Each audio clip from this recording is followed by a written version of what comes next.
about the potential invasion. We are very interested to hear from you. So if you want to jump up, please message myself or Mario's team. They're currently going over that, and we will get you up. Mario. I'll just mention, Piotr. I'll be off for another 5 minutes, and I'll be back. But just two things: there's a lot of ambulances heading to the southern border of Lebanon. There's a video for you, Ryan. I think you or Tarek posted it. If you could pin it, there's like ambulance after ambulance. But you could check the source of this just to confirm that there's too many ambulances, man. I'd be surprised if that's all. Hey Mario, I have a thought on that. Heidi, so basically, can you check? Are these I don't think they're Lebanese. No, I checked. So basically, I believe until now, that's what's been confirmed until now, that they are part of some demonstration by the Palestinian groups inside the area. It's like some sort of solidarity movement they're doing in that area. Oh, okay. So this is in Lebanon? This is inside the Lebanon, yes. But someone shared it, but I'll confirm later and let you know in the group. Okay, thank you. Mary, are you here, or do you want me to? Give me. I'll be back in 5 minutes. Okay, no worries. And I was just gonna add. Sorry, I was gonna add anyone that wants to come up. Make sure you DM me so the team can vet why you'd like to come up, and what information you could share, and then we'll bring you up. But sorry, go ahead. No worries. I'm very experienced with doing this after the Afghan invasion and then the Ukrainian war. So this is I have experience with this. So I think what I might do is I'm going to jump. You're going to jump? Okay, thanks, Balance. Appreciate you. Amir, you've got your hand up, mate. We'd like to jump over to you. No worries, man. Come back whenever you can. Okay, Amir, what have you got for us? I'm sorry. IRGC Telegram channel is claiming that Hassan Nasrallah, the leader of Hezbollah, will talk in a few minutes. I don't know if it's correct or not. I just wanted to say this. Maybe Hadi can help us here about is claiming that there was no statement that he will be speaking, but there was a statement that Hezbollah will release a statement in a few moments. Yes, other than that, but not Nasrallah. He won't be speaking. Thanks, guys. All right, thanks, Amir. I'm just going to go through quickly. Before I post this, because it's taken me a while to do it, because I tried to find a couple of websites, but also because I'm having to do the room. So I'm identifying sort of about 8 different groups or entities that are operating in a different capacity in Hamas. Ryan, what have you got for us? It just came in. This has nothing to do with what's going on right now, but I thought I'd just read the headline. Robert F. Kennedy has decided to run as an independent in the presidential race. Oh, that is that's I don't want to derail from the conversation. But that could be him wanting to, because I've seen a lot of people voting that, if Trump were to win, they'd like RF Kennedy as a VP. Maybe he's trying to do that. That's interesting. Let's see. I haven't seen Robert F. Kennedy's response to the situation. I don't know if anyone has, and they can tag me in that or something. He's been historically very pro-Israel, but based off of the stuff I've seen. So I think we know where he lands on this. Okay, but we'll have to see. We'll stand by for a statement. Okay, I'm not too familiar with that level of detail, but just whilst we're waiting for, I just thought I'd take us through a couple. So we've got Hamas. They're the largest group. They're a Sunni Islamic fundamentalist nationalist militant entity. Then you've got the Palestinian Islamic Jihad, which have undertaken some strikes apparently. Then you've got the Al-Quds Brigades. They are the armed wing of the PIJ. Then you've got the Popular Resistance Committees, or PRC. This is a loose group, and they have an armed wing known as the Al-Nasir Salar al-Din Brigades. They're the largest group, and then you've got a couple of other brigades and a group what's known as the Marta Hatem Abu Rizki. I don't know if anyone in Gaza has any thoughts on that. Dana, I saw you had your hand raised, but then put it down. I don't know if what I said is accurate or nothing. I'm just curious because I've been trying to research this for a couple of hours. Are you with us, Dana? Yes, sorry, I didn't catch the last point. I'm actually. It's okay if you watching the spokesperson for Abu Ubaida, the spokesperson for the Qassam Brigades. Okay. Make a statement now on TV. I'll wait till the official written statement comes out, maybe before we say something. But I believe he's threatening that any additional violence on civilians that are being targeted sitting safely in their homes without any prior warning on civilian homes. Whenever there's one targeted, they're going to retaliate somehow. I'll wait till the written note, the written speech comes out before we maybe talk about it, because I don't want to. I don't want any different meaning to come out. So apologies, I didn't hear you. No, What it's okay. you I were was just asking saying. if you had any thoughts on what I'd shared before, but that's not really time sensitive. It's just a point of discussion whilst we're waiting for more updates. But yeah, I see we've been joined by Funker 530. Hi, Funker. Have you got any updates? Anything you wanted to share with the panel? Yeah. First of all, thanks for having me. I'd like to do a mic check really quick. I'm on desktop very good. this time. Yeah, all good. Excellent. So I wanted to actually provide a little bit of context and clarity on the use of phosphorus. There's a little bit of misinformation floating around that it's classified as a chemical weapon, when in fact it's actually classified as an incendiary. Now that means that it's going to be regulated by the Convention on Certain Conventional Weapons. Right. It's 1983. And there is documented use of Israel using phosphorus in at least January of 2009. Now, that being said, there are still a few loopholes in the Convention on Certain Conventional Weapons. Even still, Israel is not currently a high contracting party of Article 3 of the Convention on Certain Conventional Weapons, which regulates incendiaries. Okay. So I think this when you're talking about signatories to certain international conventions, there's a lot of inconsistency here. I mean, the ICC criminal court, the Americans, the Ukrainians, I don't think have ratified. I think they may be signatories, but they've never ratified it. So, it's the sort of arrest warrants for Putin, just as a comparison, have been limited because, well, the US doesn't even adhere to those. So there is inconsistencies when you come to these sorts of international treaties, for sure. Certainly. And I think in this, our research into the use of incendiaries began with Russia's use of 9M22S, which is, we call it hell rain. Right. The Piotr, magnesium-based munition. You're rubber banding very bad. I don't know if it's just me or if it's everyone. No, I can you hear me now? I can hear you now. Okay, maybe it's just okay. Sorry, go ahead, Funker.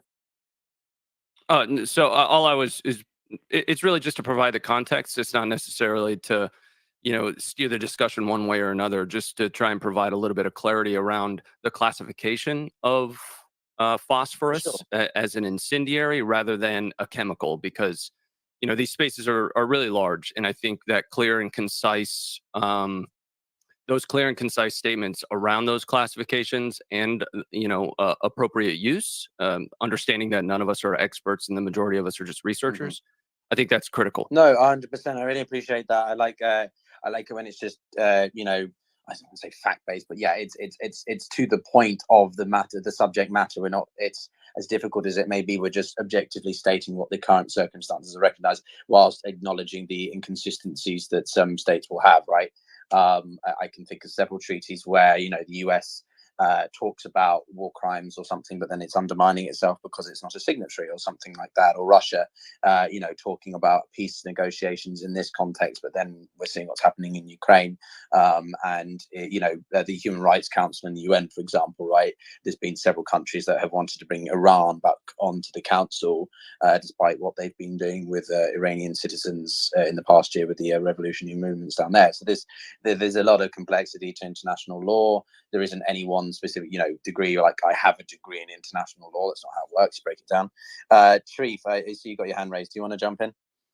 Yeah, real quick on point. So I saw that there's that whole video you're talking about. At least that was out about 12 or so hours ago. I haven't seen any official confirmation of anything on the ground about that. However, they look pretty similar to some footage in 2009. I will say there is report right now of the Al-Qassam spokesperson talking to Al Jazeera, talking about the enemy not understanding the language of humanity, and going on to say that they wanted to put an end to fascist Zionist crimes. It's going on right now, but there is an ongoing statement from the Al-Qassam spokesperson, and there should be some, I guess, spokesperson from Hezbollah that should be talking soon also. I just want to give you guys a heads up about that. Oh no, that's awesome. Thank you so much. Justin, jump in. Yeah, I posted in the nest here an interview. This is a first-person account of someone who was there at the concert where the initial attacks, as we understand it, began there. He talks about how he was in the second row at the concert. They came down at point-blank range, the first row, people dying all around him. Now, if you click up to the video, and this is actually part of the discussion of this interesting war that we're having, is that the technology now is getting really advanced. We've seen the drone shots and everything else, but here's one more example. Instead of just doing captions, I think he's either speaking in French. I think the original post was in French. Maybe it was in Hebrew. I can't remember, but he was giving this interview, and I basically used an AI tool to dub over his interview in English. So if you listen to the video up there, you will hear it in English. It'll sound like him. It actually modifies the mouth to make it look like he's actually talking English. I find it's far more compelling to watch this in native languages. This is using a new AI tool, so don't get too freaked out there, especially when you see sort of the distortion of the video around his mouth, because it's trying to actually make the lips move there. That might be a discussion for a whole nother time, the technology aspect of what's happening with this war. Guys, but this account was very, very powerful. You have to listen to it. Guys, real quick, I just wanted to say bye to you guys for now. I'm stepping aside. Go catch some sleep. Thank you guys. I'll be back later. Thanks, Ryan. You've been awesome, buddy. Appreciate thanks for leaving me on my own. So there's a very I'm here. you're I'm back. back. I'm back. All You right, wait for me to be back. There's an announcement incoming. So is Chief on stage? Yeah, Yeah, Chief. What's that link you sent through? The announcement, is that an incoming announcement from Hezbollah and Hamas? So there's so we should be expecting an announcement from Hezbollah and Hamas very soon. Chief sent that through in our group. Not sure if you can hear us, but just thought I'd mention that. Let me go to. I'm bringing up a few new speakers as well. Are you gonna? Do you want to manage the front end for now? I can. Yeah, just give me 2 minutes. Let me bring up a few speakers, and then I'll take over the Yeah, phone. I don't mind. About I can 2 minutes. do whatever. I'm so. pretty flexible. Okay, cool. Well, no, that's really interesting about the again, the international law. I'm still trying to get my head around the composition of militant forces in Gaza. I thought I knew what I was talking about, and then I just Googled something else, and now I'm confused again. So there's a lot going on here, and I think it's worth breaking these down into separate conversations that we have at a later date, because at the moment, we're anticipating this big Israel, and I think that's just going to worsen and accelerate, intensify events as we see them. I see Prodigal's come up. Prodigal, do you want to jump in? Have you got any news? No, I don't have any news. I mean, my main concern is if this spirals into a regional conflict. I mean, yeah, I understand. That. So on that question, from what we've seen so far, and I want to get different perspectives on this. I've asked this often because we're seeing developments on a regular basis, and obviously we've seen now that that Palestinian group has taken responsibility for the attacks in Lebanon. Not sure if anything new came in the last 10 minutes. I'm going through, whenever I want to check news, I just go through my profile because the team is just posting non-stop. But you see just now, for example, 3 minutes ago, an IDF spokesman said we have the details of all the abductees who are in Gaza. 7 minutes ago, Al-Qassam spokesperson says the enemy does not understand the language of humanity and morality, and we will address him in the language he knows. And then obviously before that was the 25 minutes ago, the ambulances. I'm not sure if Hadi's on stage to give us, I'll try to ping him back on stage, give us clarity on those ambulances. Are they heading to the southern border? Because if they are, that would be obviously concerning. But the question I have for you, Prodigal, is the likelihood, and just being objective, as objective as possible, looking at what we're seeing so far, the likelihood of this engulfing Lebanon through Hezbollah and Iran, and obviously having strikes. We already know there's been a strike in Egypt against the leader, and that was confirmed by the group, that killed the leader of another group that sympathizes with Hamas. I think it's like, I forgot the names of the group, but that was a strike in Egypt. There hasn't been any response in Egypt on that strike. And then we do know that there's been rockets out of Lebanon towards Israel, and Israel hit back. And one member of Hezbollah has died from the response from Israel, and that was about an hour ago.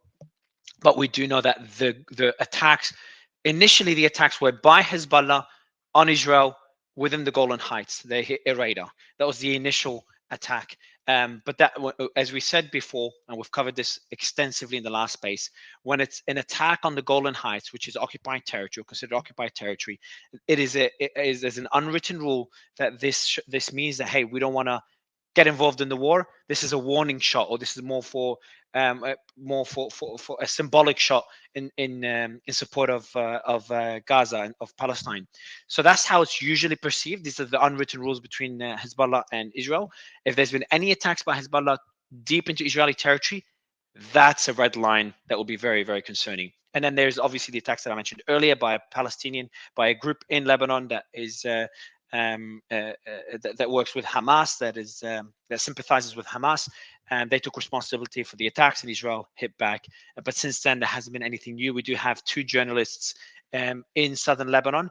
I don't know if they were both on stage earlier. We'll bring them back up. Piotr, the other gentleman, can you invite him again? The one that was driving towards the southern border. Yeah. He's not actually in the. I can't see him in the room at the moment. He was in, and then he bounced out again. I think. Yeah, DM me is in. Yeah, DM me his handle, please, on WhatsApp, so I have it. And of course, we have Hadi, who Benjamin he's Benjamin a regular on the show. Rawad, his name is. I'll DM you, and Hadi are the best, I think, Lebanese people we've come across so far. They're very accurate and. No, I appreciate it. So that's the latest update we have, and I've seen the rhetoric from Iran is as we expect. There's, if anything, protocol. We've seen Iran distance themselves, say what Palestine and Hamas are doing is independent, and then Hamas also saying that Iran had nothing to do with the decisions we've taken. Like, especially these statements came out in the same period as that Wall Street Journal came out implicating Iran in what's going on. So I'm seeing that Iran is distancing themselves. Hamas is distancing Iran as well from the attacks 3 days ago. So I want to get your thoughts on all this protocol. Hey, Mario, I think I have some breaking news for you if you want it. Please, Colonel. Yes. Yeah, so I just saw it came from AJ Arabic. There's a Al Qassam spokesperson, and their quote is, "Every targeting of our people without warning will be met with the execution of a civilian hostage. In Gaza, we decided to put an end to the fascist Zionist crime against our people. We hold the enemy responsible for this decision before the world, and the ball is in their court. You can follow the developments via Al Jazeera on WhatsApp." So I just posted that on my link, and I'll send it to you in a DM. Thanks a lot, Colonel. I'm gonna check that statement out. But so it just looks like it, Colonel. Is that common? Are they leveraging the hostages to try to stop the bombardment by Israel? Yeah, I mean, it doesn't surprise me that this comment would come out, right? I mean, they were talking about, hey, if you bomb us, you potentially can hit your own guys. They're trying to use the every leverage they can out of these hostages, and now they're just going to start executing hostages and for every missile that comes in is what it sounds like. Let me send it via DM and you can take a look at it. Just one comment or correction. It's not about every missile that comes in. He was specific to say that every civilian home or every targeting of a home with our civilians sitting inside, seeking safety and refuge without prior warning will be met with repercussions. Yes, I agree with Jeff. It seems that this is an attempt to, given the casualties and all of the images that we're seeing with homes being bombed and civilians are inside, this is an attempt at stopping the aggressions towards the civilians in Gaza. Could somebody send that statement to me in the original Arabic, please? In the Arabic? Thank you. I'll send it to you now. I'll send it to you now. May I just also add something? Earlier to this statement, there was a statement from the spokesman of Israel Army saying that regardless of the hostages in Gaza, they are going to keep bombarding whether the hostages are in danger or not. Who made that statement? Sorry, Sana. I'm sorry. I can't recall the name, but it was from the Israeli Army. It was the Israeli spokesperson for the Israeli Air Force. Yes. Air Force. Okay. Yes. Okay. So okay. So he went on TV and said that, and I just saw it in Jerusalem, saying just prior to this statement by Hamas, that regardless of the of of all the I'm sorry, I'm losing my thoughts. Regardless of the hostages, they will still keep bombarding, and they won't negotiate whatever happens to the hostages as well. Wait, I'm gonna confirm this real quick, but there is a I think there is a Hezbollah statement just now. I'm gonna go and find another source for this, but I think it's here. I'll put it in the jump. I'll send it to you, Mario. Thank you.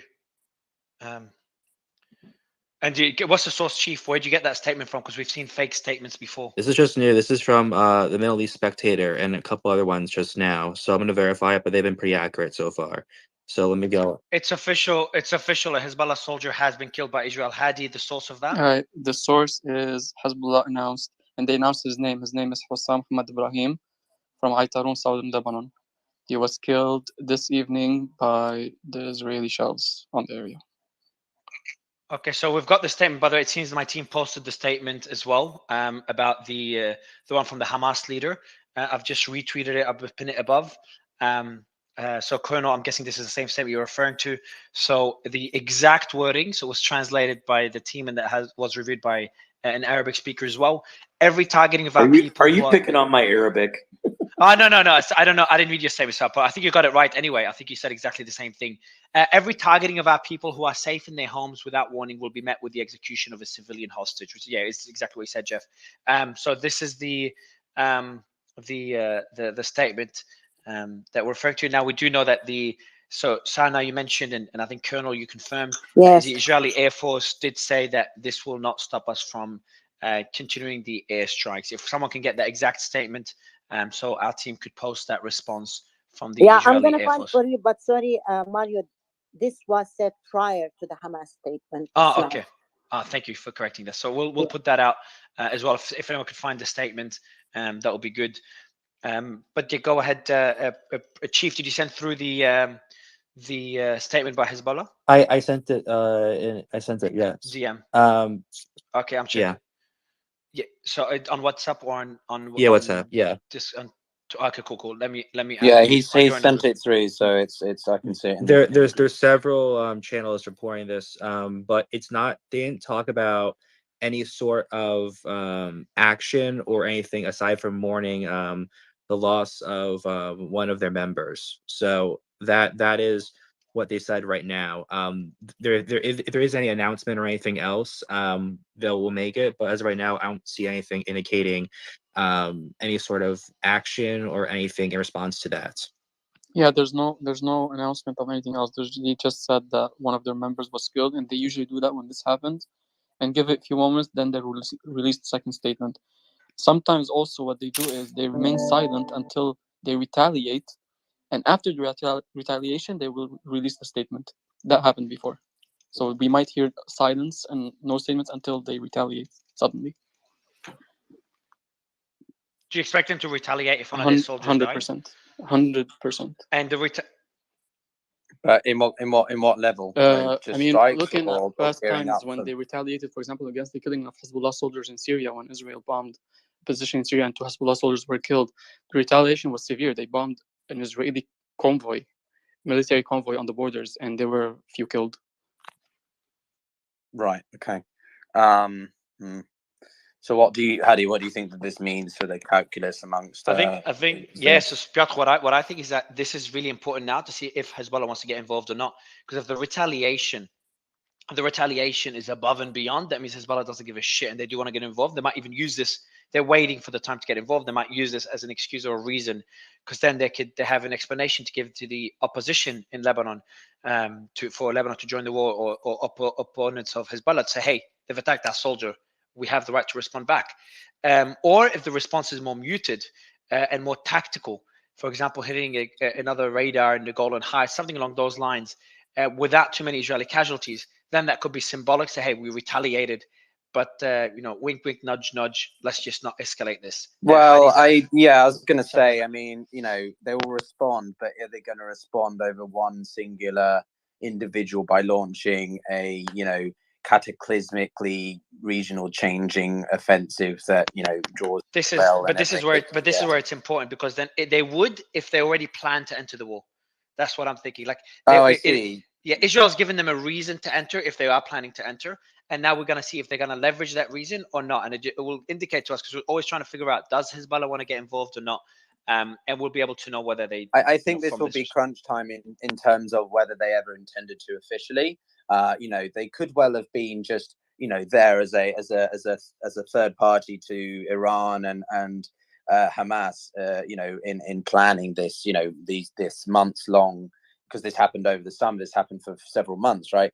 I think it's going to be very interesting to see, because I think that will be the rationale. It will tell us a lot of what we need to know about the extent to which they are deeply tied with Hamas, or whether they put survivalism, if that makes sense, over sort of supporting their brothers and sisters, if you want.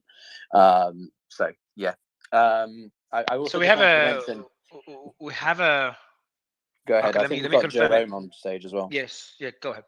No, I just wanted to say I did post in the comments for anyone who's interested. Mario, maybe you can retweet it. But there's a breakdown of the different military entities, factions in Gaza. It's not meant to be comprehensive, but it's a quick breakdown of the Hamas isn't just Hamas. There's actually a separate group that is called the Izzadin al-Qassam Brigade, or IQB. That's different to the PIJ, which is different to the AQB. So there's a lot of stuff there. So if you're interested to have a broad understanding of that, it's worth looking at. Thank you. Took me ages. Jerome, do you want to jump in? Yes. Hi, Mario. How are you? How is everybody? Just received a notification from Qanat Al Jadid that Hezbollah is going to retaliate. I want to ask Hadi if this is true, or because the only source of Hezbollah information is them, Al Manar, and their channels. But I don't know if this is since Al Jadid is in Lebanon and this is happening right now. I want to ask Hadi if this is true. I don't think they have sources like that, but they're just speculating on something that everyone knows is going to happen, because that was already a Hezbollah announcement years back by Nasrallah, the leader of Hezbollah, when he said any Hezbollah soldier killed anywhere in the world, there's going to be retaliation, and that's been happening ever since. So that's not something that we need to guess it's going to happen. Ooh. Hadi, sorry, there's very interesting. It's not breaking news, but it's still worth considering given the size of the country that it is and importance.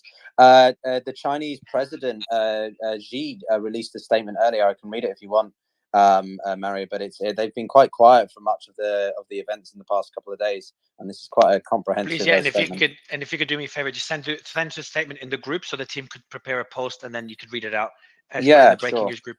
Thanks, man, and yeah, please do read it. That's actually important. It's very interesting, because they usually don't. They try to stay away from. They'll probably call for peace, but it'll be interesting to see what language they use. Yeah, I've just posted it, so I can give it a read now if you want. Yeah, please. Okay, cool. So, well, not cool, but okay. So, quote: the Palestinian issue bears on peace and stability in the Middle East. The historical injustices done to the Palestinian people should not be left unattended indefinitely. The legitimate rights and interests of a nation are not up for trade, and the demand to establish an independent state shall not be denied. The international community should stay firm in its commitment to this two-state solution, and the principle of, quote, land for peace. Make resolute efforts to promote peace talks, provide more humanitarian and development assistance to Palestine, and strive for a just settlement of the Palestinian issue at an early date. Recently, through the efforts of the Arab states, important progress has been made in an intra-Palestinian reconciliation.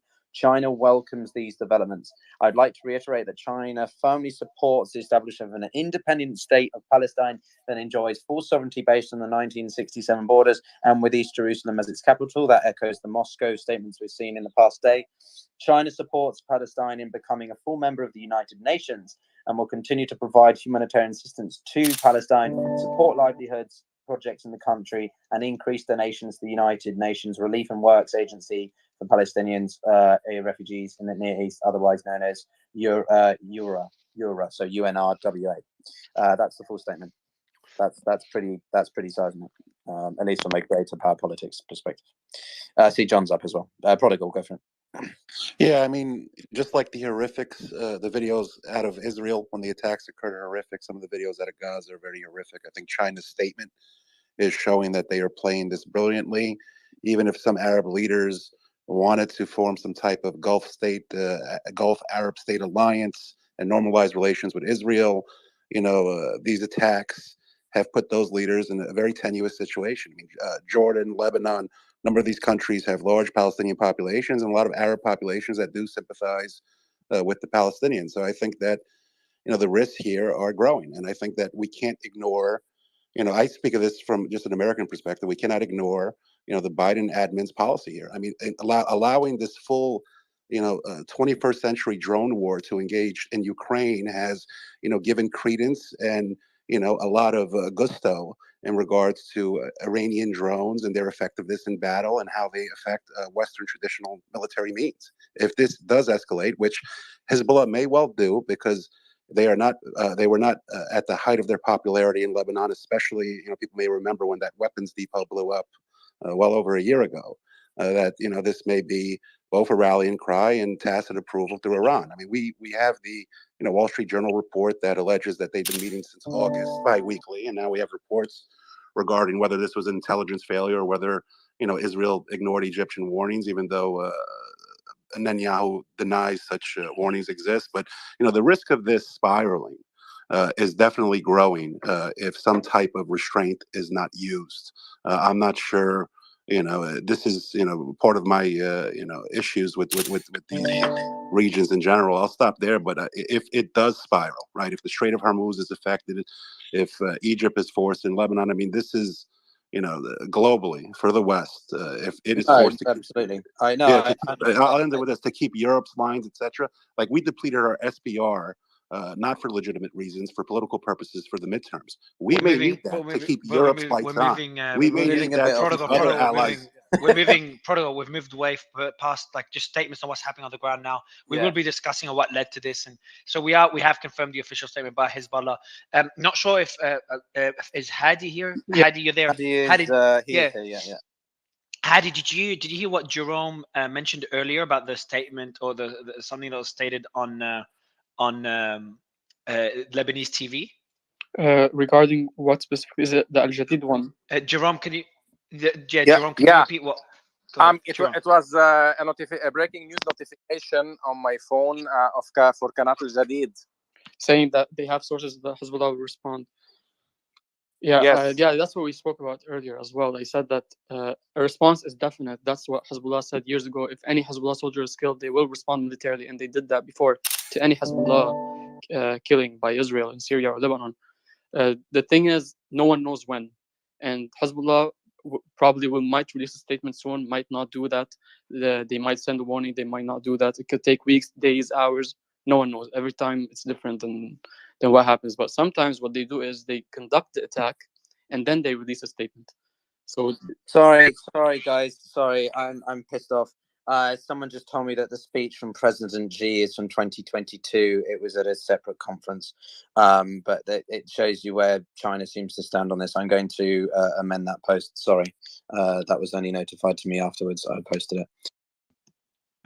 There's sirens. Israeli forces are reportedly clashing with Palestinians, with Hamas members near the southern town of Mishmar, Hegev, and the city of Rahat. That was a minute ago. So I'm guessing, do we have anyone that could tell me where these, Yosef, are those positions in, those are locations in Israel, correct? Yes, I'm in Israel. And I mean the location of these places. So Mishmar, Hagnev, obviously by the sounds of it, and Rahat are in Israel, of course, yes? Rahat, yes, it's in Israel. Okay. I think I have breaking news. The cabinet minister will give a permission tomorrow for a ground maneuver in the Gaza Strip. It's very interesting. Sorry, hold on. Say that again, please. The cabinet minister will give a permission tomorrow for a ground maneuver in the Gaza Strip. And what's the source of that? It's Channel 12. I don't know if you know who is it. It's Yaron Abraham. It's so something. I try. We can track them. Okay. I will try to collect more information about that. please, Joseph. Yeah, if you could send us through the statement or the report, can you send it to me via DM on? Yeah. On, I will send. I will on send you now. WhatsApp, I will please. send. It's. I don't know if it's in Hebrew. Yeah. So I don't know. Okay. Can you tell me exactly Okay. what the statement? Tell me what No. the statement says. Tell me now. No.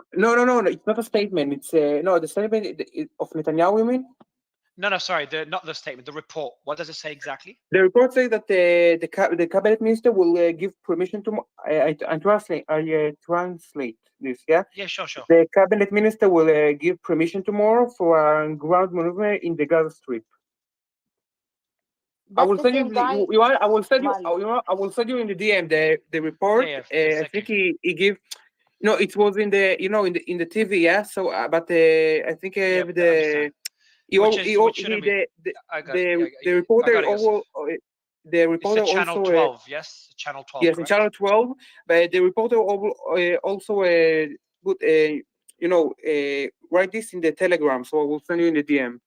Thank you so much. And yeah, this shouldn't be too. So John, this is what we expect. If the permission is given tomorrow, John, how long do you think before we see the Israeli forces start to enter Gaza? Yeah, I mean, so we've talked about what that means when you say enter, which just means move forward, right? There'll be a multi-phase. We're already in the air campaign, which is to basically blind Hamas militants, take out military capabilities, start working down the target list. But once all these brigades are positioned and all the planning has happened, I can't give you an estimate. I mean, it could be, the one example of 2014, which is the most recent historical example. The air campaign lasted 9 days before they moved forward to start the ground campaign, because that marshaling of troops and everything they're going to need is going to take time. I don't think it'll happen in the next 3 days. I saw that some random reporting that some U.S. official thought it would start in 3 days. But by start, as we talked about, can actually mean just move forward of pre-existing lines, not even hit like Gaza Strip proper or even enter an urban area. And it takes time. I appreciate that. And Joseph, thank you for sending me that. Is there any more statements, Hadi, from Hezbollah? There is nothing at all. Complete silence from them. Just the statement where they announced. So you'd expect now a military response, and then would expect a statement afterwards. Is that how it usually sometimes works? it works like that, most of the times, but other times they would just announce something like there will be a response. But probably they will do that now. I'm not sure, and the response doesn't usually happen. Sometimes it happens hours later, sometimes days later. So there's no timeline where we can specify. I appreciate that. Siren Gill, go ahead. Okay, I have updates for you guys. 2 important updates. I don't know if you've been saying it yet. The Iraqi resistance groups have threatened U.S. bases in Iraq. And there's a very important, it's the third oldest church. Can I just double check? What's their affiliation to Iran? The resistance group? Because Iran's got a pretty strong influence in parts of Iraq. Of course, they're going to be the look, there are a lot of groups in Iraq. They are part of the PMU, basically. The 1920s Revolutionary Brigade. Of the PMU, okay. Thank you. Yes, so there's a lot of them, but I'm sure they're linked to Iran, no doubt. But of course, once it starts with the Iranian-linked groups, there's no telling how far it spreads. So we also have another piece of news. Israel has bombed the third oldest church in the world, which is in Gaza. It's called St. Porphyrius. That's the news that I'm getting. And this is going to have ramifications for the Orthodox Church, like in the East. So the Russian Orthodox Church will definitely have something to say about that as well. Okay. Quickly, there's some breaking information here. We have apparently from Israel 12 News says the ground offensive into Gaza to start tonight. Okay, and Chief. Sorry, say that again, Chief. So Israel Channel 12 saying that the ground offensive into Gaza is starting tonight, and if that's true.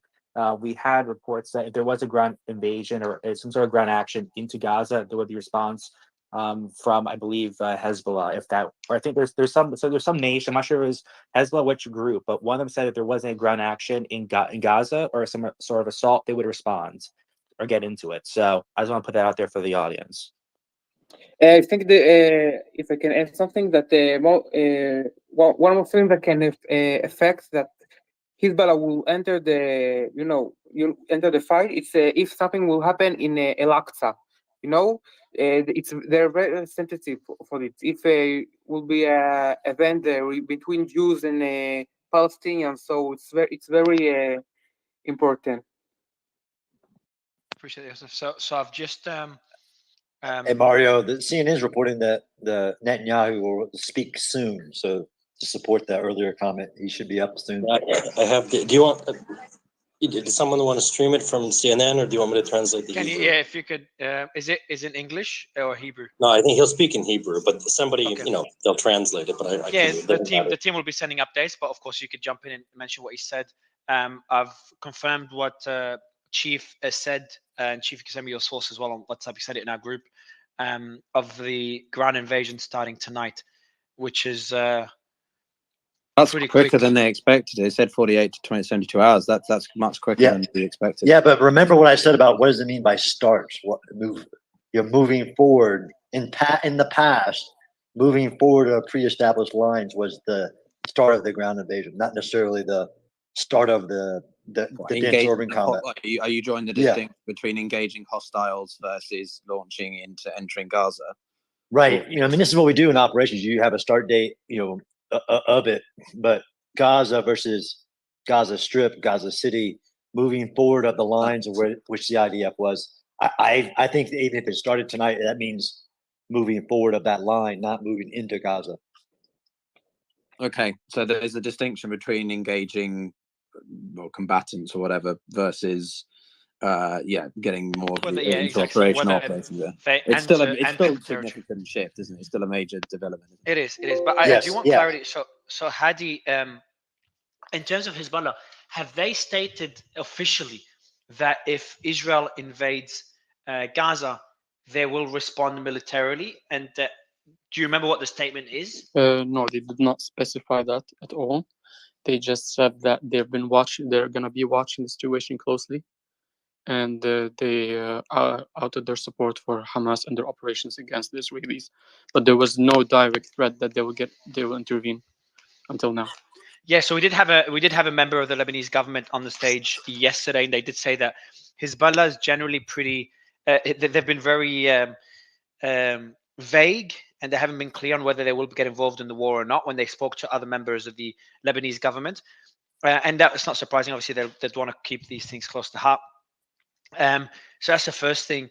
And the second thing is Hezbollah seems to be, in general, they seem to be pretty vague on how involved they'll be. But Hadi, how involved do you think Hezbollah will be based on what we've seen so far and based on the rhetoric so far? To be honest, no one can say, because when it comes to war in Lebanon, specifically, or our region, it's very sudden sometimes. Like sometimes it happens with no expectations. Sometimes people expect it too much and it doesn't happen. So I think the best thing that I can say from my perspective is that it all depends on what Israel does to Lebanon and Gaza. So I think if they reach a point where Hamas is alienated, or they feel like they need to get involved, I think they put some pressure on the northern borders of Palestinian territories. But other than that, I can't say anything, because Hezbollah now has to also respond for the death of one of their soldiers, and it depends on that, the retaliation of Israel after that. Also, things might escalate more. I just wanted to quickly comment on the church thing. If that is true, and that did happen, that's going to make to the Russian Orthodoxy thing. Russia's calling for peace, and they're pushing for mediation. But the Orthodoxy part of Russia is very powerful. It's very important in sort of the culture of Russia, and just Putin really pushes for family tradition and just belief of church and state. That's going to, I think, that's going to be badly received in Moscow. I'm not saying that's going to change Russia's calculus, but you might see less neutral statements occasionally, or you might see quite a stern reaction, which doesn't necessarily help Israel optically. But yeah, that's that. I don't know how much to trust Jackson, to be honest. He's not. Hey, Piotr or Mario. I'm seeing, and I don't mean to express this as confirmed. I'm seeing unconfirmed reports. Real News Daily, which has usually been pretty good, and a couple other sources are mentioning that there's been from Hamas leader a threat for executions if depending on the steps of Israel. Can you guys confirm or deny? Yeah, it's been confirmed. So it's one of, if you go through my posts, it's about half an hour away. Just have to scroll through. The exact statement is there. And also the Israeli Air Force did say prior to that statement that even if that happens, they will continue their operation. But the exact statement, the enemy does not understand. I'll retweet it because I'm just on my computer. The enemy does not understand the language of humanity and morality. No, this is not it. I'm trying to find the statement. Oh, there it is. Hold on. Sorry, guys. There's a lot of every targeting of our people who are safe in their homes without warning will be met with the execution of a civilian hostage. So, just in other words, that there will be there likely be a response by Hamas in the execution of the hostages. And it's important to note, I've just pinned it above. It's important to note that they do, and we've talked about this before. They have a lot of hostages, more than they've ever had. So that means they have the ability to execute hostages while also conducting a prisoner swap, which obviously everyone wants. So that's what one of the clarity I wanted to make. But I want to go back to just an update on the ground. Ben, go ahead.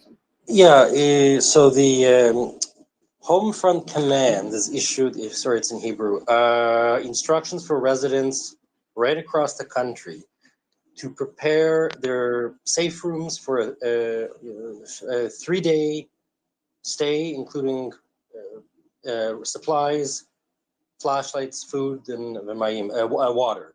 So that's interesting. So they're sending out a notice, and that's from I-24 News. They're sending out a notice to all the citizens in the country to prepare for, I guess, a 3-day stay in their safe rooms. So they expect something. Yeah, exactly. There it is. We've got the post here, and it says about how to prepare. It's by Channel 14. That was 8 minutes ago. I'm not having time to post it. So instructions: in light of the development of fighting in the various sectors, you must prepare equipment that will allow you and your family to stay in the protected area for up to 72 hours. When it says in the protected area, does that mean in safe rooms? Yes. Which again, not everyone has. So this is a statement for who exactly, Ben? This is for Israel. For Israeli. For Israel, yes. For Israeli so citizens. So they do have, and that's a statement by who exactly? Who made that statement? Yeah, let me just pull it back up. That is from the Home Front Command.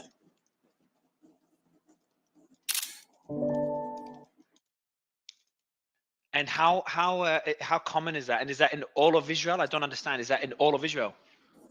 Well, it just says in across the whole country. So I'm waiting. Maybe there'll be another tweet that comes out. But yeah, so. Yeah, it looks like the whole country, based on the fact that it's the Home Front Command, and they didn't specify a certain region in that statement, at least.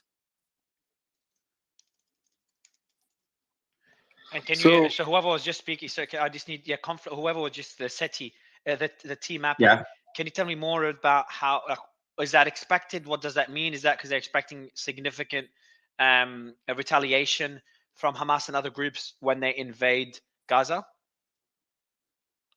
Look, I think that it has to do with the recent events that we were looking at in Lebanon and the fact that they didn't specify a region. I think that adds further credence to that idea. We saw earlier here's today. Here's a speech from Eli Cohen, an Israeli minister. Can I put it on? Okay, it's done. It was foreign minister. He said, "We have a responsibility to every hostage," and then it cut out. I'm sorry. I thought it was Netanyahu's speech. My apologies. No problem. So I've just posted out the statement, and you could just all see it on the Yes, so there's a report of Netanyahu that will be speaking in 10 minutes. That came from Chief. Thanks a lot, Chief. I'll be posting. So there is the. This is interesting. So the mapping. I'm glad you're here because this one is mainly for you. How so? Mishmar HaNegev. That's deep into Israeli Mishmar territory, HaNegev, yeah. correct? Yeah, Mishmar That's deep HaNegev. into. It's also Rahat, two cities that are 23 kilometers away.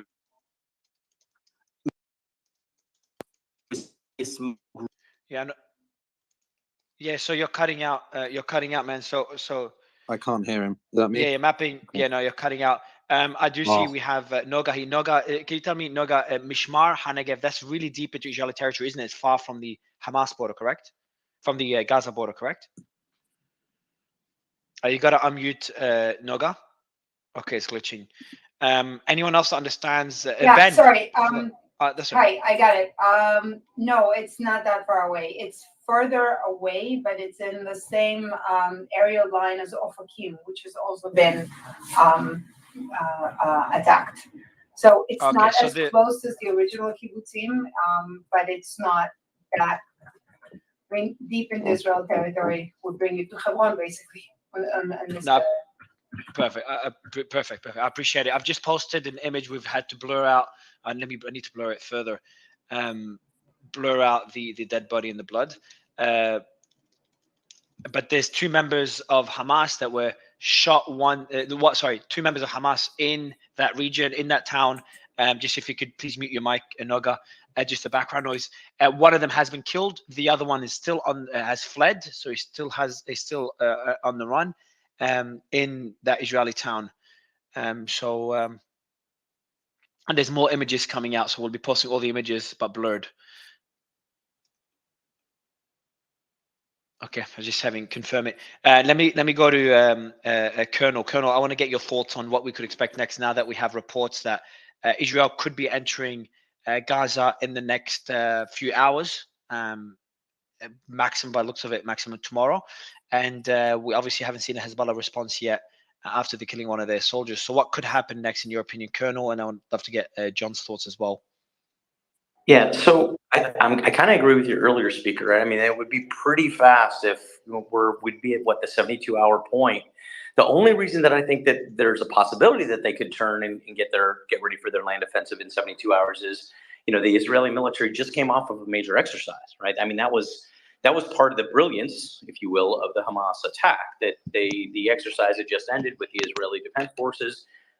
They put a lot of guys on leave. There was turnover time, so when you're done with an exercise, you deflate your military really big, right? Because you pull guys in off of leave, off of vacation, So they just got done. All the pieces and parts would still be in place from the exercise. How much of that stuff is usable, and how much of it was intended to actually for like an exercise that would be to go into Gaza? I don't have any of that, and obviously the Israeli Defense Force probably wouldn't release it, but it's plausible. I think it's just going to take a little bit more time. I appreciate it. Piotr, just feel free to jump in. Okay, yeah, no, I know you want to sort of manage things, but no, I just jump think in whenever you want to speak. Okay, cheers, man. Yeah, no, I think it's I just sent out another tweet just expanding on your update. Again, sort of what John was saying and others, that we've got to put this in the context of sort of what exactly are the Israelis going to do. You're cutting out, Piotr. You got to unmute. All right, so Piotr, I'm not sure if anyone. I think your space is glitching. Yeah, it does happen when we have big numbers, and if it does crash, anyone, just a reminder: if the space does crash, you just gotta go on my profile. We'll be putting up another one within seconds. But it hasn't crashed so far, so I'm pretty grateful for that. But if it does, that will happen.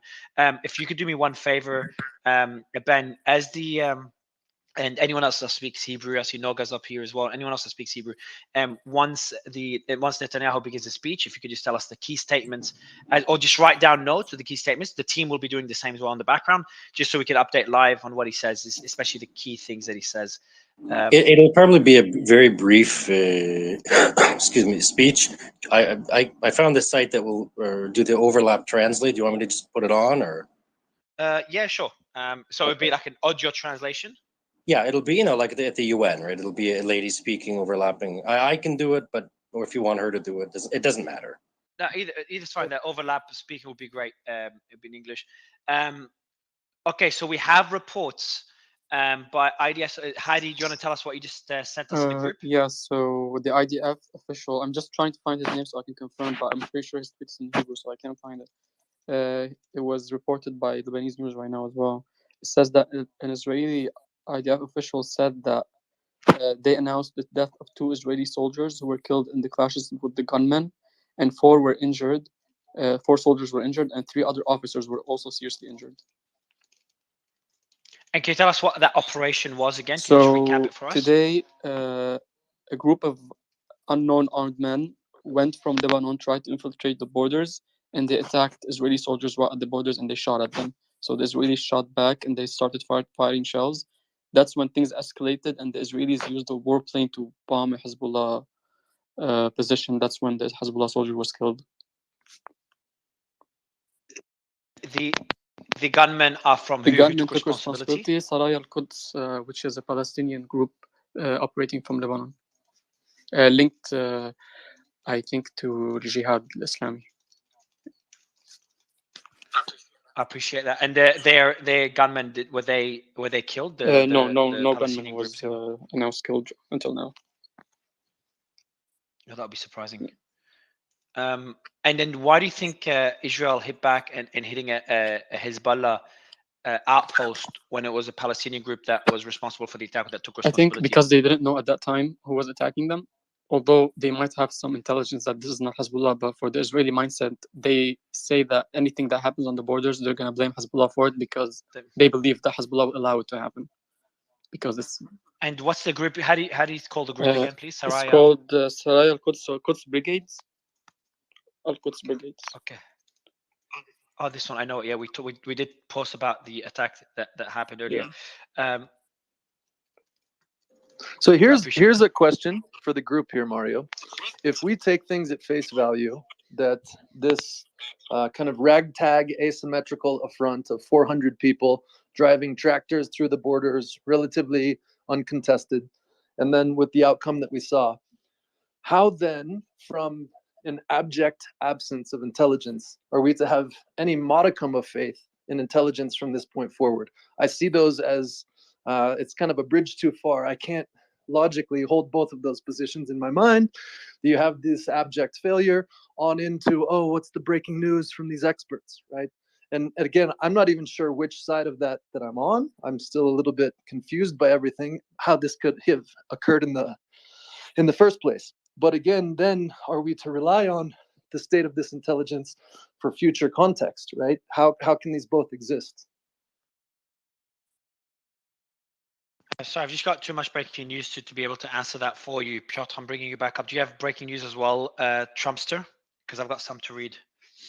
Yeah, real quick. There was a statement right now from the Israeli Foreign Minister. Cohen says the Israeli military operation against the radical Palestinian movement Hamas will take a long time. It will take time. It will take a few days, but a long time. He emphasized that Israel considers Hamas to be closely linked to Iranian authorities, and they said, or this is from the minister who said that Hamas is a puppet of Iran. That just broke a few minutes or so ago. So I just also saw something which was quite disturbing. Sorry I crashed the phone, just like can handle it. But apparently Hamas has threatened to execute a new Israeli hostage every time Israeli strikes a civilian residence. That came from the Spectator Index. I cannot confirm that. They're not the most reliable, but that's something. Can you post? Yeah, can you post that in the group, yes, please? of course, I will do that. Just I believe it's the same statement that you have posted 39 minutes ago. It's just the kind of different. second. Yeah, it's like it's more escalatory. Now they're saying they're going to be executing one. Let me read the statement when Piotr posts it in our back channel. Yeah, it's, I believe, Mario, it's attributed to the same individual in your post, and it might be like the second half that was curated off of yours. I think yours just has like a blurb, but the longer statement was a couple sentences, I believe. And it's what Piotr is referring to, I believe. So I just posted it in the chat, dude. So hang on, let me post it in the other chat. Okay. yeah, so I don't know if it's what you posted earlier. I haven't seen what you posted because, well, it's just too much. But yeah, that's that's pretty.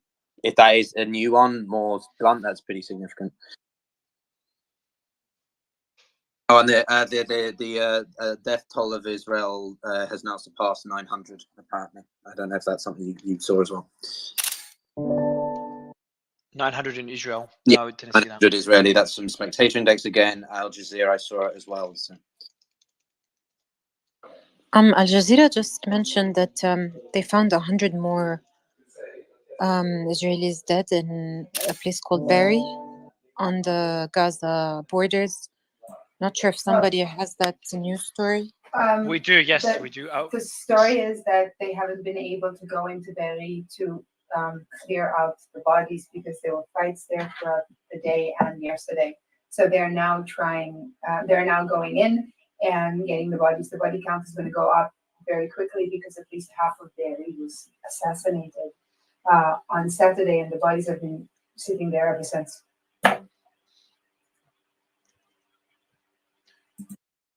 I appreciate that. So we have the Israeli army did put out a statement. We killed armed militants from Lebanon earlier today in a third flood back to Lebanon. So that came in. Sorry, what was that? I didn't catch it. The Israeli army said we killed armed militants from Lebanon earlier today and a third fled back to Lebanon. This is, I'm guessing this is in relation to the Al-Quds attack that happened earlier. So I was asking Hadi about the Al-Quds attack, if you remember, Hadi, and whether there were yes, correct. that any of them were killed. Yeah. So until now, it's just from the Israeli side that they were killed. We're just waiting for them to be mourned by their group, basically, if that's true. Because usually they do that. They won't hide the casualties, but they're probably just waiting for it.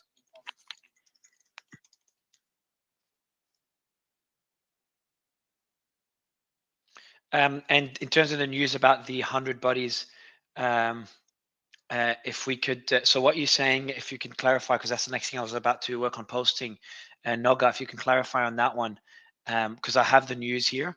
There's so much happening. It's ridiculous. I do have the news here, and the news that I have from the team that was shared in our back channel. Where is it? I can't find it anymore. That's how much stuff is happening. What are you trying to cover, buddy? The one of the 100 bodies that were found. Oh crap. Yeah. Okay. I'll go back and look for that one. Actually, oh, you got it. Okay. This is from. I got the. It's from War Monitor talking about the bodies of 100 Israelis were found in the town of Bari in the Gaza Strip. But that's what you're talking about. Yeah, Bari is a kibbutz. A lot of the people there were killed in their homes. We haven't been able to go in there. So hold on, but this is an Israeli territory, no? All of this is Israeli territory. None of the attacks were in the Gaza Strip. They were all on Israeli territory. It's likely would have been from the initial incursions on Saturday, no? It is from the initial attack on Saturday. Yeah, because I don't see how Hamas would have had the opportunity to do this. They've been on the back foot since No. they're doing it. Okay, guys, it goes as follows. Beri is one of the original 22 that was attacked. Beri and Kfar Aza were hit the worst. There were 70 assassins in Beri. They went house to house and executed whole families. Very few people survived in Beri. The fight to take it back took the better part of 48 hours. We are only now that the territory was taken back going in there for the body count. These are people who died on Saturday, and we are only now getting to it. It was actually easier to do the body count for the Nova party because that was an open space. We're still not in an open field. We're still not sure we found them all because it was a large field and a lot of people were hiding. But Beri was taken down on Saturday, and the body count starts now because we just haven't had the opportunity to go in and get them. And why is that? Why haven't the Israeli members not been able, or military, or the medical staff? There were skirmishes because there were skirmishes in the area throughout the last 3 days, and the priority was to get the survivors out, and that took a while because you had to arrange for safe access out, and there were still individual assassins who were walking around and they wanted to clear the area before they did that. So it wasn't a priority. There were people who were still alive that we needed to get out of there before we get to that. And the area needed to be secured before we get to that. The area is now secured, so we got the counting wise. That's how we know. There have been pictures of families, parents, children, sometimes even grandparents, throughout the day in Israel, because now we know more accurately which one of them we lost and which one of them we still hold hope that is being held by Hamas. So there's a fire that broke out. Hadi, are you aware of the fire that broke out? I don't know if it's near your home. There's a fire that broke out in South Lebanon. Yes, but no one's talking anything like that about it. I think it's just like probably due to some fire bombs. They usually throw them to sea at night, and the fields get burned. Oh, okay. But there's something else, by the way. But it's not a major fire. Apparently, Yeah, go there's ahead, a second Hezbollah soldier who was killed. He was just the IDF spokesman is live right now. So okay, please stream it. Can someone stream the IDF or send me through the link? No, it's true, John. You got to get it closer to your mic. Can you send me through, John? Can you send me through the link? Yeah, I'll send you the link. Please, yeah, and I'll play it now. Send it to me here on Twitter. But the reports are from who in the meantime, Hadi? Of the second Hezbollah member killed. Hadi, you there? Hadi, I think you're having mic issue, Hadi. Oh yeah, sorry. Waiting, John, for you to send me. Okay. Okay, I'm going to play the IDF broadcast. Let me hold on. What they're saying, and these are not my words, is to all of the other terrorist organizations in the region and their puppeteers in Tehran, their Iranian masters, if you think that this is a good time to join in the fight and attack Israel from other fronts, think again. That is the American message, and that is a message that we totally approve. We are strong, united. We are focused on our mission. We will come out of these first horrible, terrible, God-forsaken days of trauma, and we will strike back at our enemies like we haven't done before. That is what we are going to do. I urge you, if you're watching this, please stay informed. Please listen to information and read and consume information from a verified source. When you hear criticism leveled at Israel, think if that criticism was leveled at the country where you live, any free democratic country, if your country was in a similar situation, would that criticism be leveled at your country? And if it were, would it be just? I don't think it is. I don't think that the level of criticism against Israel, historically speaking, is fair. And I'm sure that in this conflict as well, as soon as we will start defending ourselves, we will be singled out unfairly for things happening in Gaza. Responsibility for everything happening now in Israel and in Gaza lays only on one organization directly, and that is Hamas. They are the ones who started this. They were the ones who launched an unprovoked and unprecedented attack against Israel, and they are the ones who literally opened the floodgates of hell on the Gaza Strip. Stay informed, stay safe, and if you're a supporter and a friend of Israel, make it heard, make it count, and we shall prevail. So this is a statement by the Israeli Defense Force. Just streamed it now live. I do see a few hands up. I see also you're back as well. Let's get John. I know you're the one that mentioned the statement, so maybe go to you and then go to Siringo. Yeah, just to comment on what he said before, I was able to get the link to you. Basically, started off with listing all the sites that the IDF are hitting, that they're all military, Hamas military targets, and that he was very specific on the name of areas that they were messaged and told the civilians to get out of the areas before the strike. So continuing with that message, and I don't think, I'm just stating what he said, and I think you'll be able to replay it now that it's gone off live. I do want to add a clarification that was made, I think, earlier. Can I just provide some breaking news quickly? Oh, sorry. Yeah, go ahead. So we'll go to all source breaking news. Syrian Gilano, you've been waiting. Then we'll go to you, Noga, Piotr. Go ahead, all source. Sorry. So this was shared by Israeli Radar, quoting YNT Alerts, an Israeli media source, and it says, Israeli warning to Hezbollah. IDF will destroy Damascus, target Syrian President Assad if Hezbollah joins the war. U.S. warships will support Israel in war. Message relayed via France. I believe, and let me share that. That's major. That is major. Yeah, but this is, hold on. We saw that you did send that in the group. Sorry, you saw that in Ynet? Hold on. This is from Israel Radar, at least the source that sent it to us. Quoting Y. Can you clarify what Alert. Israel Radar is? That's not something I'm. Well, they're quoting Ynet or Y News? So sorry. What is Israel Radar? Can we establish YNet what News Israel Radar is is? one of the major Israeli news outlets. I don't know how reliable it is, but in terms of reliability, it's the Daily Mail. But then it's not a good source. That is no. Not. It's Daily okay. Mail So the Daily Telegraph, not the Daily Mail. Sorry, I went too far. Okay, so it's very But conservative. yeah, and the two. Okay, so please hold on, guys. I just want to be clear. It is pretty big. So, all source. What is the source? Is it YNet News? Wait, I've now just got another breaking news. Sorry, but now Hamas is saying it's open. Hang on one second.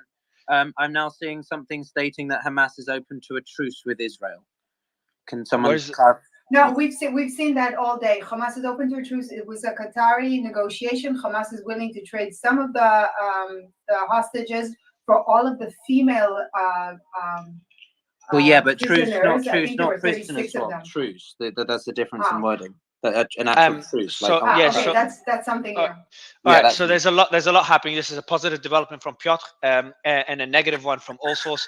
All source. What is the source of your one? Is it Ynet? I found the original. I found the original. Okay, hold on, just 1 second. Is it Ynet or not? Ynet.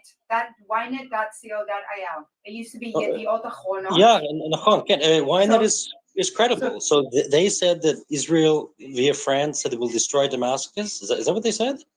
Well, what I'm seeing is that Israel warned that if Hezbollah joins, I'm just reading this out loud, if Hezbollah joins the war next to Hamas, Nasrallah will have to deal with the full force of the IDF, assisted by American naval forces that are making their way to the Middle East. I don't feel like America would make such a statement. I'm reading more. The warning was, interesting quote there. I can't translate it, never mind. Can you send it to me in Hebrew, Noga? Yeah, sure. No, it's just Bala Baiti Shagea. How do you translate that? But hang on. Messages conveyed to Nasrallah from the Israeli side via French government official warned him that joining the campaign will bring Israel to consider hurting their most important ally, the president of Syria, Bashar al-Assad.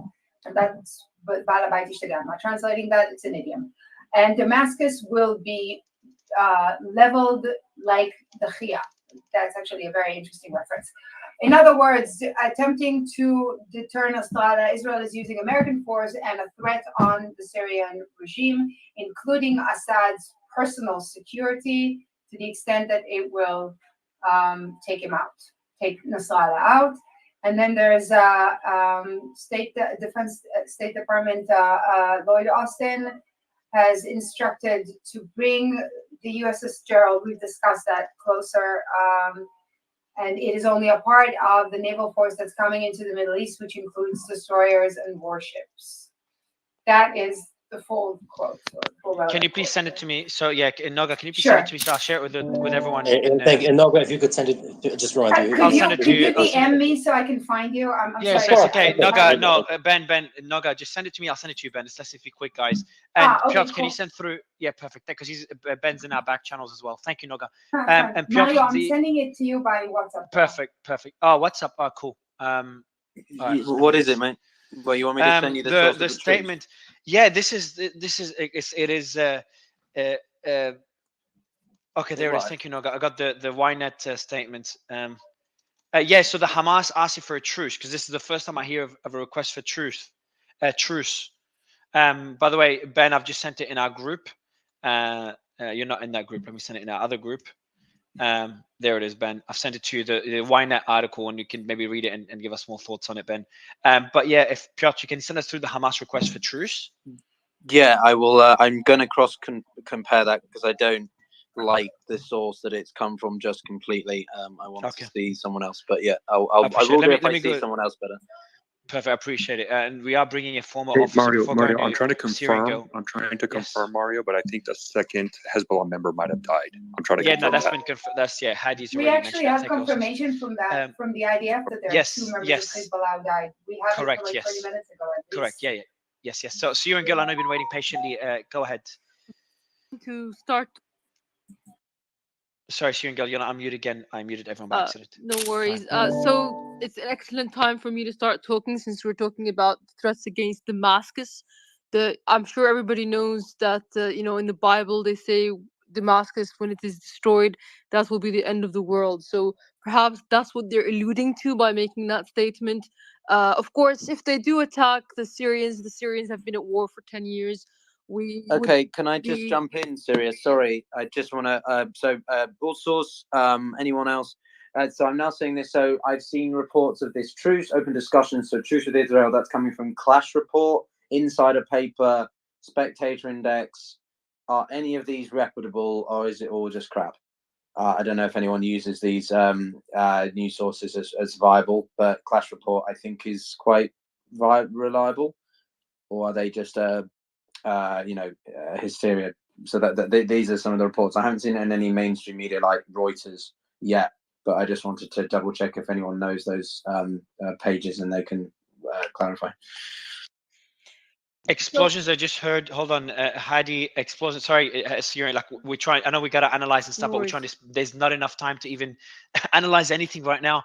Explosions were just heard on the Lebanon border. It is being checked if a mortar shell impacted in the area of Israel. This is from Swords of Steel. This is So correct. there are The reports. Israelis have been started shelling the outskirts of Ait al-Shab and Ait al-Ron. Those are on the borders of southern Lebanon with shelling mortars, but there's no specific targets until now that's been confirmed. They're just fighting over like outskirts and empty fields. Not sure why. Maybe they suspected something, but no one clarified why this is happening right now. I've also seen this tweeted out by an account called Walter Bloomberg. I don't know if he's a trustworthy account, but yeah, he's also put it. So there's quite a few accounts now stating. What did he? Okay, but so Walter Bloomberg does verify. So let me see what he's said, and I'll just. He literally said 7 minutes ago. Hamas official says open discussions over truce with Israel.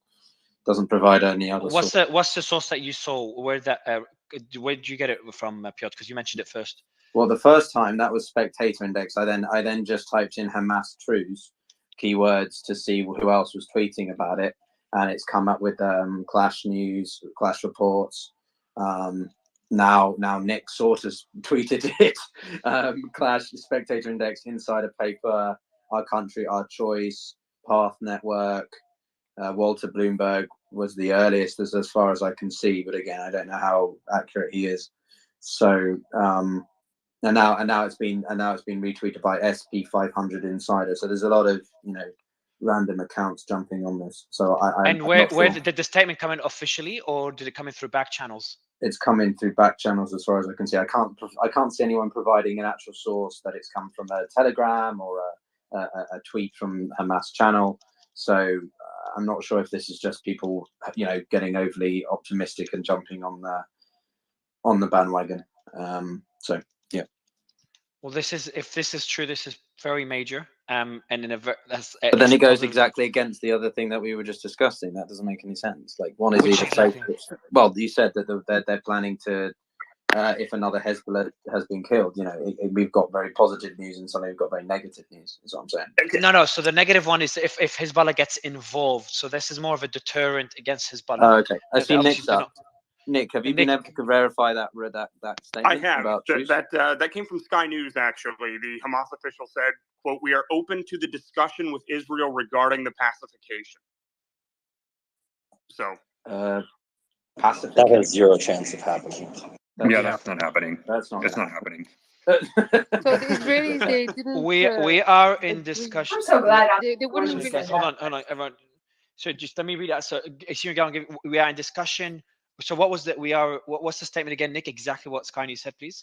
We are. This is coming from a Hamas official, according to Sky News. We are open to the discussion with Israel regarding the pacification.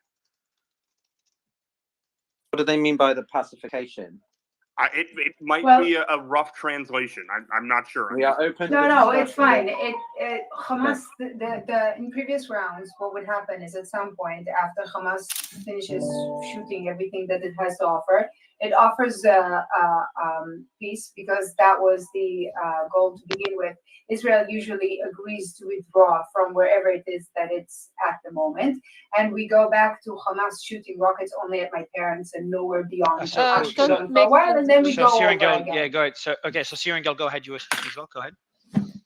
Syrian So girl. yes, thank you. So this statement about the president of Syria, Assad, essentially that means that it's going to be World War III because the Russians are going to come in on the side of the Syrians.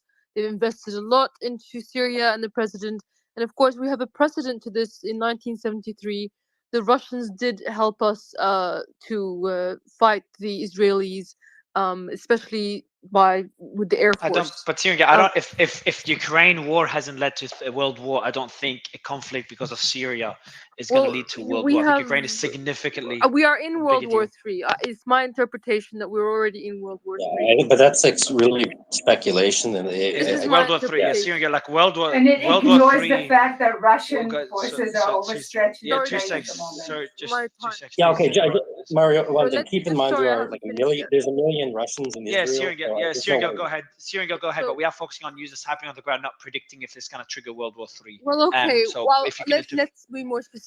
The Russians will be joining the war, and we have also the Israelis threatening that the U.S. will join. That's speculation. So actually, there's already It is plans. There but- are already plans to go in and take back the oil fields. So that is probably what we're going to. What plans? Sorry, so Syrian girl, what plans to take back oil fields? What's the source of that?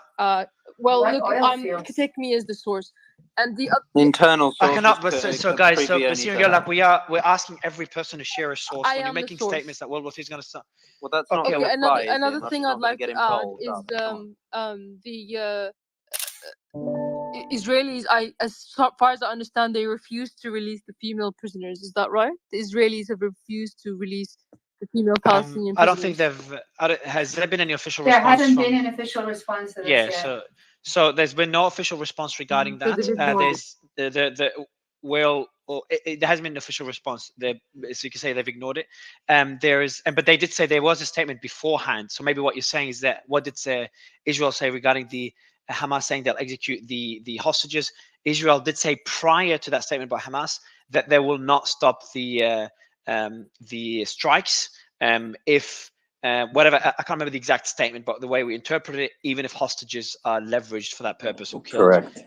Okay, so Ben just confirmed. So that could answer that point there. And obviously for the World War III, we have a pretty big audience. This is a pure speculation. The oil fields, not sure where they are, but this is speculation by Syrian girl. It's just important that we do have a lot of people on the ground, and I just don't want. No, just can we have a put negative that impact. other Can we just put that other notion to bed right now, please? That is just no. We're not entering World War III. World War III means nuclear Armageddon. We're nowhere near that level yet. So Yes. It's Yeah. I You also know about don't the think that Samson the option, don't Russians you? have tactical abilities to. Guys, so snare this is why. Israel. So guys, this is everyone just okay. So this is what we just did. So as soon as speculation starts, everyone starts wanting to respond. We moved away from updating what's happening on the ground, and that statement goes to everyone. So there is updates that are happening as we speak. As we're sitting here speculating, there's updates happening on the ground. So a number of launches from Lebanese territory towards Israeli territory were detected. That came in 1 minute ago. And I'd rather focus on that. That goes again for everybody. So there's also strikes reports on of Lebanon as well. There's been renewed artillery Hey, fire on third, Lebanon. Heidi, are you sorry. the- You know what? Sorry. Hey, sorry.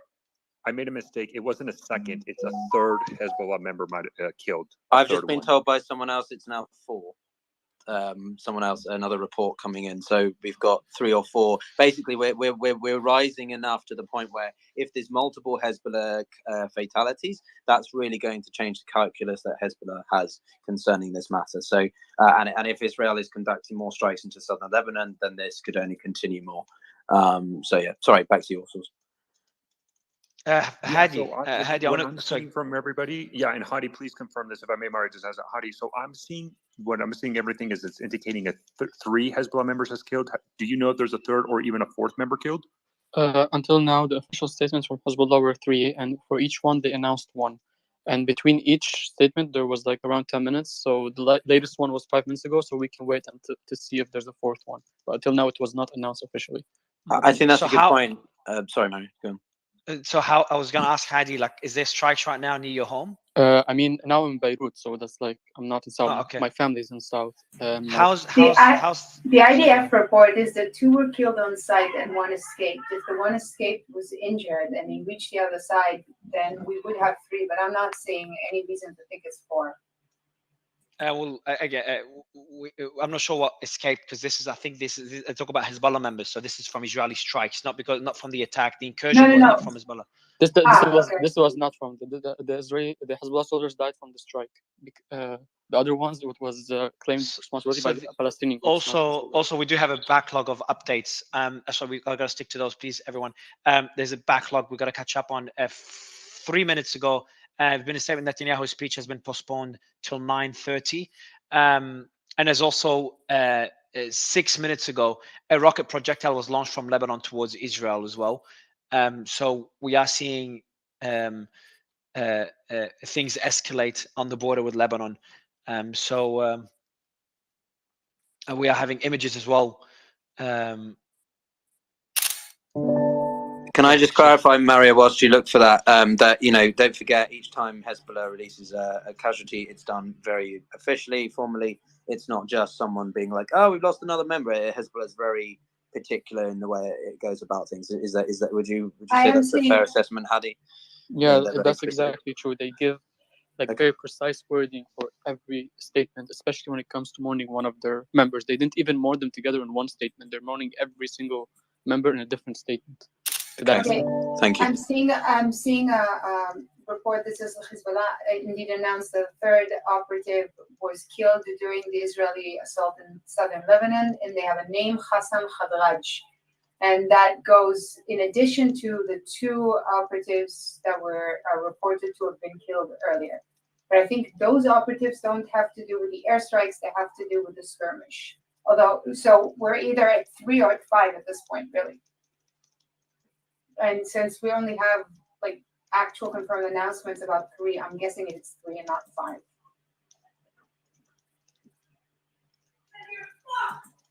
5. If you could please mute. Okay, that sounds bad. No, okay. So I just want to clarify then on what we're hearing then. So there's a lot going on. Some of this is speculation, some of this is news. We're working around the clock to try and bring some clarity to this. Israel, just another one now. Israel military says 85 soldiers among those who have been killed in the Hamas attack. So that's now up from 57, I think it was yesterday. It was 44, then it was 57, now it's 85. So that's predominantly around Gaza and Hamas. So we're not including anything that might be developing around South Lebanon. That comes from Al Jazeera and Spectator Index individually. All right. Jeff, do you have anything? Yeah, I wanted to share something that I actually found somewhat interesting, right? So we do have, sorry guys, we do have just got a footage, and I don't know if this is who this is from. This is, I'm gonna play it. It's a voice note that was sent to me. So this is a bombardment on the Lebanese border. I'm just checking. It is on the border, so I was hoping it's not deep into Lebanon, but no, it is on the Lebanese border. I'll just play the quick voice note now. So 24/7, so 20-second voice note. It's in South Lebanon.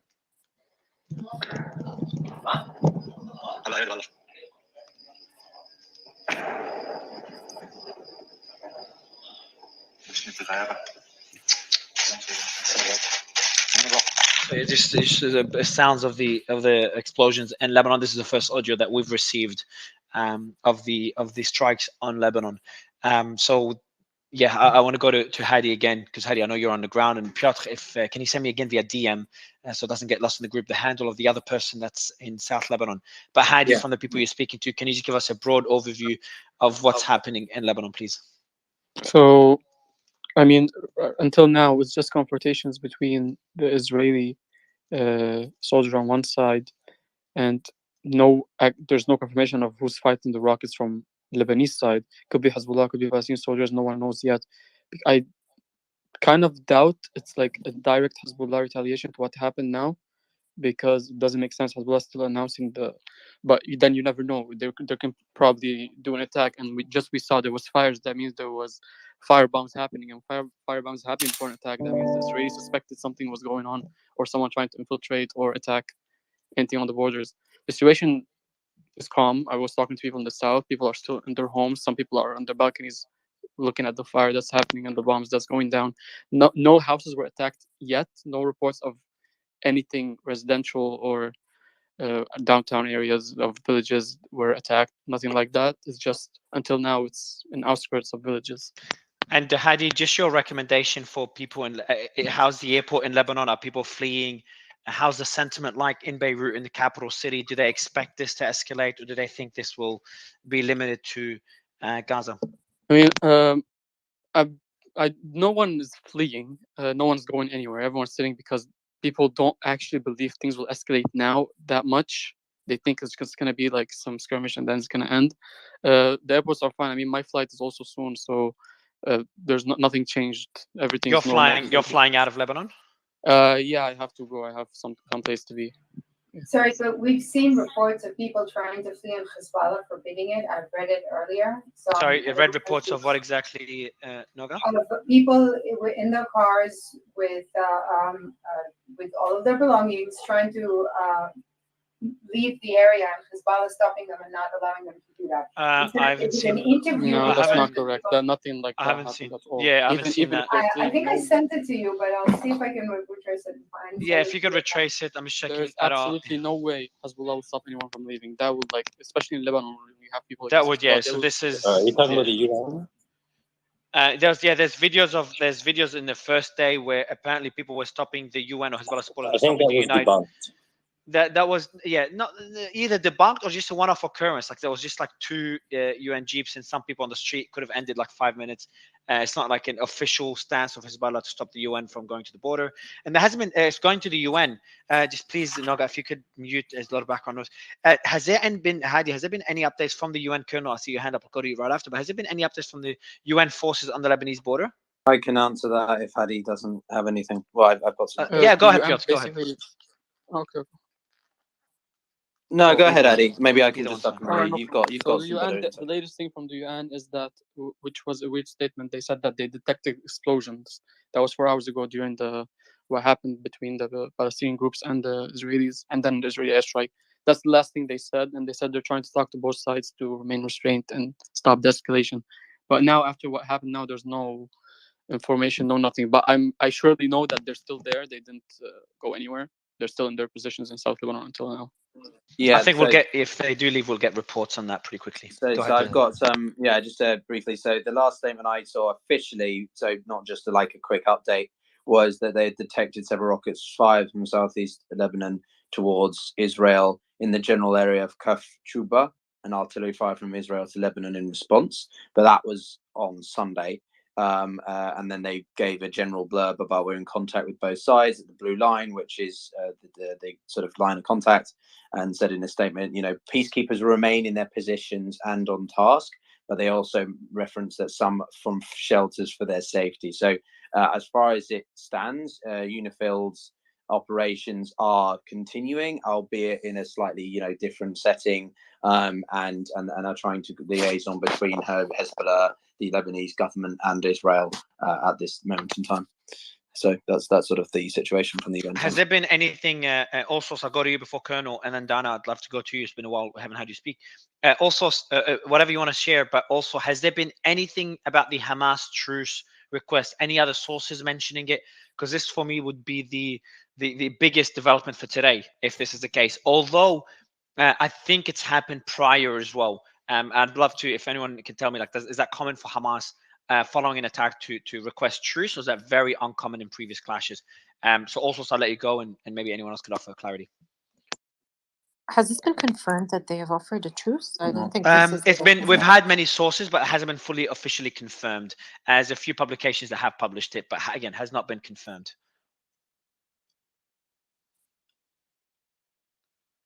Also, so you can't unmute Colonel. And Mario, in response to your messages, yes, I can. If you want me to do so, if you need to do whatever you need to do. I appreciate it. Thank you. No worries, mate.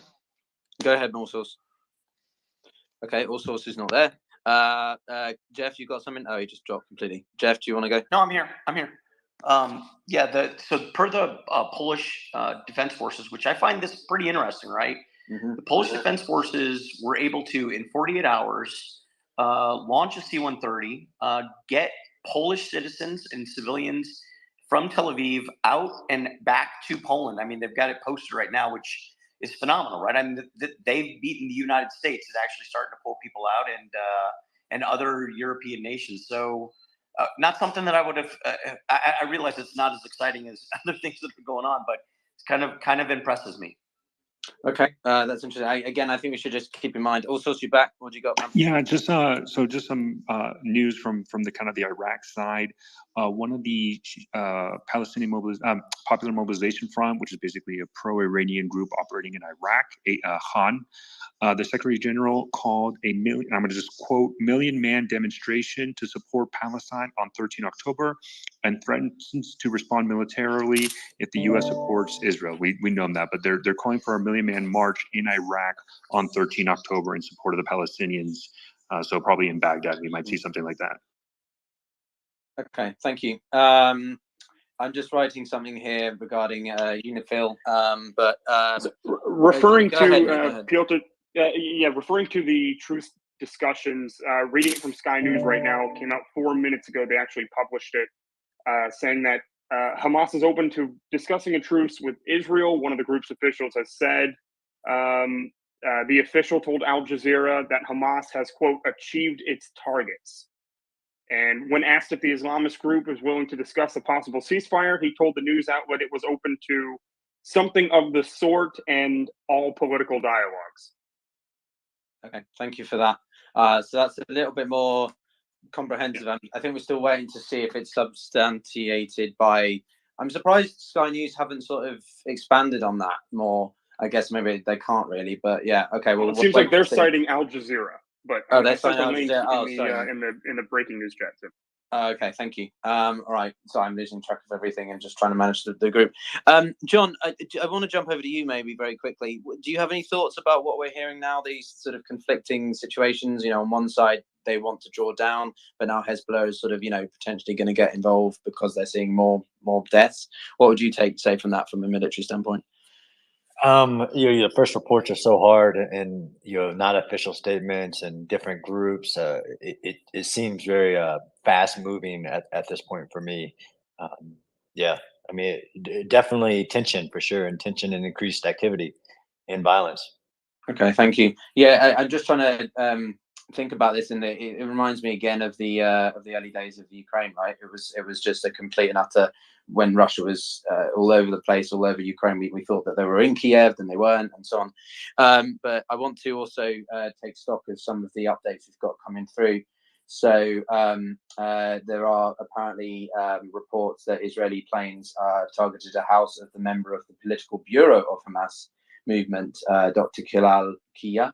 That's come in 1 minute ago from PL24 Online. Not too familiar with what that is.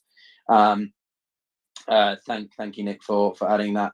Hamas is reiterating Hamas threatens to kill captives if Gaza is bombed without warning, and they've actually named another British victim. So this is something that we're seeing confirmation of. There are multi foreign nationals caught up as hostages in the Gaza Strip, most likely coming from that big festival. Mexico confirmed that they had 2 American lives are going to likely be obviously in there as well. And this is also coming at a time that we've seen the number of Israeli soldiers fatalities rise to 85. So that's that situation at the moment. And Noga, do you have anything else that you might be able to share with us about the Israelis? Any other reports you've been able to double check?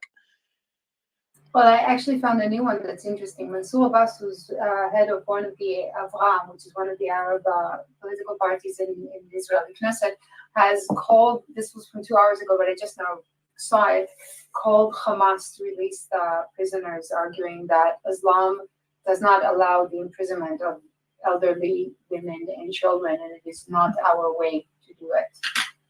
Hey, I got some new. I got some news. Literally a minute ago. I'm just going to read it from local focus security alerts, which is a reliable source. Several rockets were fired from southern Lebanon towards northern Israel. The Israeli army are currently firing mortar shells at the unknown targets inside Lebanese territory. It's the continuation back and forth, but more rockets being fired into Israel.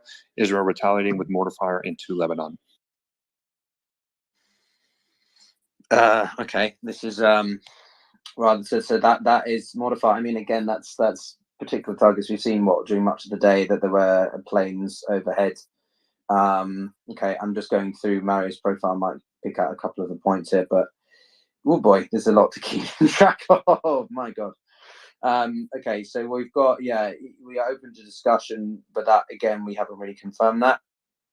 A number of these launches were detected. 4 reports that Hezbollah killed. Clashes escalating on the so these clashes, I mean, for me, I'm still wondering about whether or not this will still lead to Hezbollah being fully brought in. There's a difference between, exchanges of rocket fire versus, absolutely 100% troops being committed or soldiers being committed. Maybe that's me just trying to sort of put down any. Yoda, can I ask a question? Can I ask a question to Donna, because I believe Donna? I don't know is Donna on stage? I didn't know Donna's on stage.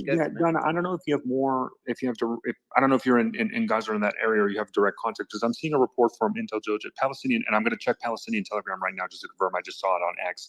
Apparently, there was a strike on a house in Khan Yunis that belonged to the Al-Astal family, and that there might be significant casualties because there was not a knockoff strike. So it looks like they targeted specifically Yunus Al-Astal, the preacher and Hamas member, the Palestinian Legislative Council. There might be a significant casualty. I'll jump into Palestinian Telegram to see, but have you seen anything on I'm your on end? Palestinian Telegram. Thank you for bringing that up. And there's been a lot of updates in the last hour, half an hour, as you mentioned. There seems to be, or what the news literally translates to, is a massacre in Khan Yunis, which is in part of the Gaza Strip, as you mentioned as well. Multiple martyrs and injured civilians as a result of an attack or a strike onto a home in the center of Khan Yunis, which is in the southern part of Gaza. So, and also the health ministry, I guess, in Gaza has announced that the hospitals have received until now over 687 martyrs, so killed Palestinians, and within this number there are 140 of which are children, and 105 are women. So it's a bit difficult reading out these numbers and imagining all these casualties. I'm just looking more into the Palestinian Telegram. I'm sorry, could I interrupt for a second to answer the previous question about the lack of warning? I'm seeing. Do you think we could, Noga, just let Diana finish? Diana finish, and then we'll come to you. Okay, Diana, do you need a moment? We can come back to you if you want a moment to think about it, and then we can come back to you. I was just scanning the stories, but no worries. Go ahead, and I'll gather some more information. No, I meant if you just needed a moment personally, but if you want to. Yeah, it's fine, and I'm sorry, I did not mean to be. No, not at all, Noga. It's okay. Let's go ahead, Noga, and then we'll circle back to Dana. So the thing is as follows: the IDF is clarifying that we call it knock on the roof, and that it's no longer the method, because even though sometimes it is utilized, mostly what you do is you evacuate the mass of population from central terror complexes, and then you attack. And to that, we add the fact, hang on, I lost it, 1 second. There's a quote, the quote from Hamas that someone here mentioned earlier. is actually from the spokesperson of Hamas, Abu Obadiah, and the full quote, if I understand this correctly, is that the enemy doesn't understand humanity or morality, so we will speak to it in a language that it knows. Any attack of our people without warning, and there's a brackets here, and I don't know if it's an addition from the translation to Hebrew or it was actually said, knock on the roof, will be answered by an execution of one of the hostages. So now that we're tying this all together, really what Hamas is saying is that if any more houses are attacked in this fashion, that is to say that they're attacked without the warning that the IDF has decided to forego if they have the ability to move the population out of the area, then they will execute one of the hostages. That is the warning that Hamas is given. So if the IDF doesn't start giving the warnings again, that might trigger execution of hostages. And this is from 8:08 Israeli Standard Time, which was like an hour and a half ago. Okay, thank you for that. So you saying that so we've got a little bit more clarity on what they meant about potential, but that's confusing, because if we've got a senior Hamas official stating that they, and this kind of talk confuses me a little bit. John, I don't know if you could interpret this, but the Hamas official saying that they're open to a possible truce, having achieved their targets. What kind of targets would that be? Because it doesn't seem to me that they have achieved their targets, or they just wanted to cause a brief incursion and then sort of hope to sort of reel back. What do you think that John's gone? Okay, Benjamin, go ahead. There's an update. Just there's a bit of an update. I'm going to mention. I'm going to go back on calls, but there's reports that Israel has cut water supply completely from Gaza. So there's a report that we're getting. Also, we have. This is a good positive development. Hi, thank you for sharing it. White House Deputy National Security Advisor saying that there's no direct information showing Iranian involvement so far. Now, I know this is a statement that was made prior. I'm guessing for it to be sent now, and this is a statement made again. So it'd be good to mention again. Yes, so this is confirmed. So it just shows that on one side we are seeing rhetoric, especially through back channels, of hey, if Hezbollah gets involved, we're going to involve Syria with leadership, Hezbollah leadership, which to me, this one, I know it's through back channels that we've mentioned it, and many sources are mentioning it. It's just very difficult to believe. Like, this is crazy rhetoric. Either Israel's really trying to deter Hezbollah by making such statements and really scare Hezbollah from joining, or they mean it, or it's not true. But this is pretty wild rhetoric on that front. On the other side, we are getting more reports that Al Jazeera is the one that confirmed they were talking to the Hamas official, and I've posted exactly what he said. Let me pin it above regarding the truce, because that's for me the biggest development, even though he wasn't so clear about it. So I know the headlines are saying, hey, he's Hamas agrees to truce. It's not like an official statement. Let me pin it above. You can see exactly what was said. But it says Musa Abu Mar, whatever, Hamas has achieved its targets. Asked if they are willing to discuss a possible ceasefire, he said it was open. Whoever unmuted, please mute your background noise. Asked if they are willing to discuss a possible ceasefire, he said it was open to, quote, something of the sort and all political dialogues. Just implying that they're open to a ceasefire when it was asked directly to him, but it's not a request from Hamas for a ceasefire, which is pretty common, because they, obviously they would like peace. I'm guessing they would like peace. All sides would like peace, but it's a matter of when would they want that peace. And no side wants to show weakness by saying, "Hey, but we Mary, would like this is so confusing, because at the same time they're threatening about executing, supposedly. Okay. So I just want we've got two very different narratives going on simultaneously, and it's no, the first one. Approach.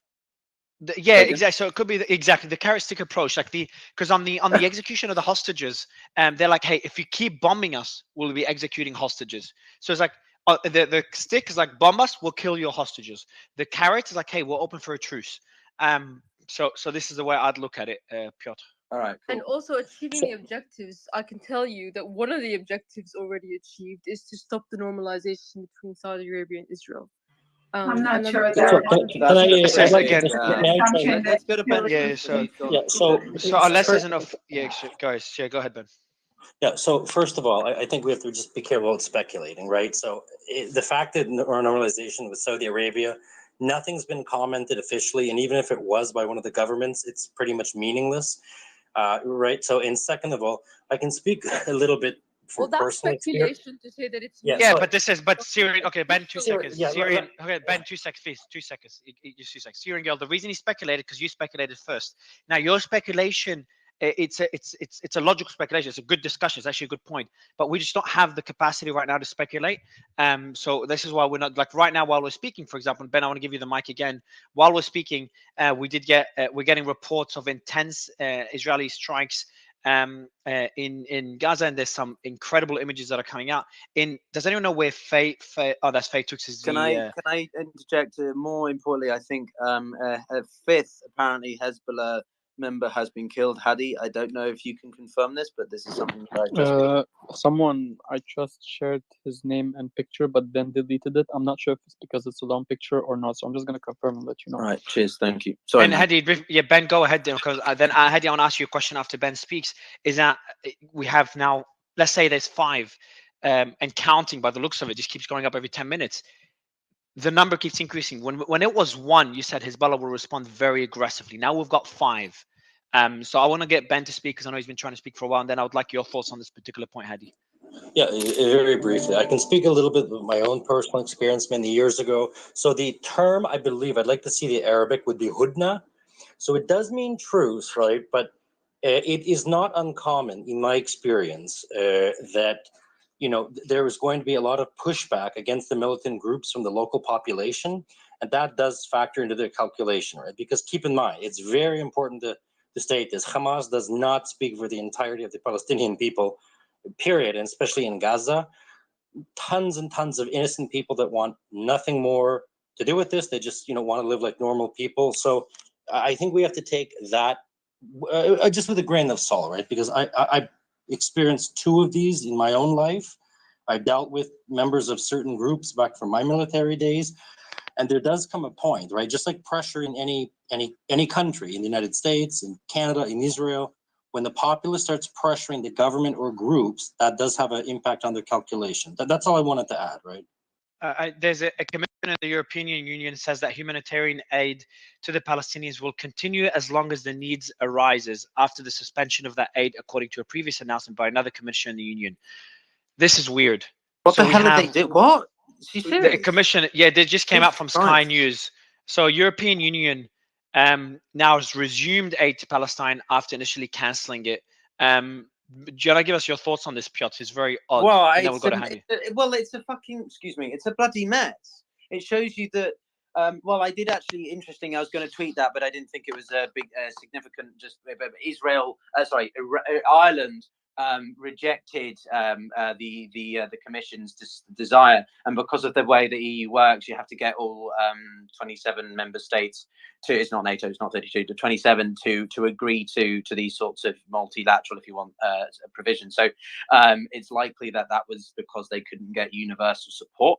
Also, I would just point out how inconsistent this is, given we've seen the British prime ministers Downing Street, we've seen Germany, we've seen several nations across Europe lighting up with the Israeli flag, so making it very clear which side they support. So I'm that is really confusing, but it shows you the ineptitude really of the EU at times like this. Big vehicles trying to do stuff, and it's not really going to help the situation, I think, from the EU's consistency side. But I want to get over to Chief because he might have something. Now before Chief, sorry, I just do want to go back to Hadi just on the. First, I'm just going to post images of the airstrikes in Gaza just to show you the scale of these strikes. If you look at my last 2 posts, the team is sending through some images they're getting, and I've added some of them with the announcement of the EU Commission resuming aid to Palestine from another commissioner. So 2 separate commissioners making 2 separate statements. I've pinned the images above again to show you the scale of these strikes. And I want to go to Hadi. Hadi, on the question of Hezbollah's involvement, your statement again for the audience, if you weren't there a few hours ago. So Hadi said Hezbollah will respond, is expected to respond decisively. If you look back at history, after the death of one of their members, and now we're seeing the death of 5 or more, and the number keeps increasing. So what do you expect? How will Hezbollah respond? I do believe that Hezbollah will take into account the number of the soldiers who were killed in the Israeli aggression on South Lebanon. So I guess you know that the Two seconds, sorry, Prime sorry, Minister, Noga, just 2 seconds, sorry. Go ahead, Prime Hadi, I'll let you. Minister's Noga, is speaking. Oh, sorry, Noga, sorry to interrupt you. I didn't know it was breaking news you had. Okay, can someone send me, is it in Hebrew? Yeah, I can do it. I can do it. No, it's in English. Oh, wait. You got to unmute, Ben. And sorry, Noga, I didn't know it was breaking news. Ben, we can't hear you. No, I know this. My stupid buffer. The video is buffering. Hold on. Okay. Is this on YouTube? I mean, I can try and get it up if you want. Yeah, Naga, if you can send me through the link, but I'm guessing it's gonna be in Hebrew. If somebody has if there's an English link or overlay. I got it. It's in English here. I'm checking it. Sorry, 1 second. Communities and fend off any entry of the enemy to our borders. These fights are still ongoing. Ben, can you send me through the link, please? Your Ben. Ben. Eliminate all of them. The second action takes Sorry, place. the only version I have is in full Hebrew. Can anyone that has the automatic translation? All right, if someone has, I've just removed Ben from calls because I can't mute him. Ben, I've just removed you from stage because your audio was really bad. But if you could, we're getting notes here. All right, so we're getting the notes anyway. Hamas asked for war, and we will face war. A number of militants are still under our areas, and we will work to eliminate them. So this is from the Prime Minister now. Can also confirm from Al Jazeera that a 5th member of Hezbollah has been killed. So thank you. I'm just gonna read out the key statements here. The team is getting the key statements out. We will work on fortifying our borders with Lebanon and the West Bank. So there's another statement here. I'll read out as they come. If there's anything if you're listening to it as well, Noga, you want to add anything else that is said, feel free to do so. I'm trying to summarize it instead of giving you the blah, blah, blah. Oh, perfect. Thank you. So I'll mention one's live as Noga prepares for a summary on what has been said. We want to secure international support so that we can move on with a large margin of freedom. So we can move with a large margin of freedom.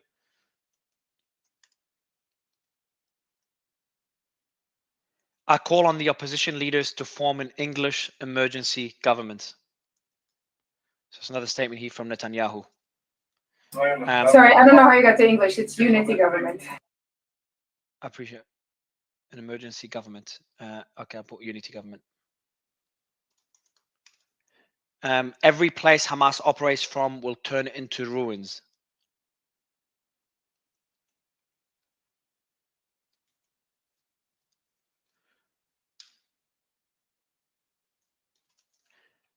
Just waiting for the next statement here. So it's probably the biggest statements that we've seen is the most escalatory one so far, is that every place Hamas operates from will turn into ruins. So whether that includes, obviously that will include Gaza, but that will includes other territories where there's groups affiliated with Hamas, and whether they will be included, we obviously don't know. The internal division in Israel is a thing of the past. She's obviously rallying Israelis behind the cause, which we've talked about earlier.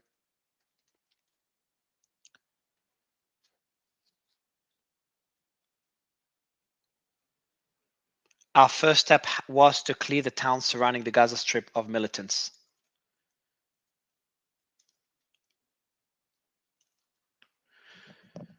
So again, the statement so far, Hamas asked for war and we will face war. A number of militants are still in our areas and we work to eliminate them. So still Hamas members within Israel.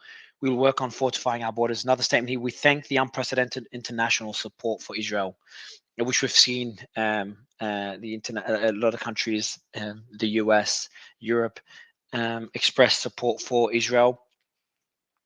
There are still a number of Palestinian militants inside Israel, which we've read already. He's mentioned it again, I guess.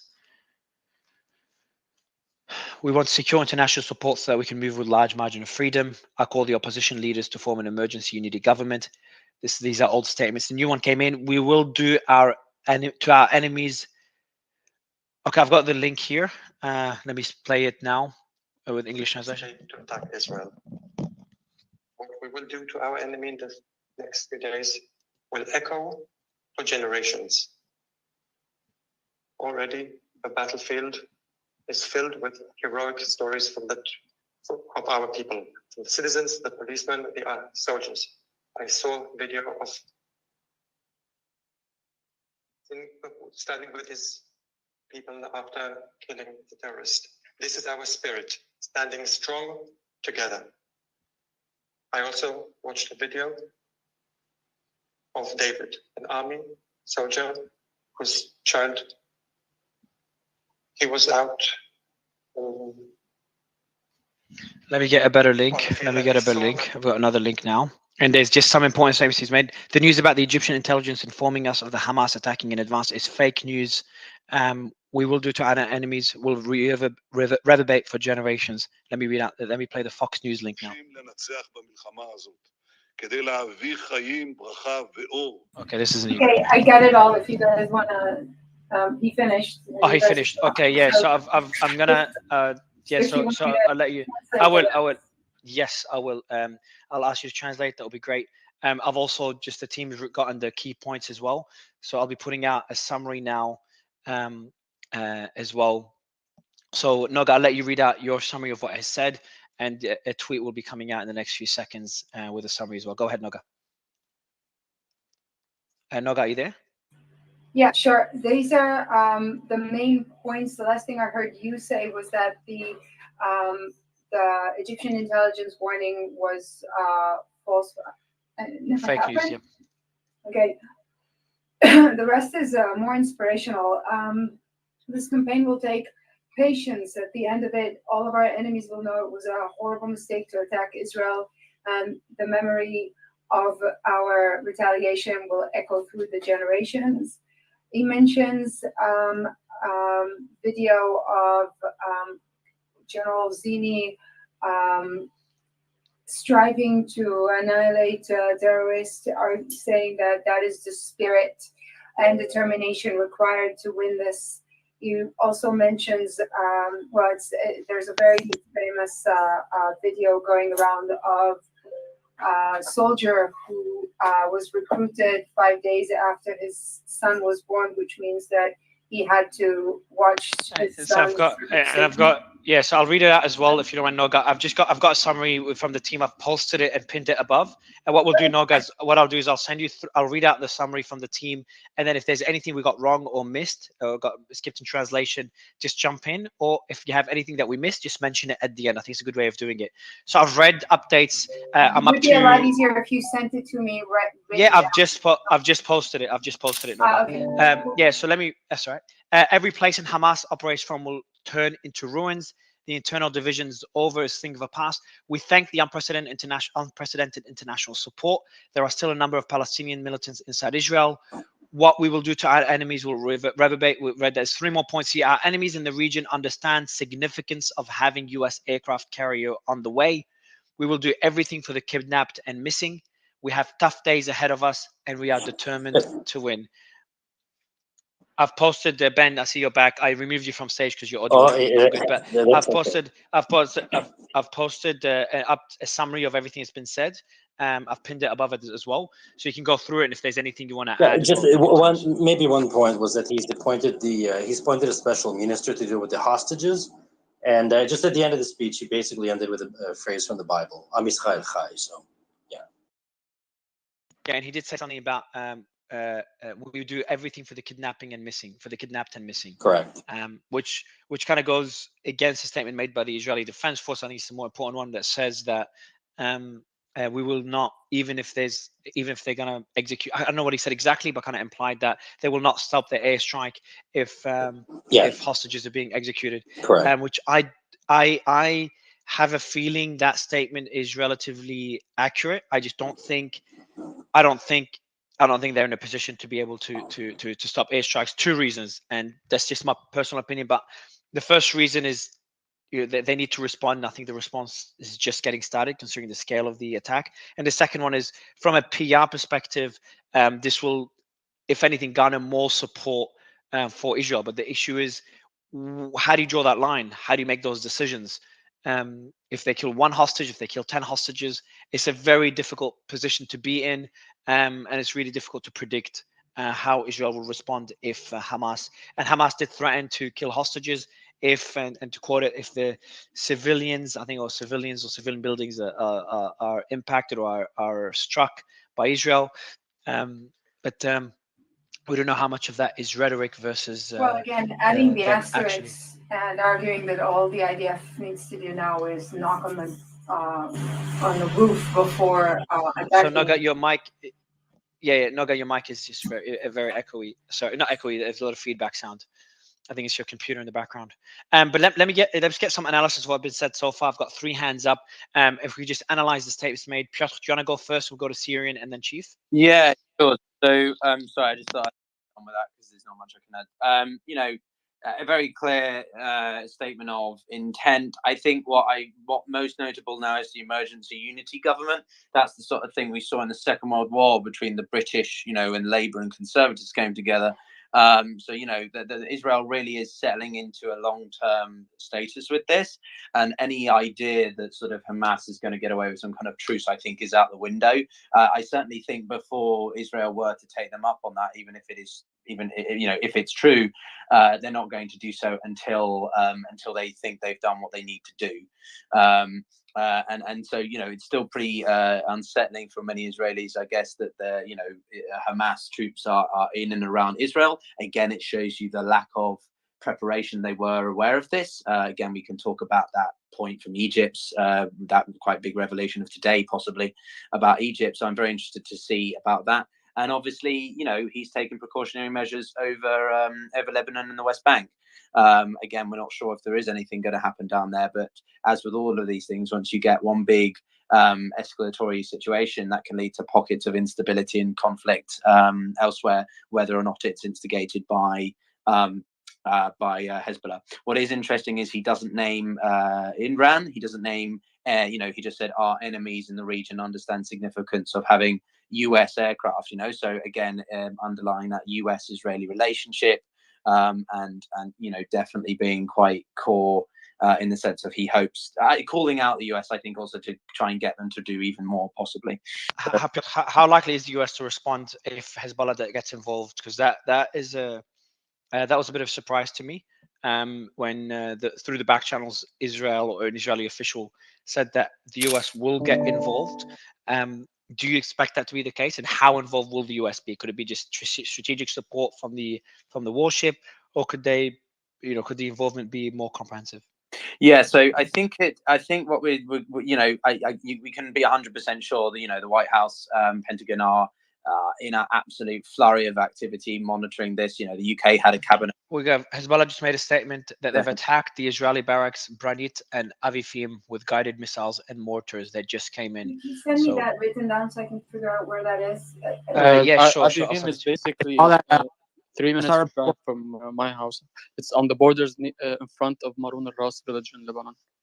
Right, Is it on the Lebanese side or the Israeli side? The Lebanese side is Maroun al-Ras. The Palestinian side is Avivim. Okay, well, so to your question, Mario, this kind of activity is something that the US is going to be taking into huge amounts of consideration. If Hezbollah continue to do this sort of thing, but don't necessarily begin really, maybe Hezbollah are doing this in response to the statement, right? We saw what happened last year when Putin launched that hypersonic missile when Biden first visited Poland, right? So maybe Hezbollah are just doing this as a sort of posturing response. But were there to be a real notable increase in Hezbollah? We have a response now from Israel. It's just now the Israeli army. We will launch an artillery bombardment in response to fire fired a little while ago from Lebanon towards Israel. So just seconds after the Hezbollah statement that they fired, the Israeli army is responding to Hezbollah. Hadi, can you please tell me what your thoughts are? Is that just tit for tat, or is it starting to escalate? Right. What is confirmed right now that 5 rockets were fired from Lebanon towards a military base in Avivim, and it's basically also a disputed area. Is it Palestine? Is it Lebanon? Because it's also part of Lebanese occupied territories to an extent. So the Israelis fired back with mortar shells. Al Mayadeen news, which is usually trusted when it comes to Hezbollah, they said that the Lebanese resistance Hezbollah claimed responsibility for the attack. I could confirm that, but I'm just waiting for even more confirmation from something affiliated further with Hezbollah that they We claim had responsibility. yeah, so exactly I'm we seeing had that from the IDF. no, sorry, he's referring to Hezbollah taking responsibility for the attacks, and we did see that from one source. Hadi, I think it was Hezbollah directly, one of the sources, official sources, but you know better than I. But it seems that Hezbollah is taking responsibility for that attack, and it's not surprising considering 5 of their members died. Yeah, But it and I seems think the statement said that this is just the initial response and the first attack. It's not the end of the retaliation. But I'll confirm and let you know if Hezbollah so. actually took responsibility. So how could this evolve moving forward, Heidi? Because there's 2 ways I look at it. On one hand, Hezbollah decides we're going to get fully involved in this war, and then you'll see a full-blown attack. On the other hand, it's going to be a tit-for-tat response. A lot of it will be for optics as well. Or third option would be Hezbollah's decided to get fully involved, but to get the support of the Lebanese people, they cannot just declare war. They keep slowly escalating it until they have enough grounds to attack, where they will get the support of the Lebanese people. These are the 3 options that I'm looking at now. What do you think? I mean, putting what's happening in Gaza aside, I don't believe that neither Hezbollah or Israel want to go to a full-scale war. I think that they will just back and forth, blood for blood, aggression to an attack, all that, attacking. But then again, you never know what's the real intentions of both sides, what they really want. I can't confirm Hezbollah's intentions, of course. I don't know what they're aiming for, but if they really want to escalate the war, I think they could have done that by now. But I don't believe they want to escalate to a full war. But would they? But how do you? Thinking though, surely they would have made the move sooner rather than. No, but Piotr, the issue, the Piotr, let me tell you what I think here. I want to get your thoughts as well. Like you initially, and we said that, like you'd expect Hezbollah, if they want to get involved, and they've made the decision, you'd expect it to be swift, while Israel is still responding to everything without Israel being prepared, which makes sense from a military perspective. But then you have to understand, in Lebanon politically, Hezbollah, or at least when it comes to the Lebanese citizens, they split on whether they, and I think I'd even say like the majority doesn't want Hezbollah to get involved, even a lot of the Hezbollah supporters, because Lebanon is a very bad shape. So Hezbollah, if they decided to get involved, whether independently or because of Iranian influence, if they decided to get involved, they will need a good reason to give to Lebanese citizens. And so they need to escalate the war where Israel will respond aggressively enough where they can look at these deaths and look at the destruction. We declare war, but not because of Hamas, because of what Israel did in Lebanon, and they will get more support. What do you think, guys? Yeah, I would say. Well, look, Hezbollah is still a governing entity. It still represents a proportion of the population, or has a sort of an influence in that way that Hamas doesn't as such. I think. I mean, I know Hamas has been in control since 2006, but the dynamics are quite different, I think. And just to your US point, I mean, the US is taking all of this into calculation. If let's go down the route that Hezbollah does decide to enact, then the US, I think, would respond to more strategical strikes in tandem with the Israelis. It sounds to me like the Israelis, at least on the northern side, do have their act together a little bit more than maybe on the south. Because they've immediately responded and told everyone that they've responded to what Hezbollah did. So it seems to me like they're trying to get a hold of the north in anticipation, and that may well deter Hezbollah even more. At the end of the day, sometimes the best way to de-escalate is to escalate. That's the Russian method, of which doesn't exactly work. But yeah, that's sort of, I don't know, Hadi, what do you think? I mean, just the surprising move here that it wasn't Hezbollah that initiated an attack on the borders. For Israel to go and attack in Hezbollah point, killing people are saying now the number is 7, but I don't have confirmation. Killing Hezbollah soldiers like that without any Hezbollah provocation, that's actually quite a bit surprising for Israel to do that if they don't want an escalation. But they probably got, I don't know, wrong information, or probably they just want to send a message to Hezbollah, like Hezbollah sent the message the other day. And we'll see where it goes from there. I think it all depends on what Israel does to Lebanon for Hezbollah to go on full-scale war. But other than that, I don't believe they'll go on full-scale war for what is going on right now in Gaza or for the killed soldiers. Interesting, just a bit random, but interestingly, Zelensky, if we remember who that is, has likened Russia to Hamas, stating, quote, "The essence is the same and both entities act as terrorists." He also alleged that Iran has a role in both conflicts. So, you know, all the while this goes on, obviously, this is what maybe some people are suggesting Russia wants, which is increasing distraction from Ukraine so that they can, you know, ultimately win down there. I retain some degree of skepticism on this theory, but just thought I'd mention that because it's quite an interesting, you know, take from someone. Go ahead. I can add something to what Piotr said about the Netanyahu speech. Actually, a couple of things. The first one is that I didn't hear him talk about our enemies in the region. He specifically mentions Hamas several times, but it doesn't seem like he was opening this to attacks or opening this to ideas of attacks from other sides. But I think more interesting is what he said at the end when because the thing is, usually what happens is that Hamas would indicate that they're open to negotiation, and then it would be incumbent upon Israel to make the suggestion. And I think what Netanyahu basically is saying, and maybe that also answers some of the question of why we weren't that careful with Hezbollah, is that Israel is not going to make the first overture this time.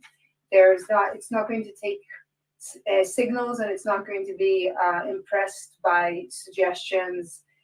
We're in this for the long haul.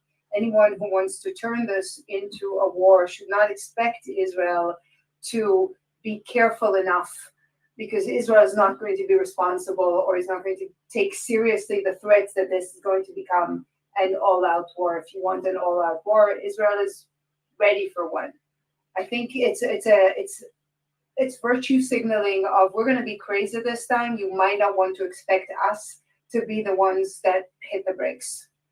I just want to bounce to Chief, actually, because it's quite an interesting update. I don't know if that's what you're going to share, Chief, but as one account that I absolutely deplore shared one a claim that has now been disproven. Isn't that right, Chief?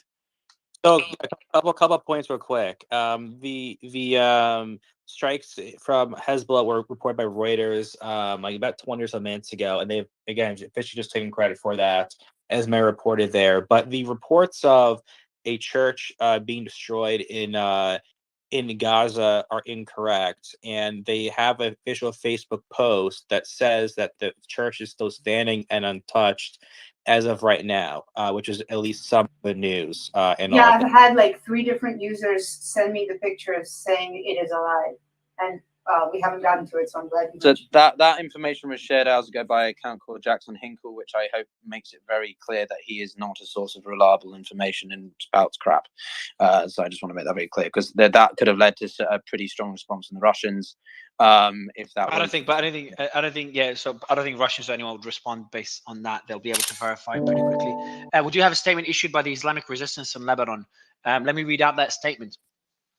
In the name of God, the most gracious, the most merciful, permission is given to those who fight because they have been wronged, and indeed God is able to grant them victory. After the martyrdom of 3 Mujahideen brothers this afternoon as a result of the Israeli attacks on Lebanese towns and villages, groups of the Islamic Resistance, in an initial response, attacked the Pranit Barracks, which is the command center of the Gailan Division, and the Aviv Barracks, which is the clerical command center affiliated with the Western Brigade, using guided missiles. Mortar shells hit them directly. Victory comes only from God, the mighty, the mighty, the mighty. So Hadi, this means that it is not Hezbollah that conducted those attacks. It is another group, correct?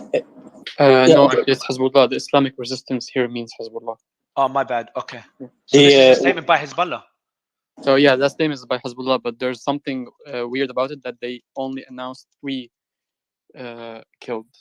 Real quick. So I'm just going to take you. Sorry, 2 seconds. Just guys, I just want to understand that statement. I've just tagged you in it, Hadi, in the group. Can you just confirm this is their statement? Yes, this is their statement, because I saw it being posted somewhere else, and you can look at their logo. It's on the paper that's been sent on the group as well. One of the an IDF spokesperson, I assume he was just watching. They were asked for the responses to a possible truce, and it was a very short answer. This is not something that Israel could ever live with. Real quick, Hezbollah has fired some more missiles at northern Israel per Israel War Room. So we'll see more about that. We have one report just now, a minute ago, from Channel 13, saying that Hezbollah began mobilizing thousands of fighters on the border. So this is a break. It just broke a minute ago. Okay. So guys, just everyone just ease up. There's too many developments. So first one is Ben. Did you say Israeli defense? Who said that statement? Ben. Ben. Yeah, it was just underneath the spokesperson for the Israeli Defense Force. They were asked if there was any possibility to a truce, and the answer it was in Hebrew. This is not something Israel would ever agree to. It roughly translates literally. I got. I no yeah. need to translate literally. Okay. It's okay. So the other one now is we have from you, Chief. I'm not sure. Can you post it in the group? So you said Hezbollah announced. Hadi, if you can verify this, Hezbollah announced the movement of thousands of troops. Is that correct? That's not Hezbollah who said that. That's Hebrew Channel 13 that they claimed that. Well, yeah, I'll send it to you in over here, a couple of them. But we have reports from Channel 13 that Hezbollah began mobilizing thousands of fighters on the border, and some 5 missiles that were fired from Hezbollah at northern Israel per the Israel War Room. So I will go and send those to you right here too. Yeah, please send them through in the breaking news group on WhatsApp. Let me tag you in it. You're in it. Oh, you're not in it. I'm going to add you in our breaking news group. If you can share it there, and I want to. So first share it, and then I want to understand, because this is Hadi. If this is true, this will be pretty major for thousands of troops to be deployed on the border. Correct? I mean, usually deployments of Hezbollah soldiers on the borders when there's clashes, that's kind of normal. It's not something big of a deal. Okay. But we'll see how things go from here. So, but how many? But the number matters. So if there's thousands of, I mean, because they have troops. I don't believe they Channel 13 said the exact number. I mean, no one would know the number because their deployment is not something we can see on the streets or between, like, we don't know. Us who live there, we don't see them being deployed. So I don't see any way for us to know the numbers actually. So there is a little letter. There's a speech to the military spokesperson on behalf of Kataib Al-Qassam. I don't know the name, via Al-Aqsa satellite. I think Nick, you mentioned that, and Carlos, you said that. Nick or Carlos? I'm not keeping track anymore. Hamas Oh no, Nick mentioned Hamas spokesperson has a speech shortly as well. That's what Nick mentioned. Oh, So we've that got would a be few. important. That would be really important to pay attention to. Sorry, Marin. That's all right. So we have Hezbollah fires 5 missiles. I got that from Chief. So Hezbollah is responding to the Israeli attack. And if you could, Chief, share the one about the thousands of soldiers being mobilized. If you could just copy the text and the source, if you don't mind, Chief, in the group. Yeah, let me go to the panel again. Syrian girl, I see your hands up. Yes, sorry, I'm just you opened the panel to analysis just a little while ago. So first of all, the question was, is the US going to get involved if Hezbollah gets involved? I don't think so. I think the US is there as a counterbalance to Iran getting involved, not for Hezbollah. I don't think that the US would get involved. You agree? Yes. I'd agree. Yeah, I agree. I think Hezbollah, for the US to get involved. Yeah, so just on that point, and someone please, whoever unmuted, if you can mute again. Amir, can you please mute? Yeah, I've muted, don't worry. It's yeah, a bit glitchy. The app's a bit glitchy, but yeah. Okay. Sorry, go ahead. Sorry, what's the second point? Second point, Hamas did not ask for a ceasefire. That's kind of coming from the media. They were asked by the interviewer if they were open to a ceasefire, and then they said yes. That's not the same thing as asking for a ceasefire. Yeah, I've made that clarity also earlier, and I put out the statement, the full statement. Good. So it wasn't Hamas saying, "Hey, we would like ceasefire." It was more being asked by the reporter, and Hamas saying, "Yeah, we're open to it," which is very different. So third point. Which again, as I mentioned before, this is usually hold on, the way that it works. Whoever speaking, just 2 seconds. Sorry, Syrian, go ahead. Last point, then sure, you can definitely say that. So we kind of glossed over this, but I think it's very important. They cut off the water to Gaza. They cut off the water. That's a huge escalation, and I think it's definitely going to be already enough casus belli for Hezbollah to be involved. If because people can die within days, essentially, especially children. All right, so thank you for that, and I do have Chief. Thank you for sharing it. So I'm going to be posting that statement by Chief as well. It's true. Channel 13 has stated that Hezbollah began mobilizing thousands of fighters on the border. I'm not sure what their source is. Could be someone from the Israeli intelligence. I'm not sure what it is, but Hezbollah has not made that announcement. But Hadi, do you know whether thousands is common or not? Because I know mobilizing, but like the number seems when it's mobilizing thousands, it just seems like it's more than just a precautionary measure. Or maybe it is a precautionary measure in case Israel.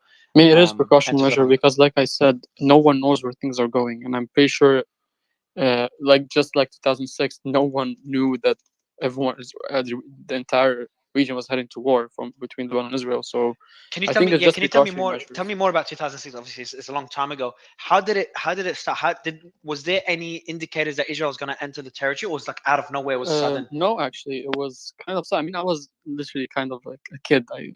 I was barely walking, but from what I know from my family and all that, but that in 2006, Hezbollah kidnapped 2 Israeli soldiers on the borders near Shabaa Farms, and they just wanted that for like prison swap. They just expected that things will be like mortar shells and all that. It started like that until suddenly there was a decision from Israel to start the invasion and start bombing Beirut and the airport and bridges. That's when things started to escalate. Until now, we're not seeing the same things here. We're just seeing the normal skirmishes between 2 sides.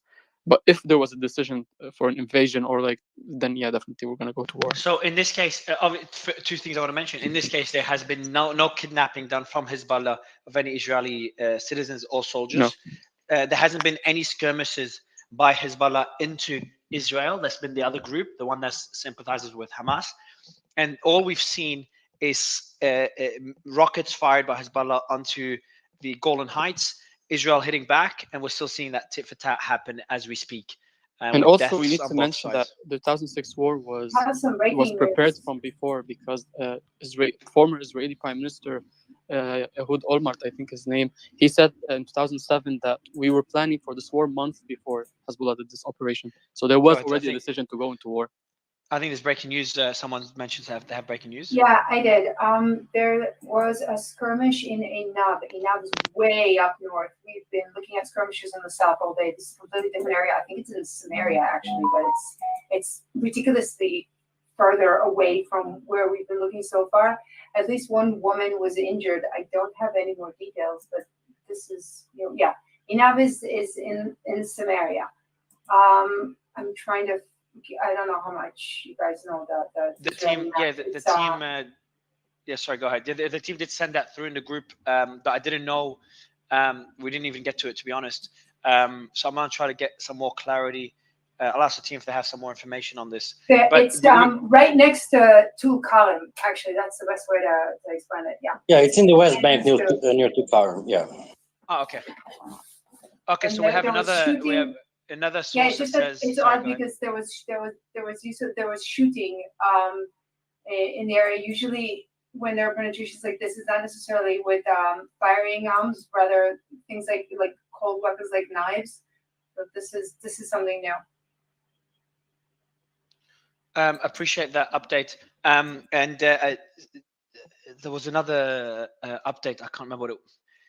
This is ridiculous. Oh, no, sorry. Yeah, this is it. There's now apparently 9 Hezbollah deaths based on a source. That's not official from Hezbollah, but just a source. Yeah, we should. Yeah, I saw that. That's not, unless it's in them, I think we should wait because it's just. Well, yeah, so, go ahead, Piotr.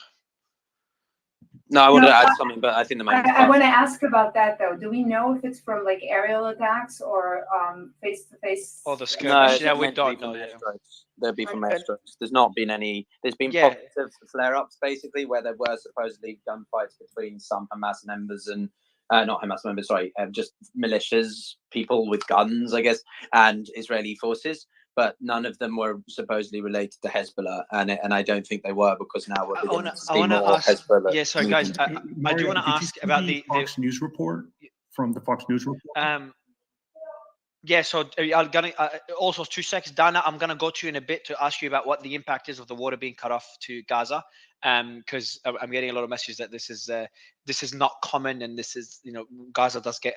I want to know what percentage of the water supply comes in from Israel or sources that Israel just cut off. Also, go ahead. What's the report from Jennifer Griffin, the Pentagon reporter for the Fox News, says in her tweets, he says, Iran's goal is to draw the U.S. into a broader conflict. Senior intelligence sources tell me. Can you send through that link, also? Yes, I'll share it. Let me see if I can share it. I'm using. I'll DM it to you. I can't share it in the nest, but if you go to Jennifer Griffin. No, I'm not asking for it to the nest. If you could post it, if you could DM it to me on WhatsApp. Okay, yeah. Give me a second. Because that obviously is, if it's true, this is pretty And I think the casualties serious I'm loss. going through right now, I think the casualties for Hezbollah is, I think the last I heard was 11. I think they're going up again. That's unconfirmed. And then China. Yeah, I was 9 for me 2 minutes ago. Now it's 11. And then I have a user send me this. Sources close to Hezbollah reporting that full mobilization of forces in Lebanon has been ordered, and with many said to be moving toward the border with northern Israel. Yeah, that's the other one from Channel 13. Hezbollah began mobilization of thousands of fighters on the border. All right, so yeah, we know about the thousands of borders. Full mobilization is different to thousands of soldiers. Also, I need you to send me through, please, the link to the Fox News report and the one about the full mobilization, because I heard about thousands of soldiers. I don't know if it's the same report. Yeah. Let me give me a second. I'll send it to you right now. This is mental. This is mental. Like, if this, Piotr, what do you think? Because this does show this could end up becoming a regional conflict. Well, it reminds me of in the Cold War when was it the JFK, when the tanks were right up against the border in Berlin, and then they basically ran through on the red telephone, and I wasn't there, but you know, through history, if you read history, right, you know, and they basically ran through to Khrushchev, and it was like, okay, if you roll your tanks back 1 inch, we'll do the same. And it was literally on the brink of like immediate sort of, and what I'm saying is, could we get to the point where there's literally Hezbollah forces on the border with Israel ready to go, and then Israel's ready to go as well, and then they both get through to each other like, okay, well, you know, we'll stop here. To be honest, Mario, I'm like you. I'm a little bit overwhelmed right now, and I'm trying to get my head around everything that's happening. The situation in Gaza and Hamas, interestingly, seems to have taken quite, you know, quickly second. Not that it shouldn't, but you know, we're so focused now on the north because clearly of the potency that Hezbollah has, and the statements that you've posted and read out. Like, you know, these are statements of like intent. You know, they're statements of sort of, you know, it's a war of conquest almost. You know, there's a difference between wars based on resources or reclaiming territory. If it's a war of conquest, which is driven by religious ideologies, this is something that, you know, a lot of these Hezbollah fighters could be willing to just go to their death, go towards the end. You know, so. Yeah, I'm not feeling great. It's not a religious war. Apologies. It's inaccurate to frame it as that. Sorry, Dana, I'm not saying it is. I'm just saying it could be interpreted like that by some because of the statements that is being released by Hezbollah. I'm not saying it is. And Israel. Where is Samaria? Samaria is the West Bank. That's the Hebrew word for the West Bank. It's a religious thing. You have to read the Old Testament. The area is called Judea and Samaria. So for Samaria infiltration Samaria is closer to Tulkarem. It's up north, across, like it's 30 kilometers from the coast, I guess. Does that make sense? Just imagine the narrow waist. And just cut a line across the top of it, under, just a little under the Kinneret, and halfway through, that's Samaria, basically. All right, so I want to go. Just please mute after you speak, because background noise. There's just a lot of things happening. Chief, you're up. Noga, you got to mute, please. Thank you. Also, can you send through the article of the full mobilization? I did. I send it to you, the Fox News report, and the other thing I'm getting. You got the Fox one, the full mobilization one. Both. I sent you both. The Caucus War report is the mobilization, and the Fox News one is the Jennifer. Oh, I got it. Yeah, you sent it to him. There. Sorry. And then another thing is France confirms 2 dead French citizens and 14 missing. This is. We've got French, we've got British, we've got American, we've got Canadian, I believe, too. Canadian as well, Mexican. I mean, but this is the thing, you know, US is what Iran wants to draw in all these nationalities. Did it know that the festival Sorry, is guys, going on and that all these countries are I going to be just got a involved? report that says Hamas is about to execute. I just got a report Hamas is about to execute the first hostage. What's the source of that? Unconfirmed reports that the first Israeli hostage has been executed in Gaza. That's all I have right now. I'm going to keep looking. Could we begin to see Hamas and Hezbollah trying to vie for 2 seconds. Unconfirmed reports that the first Israeli hostage has already been executed. Yes. And what's the unconfirmed reports from who? I'm getting this from one of the users, one that so far has been very reliable in everything that he sent me. I've asked him for the source. Please, yes. No, obviously. We're waiting. My team is looking to get any sources. Everyone, just if we can keep it focused on this, just multiple important developments. The full mobilization, I've posted that as well. So anything that the team confirms is getting posted on my page, and like I'm waiting to post this one. If you can get it confirmed or get more sources, please. Energy Minister has mentioned that Israel cuts all the water supply pipes from Israel to the Gaza Strip have been cut off. So this has now been official. We mentioned it a couple of hours ago, but it's now official. There's a video of the execution. I'm sending it to you. It's a graphic video, I assume. I haven't seen it yet. I'm trying to figure out which of the links that I found is the video. I'm not sure I want to find it though. It could also be one of the videos during the attack, and some people are misleading it for it to be from now. It could be, but it's from the JC, and it says Hamas broadcast video of hostage execution in return for any new bombing. Oh, no, I'm sorry. That's the original threat. But the video is a recent one. I'm trying to figure that out. Sorry. I'm going to figure it out and get back to you. Please, yes. Hadi, how big is Nick? You usually have breaking news, Nick? Nick, nope, not at the moment. I wanted to dive into that the Iran scenario in a little bit once we kind of dive out of the breaking news. That's also I've just gone out this is mental. So we have There's I'm not even so pinning much it. at once. We have Hezbollah's mobilizing thousands of fighters on the border. Can anyone tell me how big? Someone messaged me that Hezbollah is 100,000 members strong. It seems like a really large number. I don't think that's the case. But if someone could tell me how large Hezbollah is, does anyone know? Yeah, well, it says according to Hassan Nazaral, it's about 100,000, but that doesn't mean that they're all ready to be activated. Some of these they can be dotted around. So if they're sending thousands, so we've got two statements here, and I've posted both. So one of them says thousands of members, which means it could be 2,000, it could be 3,000, which will be a small mobilization relatively. But the other one that also sent through, and I've posted as well, it says it's a full mobilization, and that one. Oh no, hold on. Also, your one as well says thousands as well, not full. All sources in here. Oh, okay. So all sources one also says thousands. There's no full mobilization. So when they mobilized in 2006, just for comparison, it was about 1,000.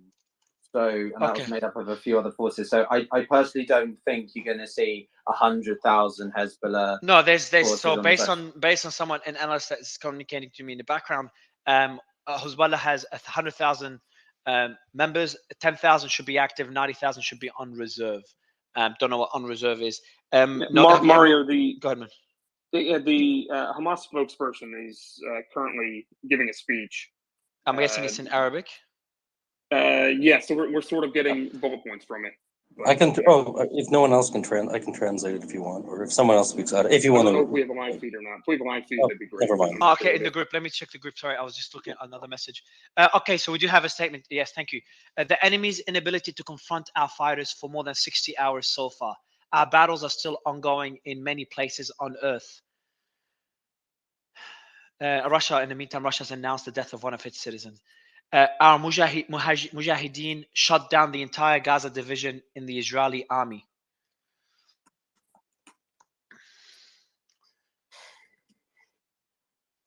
Kataib al-Qassam are the Hamas group. Anyone? What did you say it again? Yes. Kataib al-Qassam is Hamas. Okay, thank you. It's Qassam Brigade. Yes, it's the military arm. It's the Al-Qassam brigades. Okay, I'm playing. Okay, please. Yeah. I'm reading out statements so I can hear the background sound. The enemy is shelling the civilian facilities and killing our children and our people. Just reading out the statements as they come in. There's no English stream, so and I think it's better than streaming. Just read out the key points because I can read out news that's also coming in while he's making the statement. Mujahideen captured a very large number of enemy elements. I think this is the first. Is that the first live stream by the Hamas's Al-Qassam? I don't think we've seen one since the battle started, since the war started.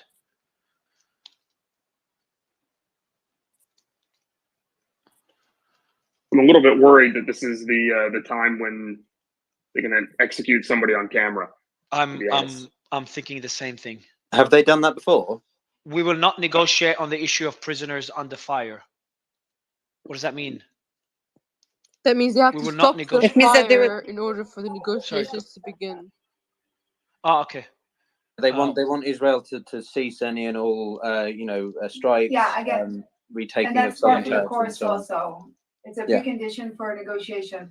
Also, what I'm seeing, if I'm understanding this correctly, and Mario, I'm sending it to you, but I'm not sure this is the correct interpretation, is that they released a video, the other half of a video of something that happened on Saturday. Saturday, we knew that there were 4 people that were taken, but this is the other half of the video. They're further down the line, and all 4 of them are dead.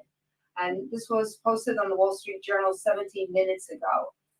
Can you send it to me? Can you send it to Yeah, me? that's what please, that's. Do you prefer DM or WhatsApp? Thank you so much. Yeah, on WhatsApp is always best, please. That's what I'm. Okay, no, it's Thank you. I don't recall ever seeing them post a video of an execution. In answer to your question from before. Thank you, sir. Also, there's a long history of execution propaganda. I'm sure we've all seen the cutaways of sound stages where these things were hosted on. And I'm not to say that there hasn't been actual executions, of There's a course. statement: the threat and pressure will not succeed in pushing us to negotiate about the prisoners under fire. So it just goes back to the same point. They hinting at a ceasefire. If there should be any negotiation with the prisoners. Again, this is actually garden variety Hamas behavior. The way that it works is that they hint they want negotiations. They also claim that they will not negotiate, or they will not negotiate about negotiating until the attacks are stopped. And so usually what would happen is that Israel will stop the attacks and then negotiation about the talks will start. Judging by the speech we just heard from Netanyahu and the challenges that he's facing with his coalition, I doubt very much if Israel is Yes, taking I the agree. this time. The threat of wild war is ridiculous. Interesting. Is that What is Hamas it? saying that?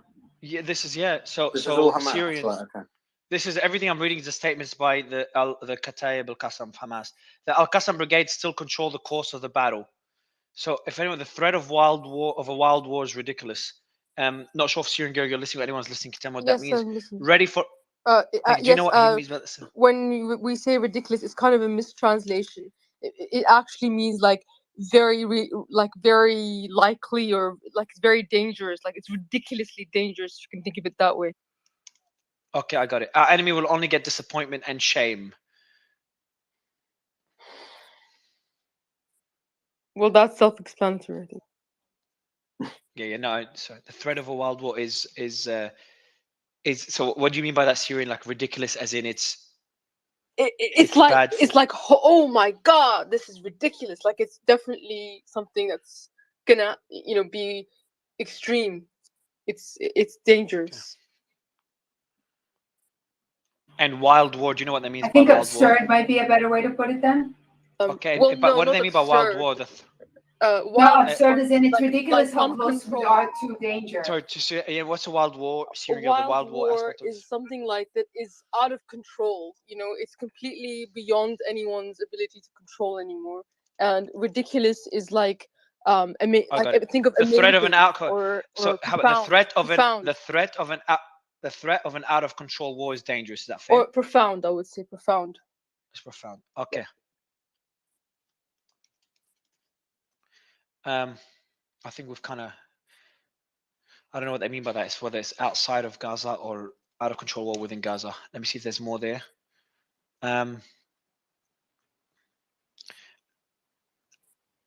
Yeah, there's no more further statements.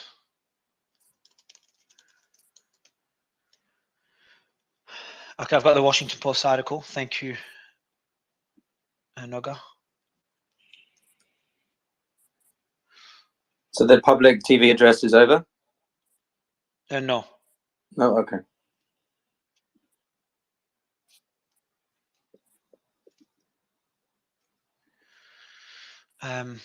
Yeah, so they're just writing, not now.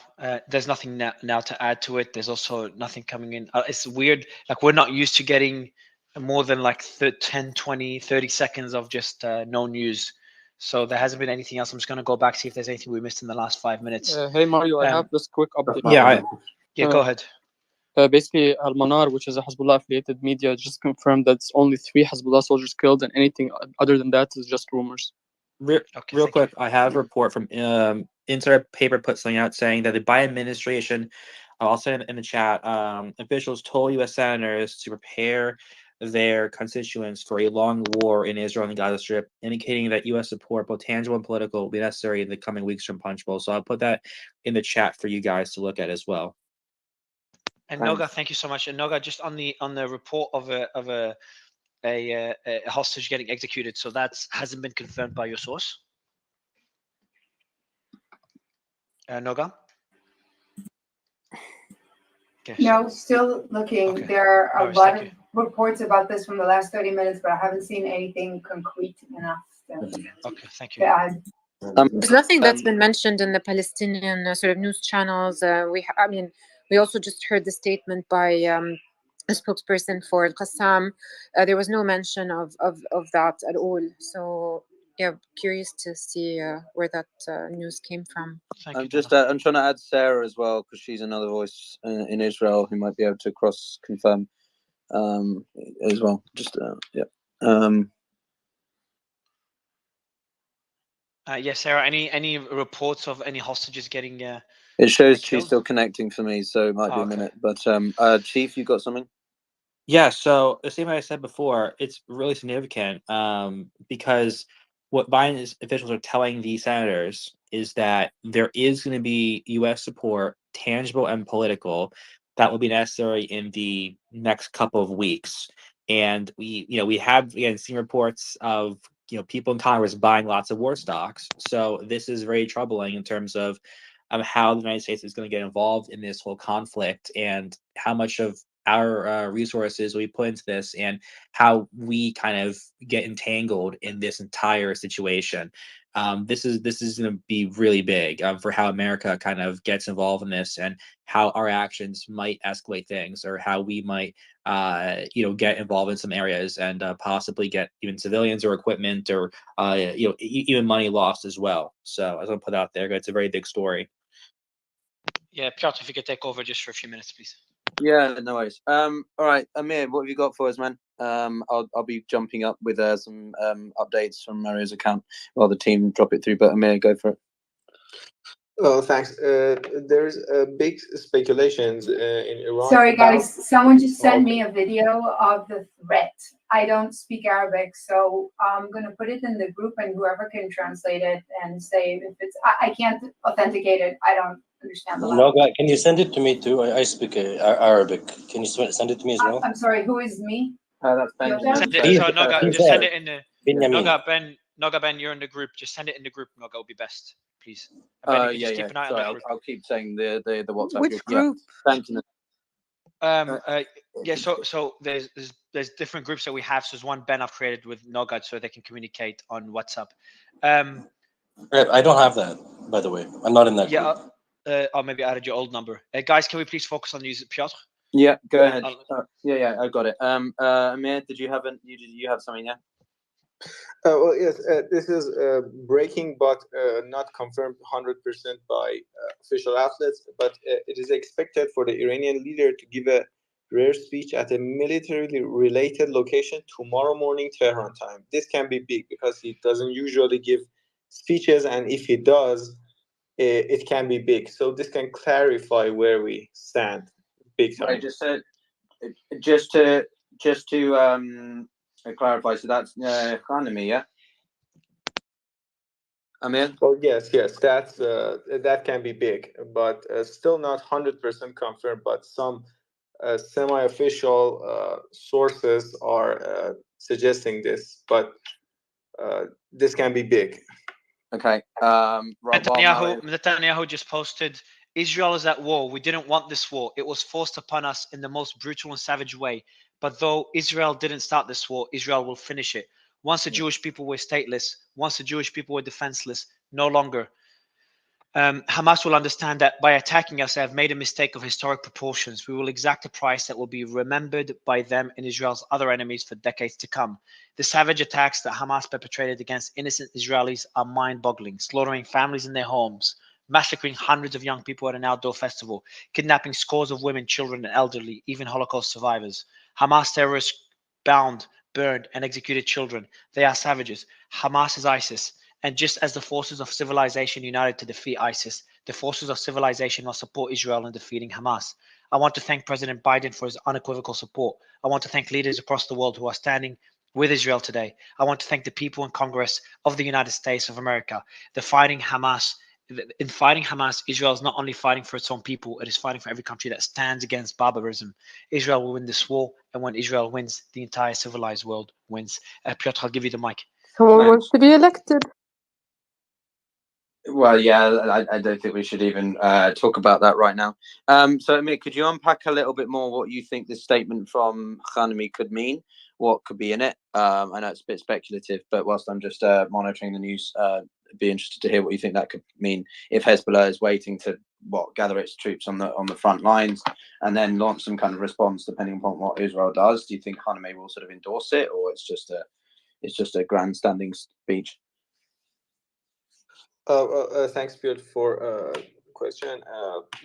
Based on the official stance of the Supreme Leader's office and the media that is being circulated out of state media outlets, the vibe is like he told you to not bet on the wrong horse, and this can imply that he means like he was serious when back in 5 days ago he said that the Zionist regime, quote unquote, is falling. And I think some people, there are a couple of scenarios. First of all, if the speech happens, actually, this is big for itself because he does not do this. I think the last time this happened was actually, I think it was over a year ago when he gave a speech at a military installation, and that was at the height of the movements in Iran and at the height of the the women life freedom related stuff.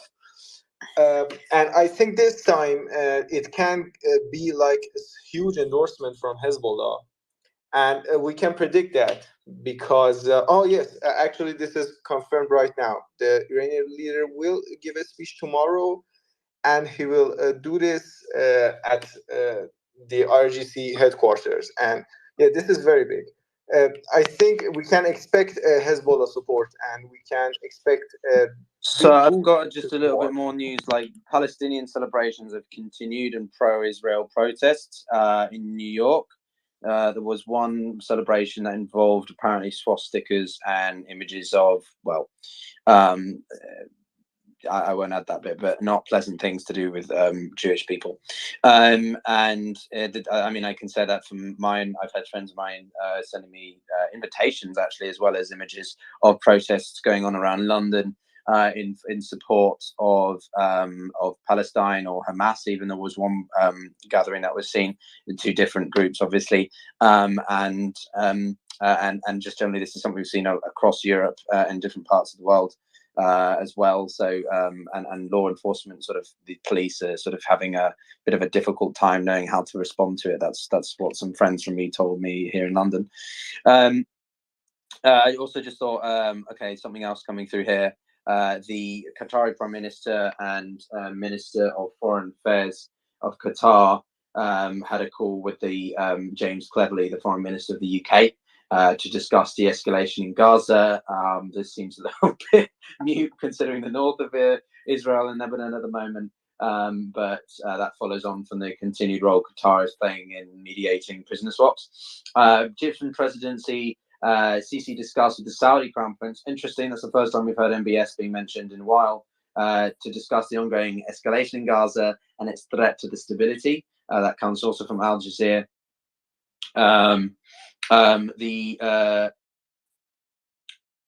Oh, interesting. So Qatar. So this is again. Qatar was on the phone with the British Prime Minister, and they also had a conversation with the Iranian Foreign Minister to discuss the way to de-escalate in different wording here. The Palestinian territories.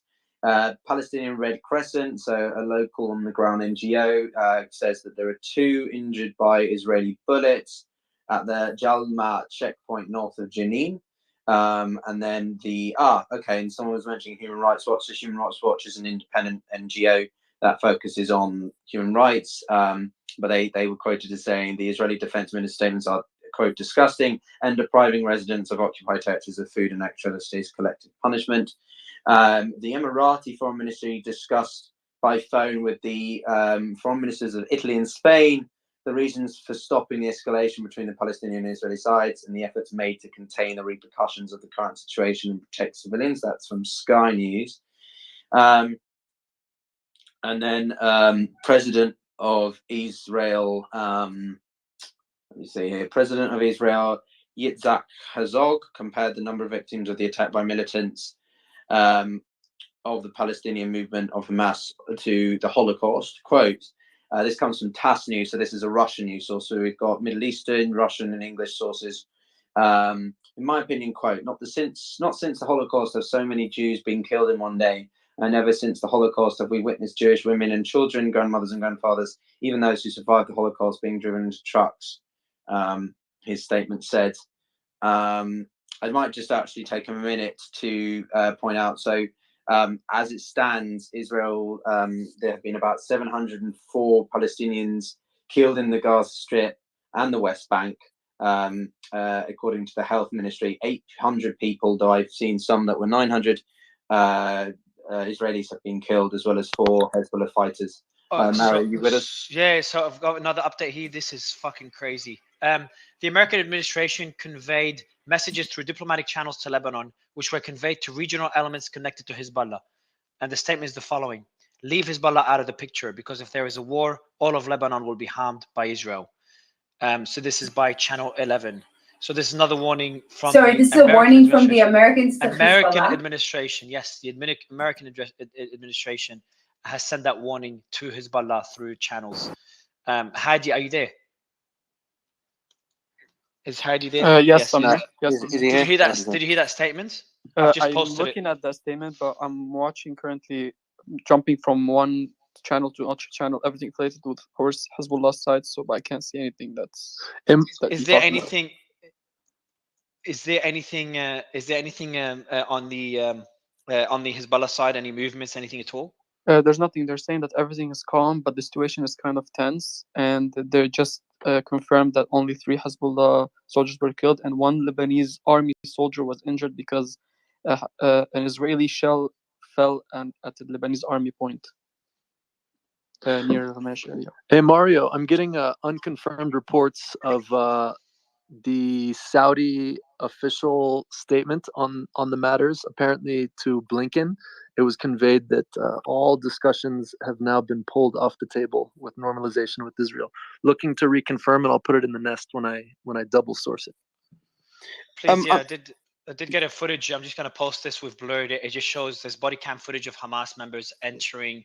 So it's about to be posted. I've just posted it now. I'll pin it above. I've asked the team. We got this about 20 minutes ago, but I've asked the team to blur out obviously sensitive sensitive content. And in this video, you see Hamas members with body cams entering a Israeli home. And then there's a dog that attacks them. So they shoot the dog, or doesn't attack them, just walks towards them.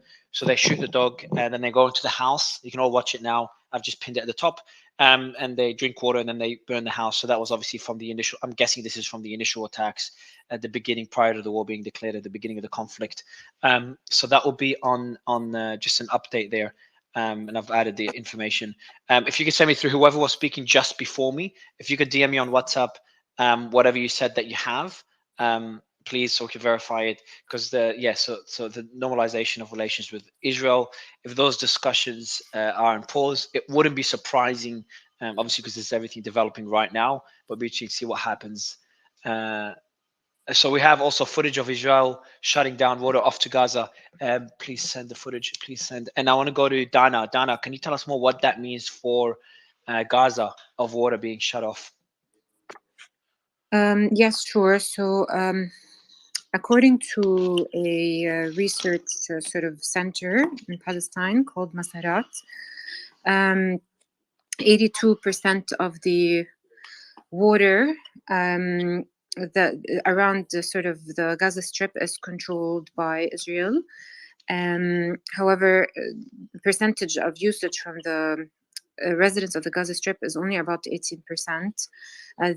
So Israel controls the main sort of access to water for the citizens of or the inhabitants of the Gaza Strip. Closing off this source to water is detrimental for the residents of the Strip. So there's barely any water. There's only a couple of hours of electricity. Even if it comes every 24 hours for 3 to 4 hours. So yes, I think there's a crisis right now when it comes to water and electricity in the Gaza Strip. When was the last time that water was shut off to Gaza? I don't know. I'll have to get back to you on this. Okay, no worries. I'm just worried. I was wondering how common it is, and generally how common it is for that to happen. I do want to go to. It's not common. It's not common at all. No, I appreciate that. I'm not sure if you saw the Human Rights Watch, Mario, before you move on. I don't know if you saw the statement issued by the Human Rights Watch. We shared it. Yeah, I shared it earlier, but I'll post it. Yeah. Cool. I want to go to Pentagon official. We will focus on speeding up the delivery of military and logistical support to Israel. That just came out of the Pentagon. Sky News reported it 2 minutes ago. I want to go to Chief. Is there anything on your end? And just before you go, Chief, actually, just for the audience, I haven't said this for a while because we haven't been keeping up with all the news.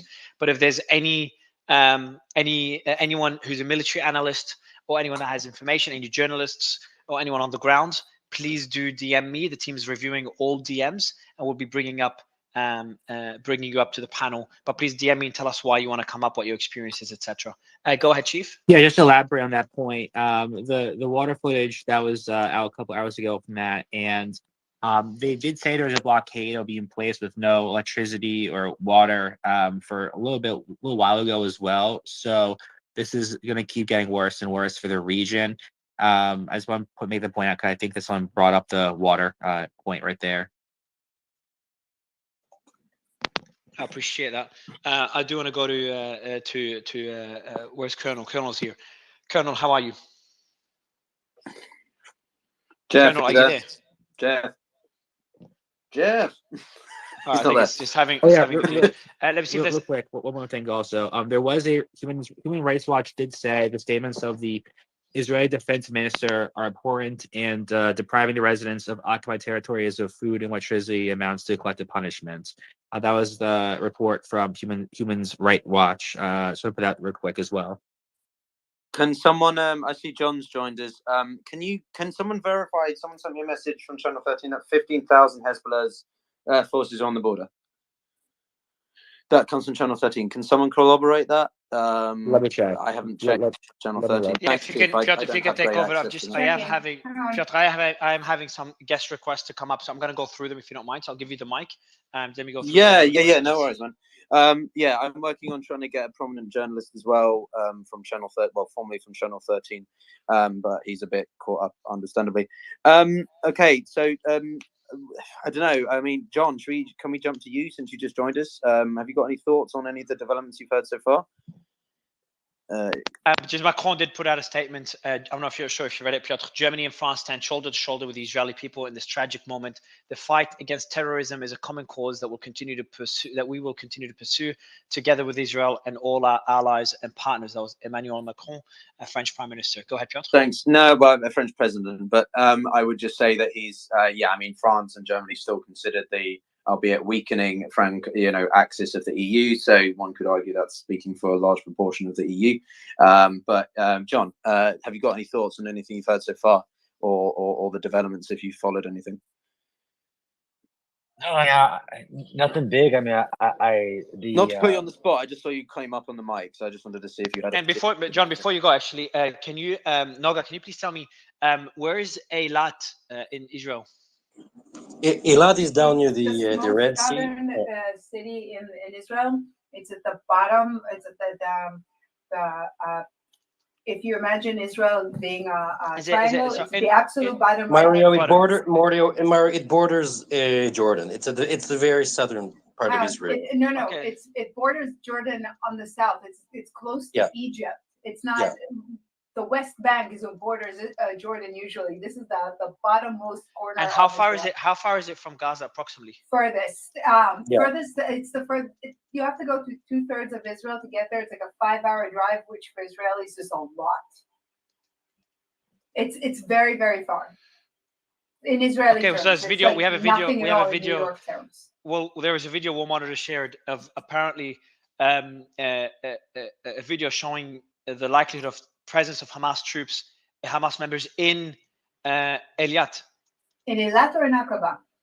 Eilat, E-I-L-A-T. No, it's fine. Aqaba's on the other side. I was just wondering.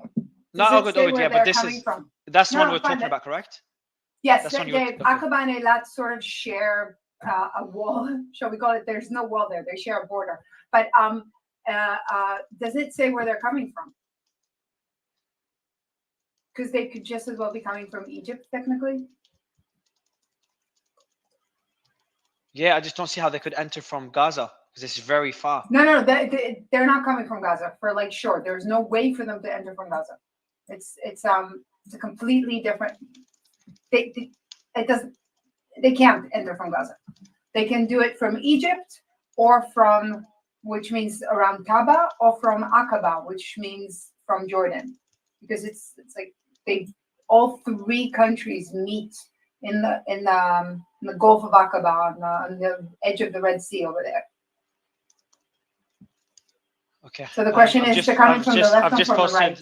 I don't know. It doesn't say. I've just posted a video just now. You can have a look at it.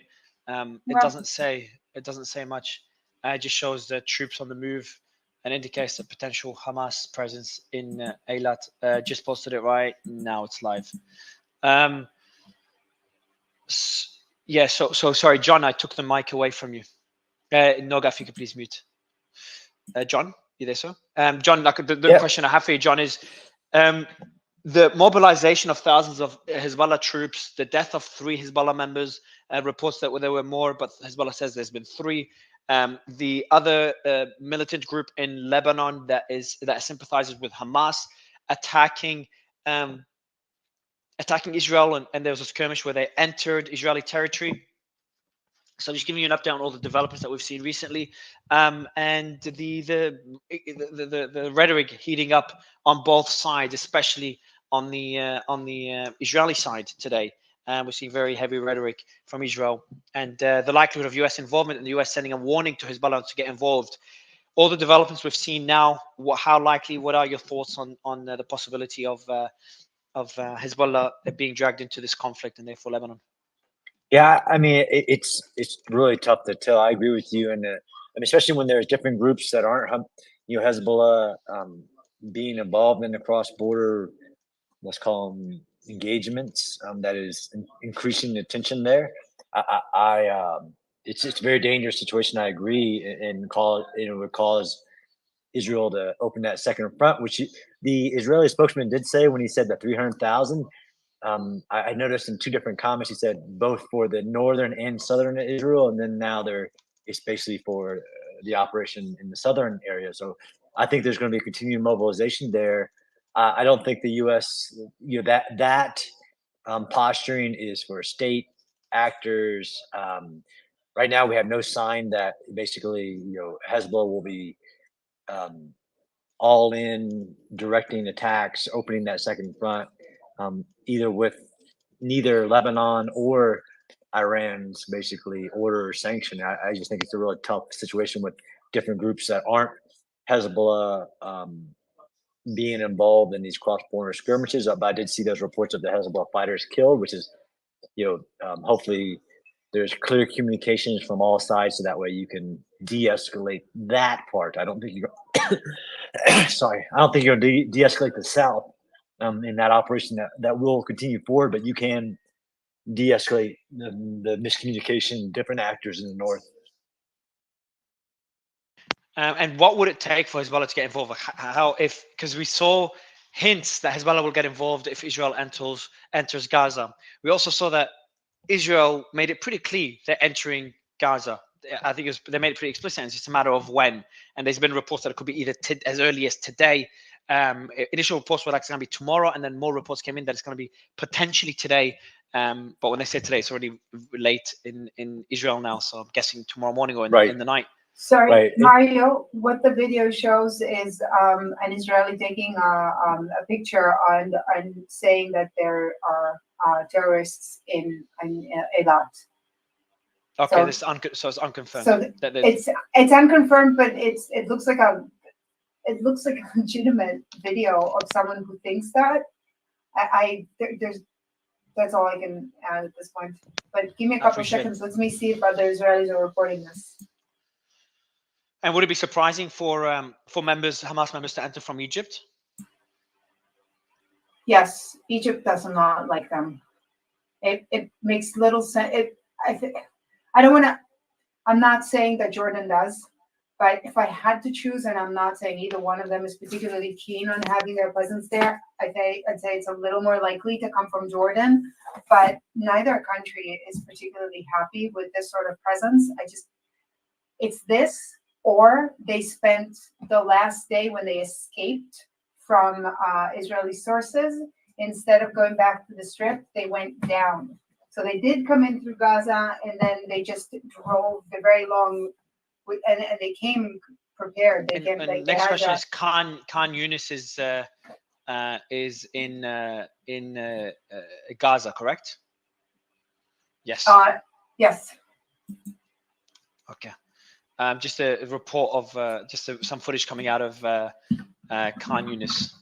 Sorry, can someone clarify? Someone's just tweeted at me saying that the Hezbollah attack started from Al Jazeera. I can't see that on Al Jazeera, so I'm calling bull SBS. But can someone They have what? They said they have what?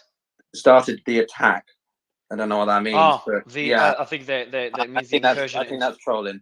If someone can just Yeah. double check on that. I'm watching tell Al them who- Jazeera updates, but yeah. Yeah, and anyone that has anything, you can DM me, and the team will see all your messages and respond and verify the information, or DM Piotr as well. Yeah, and we'll please try to let verify me it. know.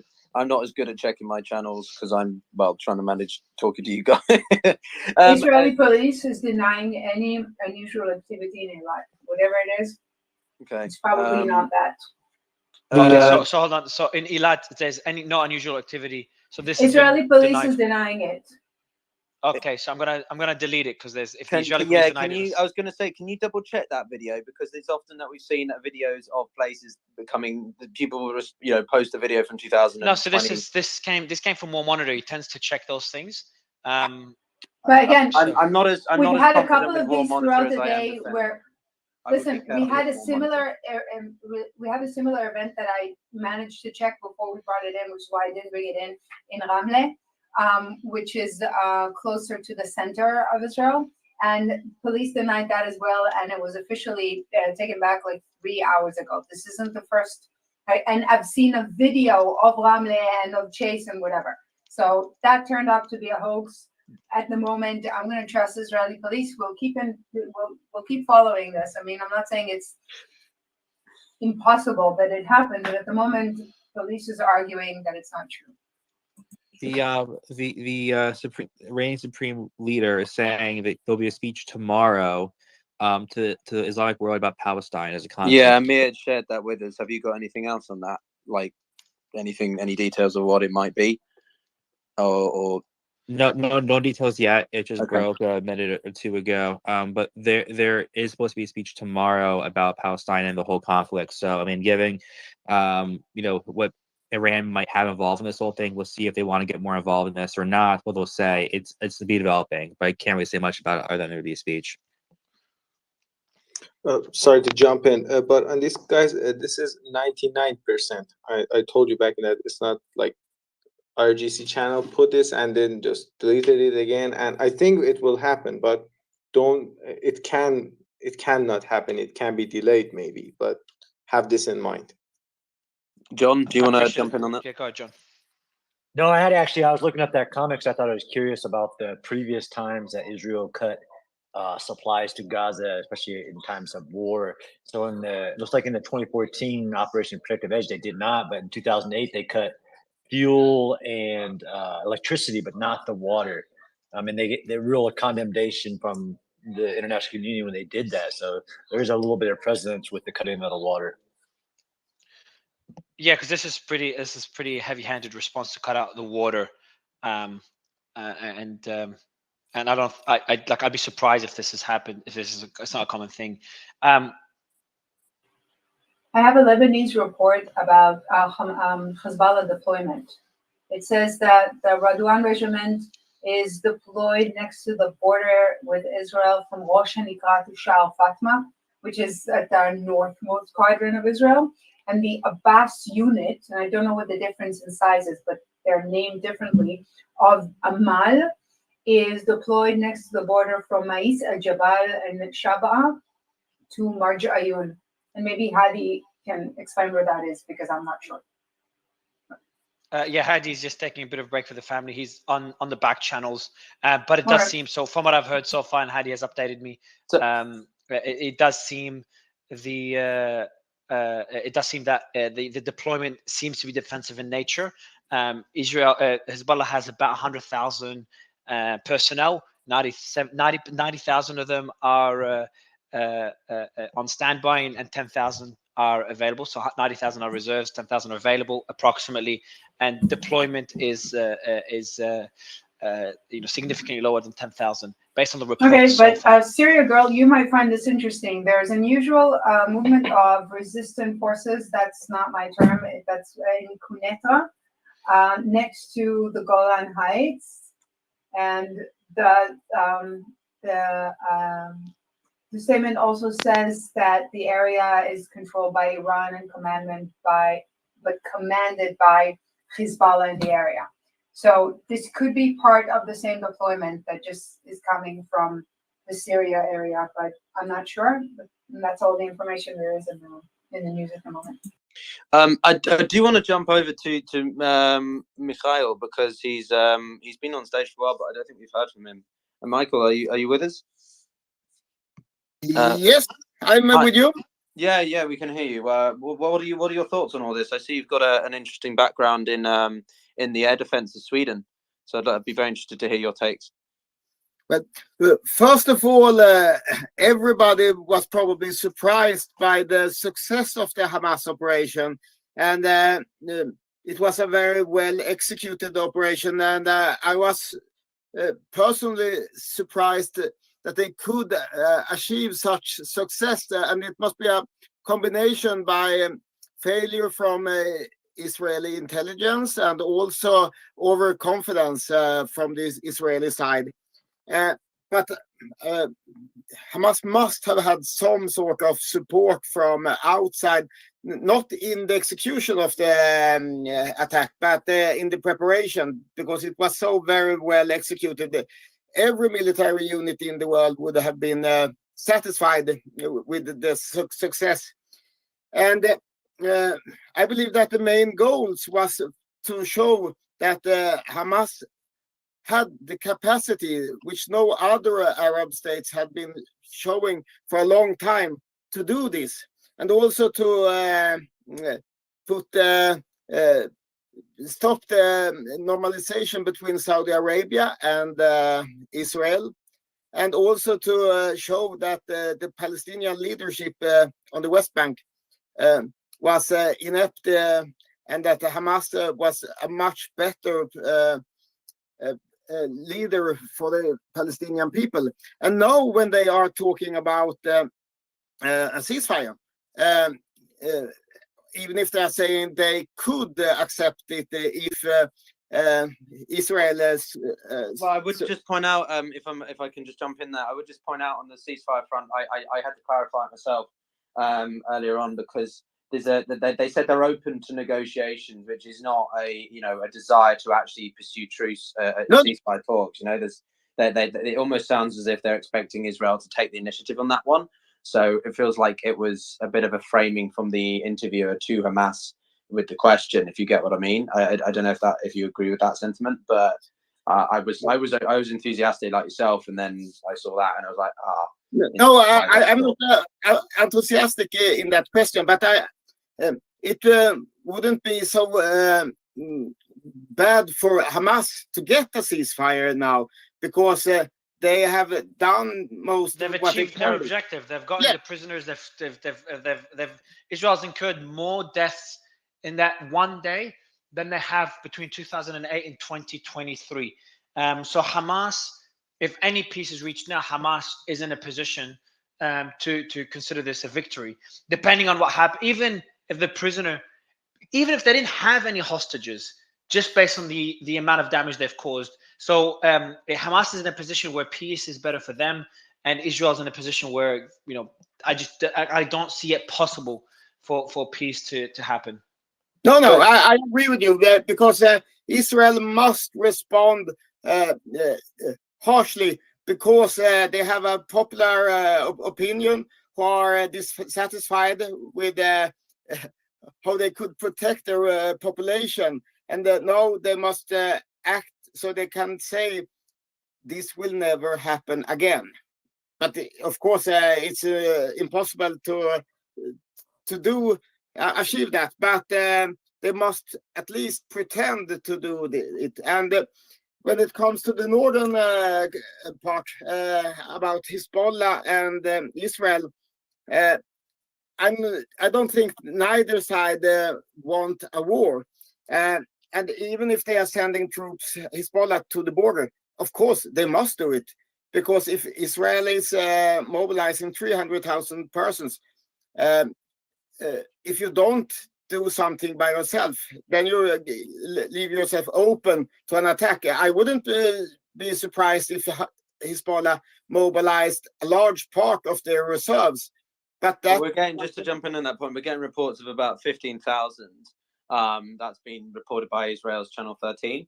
I don't know if it's been reported across other ones. 15,000 what, sorry?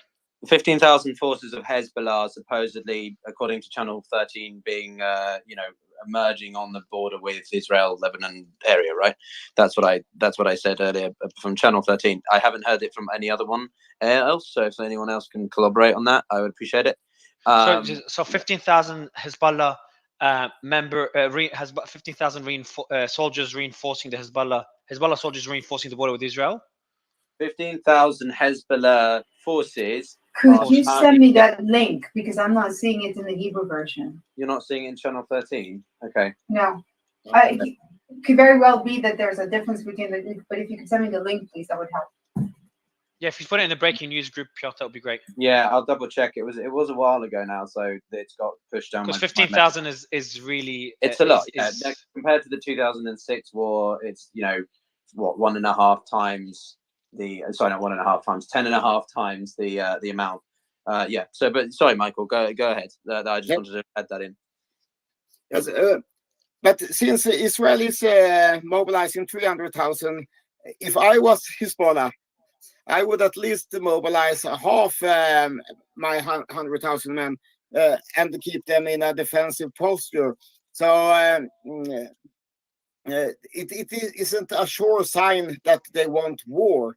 They must send the forces to the border to defend. But if they would, when they have a lot of forces standing, you told us earlier about when Russian and NATO tanks stood against each other in Berlin.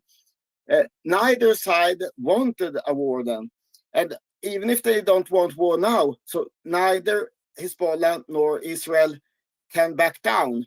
So if they are shooting a little bit at each other, tit for tat, but that could escalate. Nobody wanted World War I either, and suddenly it was a war. So the more forces are at the border, the more minor shelling at each other, the bigger risk for escalation. Yeah, no, absolutely. The I think that's what we're all afraid of at this moment. I don't. It's difficult to tell really whether. Again, I keep coming back to this comparison of one state to state engagement versus this case, which is lopsided, right? It's Israel versus something that isn't really recognized as a nation state. Yes, you can argue Israel isn't. But go ahead, man. So I'm just going to post now the video. I spent the last few minutes verifying it. And it's in our back channel. Which one is that one? Ramzan Kadyrov, the president of Chechnya and close to Putin, threatened to send troops to protect the Palestinians. So I've taken a while before sending it. You cover the Russian geopolitics, Russia, Ukraine, very heavily, extensively. Is that something you'd expect from someone like Ramzan? Sorry, say his name again, just so I can. Ramzan Kadyrov. You can check my latest tweet. Kadyrov. Sorry. Yes, the leader of Chechnya. Yeah, Russia. yes. Mine went blank for a minute. So many bloody names going around. Well, I mean, he's the head of Chechen Republic, which is it's Islamic for a start. It's wanted, and it's also a group, an entity that was on the receiving end of a heavy put down in the Chechen wars in 1999 and 2000, 98 to 2000. So they sympathise with the Palestinians in what they consider to be an oppressive force, aggressive force, trying to impose their way of life So just correction, he did not threaten. So just to be clear, he did not threaten to send troops. He just expressed support. So mistranslation, he expressed support. It's much very different. Yeah, well then I wouldn't. Then I'm not surprised to hear that. As I say, yeah, this is very normal. It's an ideological alignment, right?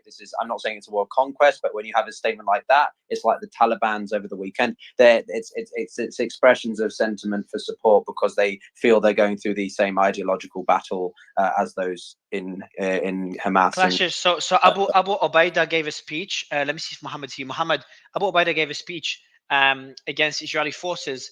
So he gave a speech, now there's reports by PL24 that the Israeli forces, there's clashes and confrontations against Israeli forces at more than one point in the West Bank. Can you expand more on that, Mohammed, and maybe give us a bit more context? Not sure if you're there, Mohammed. Yeah, sure. So basically, he's not referring to any particular instance of solid mobilization. He's just referring to clashes on a street level in areas, for instance, at the Qalandia checkpoint in the West Bank, somewhere in Jerusalem, at some checkpoints as well. So it's not particularly referring to a particular incident. But he said other interesting things that I think are far more controversial if you would like to discuss these. Please, yeah, what else was said? Well, he basically said that now all the things that we've seen in the past 3 days and all the Hamas members that went into Israel and carried out that attack are about only 10% of what they have hidden for Israel. And if Israel goes with a grand invasion, they're going to meet the 90% that's left. That was one of the things he said. The other thing that was a bit, or not a bit, was very controversial, the issue with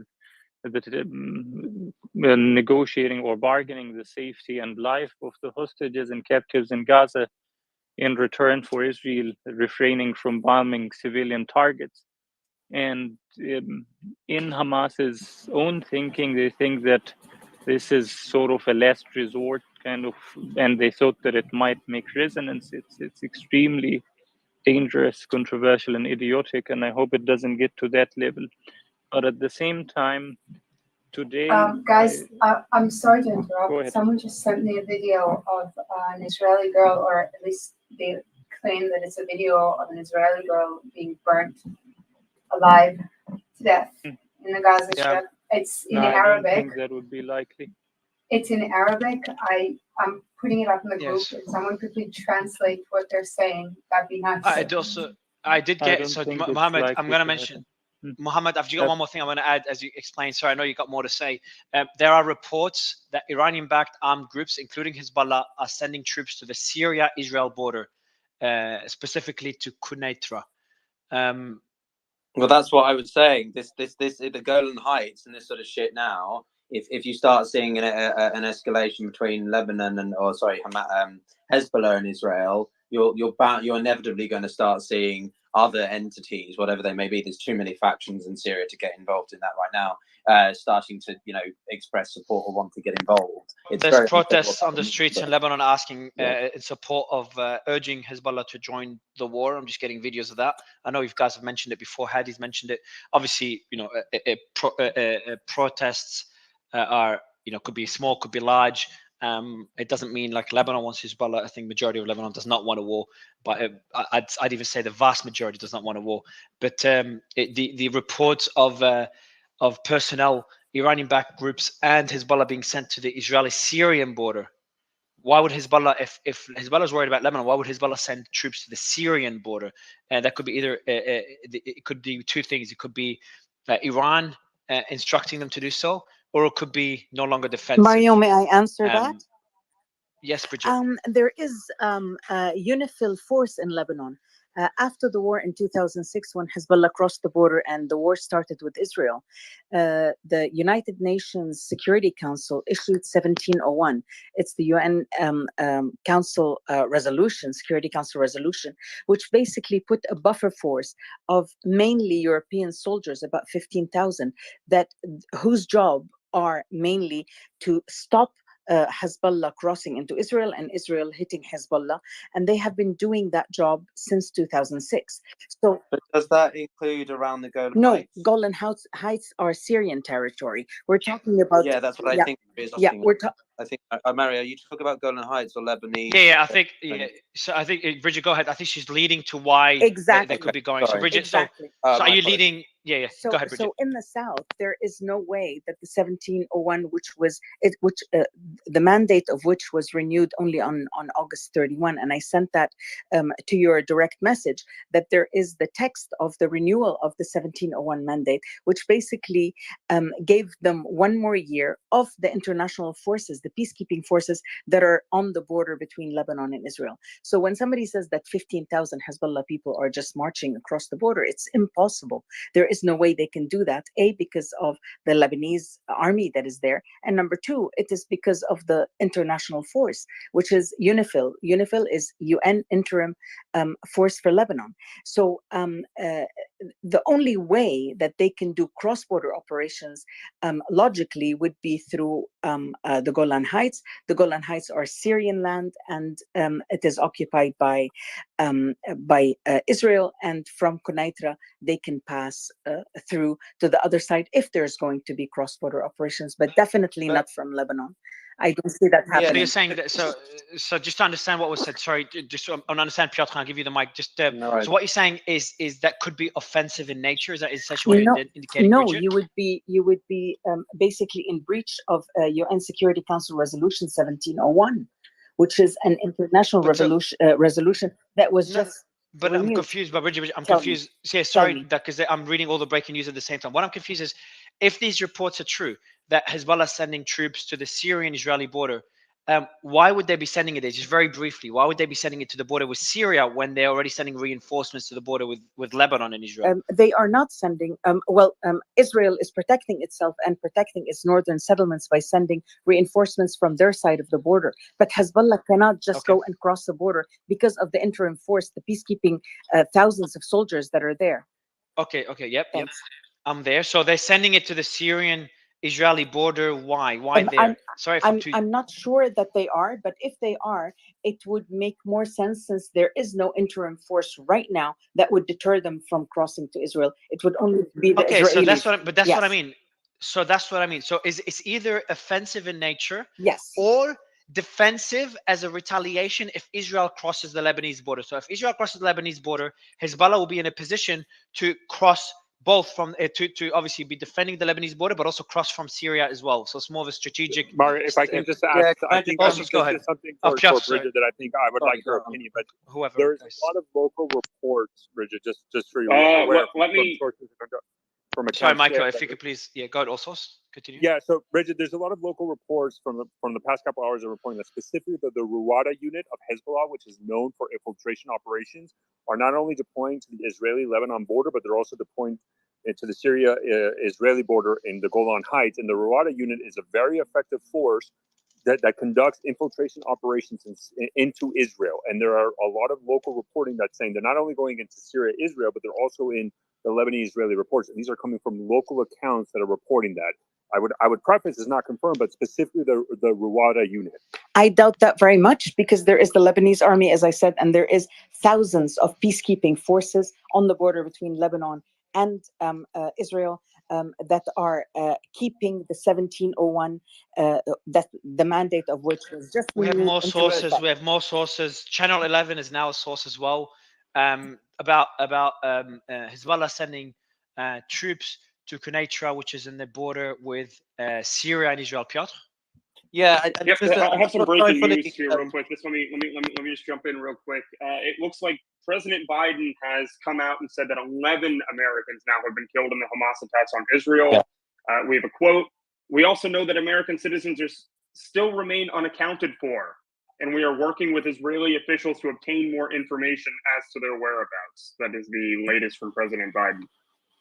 I'm sorry, I now have this from two sources, both claiming that the video that I just sent you on the group is of one of the girls who was taken hostage. It's actually also what it says in, at least in English, on the video. I don't know what they're shouting, but it is a girl in Gaza wearing shorts and a tank top.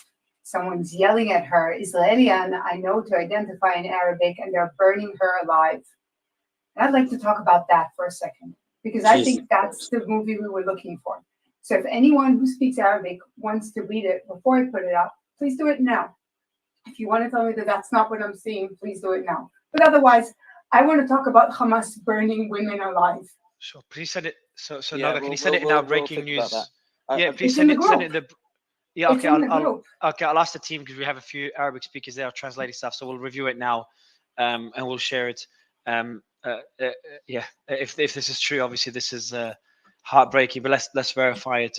Go ahead, Piotr. Yeah, I just want to, Bridget, but from my understanding about UN peace operations, there's a few different things, right? They're required to deploy to prevent the outbreak of a conflict or the spillover of conflict across borders, yes, but they're also supposed to stabilize conflict situations after a ceasefire.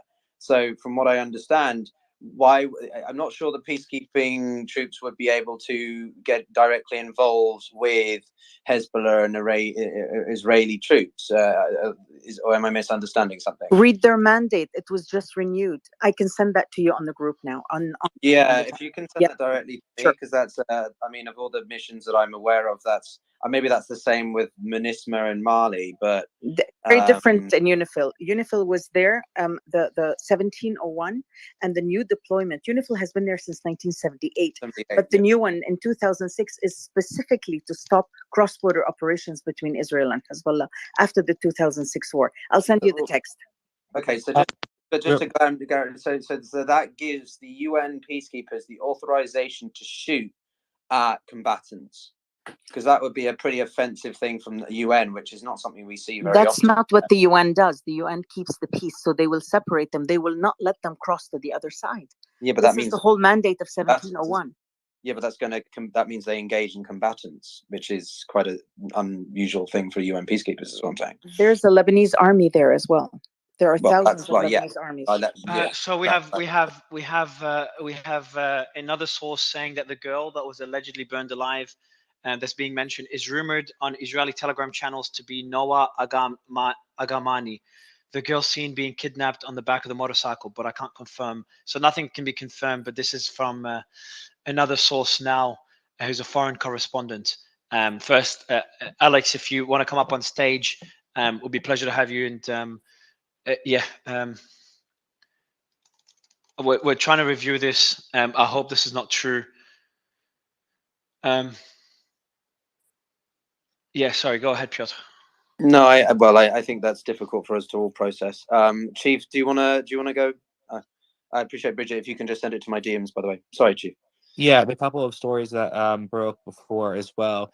the U.S. aircraft carrier strike group to arrive in eastern Mediterranean waters very soon.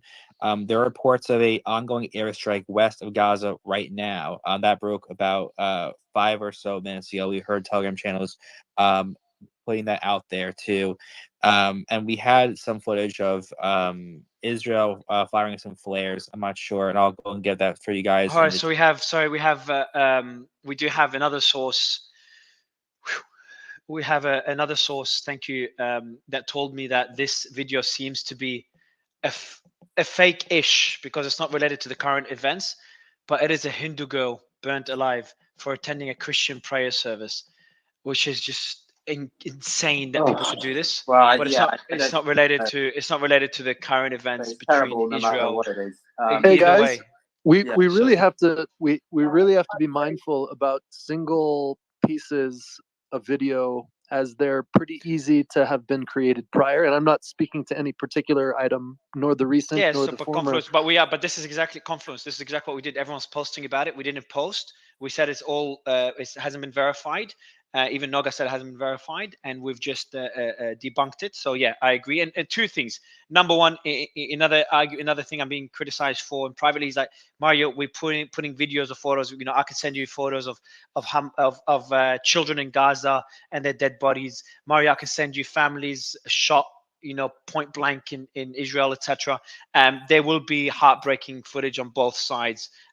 So I understand that, and we will mention it either way. But just to go back to this particular video, so the reports of the girl that was on the back of the motorcycle, which we've talked about her and I've posted about her whenever it was 2 days ago, and that was taken away and split up from her boyfriend at the rave party. They've taken up. Then we saw a video of her drinking water and sitting when she was in captivity.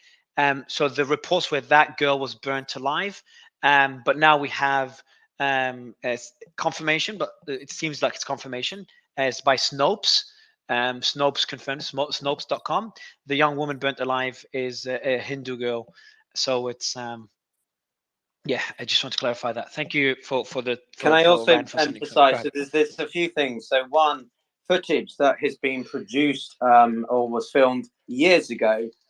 So I shared one yesterday of Iranians, you know, chanting in support of Israel and America. But it turned out it was from 2021, I think. And then another source, which I think is particularly disturbing, is people deciding to share video game footage and pretending that it's genuine sources of information. The Russians, yeah, guys, years ago.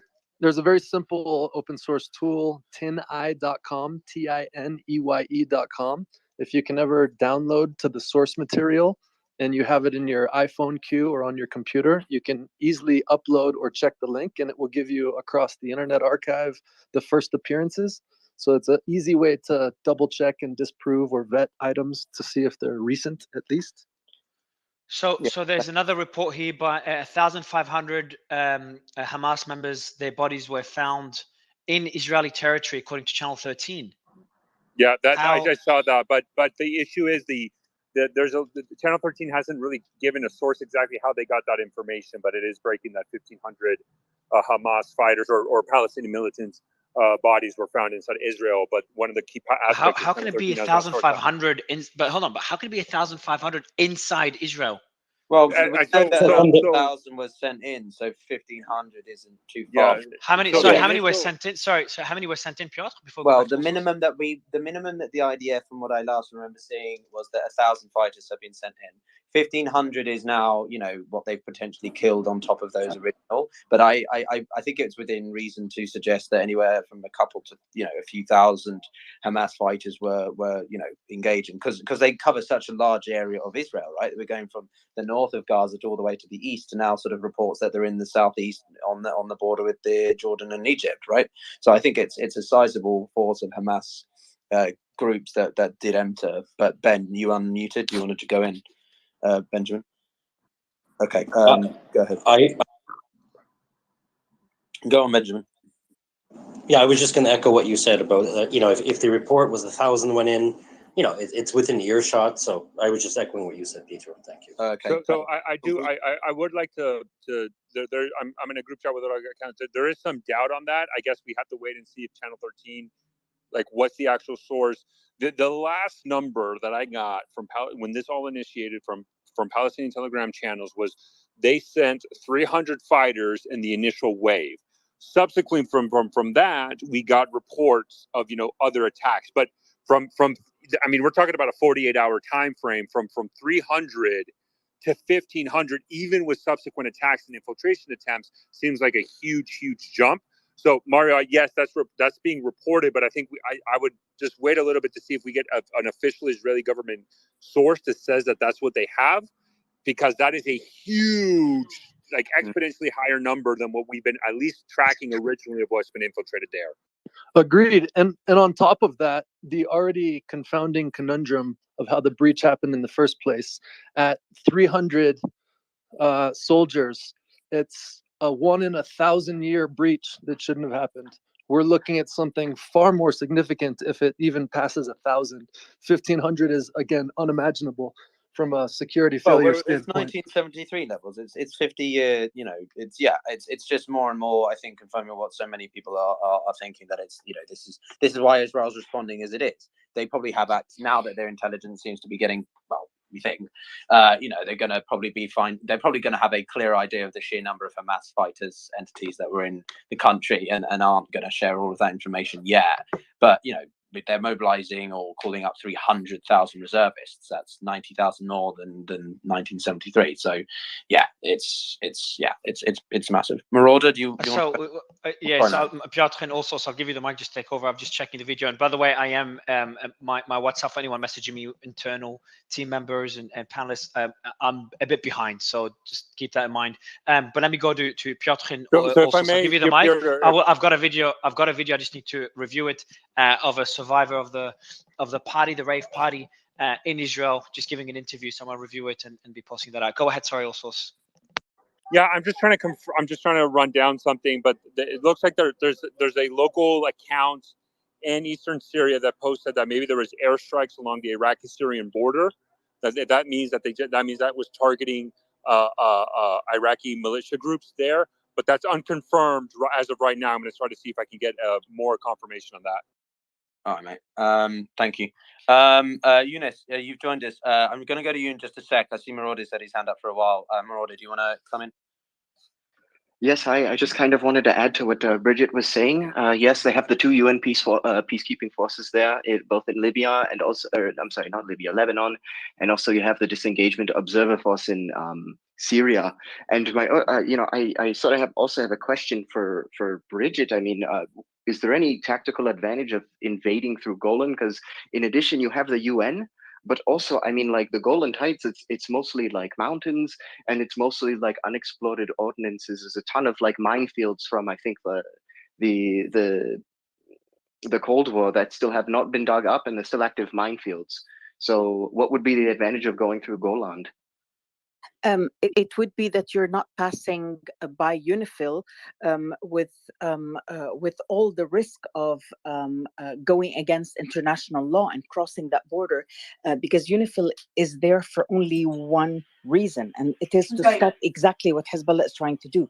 So if Hezbollah, remember, it crossed to Syria and propped up the Assad regime, so it didn't even ask permission from the Lebanese government, and it acted as a militia. So it could go and do the exact same thing from the Golan Heights. And I'm not a military expert, but I think and nor would I purport to be one. But the simple reason would be that there would be no UNIFIL to deter them. And that would be the honest truth about why I think it's more probable. Although I still, like I said yesterday and the day before, I still don't think Hezbollah's calculus will allow it to go and have that. There's a Hamas. There's a spokesperson for the Israeli Defense Force speaking now. You can see the updates in the group. So you could read them out here if you like, Piotr. Yeah, thanks, mate. Okay, I'll be back. Cheers. I just wanted to add to that first of all, if Hamas is actually deployed in all of the areas that we discussed, including Syria, it means that it can attack from more than one angle. That's another front that it's opening. Also, Hamas doesn't want to bring Hamas has population they care about in Lebanon. They don't have the same problem in the Syrian border. it doesn't bring problems into Lebanon, and it doesn't alienate the population it works through if it pulls Israeli attacks into Syria. So those are two We'll come back to additional this, reasons for it. get out some of these news updates, and we'll circle back to this Go ahead. deeper discussion. So just a sort of a summary of what we know at the moment. Israelis killed, it's between 800 to 900. The Palestinians, that's, at least this is confirmed, obviously it's going to be much higher. No, the official number is already 1,000. It's been there for Okay, at least a I'm couple seeing of hours. there, it says AP is reporting more. So they're saying about 1,600 on both sides. Who's saying that? Associated Press. Okay. No, 1,600 on both sides together, that's 800 on each. That's actually not more.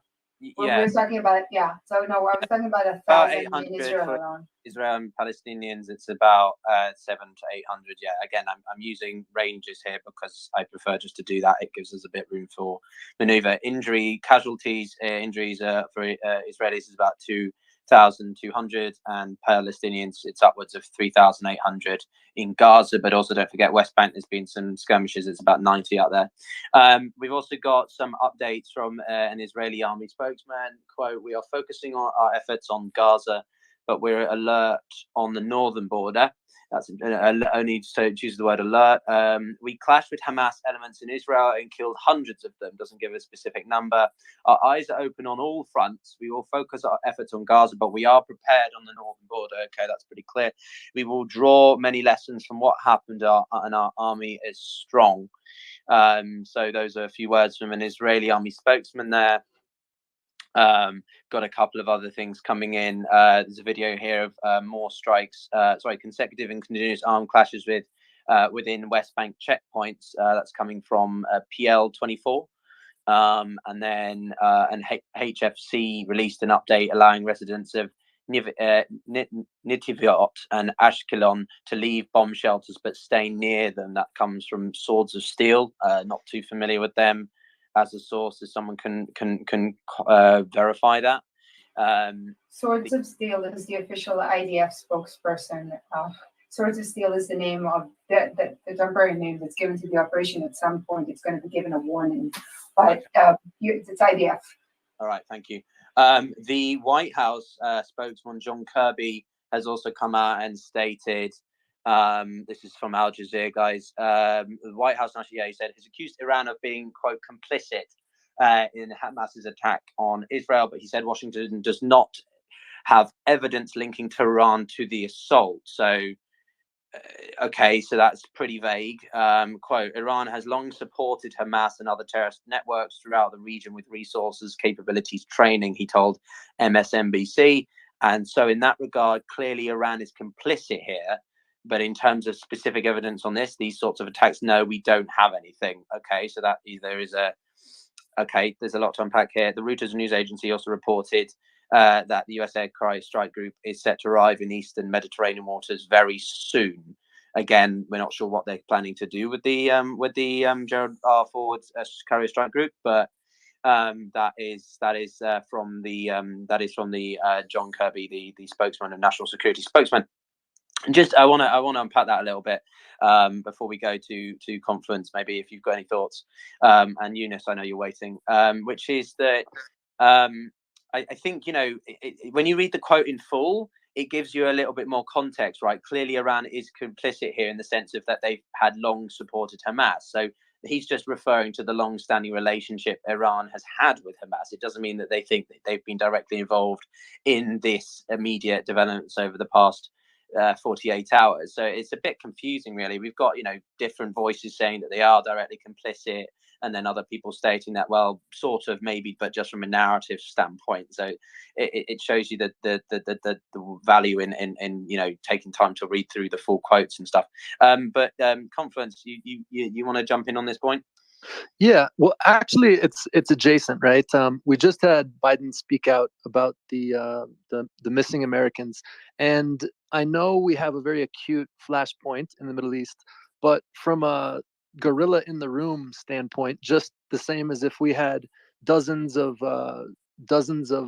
hostage situations of China or even of Russia, there's a single thread that's an attack vector that I think is the most critical, and it hasn't really been discussed, and that's just the nature of the U.S.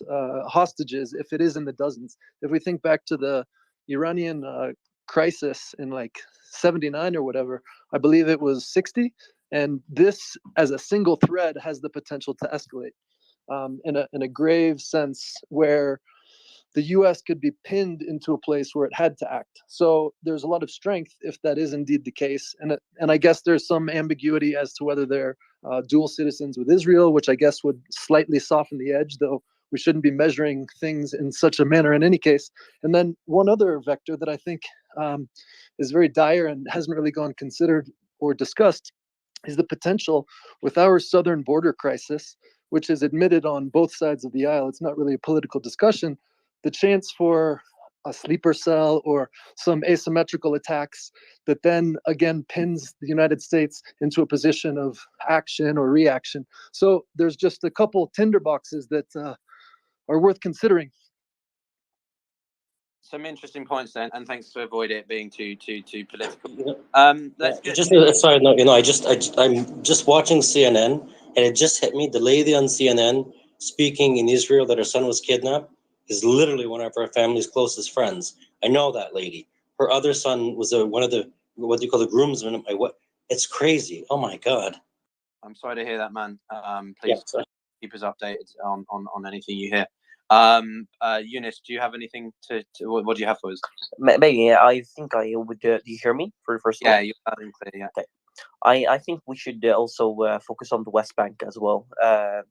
The amount of shooting attacks and confrontations with the Israeli occupation forces across the occupied West Bank has significantly risen since the beginning. Today, you have 2 Palestinians killed in Hebron. You have a very critical injured also as well in Hebron, in a refugee camp. Dozens of shooting attacks, most notably an infiltration attempt by the PIJ in the terror outpost of Inav, East Tulkarim. There is some publication is still prohibited about the details of what happened, but the security incident is over there. And also as well in Arbona, near the outpost, it's an Israeli town within the Green Line. Gilboa, there was also an Israeli female soldier injured by Palestinian gunfire.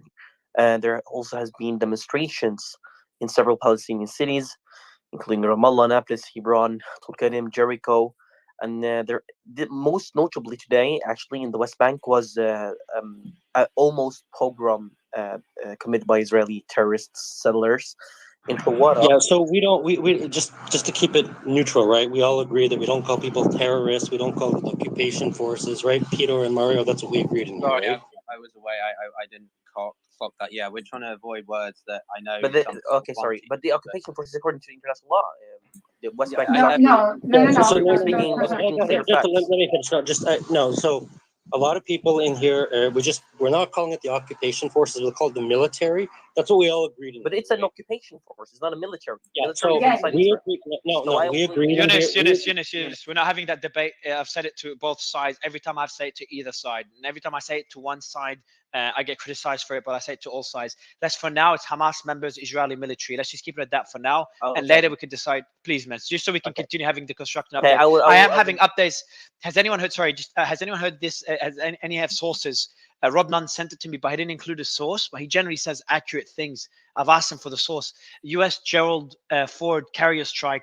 Quote, will conduct maritime and air operations in Eastern Mediterranean Sea in order to assure allies and partners throughout the region and ensure regional stability. Yeah, we've discussed this. It was part of Netanyahu's speech. It was part of Biden's. We've discussed this throughout the day. But did they explicitly say? By the way, there was a lieutenant colonel. Yes, both there was a Netanyahu and the killed. Americans. Guys, one at a time, please. Yeah. I want to go. So there was a colonel killed, Israeli colonel killed in Lebanon, southern Lebanon. He's head of the 300 battalion. But that's not what I'm going to just end with what's happening in Hawara. Today, Israeli settlers entered from Yitzhahar, entered Hawara, and burned Do you lands. have any sources for that? Because if Yes, I'm hearing of it, course. I'm I'm a not Palestinian debating it, but journalist. if you could, I'm a Palestinian that's fine. journalist. I know what I'm Which saying. is great, but do you? Guys, I believe you, but I'm asking. guys.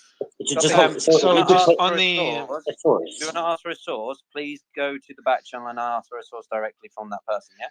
It just yeah, happens they're not in the they're not in the back channel, but I'll Eunice, No, we'll, I we'll mean, get I you. mean DMs on Oh, okay.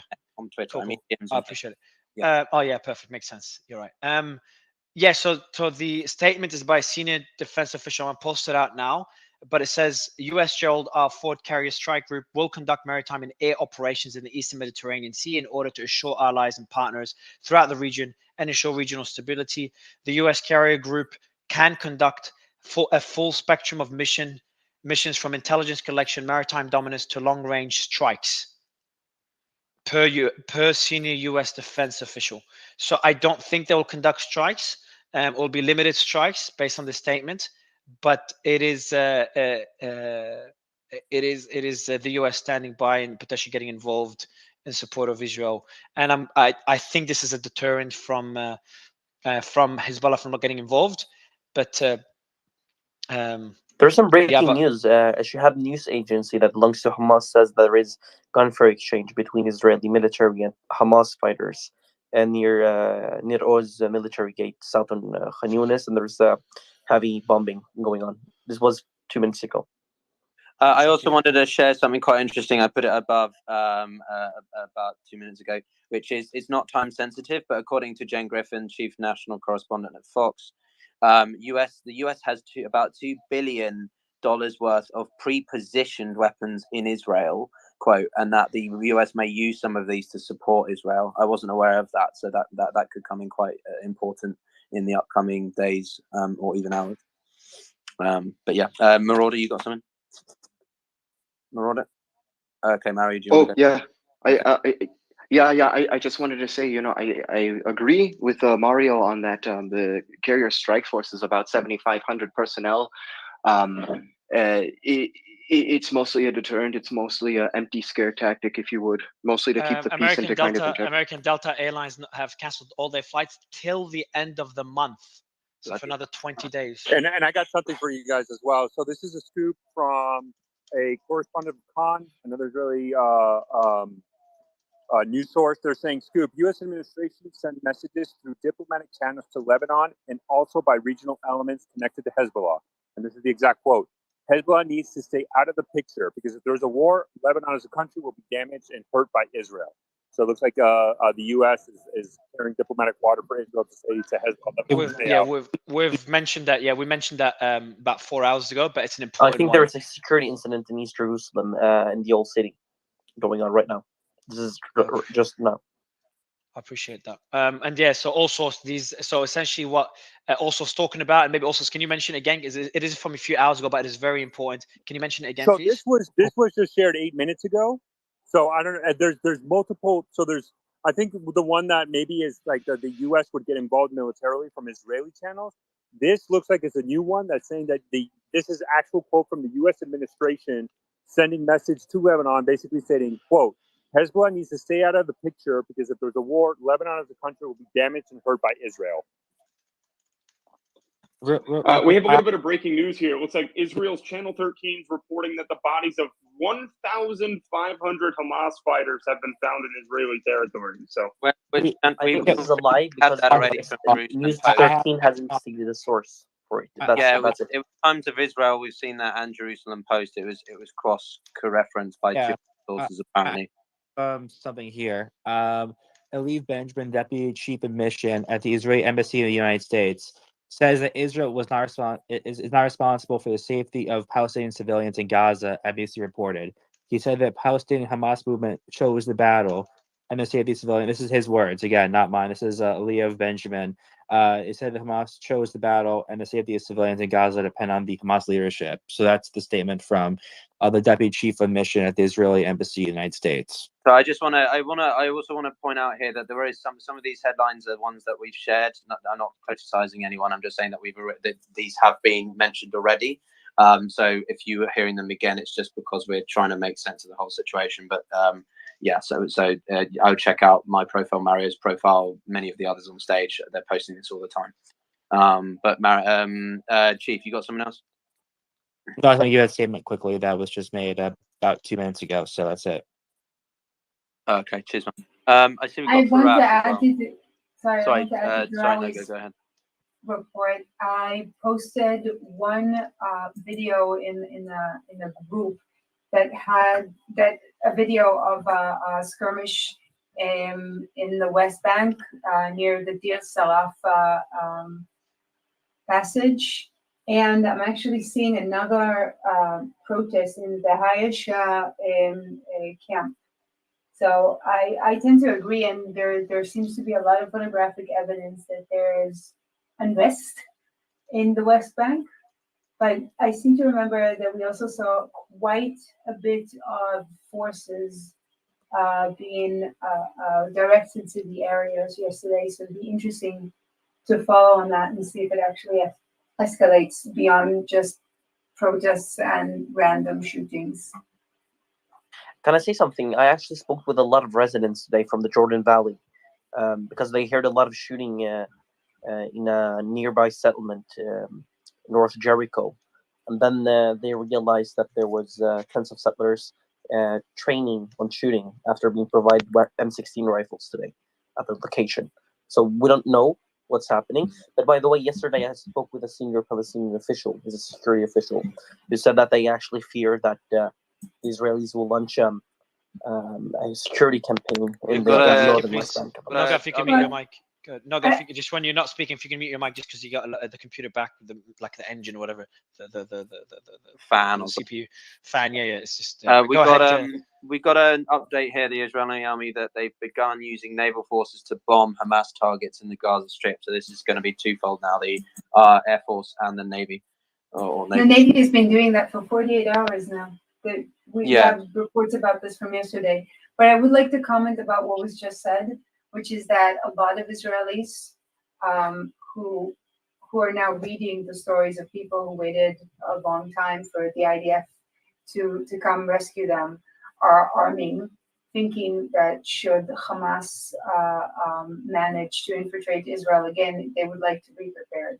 And it's not at all surprising that people who live in closer proximity to who they perceive as enemies would do that. But I would just Piotr, be go ahead, careful. take over. I'll be back in 2 minutes, Piotr. I would just be careful when I characterize that as an offensive, given the fact that these are people who are very, very scared that the pogrom that just happened 2 days ago. I think that's You have the Australian Parliament has also been So the Israeli army, so naval force has been confirmed by Al Jazeera now. Against two sources have confirmed naval forces have begun attacks. The Israeli army naval force has now bombing Hamas targets in the Gaza Strip. Confirmed again by Al Jazeera now. I know that Piotr, you just mentioned it. Piotr, I'll give you the mic for 2 secs. Yeah, I got it. Don't worry. I'm going to read something here. It's one of our favourite speakers. Not you guys speakers, but Lindsey Graham, Senator Lindsey Graham has decided to say the lovely thing of, hang on, sorry, where is it? Oh, God. He proposes to start bombing Iran, quote, time to take the war to the Ayatollah's backyard. Rhetoric like this, extremely constructive and helpful in any de-escalation. Amir, what do you think about that as someone who, is helping us bring in the Iranian perspective? Well, Piotr, thanks for let me speak. Actually, the United States government, not like the senators, not the Congress, the government is being so careful regarding this. They're repeatedly denying any Iranian direct influence. I think they know if they just say that, everybody, just the backlash from the Wall Street Journal report is massive. It's like Wait, can you who are you talking about? Is that America? Which governments are being careful? The Islamic Republic? No. I'm just talking about the U.S. government. You're talking. Oh, I see. Okay, sorry. Carry on. There is breaking news. Ahmed Jafrawi is my local journalist in Gaza, who said just that the Israelis bombed a tower just adjacent to the Shifa medical complex right now. Okay, thank you. Go ahead, sorry. Yes, the U.S. government, the Democrats are being extremely cautious regarding this. Actually, I think Mario has posted this too, that John Kirby says that we know Iran supports Hamas, but we have no evidence. they're stating this publicly. Yeah. They are not leaving any ifs or buts, and that's very professional, I think, because I think the Wall Street Journal report could have been a test to see like how people react, and the reaction is just massive. And I don't think the senators or the Congress can do anything. Guys, we have reports and a video that 2 hostages may have been executed. So that report came in from a Telegram group affiliated with Hezbollah, and they said in response to the massacre of Zionists in Gaza, Hamas executed 2 hostages. That just came out from a source. I have a guy who posted the same thing, but it was unconfirmed. He mentioned that It's unconfirmed. Let me tell you why. Because Hamas officially announced the execution of Israeli captives. So maybe just if you have some videos with beheading people, that's maybe some other in other areas. But no, I don't think that's an accurate report. They'd want to release. I have a bit of personal news. My brother's wife is from Gaza, and her uncle just got killed in El Brej area, and from an Israeli airstrike. So yeah, so that's what I have right now.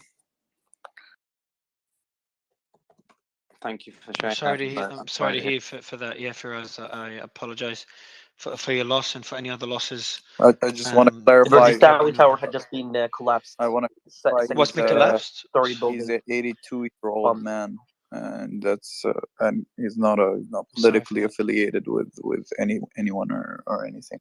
There's now another breaking news. The Israeli warplanes just bombed another mosque in Abasan in East Khan Yunis. This is confirmed right now. Real quick also, there is another story that just came out. Senator Josh Hawley says that any funds for Ukraine should be redirected to Israel immediately. That's a new one from Josh Hawley. Who's Josh Hawley? Yeah, what? Senator from Missouri. Yeah. Republican Okay. senator from Missouri. Political shit from. Me wouldn't know that. Also, I apologize to people when I'm speaking too quickly. I've been told by a couple of you to slow down. You're not speaking. You're not speaking too quickly. You're doing fine. We're waiting. If anyone could please give us a bit more clarity on the reports. So this is from, I guess I said, it's from Hezbollah channel, not official and unofficial Hezbollah channel, but we've had reports, including Noga has mentioned one, of this is happening before. There's been nothing official from Hamas regarding any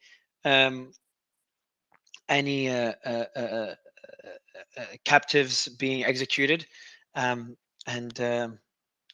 we are worried this could happen at any moment, considering the warnings that Hamas has given. Okay. Did you you tweeted the statement by John Kirby, didn't you, Mario? I'm not keeping up what we've tweeted. Okay, that was you did. Okay, that's important because that's clarity on timing. If you can, timescale. Pin it above if you found. Yeah, I'll repin it because it's the second one. I'll rejiggle it. I'm gonna move some things to the nest. It's a bit old. Sorry, go ahead, Noga. No, I'm sorry. One of the users has asked me to make a correction that I understand the importance of. The video that we were previously discussing is not from India, it's from Guatemala. It's still hideous, it's still horrendous, but he feels that it belies the reality in India, and it was important for him that we correct. Yeah, this is one I mentioned earlier. So yeah, it's Central America, probably Guatemala, not India. Okay. I appreciate it. So if Snope says it's India, Yoso says it's Guatemala, but we do know it's not related to the. Please. Yeah, no, it's not related to the. Yeah, not related to the current conflict. But yeah, appreciate that further clarity. Moroder, anything to share on your end? We just had a breaking from the European Council president. It says we must not cut aid for civilian Palestinians, and he put a tweet out in call with I guess some other person shared views following contacts on both sides with multiple leaders. Nothing can justify atrocious terrorist attacks and crimes committed by Hamas against Israel and its people. It's just a really long tweet. It's all right. I mean, it's just going back on what we touched upon with the EU reversing its plan to suspend all financial aid. Vicegrad had a post Breaking news. Sorry to interrupt. Another mosque was bombed in Maghazi. So 2 mosques was just bombed in the last 15 minutes. 2 mosques. Okay, I know about the I know about the. Hold on, please. Al-Bad's. If you could please mute Noga and then Al-Bardawi, the tower. Al-Bardawi is the first one. No, this is not a mosque. This is a residential. This is a building tower. next Sorry, door. a tower. What are the mosques? 2 mosques. One is Ismail Abu Shanab, and the other one, I think it's called the big mosque in Maghazi. Yeah, I've just heard something from someone else. A building just next to Shifa, a hospital complex, has been destroyed. I don't know if that's the same thing.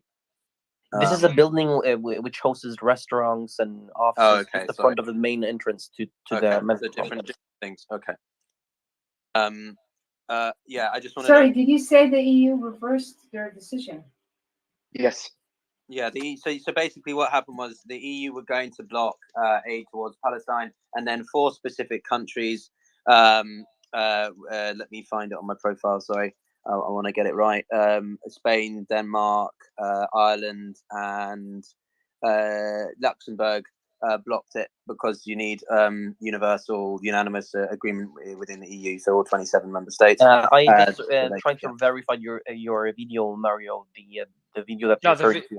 That's an old video from Iraq. Yeah. So the video, that I was going to do the same. So the video of so I didn't mention the video on the space, but there's a video with a statement that came in from the Hezbollah affiliated group, and yeah, it's not confirmed. So there's multiple reports in all these different groups of Israeli groups and Hezbollah affiliated groups. I'm not sure. I'm guessing groups, Palestinian groups as well, of Israelis getting executed, the hostages getting executed.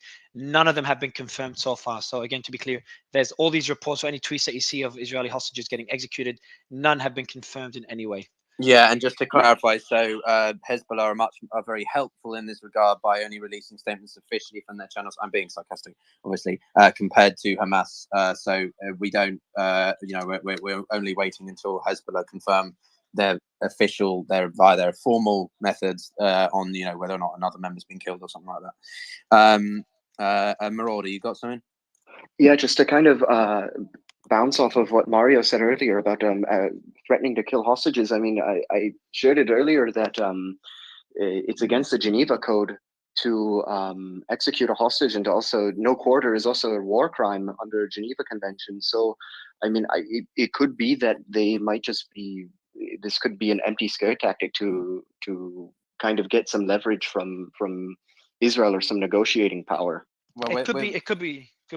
It could be pressuring. Yeah, if I don't know, like my thoughts, like it could be a bluff, or it could be as a scare tactic, or they could actually execute. Because they have a lot of hostages, more than they've ever had by a wide margin. So they have. I must try not to sound insensitive, but I'm just being factual. They have enough hostages where they can conduct an exchange, plus be able to execute hostages. But the question is, there's other than the deaths and how horrible it is, from a strategic perspective, put myself in their shoes. On one side, if they execute the hostages, it might pressure Israel to stop the attacks, but Israel's made it clear we're not going to stop. So if Hamas know that Israel's not going to stop, and I think we all agree that it's highly unlikely Israel will stop the airstrikes, then it's not going to work for them. If anything, it's going to make them look even worse in the eyes of the international community, and diminish any support that they're getting or they could be getting from allied countries. So I just think the damage of executing hostages is significantly higher than any advantages of doing so. Again, trying to be objective. Yeah, I just want to echo that, which is that we are really seriously. When we first opened the spaces and it was the initial events around Saturday morning, that's a singular event. We're trying to keep track of it. Now we've got an absolute swathe, tsunami of different information, because we've got one issue with Hezbollah in the north, then we've got another now with sort of Golan Heights. We're trying to keep track of Gaza, obviously the main area, but now we've also got, we've got to keep track of what's happening in the US domestically, or at least in the Pentagon, as well as in Iran, and also monitoring the broader sort of community of is Russia doing anything that might change things, as well as Syria. So there's so many different fronts now that we're just being bombarded with information. It makes it that much more harder. I sorry if I interrupted someone. There is breaking go news. ahead, Ian. There is a woman killed in Maghazi and other critically injured after bombing Al Laham house. For Yeah, I think anyone that'll be. who's Yeah, sorry, go ahead. no, Oh, Heidi's no. here. For Hold on, anyone who's Heidi. interested, Obama's released a statement about the whole situation, although it doesn't really carry much relevance, I think. Right Wow. Well, I mean, he's the one running the White House. I was gonna say this is a statement from the Well, okay, president I of can the read it if United you Heidi, want. States. I'm other not getting guys, into politics. other but guys. Sorry, jokes aside. sorry, Just that's okay. Heidi, are you there? Yep, I'm here. What's the latest? So the latest is as I think you mentioned that in the circle moments ago, that the Israelis were firing flares, and I think 1 or 2 firebombs and attempting to burn the grass in front of the border so they can see if someone's trying to infiltrate. That was pretty much it. There was no more Hezbollah attacks, no more Hezbollah statements. The only scene is just like yesterday. There's a lot of celebrations around Beirut and southern Lebanon, right at the borders right now. There are many Lebanese people there trying to celebrate in front of the Israeli soldiers.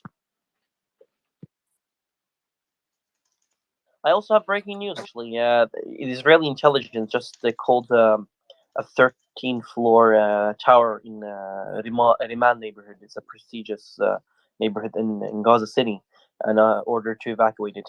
I think this is a very important news to share.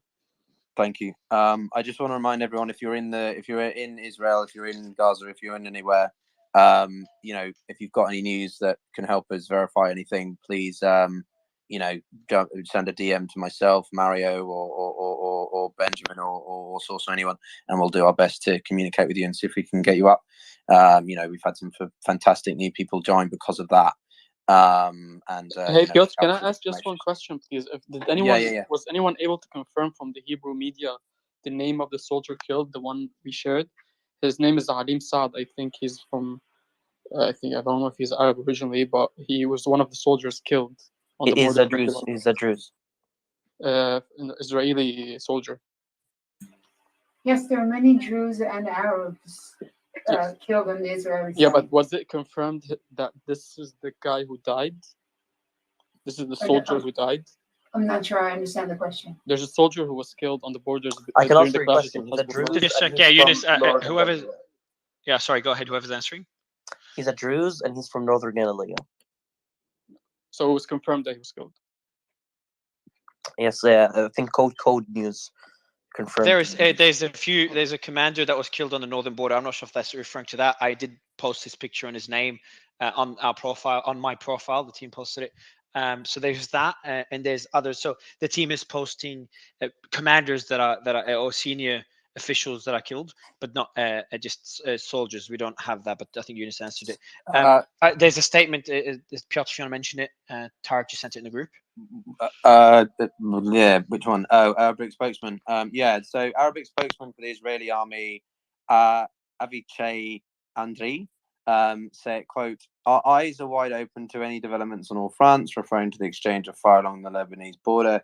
They added that any infringement on Israeli sovereignty will be addressed with, quote, direct and strong action. He explained that although Tel Aviv and the Israeli army were focused on Gaza, they were also vigilant and prepared for any developments along the northern border with Lebanon. I mean, that's a reiteration of what we heard earlier, that Israel is talking tough and making sure that Hezbollah is aware that whilst they're distracted or focused on Gaza, they're not going to forget about the north and are making necessary anticipatory responses in case. Which is something you would expect them to do. It's what NATO did when events in Ukraine unfolded, and they bolstered the eastern flanks in case Russia decided to do anything with the Baltics or Poland, for example. I also wanted to just say that Antonio Guterres released a statement, which, I mean, for what it's worth, he said this just an hour ago. "I recognize the legitimate grievances of the Palestinian people, but nothing can justify acts of terror and the killer, maiming, and abduction of civilians. I reiterate my call to immediately cease these attacks and release all hostages." He continued, "While I recognize Israel's legitimate security concerns, I also remind Israel that military operations must be conducted in strict accordance with international humanitarian law, otherwise known as IHL. Civilians must be respected and protected at all times. Civilian infrastructure must never be a target." So that's yeah, he came out with this reiteration of something he said earlier before about an hour ago. I also want to mention everyone check the Nest again. There's some important updates Mario keeps posting, and a couple of sort of longer form explainers that I do. I sort of take my time to explain a couple of things like the various factions in Gaza, just to contextualize things for those of you who aren't as aware of the details. Al Jazeera correspondent: injuries in Israeli raids that targeted 3 homes in Khan Yunis, south. Sorry, there are reported injuries of Israeli raids that targeted 3 homes in Khan Yunis, south of the Gaza Strip. What else have we got here? Another correspondent. Okay, we've seen that we posted that one. Yeah, so Hezbollah's Islamic Resistance Channel has been quoted as saying they've shut off the water to 2 million people in Gaza. That's obviously Israel. God help them. It's raining in Gaza right now. Okay, so there's a couple Piotr, of updates. were you asking at one moment to give an explanation of the Palestinian No, and Israeli I did. factions? I wrote a long form, well, quite a long form post a few hours ago. I'll see if I can find it and repost it. You know, tell me if it's inaccurate. It's not meant to be comprehensive. It's a bit of a simplistic thing I knocked together. But it was just an attempt to provide some clarity because there are a lot of I questions have about, breaking news right now, and this is confirmed. Go ahead. Israeli warplane just bombed an ambulance in Khan Yunis. Rescue teams are heading to the scene. Thank you, Eunice. Bridget? Yeah, hi. I have a comment about the possibility of executing hostages. I totally agree with Moroder and with Mario. It's a breach of the Geneva Convention, and not only that, I don't think Hamas are not intelligent. I do think that they are smart enough to know that if they go the ISIS way, the Daesh way, the whole world will be against them. And we saw that when the Daesh started executing people in public, this is when the whole coalition of Western and Arab forces came together to actually exterminate them. And this is something that they cannot afford to do. Besides, they are smart enough to know the repercussions, and number 2, the value of hostages. We in Lebanon, there was one pilot that was killed in Lebanon called Ron Arad, an Israeli pilot, and only for his remains they were able to get thousands of prisoners from Israeli prisons that came back to Lebanon and to the Palestinians. So I'm no, that's sure. not. That's not Ron Arad you're talking about. You're talking about Gilad Shalit. The remains of Ron Arad have never been found. They've never been found, but they negotiated with them. And Ehad Shalit, you're right. This is the one that they actually, Hezbollah actually did the exchange with. So I've just got. Hang on, guys. So we're Hang on. talking, guys. Hang on. Okay, so Bridget, Bridget, I think we're going back to past things and not current events. And for example, while you were speaking, we got some information. I've just posted a video of the attack on the Al Badrasawi Tower. And we do have Eunice here who can give us more context, but let me explain here what just a bit of an overview on why this is significant. So the video that I've just pinned above shows the tower. It shows the aftermath right after the moments of footage captured, the moments after the impact, right after the impact. The targeting of Al Badrasawi Tower is a rather significant one. It was heavy ties to senior. It's not. It's a 6th-floor residential building, but now there is a tower is going to be bombed in Lebanon, and this is a very huge tower. It hosts almost 60 apartments and almost like 450 residents. This is a big one. So Mario, let me just explain. The targeting of the tower is a significant one. It has heavy ties to senior Hamas officials and is in close proximity to Al Shifa Hospital and a Hamas command center. So this is the tower, or at least they're calling it a tower. That is a significant location to bomb. So Mario, just quickly, personally, just a bit of I would advise against using another photo to depict. You know, I know it's about strikes in Gaza, but the photo, if it's not of the tower, I wouldn't do that. I would just post it without the photo because otherwise people could get confused and link it to another. Okay. You're looking at the wrong one. So the other one, the one I've posted, the second one, is the video of the location. So the latest one there. Okay. I also want to mention that there's Barack Obama's statement, obviously. There is the deranged terrorist Bulj Abul Hassan 12-story. So this statement by Swords of Steel. So they're talking about a 12-story high tower is getting ready for a strike. Yunus, can you explain what that is? What do they mean getting ready for a Yes. strike? So Israeli intelligence calls residents at that tower, tells them to evacuate, and then bomb the That's entire not dwelling. on the roof that we were discussing earlier. No, it's not on the roof. They call. Knock on the roof. That's it. It's a process. It's called knock on the roof because there's a No, we have those- unconfirmed. please We have don't- unconfirmed reports. please We have don't- no, unconfirmed let me reports. explain. We have. Let me I wasn't explain. listening, but okay, quickly, Yeah. please, Yunus, quickly. There's not knock on the roof. This time they called and asked them to evacuate. There's They no like always warning. call. It's a process. It's We're- called you like- knock on the roof. No, All right, God, guys, thank you for just educating quick. Palestinians one sec. on how Sorry, they're Mario. getting bombed. Sorry. Yunus, Thawani. The IDF radio themselves posted a tweet a few hours ago, and I can share it here, that said that they have suspended the knock on the roof policy, and they're only going to resort to evacuations now. So they've clearly said No, we themselves that discussed it. You're no, lying. no, no, we God, this is discussed the this Israeli. earlier. We I just want- we have discussed this earlier in the tweet and at length, and we explained what the IDF actually said was that it is no longer a universal practice and it is used correct. only when necessary. We also said that the Hamas response to it was that if the Israelis don't use knock on the roof, then hostages will be executed. We've had the whole process. It took better part of 10 minutes, but we've had this conversation. Let's not rehash it. Yeah, she is correct. We had it earlier, right?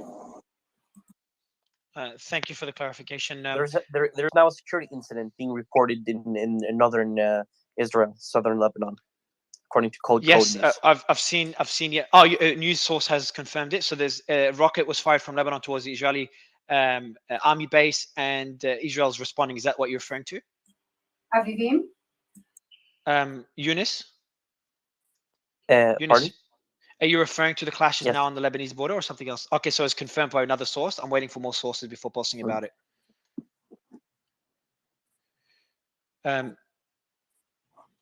Yeah, so sorry, Yunus, is that what you're talking about? Please, I need to know before I post it. It's not known. It's just a security incident. You have to understand that most of the reports have to go through military censorship. In Gaza, you can post everything without any censorship. So it's about they hesitate before like posting.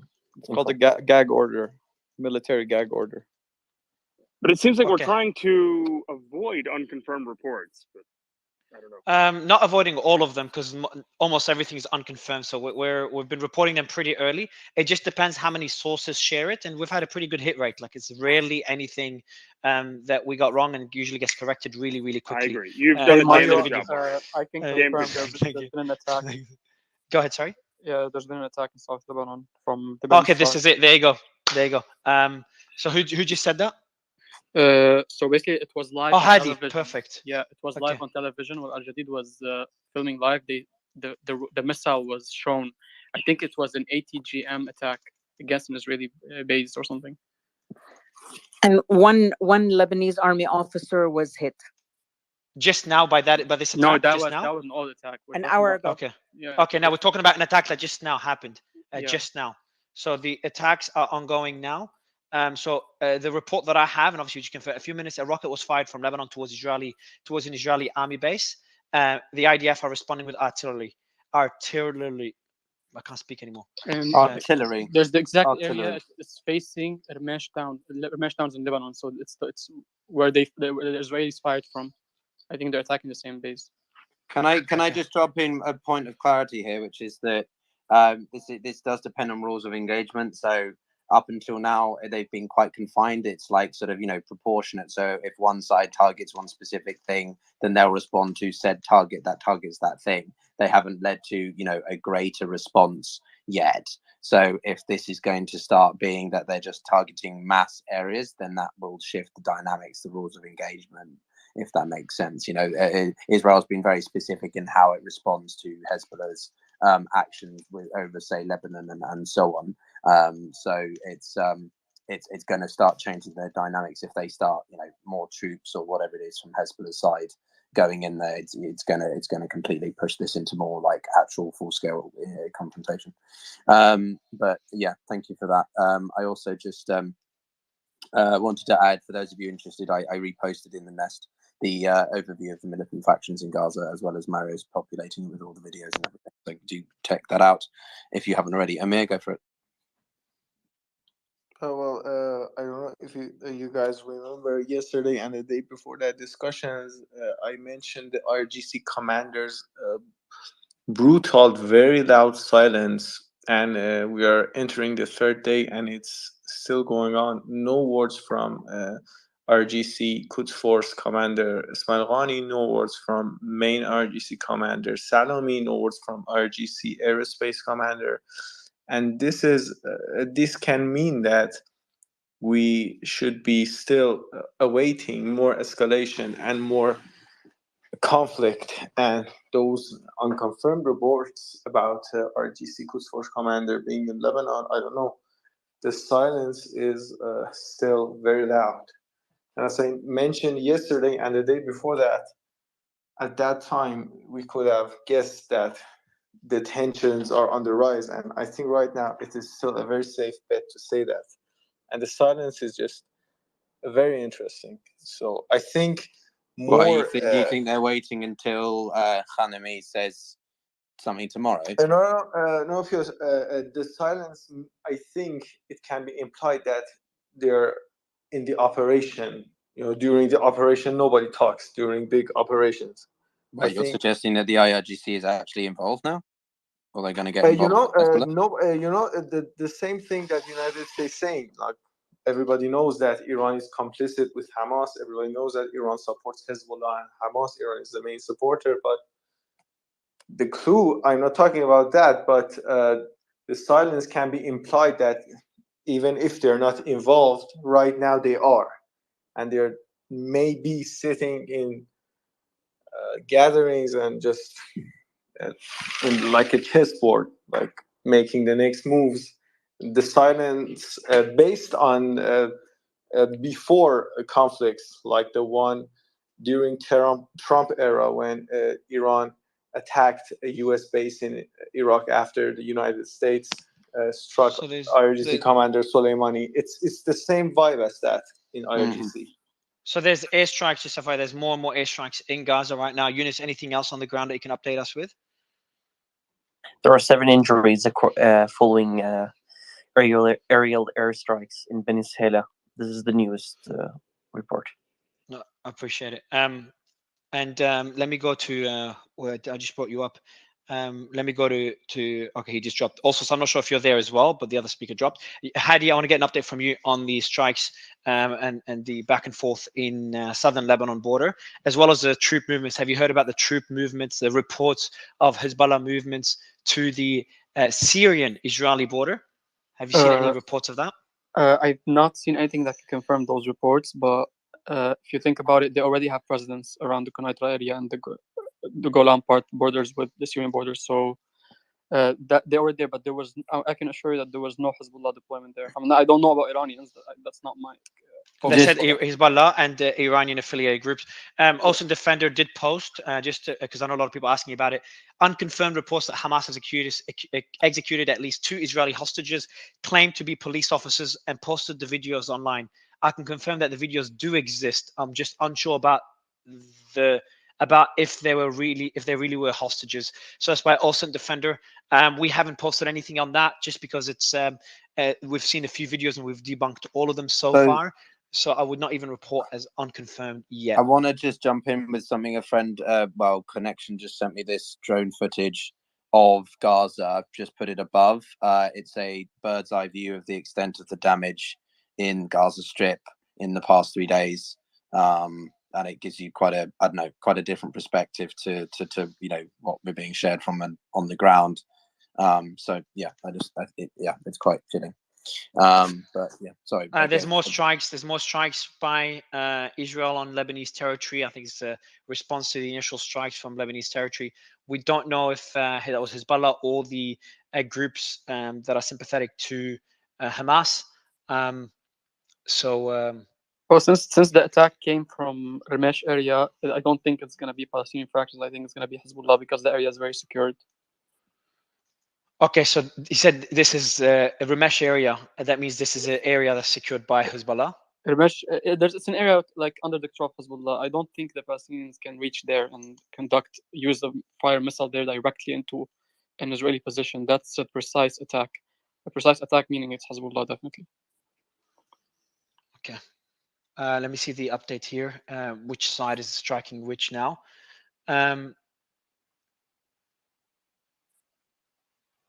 Okay, so there it is. Israeli artillery fire reported in the north, in North Lebanon again, in the north again, near the Golan Heights. Not yet confirmed, but we do have sources on the ground that are saying this is true. I'm not sure, Hadi, if you're seeing more attacks. My On friends Lebanese... and family are saying that they heard explosions, but they didn't see anything in their eyes. Yeah. So it seems to be escalating on the. What are your thoughts on the back and forth on the border? Is that more than previous tit for tats, or is it about this? Is that about the same?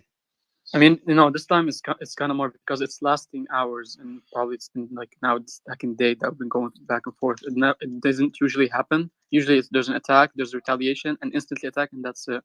Now it's going back and forth, and probably it's gonna last until like there's a big strike from Hezbollah to respond to the killed soldiers, and Israel will strike back like last time on empty fields. Probably that's gonna happen anytime soon. Okay, and the source I wouldn't of bet on the Israel striking on empty fields anymore. Okay, so let me go back to you, Hadi, and please, if you can mute your mic, Noga. Yeah, thanks, Hadi. So the source is Hermel. Is that what you said? Excuse me. Sorry. Hermel is the source from Lebanon. Hermel. Is that the name of the place? The one no. under Hezbollah control? No, it's not under Hezbollah control. The area basically is where Hezbollah attacked from. It's called Ramesh. Ermesh, sorry. Okay, Yes. And that's heavily under Hezbollah It's not control. under Hezbollah actually. It's not even a Muslim village. It's a Christian village, but the borders there are under Hezbollah control, but not the village itself. So only the bordering areas of it, but the village itself, no, it's not under Hezbollah control. That's why. So Hermesh has a direct border with Israel? Yes. Okay. So it just seems that these clashes now, the back and forth is between. Okay, there we go. We have footage of these back and forth. I'll be posting it now with an updated post. So you see it any second. You can see as well, Hadi. Israeli artillery fire reported on the Lebanese-Israeli border near the Golan Heights. This is confirmed by people on the ground, which is your parents. The source of the Lebanese rockets is the Hermesh border, which is heavily under Hezbollah control. Is that a fair statement, Hadi? It's Ramesh, actually. R-M-E-I-S-H. R-M-E-I-S-H. Oh, Ramesh border, which is heavily. Okay, perfect. I've just posted that for anyone else to see the footage and the update as well. And the reason I'm just taking my time with this particular one because it's we're talking a lot on whether this will engulf Hezbollah, because then engulfing Hezbollah obviously brings another front to the war, which is bad for Israel, which is bad for Lebanon, and which is bad for the world as it increases the risk of Iran getting directly or indirectly involved, considering that the relation between Can I jump Hezbollah in and Iran very quickly? Just rules of engagement could probably apply here, which is because it's an Israeli army base, it's a strategical site, it's not just civilian. So Israel may well choose to just target specifically the source of these rockets or rocket. As you say in the post, they're responding with artillery. So I don't think that they're just going to start, randomly shelling artillery all over the place. So I still want to retain some degree of hope that this remains a sort of a targeted exchange, if you want to call it like that. Yeah. But I have some breaking news. Great. Go ahead. I just want to correct my early report. It's not an ambulance. 4 ambulances were targeted, according to the Palestinian Ministry of Health in Abasan. As well, in Deir Balah, there is a woman killed and other injured. No, I'm sorry. after 4 their health- ambulances were hit. For targeted, you need a lot more information. Okay, sorry, I have to be. I'll correct my information. 4 Palestinian medical ambulances belonging to the Palestinian Ministry of Health were directly targeted by Israeli No, no, warplanes they in were Abasan hit. neighborhood in Khan For Younis. targeted, Thank you very you much. need more information. Thank you very much. So For no, Okay, Eunice, what guys. she's saying, there's a Eunice, movie. hold on, No, guys, no, guys. no, hang on. Let me do it. Hang on. Let me No, do it. no, Naga, when I interrupt you, please just wait, so you know why I'm interrupting. So Eunice, what Naga's pointing out is that they were hit, but when she says don't say targeted, because targeted makes it intentional. It could be intentional, it could be unintentional. We just don't know. Is that a fair? Naga, please don't unmute. Eunice, do you know what I mean? Is that it's not diminishing understand the you. I'm attack? I appreciate it. No, don't be sorry. It's all good. And I appreciate you. I appreciate all of you. It's been a very cordial space so far, and I'm very glad for So that. actually, I do have Just question. Sorry, if I just can quick question, quickly. Also, 2 seconds. Piotr, the footage you've sent of Gaza destruction, is that from this morning? Because it's in the morning, it's daytime, and now it's Gaza time. I think it's evening. Or in the Yeah, afternoon. yeah, it's from today. It's from the past 2 Okay. days. Past 2.5 Gaza days. time Yeah, is midnight It's from right Bloom. now, It's from right? Mario. It's from Bloomberg. So it's Perfect. Thank you. reputable. Okay. Go ahead. Also, sorry. Yeah, so we're getting I'm seeing that by Khan News that it appears that there's a tentative agreement reached on an Israeli emergency government finalized deal expected tomorrow. Ex-Defense Minister Gantz will be joining National Unity Government, and War Cabinet report says. So that was by Khan News. Any terms associated with that, all sour? Is there anything else about that? No, that let me. I just saw it now, so let me kind of go through, see if I can get something specific. But I think it's just kind of the quick headline. I'll see if I can get more information, or I don't know if anybody from Israel might have specific information. But it just kind of broke recently. The National Unity Government. Yeah, just the reason I'm asking for context is I think they had some terms associated with or different terms depending on different opposition parties for joining the unity government.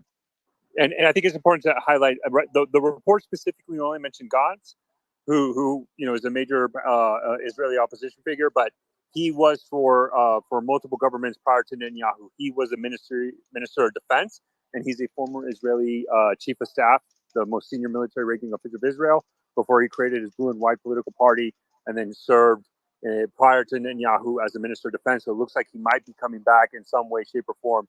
What the tweet says specifically is in the war cabinet. So it'll be interesting to see. I don't think he's going to get the Ministry of Defense, but we'll see what portfolio he gets. But it looks like, at least on the political side, we're getting more national.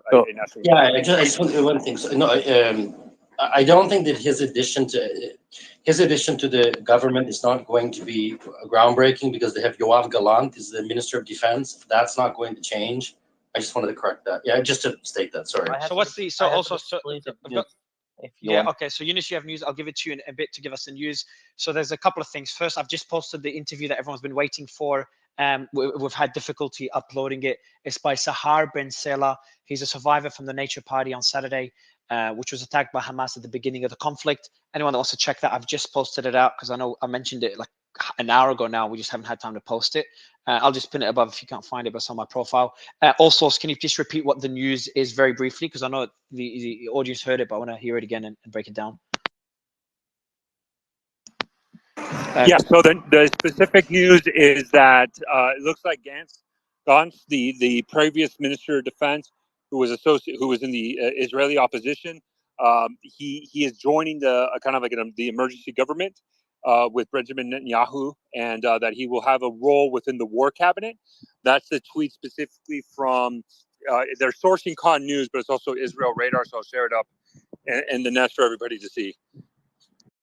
So just to add to that, it's like think in the Second World War, the British had a war cabinet of every party and major political figures, just trying to build unity. It's about a national sentiment as it is strategical thinking, and in this case, the domestic situation in Israel is taking a firm backseat.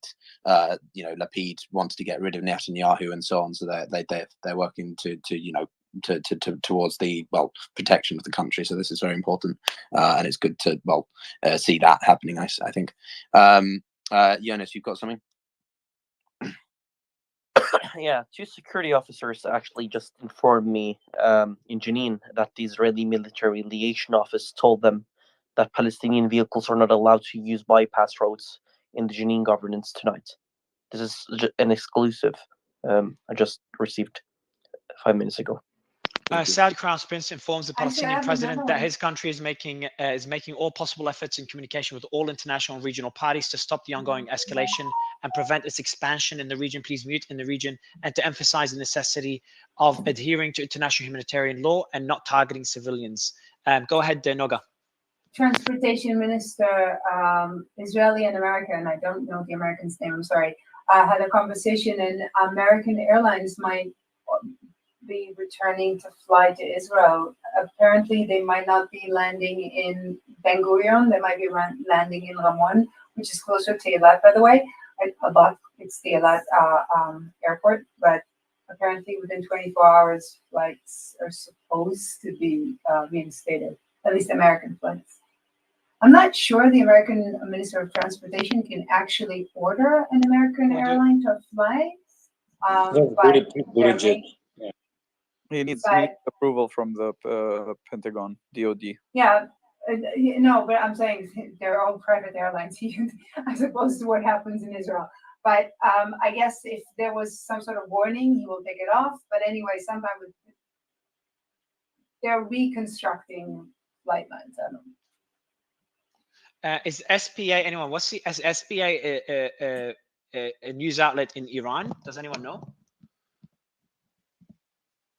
No, but how SPA cool is Iran? it that they have a news outlet named SPA? SPA. That's what. Oh, you're saying you don't think No, they do? Or? I'm saying it's cool that they have a news outlet. named Okay. SPA. I don't know if it is. I don't SPA, know. So that's if, SPA, that stands for the Saudi press agency. Yeah. Okay. Yeah. Sorry. Thank you. Yeah, that's not Iran, that's Saudi. Yeah, sorry, not Iran, so Saudi. That's the statement I read earlier. Appreciate it. All right, cool. I'm just putting that out now. And Emir, not Emir, who's the one? I just want to thank the person that sent it through. That's Wajih, his full name is Wajih Gay Lion, his username. So it's Wajih who sent us through, the news. So I appreciate it, Wajih, who's been on the stage earlier and has given us updates from Iran. We do have more updates here. Yeah, I'll keep offering those updates. They keep coming in. Let me just quickly review them. Saudi Arabia. So inside paper, there's a Crown Prince said Saudi Arabia stands by Palestinians, but they are looking at de-escalating the situation. Hamas spokesman: the statements of the Israeli defense minister are racist, shameless, and belong to gang logic. That came through from the Al Jazeera a minute ago. So that's a statement by Hamas here. You've got a hot mic, Piotr. Let me go to Visegrad. Visegrad, it's been a while. We haven't had you on. How are you? All good over here. Thank you very much for having me on again. Not at all. So can you give us your thoughts and updates on what we're seeing so far?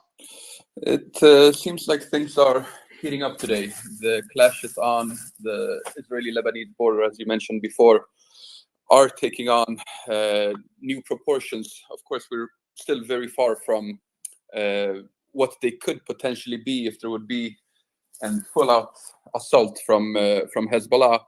But compared to yesterday, it has to be said that it is intensifying, and there is a risk that it could spiral out of control. Also, there is the information about this airstrike on the border between Iraq and Syria.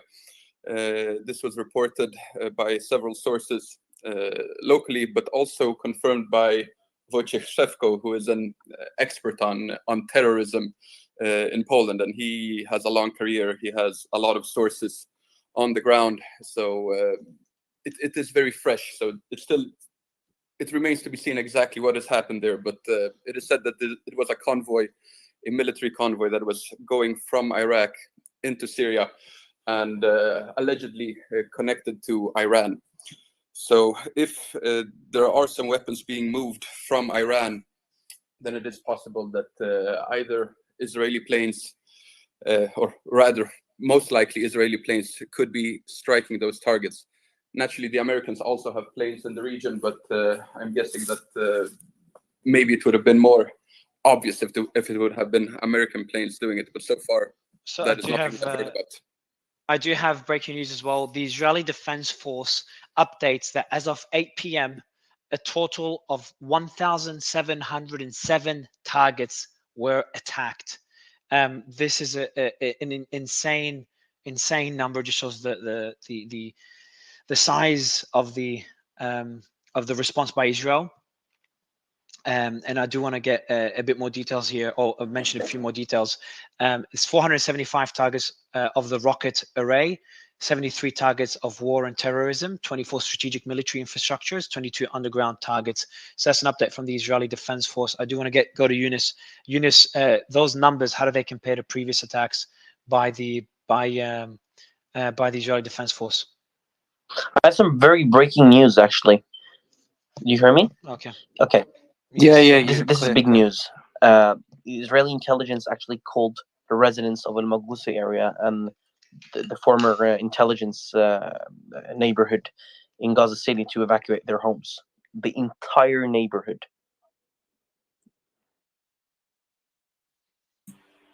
Also, there are also reports that 3 Palestinians, including a child, was killed in Beni Sheda. This is what preliminary medical sources are releasing.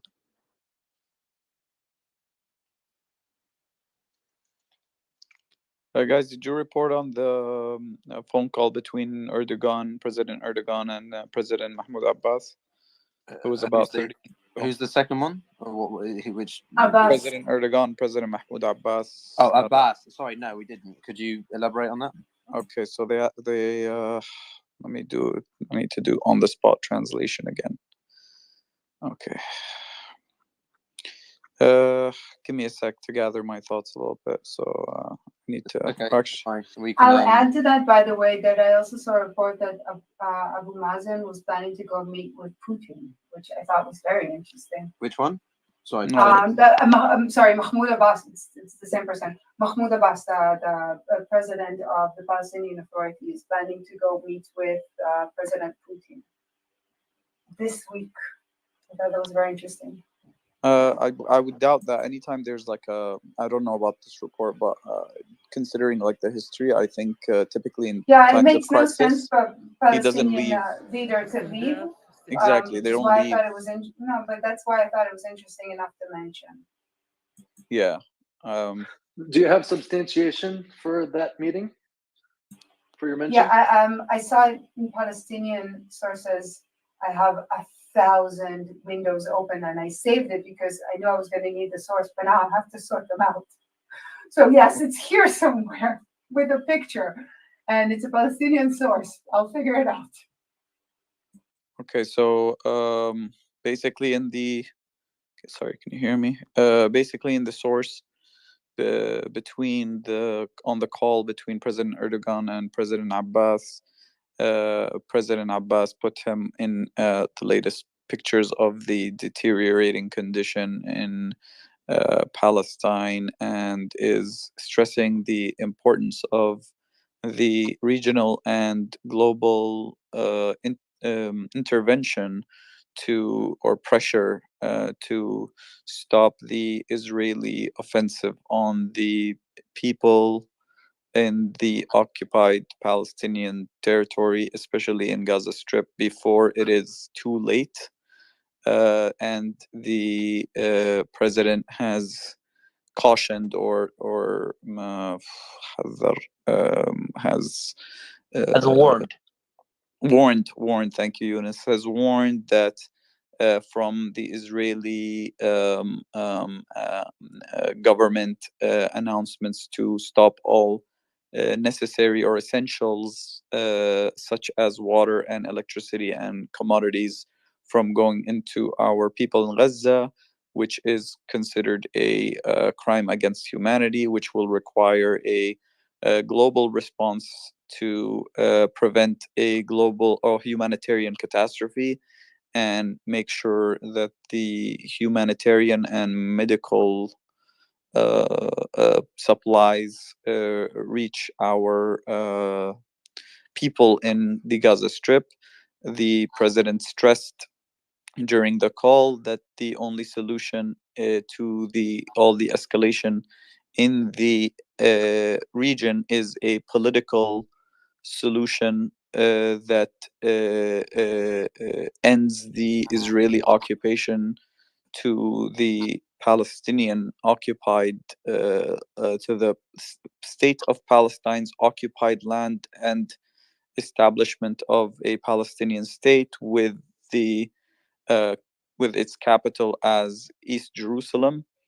And the president after that, it's not so important, where he says basically the president thanked Erdogan for his positions in supporting the Palestinian cause, and Erdogan responded by saying that Turkey will exert every effort to and will make calls with all regional and global parties in order to stop the current escalation, and it will continue in supporting and pushing for a just resolution and for the Palestinian cause, and is watching closely all of the developments in Palestine, and feels I don't know, nervous, anxious, deep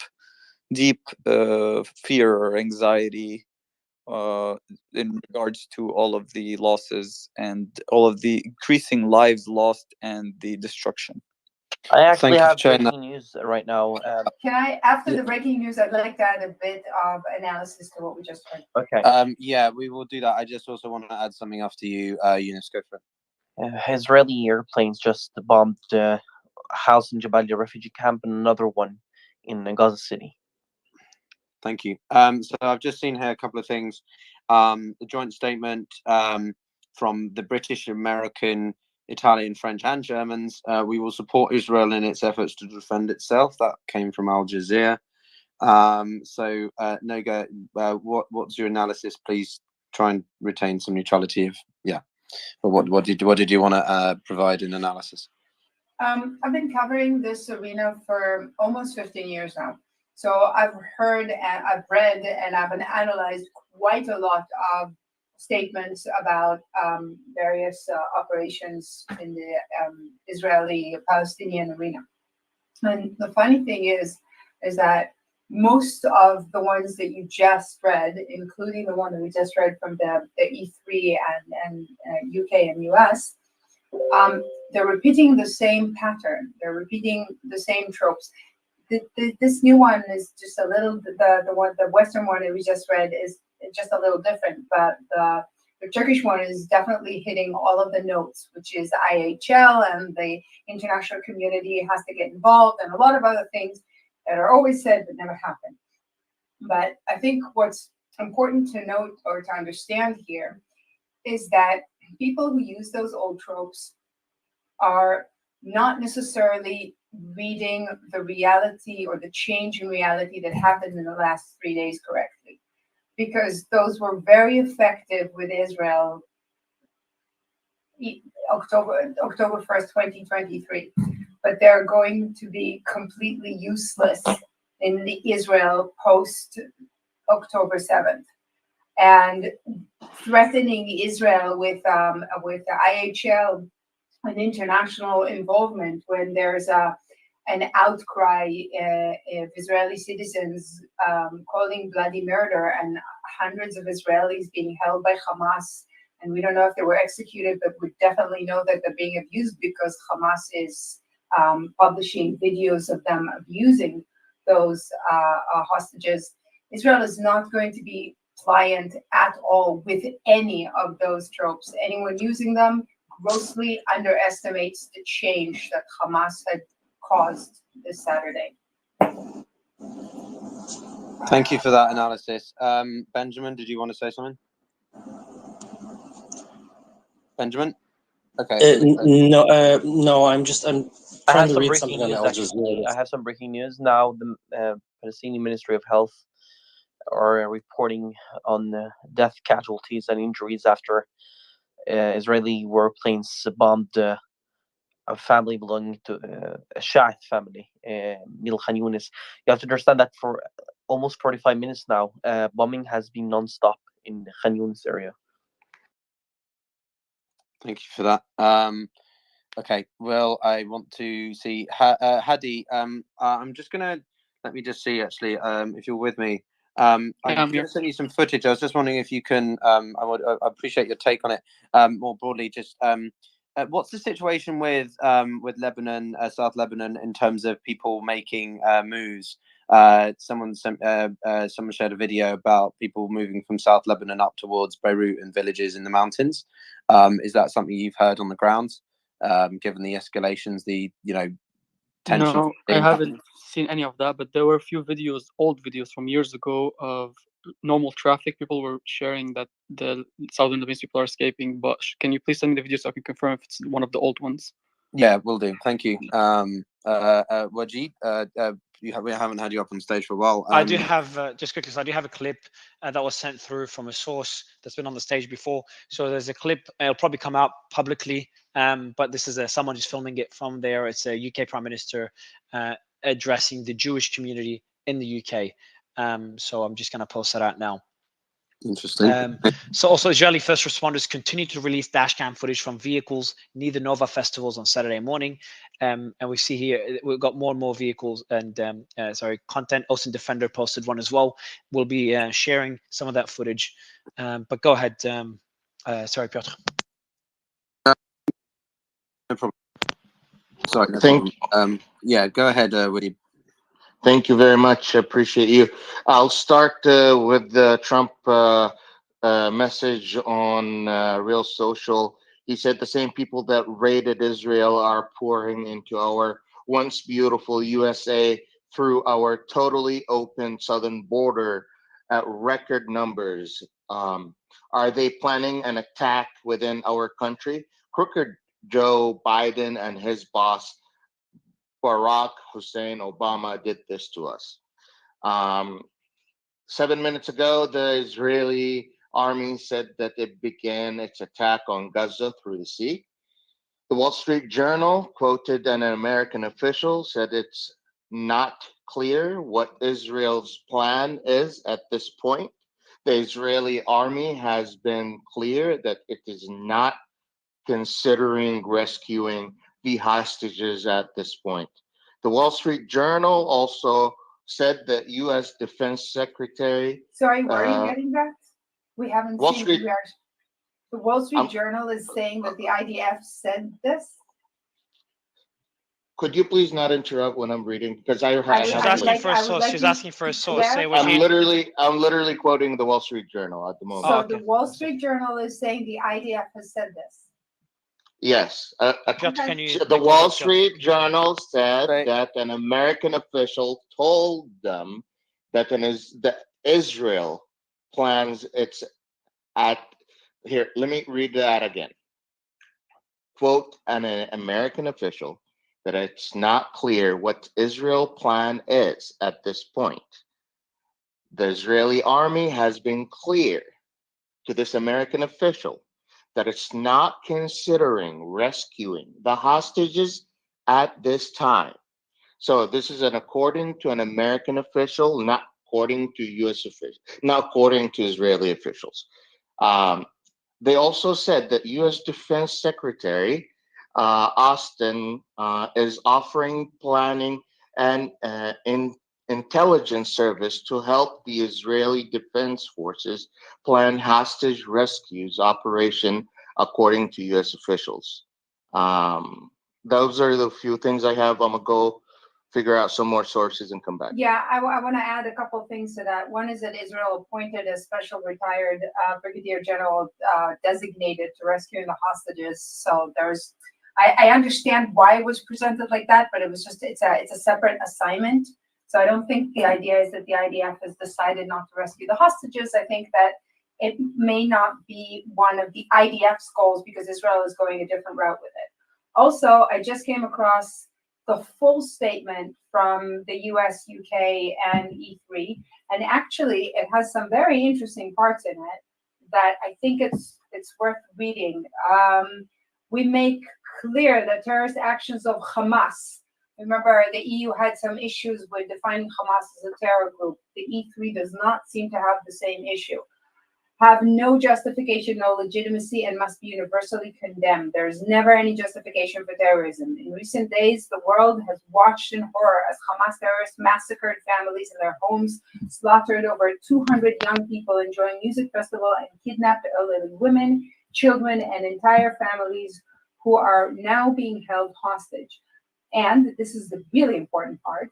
Our countries will support Israel in its effort to defend itself and its people against such atrocities. We further emphasize that this is not a moment for any party hostile to Israel to explore these attacks to seek advantages. All of us recognize the legitimate aspiration of the Palestinian people and support equal measures of justice and freedom for Israelis and Palestinians alike. But make no mistake, Hamas does not represent those aspirations, and it offers nothing for the Palestinian people other than more terror and bloodshed. Over the coming days, we will remain united and coordinated together as allies and as common friends of Israel to ensure Israel is able to defend itself and to ultimately set conditions for a peaceful and integrated Middle East region. This is a paradigm shift in many of its aspects. So I want to. Okay, sorry. Do you want to? I just No, want to no, fine. a couple other No, voices go and ahead. then- Okay, thank you. John, you joined us. I saw you raise your hand, and Eunice as well. John, good to see you. What are your thoughts? Thanks, Peter. I just wanted to add to that context of the U.S. John, are you there?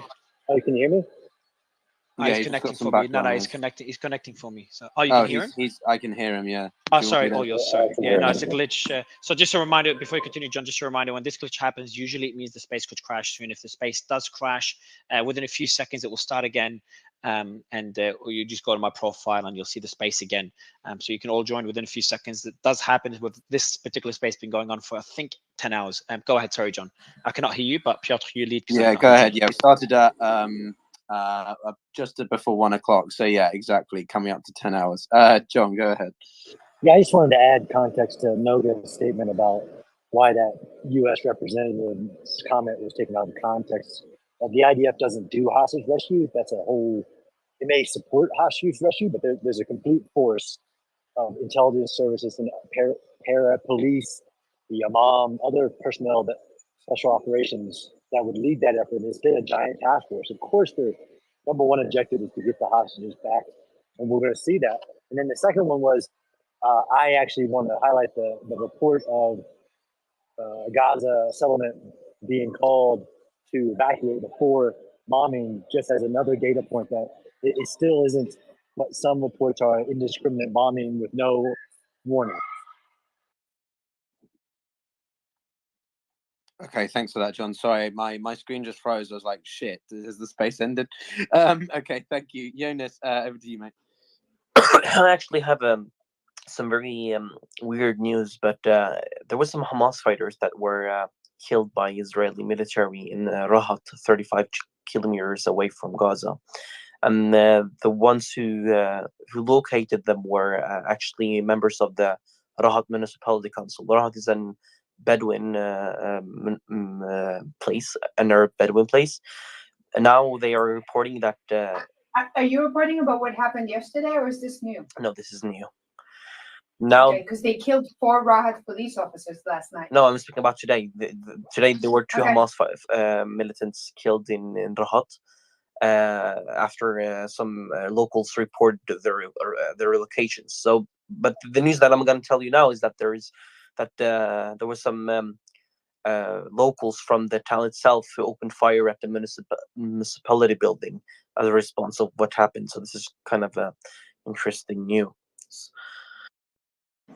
Sorry, Eunice, the locals, with the Bedouins opened fire on. So Bedouins snitched on, like it told about the Hamas militants, and Israeli forces killed them, and then some Bedouins, after they knew about that, published a statement and then shot at the municipality council and especially the house of the mayor in Rahat right now. 15 minutes. Interesting.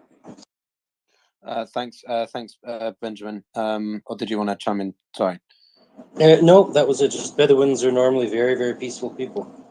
Okay, cool. I see Faraz came back on the on stage. Did you have anything updates? Sorry, Mari, I want to add to that. Bedouins may not be so peaceful when 40 of their members, including I agree. what was I it, agree. 20 or No, I 25 agree. children, are being gunned down. No, I agree. Okay, right. So I'm just going to go through some of these updates. Yeah, so the joint statement is here. from the US, UK, France, Germany, and Italianas.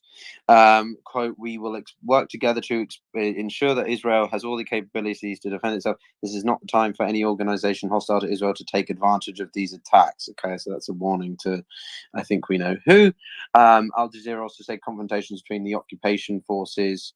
Again, that's Al Jazeera, so they use certain words, and young Palestinians in the Shuafat camp in occupied, again, Jerusalem. Okay, we've actually got the full joint statement from the coalition of states I mentioned.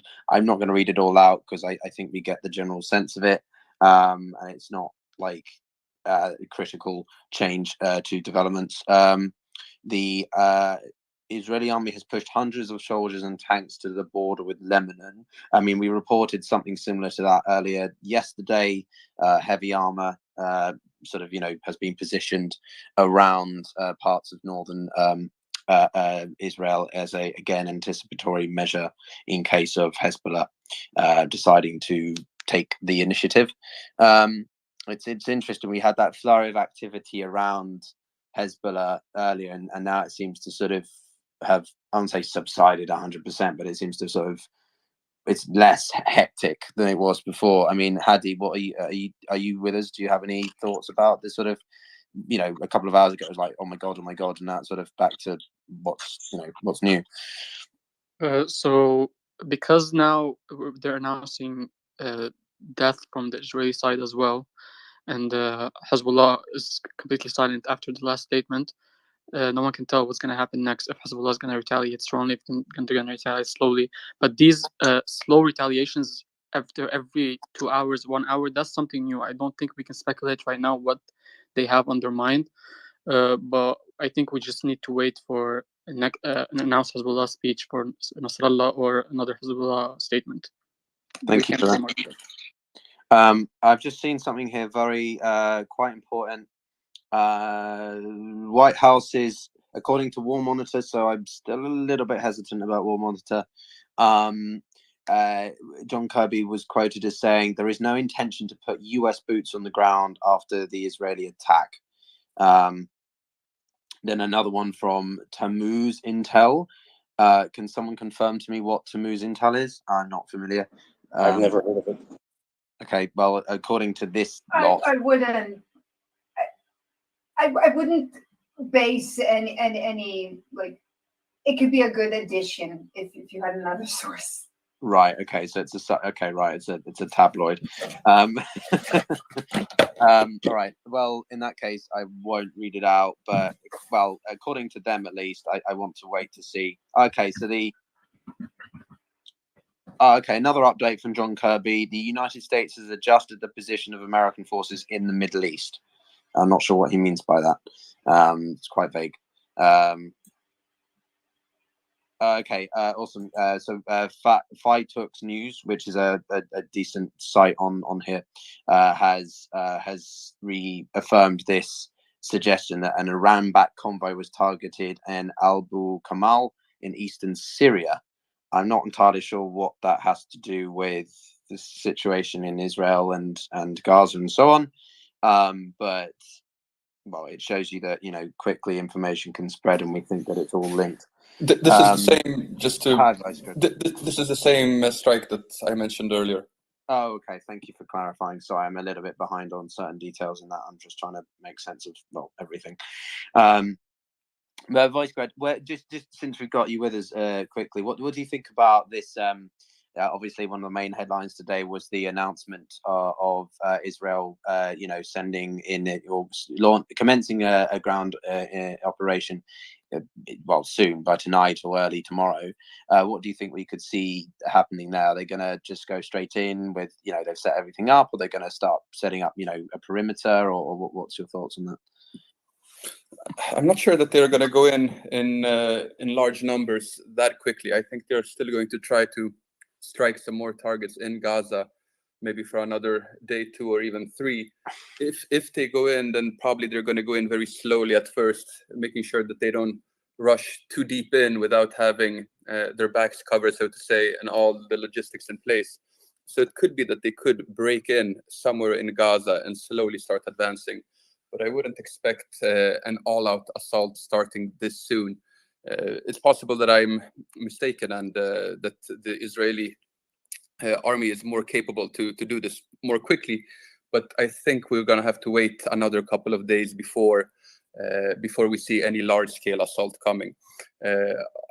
This is maybe a completely separate topic, but I wonder whether you have been covering this before, the statement from Anthony Blinken after meeting with Fidan, his partner. We touched up. I think the head of Palestinian Authority. If is that right?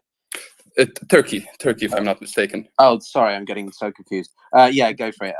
Please tell us what do you think? That there was a statement that they encourage a ceasefire, which has been criticized, that the U.S. shouldn't be calling on a ceasefire at this point.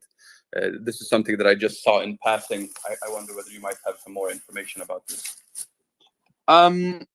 What about Turkey? Or what? Yes, this joint statement apparently. So the White House put out, just quickly, Piotr and everyone, the White House has just put out a statement. We expect additional security requests from Israel and Washington will try to meet them as soon as possible. So that's the White House preparing for more support to Israel.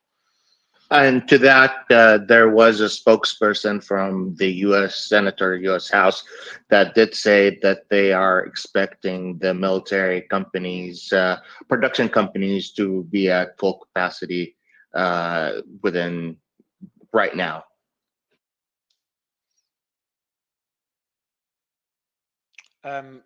Okay, so another statement here, also Defender posted that one. Spokesman for the U.S. National Security Council, John Kirby, has stated that the U.S. currently has no intention of putting military boots on the ground in Israel following the recent attack by Hamas. Just an update there. And just a heads up, I will not be able to hear Faraz, John, or anyone that joins from this point onwards, just considering the glitch that happens when the space is big. So just as long as you're aware. Can't you try hard resetting the app? If you leave, I can, but it could. I can, but it could crash the space. So I don't do that risk. Okay. So it just it'll probably fix itself later. That's what usually happens. Either what will happen is the space will crash. Remind me, you can't hear John or Faraz or anyone that joins from this point onwards. So anyone on stage, make sure you don't drop down and back up because you might go in the same glitch where I cannot hear you. But I'll give you the mic again, Piotr. Okay, no worries. Well, we're keeping the stage forever as it is because if we've got an entirely different stage and Mario can only hear me, that'll be problematic. John, what have you got for us? Yeah, no, I wanted to add to Visigoid on the potential of when we will see the IDF ground forces move forward. I think the bombing campaign to prepare for that invasion will continue. Like I said, I posted earlier today how long in 2014 and the actual mission of that operation is completely different from this mission, which is to actually enter and clear portions of Gaza, not just eliminate rockets. We're hearing a lot of feedback. I don't know what's going on. It's about you've got a lot of background noise, John. I don't know if you're having dinner or lunch, but we can hear quite a lot of noise. I don't know if you can just have it move to a quieter space. Can you try now? Maybe we can just see. No, I'm not. Okay, we'll circle back to you when it's okay. When I'm quieter. Okay. And stuff. Faraz, do you want to? Yeah. Israeli planes have bombed a few houses in north of Jabalia, north of Gaza, and the house of another place also in Khan Yunis, house belonging to Bani Sahela, and the medical teams have pulled one more Palestinian killed and 4 severe injuries from the Jabalia bombing, and so this one is also for Khan Yunis. There are few casualties, still not a confirmed number because they're still pulling people out from the rubble.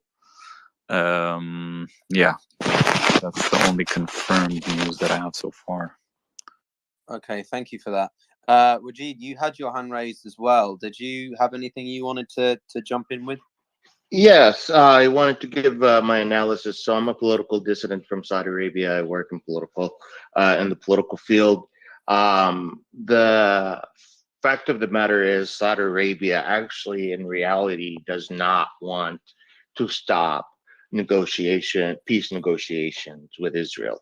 They have been accepting um, uh, uh, rabbis in the past couple of years into the second holiest city, second holiest mosque in Medina. They have been having many diplomatic convoys back and forth.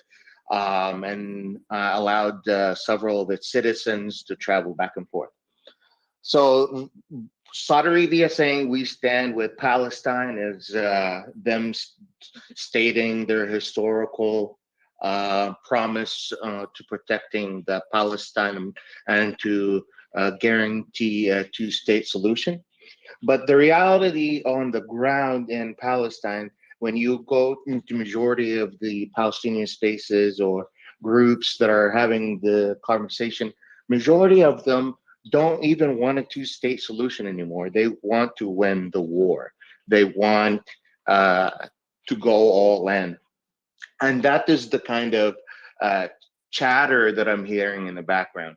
So I think we have sides that are on totally different ends of the spectrum, whether it's the Saudi government, the United Arab Emirates that's already signed the Abraham Accord treaty with Israel. You have Sudan, who also signed that treaty. So there is complexity in the situation. And I think when we see that Saudi Arabia said we stand with Palestine and then comes out and says, we are having conversations with all parties to ensure that we could de-escalate the situation. So by the end of the day, Saudi Arabia is looking to de-escalate and continue its peace negotiations with Israel. That's not my opinion. That is my analysis. I have a different opinion. Thank you. No, thank you. You reminded me of a piece of analysis I saw earlier. And if anyone's got updates, jump in. But I saw a piece about the what the we've been deliberating over, has Hamas achieved its goals, right? And one of the goals that I wasn't entirely sure, but I've come around to thinking it makes more sense, which is they want to completely disrupt the normalization between Israel and Saudi Arabia, and a lot of people are agreeing that that is quite possibly, dead in the water. I wasn't one of those people that agree with that, right, Peter? Yeah. I had the opposite view. I still believe that Saudi Arabia will do what's in the best interest of Saudi Arabia, and I think this is all just lip service at this moment in time. What's lip service? That they agree with Benjamin. It, or So what I think is lip service is this. I mean, look, there's no formalized relations, but the gentleman speaking, I think, has a very good point. You have Israeli diplomats wearing kippas and prayer shawls in Saudi Arabia. I think that they are obligated. Pan-Arabism is a very strong thing. They're obligated to put out a statement saying, we support the Palestinians. Negotiations are pulled back. I just don't think that's actually what will come of this. I think that if Saudi Arabia has something to gain by normalization with Israel, which they do, they're going to put their own interests first. So I don't put too much stock in them saying that the negotiations have stopped or anything. That's just my opinion. If I could jump in. Actually, I happen to agree with that. Yeah, I agree with that as well. Okay. I agree with them. Sorry, Noga, just really quickly. I agree with that as well. So states typically look at their interests, and especially long-term interests. So what's going on right now would be considered kind of like a short-term kind of regional escalation and event, which wouldn't necessarily have to change their interests, what they're gaining. Now Saudi Arabia, what it wants to gain is mostly kind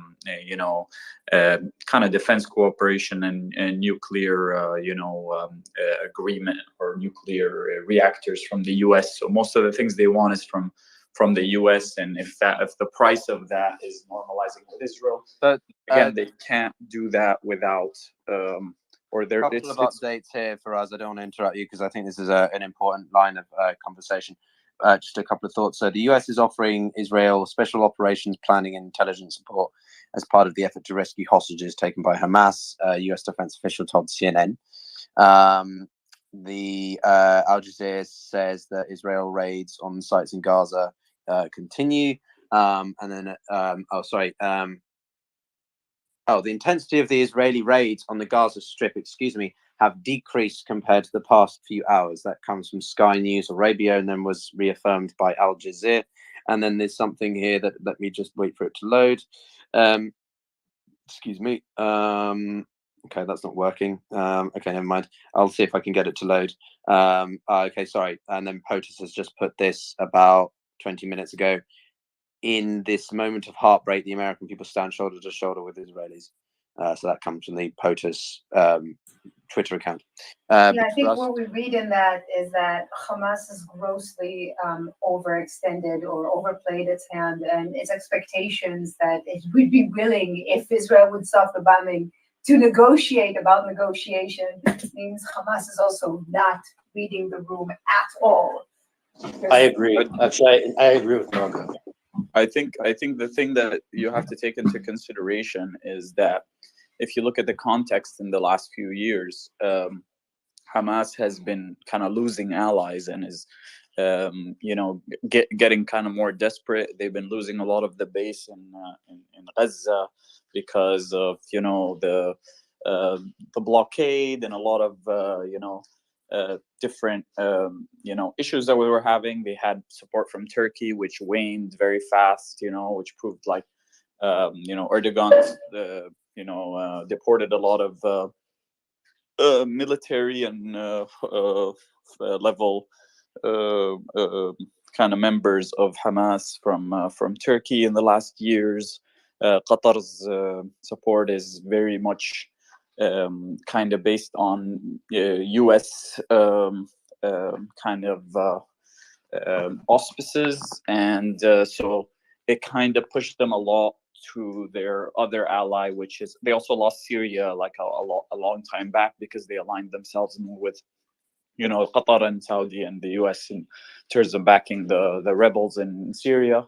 So they lost Syria. They had some return in terms of official contacts because of pressure from Iran, but still the relations are quite sour. So that kind of pushed them very much more to Iran's corner because they didn't have much more allies that would support them. There was the stopping of the Qatari aid that was supposed to be coming every month to the tune of $30 million, which would essentially be 10 million for fuel, 10 million for salaries of government officials, and 10 million in $100 coupons to poor families. The other aid was provided by a majority of the kind of funding of the Gaza Strip is from the taxes that they collect, and the other big portion is from the Palestinian Authority. The Palestinian Authority does not pay Hamas, members or political wing. They only pay for the Ministry of Education, Ministry of Health, a big chunk of about 35% of the electricity bill, and so basically they've been losing a lot of popularity, power, economic capabilities. And so it's almost like they were pushed into some corner where, they felt like they almost had, very little to lose. So that's kind of the context of what's been happening. Actually, I think I've read at least 3 articles arguing that Hamas has presented this particular context of not having any choice, despite the fact that it had enough resources to build and purchase all of the technology that it's been using for the past 3 days. So this is misinformation of the highest order. It doesn't purchase technology. It's given technology for free and know-how by the IRGC and Hezbollah. According to recent analysts, including one that I think I saw at The Economist, but I have to sort out the mess in my Sorry to interrupt, computer. but I just That's saw actually not true. And they John have Kerry paid for a just lot of came what out they at did. the White House and said that the United States has not seen enough evidence of Iran's involvement, direct Iran involvement in the attack. That's just John Kerry's statement. Yeah, we heard that earlier, similar lines, but thank you for reiterating it because I think it's an important distinction. I tweeted it out. I think Mario did as well. And people were like, "What's the difference?" A lot. I mean, you know, in this context, Iran making I will also just to on this point. I think it's really important just how much the US is actually signaling that it doesn't want direct confrontation with Iran, right? Because they said it is complicit. But it's always important to put that one word into context. And Kirby said, you know, we know that Iran is complicit with Hamas, Hezbollah, and others in the long term, but that doesn't mean that their assessment of the current conditions have changed to the point where Iran has scaled up its involvement, i.e., through troops in the field and so on and so forth. So I think that there is a really crucial distinction to underline. And it kind of goes into what we were talking about just now with Hamas and the willingness to supply them or a capacity to supply them. The last thing I would also point out is that we've got the important update from Khamenei, the supreme leader of Iran, tomorrow, which is quite unusual. I'm not an explicit Iran watcher, but I know enough that that's quite unusual when he makes a statement. And all these things. Last time he gave a statement was a year ago. Yeah, exactly. So there's something like that must be behind. Well, there must be more to it than that. I'm not saying he's going to announce we declare war on America, but he may well sort of clarify what he expects from Hezbollah or Hamas or just provocative statements. Actually, I think if you look at it from an international strategy point of view, another way of looking at it is saying we can't So Israeli, sorry, eradicate. there's Hang on, 1 Israeli. second. Yeah, not just breaking news. So Israeli airplanes are right now over southern Lebanon. So we're seeing further escalations there. Go ahead, Noga. I think it's obvious to everyone that the Iran problem isn't going away anytime soon, and it won't be able to be eradicated in this round. But it is possible to take out one, perhaps there are a lot of question marks on that, even two of its proxies in the region. That will definitely scale down Iran's influence in the Middle East, even if you don't address the Iranian problem directly. So by focusing on Hamas and saying Hamas is going to go and maybe even somehow scaling down Hezbollah, you're still going to be hurting Iran without being burdened by a need to show a victory picture that is more than the eradication of Hamas, which will be happening in the coming months. I wonder, does anyone know of any statements issued by the other countries that are signatories to the Abraham Accords, Bahrain, UAE, and Morocco? Have they issued any statements? Or UAE was one of the backers for the Sunday emergency meeting. It was pushed by Malta initially, and then it got endorsement from Brazil and UAE. From my understanding of UAE foreign policy, Emirate foreign policy, it tends to mirror that quite largely of what Saudi Arabia does. I'm not saying that is 100% on everything, but Saudi Arabia has been, relative to Qatar, for example, quite, shall we say, reserved in its words. And they've been, as we reported earlier, MBS has had direct conversations with Egypt, which is taking a role to try and mediate it, whatever and also the break news. I guess the big news of today was the supposed negligence of Netanyahu not responding to information from Egypt, which Israel has. In his speech, he addressed that. I don't know if that wasn't put up top in Mario's summary of. No, I think it was. I added it to mine later as well. No, I think we did. It's just he referred to it as fake news. Quote. Yeah, but equally, we would expect him to say that. He's not obviously. Exactly I obviously, of course. Yeah. Anyway, yeah. So no, there's a lot to that. To the Iranian point, I think this is really interesting. It's the thing about Biden is he has carried over quite a lot of policies from the Trump administration. If you look at the strategical competition with China, the US has largely just continued decoupling efforts.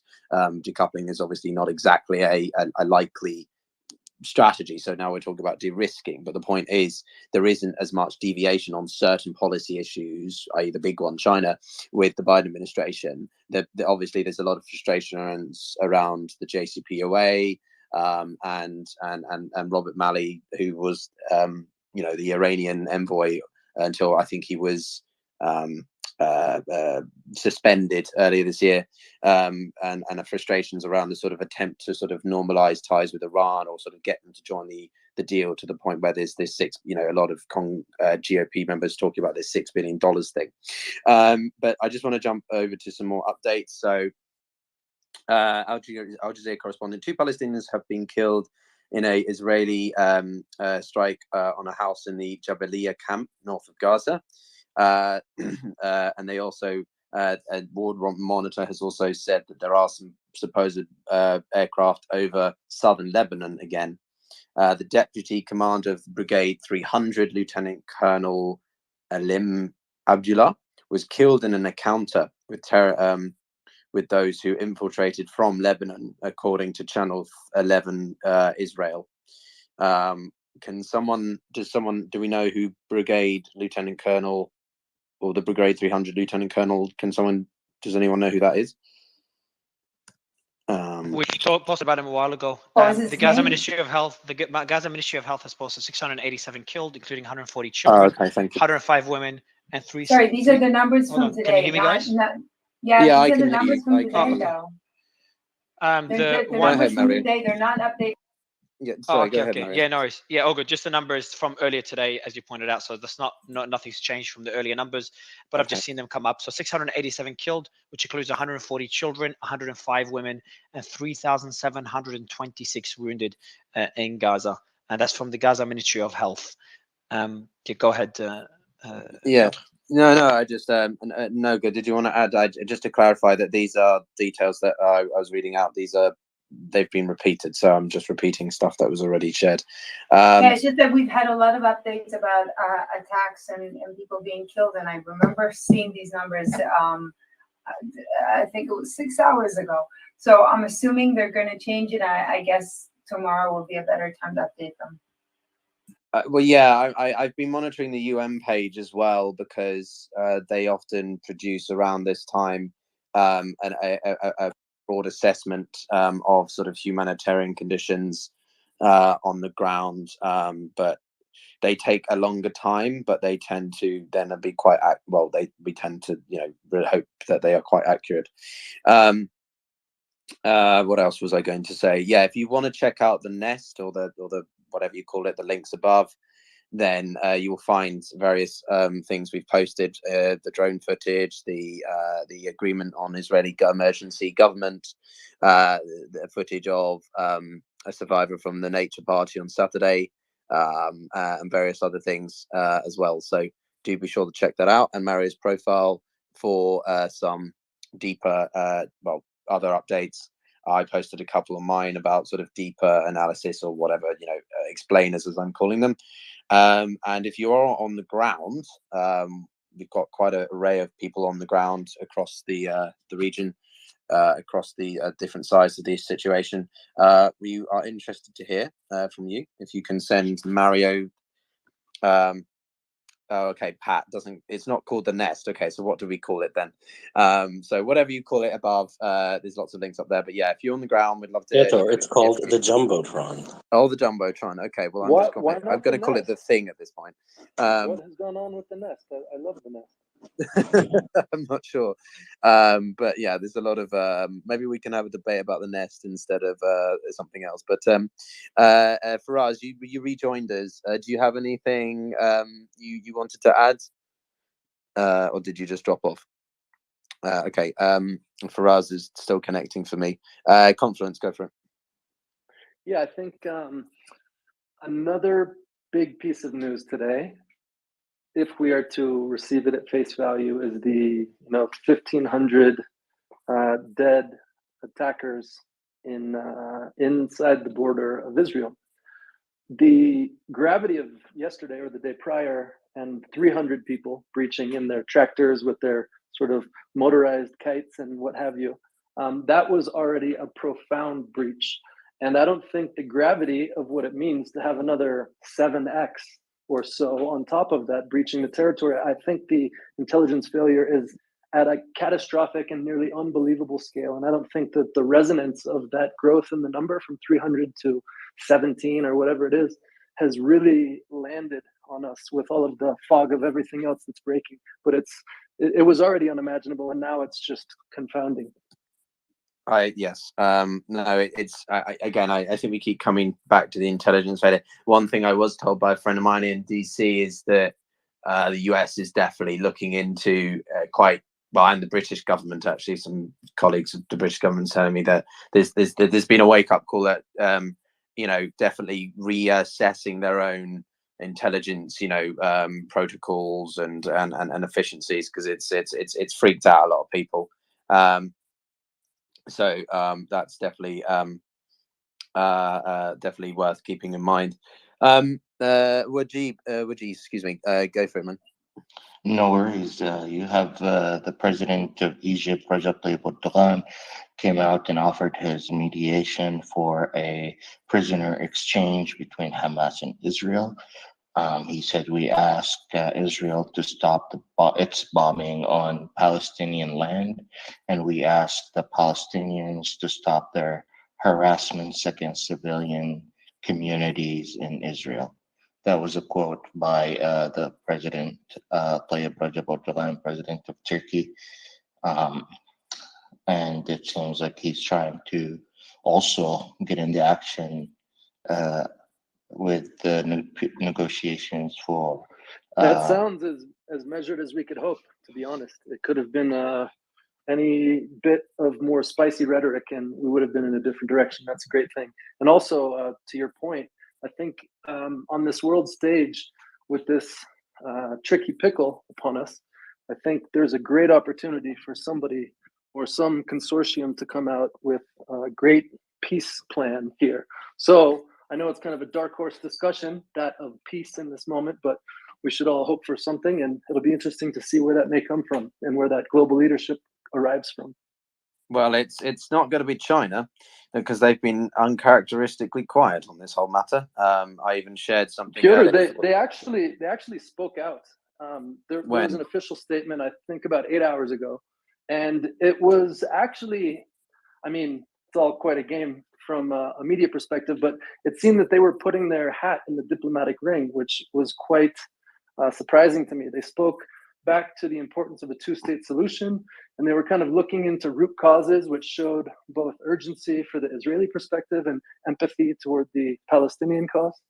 Can you just to jump in on that? Can you underline where this is? Is this a specific statement you saw on the Chinese Foreign Ministry website or something? Because as far as I can tell, I've only seen one statement from them yesterday, and they've been, relative to others, incredibly quiet. So I just wanted to know. Let me dig for that just to confirm. Yeah, please. And then everybody in the room, please hold on that thought. It's hope until I produce the source. But let me dig around for a sec, Piotr. Yeah, please. I would appreciate that, because given everything China has attempted to do in the region in the past, a few months, it's years, I guess, with the Belt and Road Initiative, it's important to keep that in mind. What I did hear from them, Confluence, is that they said they call for calm. Calm was one of the keywords they used in this brief statement. Oh, I even shared it on my profile, diplomatic reactions. Let me see if I can find it on Al Jazeera, because that's where I saw some other versions. But yeah, China in this. A China expert told me earlier that this is what China does. They sit, they watch, they think. And I think that is kind of true. China's, one of the CCP thinks in sort of decades long strategy versus the US and others that are quite knee-jerk reaction sometimes. Say Lindsey Graham, for example. Nick, you came back up. Have you got anything you want to jump in with? Any US perspective? Yeah, am I allowed to shit talk Lindsey Graham, or is that not allowed? Oh, go for it, mate. Torch that asshole. No, we're not going to do talk politics. About Lady G here. I don't really understand. I mean, there's a reason this guy is perpetually. Hold on, Nick. Was he crying on Fox News again? He basically said we need to take the war to Iran's backyard. That's what he said about. Yeah, right. I mean, the guy has been looking for somebody to nuke for the past several years. If you remember, he was talking about all the dead Russians he wanted and whatever. I mean, this is really no surprise to anybody. And I mean, if there's a warmongerer in the U.S. government, it is definitely, now that we don't have Dick Cheney in office, it's Lindsey Graham. He has taken that spot. Luckily, we don't have Liz Cheney in there anymore. But I don't really understand this entire thing. I don't understand why, not to get too political here, right? Mm-hmm. But I don't understand why there are so many people within the elected officials, even within the U.S. government, that are just begging for war with somebody like Iran. It 1 makes second, no man. sense to me. Just a quite an important update. So Biden will deliver remarks on the situation from the White House on Tuesday at 1 p.m. Eastern Standard Time. So that will be. So he's not going to call a lid tomorrow by noon. Okay, so the first time that he's going to actually work past noon in the past 3 They days. ran out So of hot dogs that's at nice. the barbecue, Nick. Oh man, yeah. Well, that's because he's bankrupted the U.S. government. There's no more money for hot dogs. So. Okay. We've also been joined by Sasha Reutman. Please forgive me if I mispronounced your surname. Welcome onto the panel. We'll circle back to you, Nick. I just wanted to jump over to Sasha because he's first time he's joined us. Do you have any thoughts on the current situation? Any of the things you've heard in the past few hours or the past day? Anything you'd like to share? Yeah, thank you for having me. And I don't know, I was not a part of the full conversation from the beginning, so I don't know what was said or not. But I will just say that as an Israeli that lives in Israel, in Tel Aviv, father of 2 child, 2 years old and 4 years old, what we have seen in Israel, I think that is the worst crime since the Holocaust that we saw as the Jewish people. And this is very trauma for us as a society, as a Western democracy. And the support that we get from United States recently in the past few hours is tremendous, and we're really grateful for that. I like just to start from the beginning of what happened in Israel, so everyone knows the exact situation. Everything started on Saturday morning, while a coordinated attack happened in southern Israel, with about 500 terrorists infiltrating Israel, killing everyone. Guys, can I, Piotr, the terms? Can you just set the terms so that he's aware of kind of rules? Sorry, I wasn't. Yeah, thank you for asking. Yeah, Sasha, just to be clear, we're trying to avoid certain words. I appreciate the difficulty that it is for you, but we just want to try to be as detached as possible in the language that we use. It's just because we do have we've had Palestinians, we've had people from Gaza, West Bank, Lebanese, and obviously we have all. Yeah, it's a good mix up here. Yeah, no, thank you for clarifying. But yeah, I totally understand. But this is the reality, and this is what happened in Israel. So we can use whatever word we want, but the reality is very hard for us. So what I feel personally, as a father of 2 child and as a human, that have been attacked deeply, and that my own security has been taken from me totally. And I hope that my country, which is Israel, will be able to defend itself with the support of all our allies across the world. And that's very important. If people don't want to hear what happened in Israel, this is the problem. But I think that's what we have seen is the worst of humankind coming from this terror organization. And we should. I just want to. So I'm also Israeli. No. I think just the point was. So listen, I agree with you overall. I'm also Israeli, but there are Palestinians on the stage, there's Lebanese, all different. So they agreed not to, for example, call occupation army. So we kind of agreed that we, just for the sake of this discussion, fostering it, we're not going to use the word terrorist, even though we may believe it or not believe it. Thank you. I honestly, I don't understand that you don't want to call people that murder like Jews I'm gonna with full blood. I agree with you. I agree with you completely. But the way that we keep everyone honest, including a lot of other things that you don't want said about Israel because they're blatant lies, is that we try to check the language. I slip up a lot because I agree with you. It's an obvious word.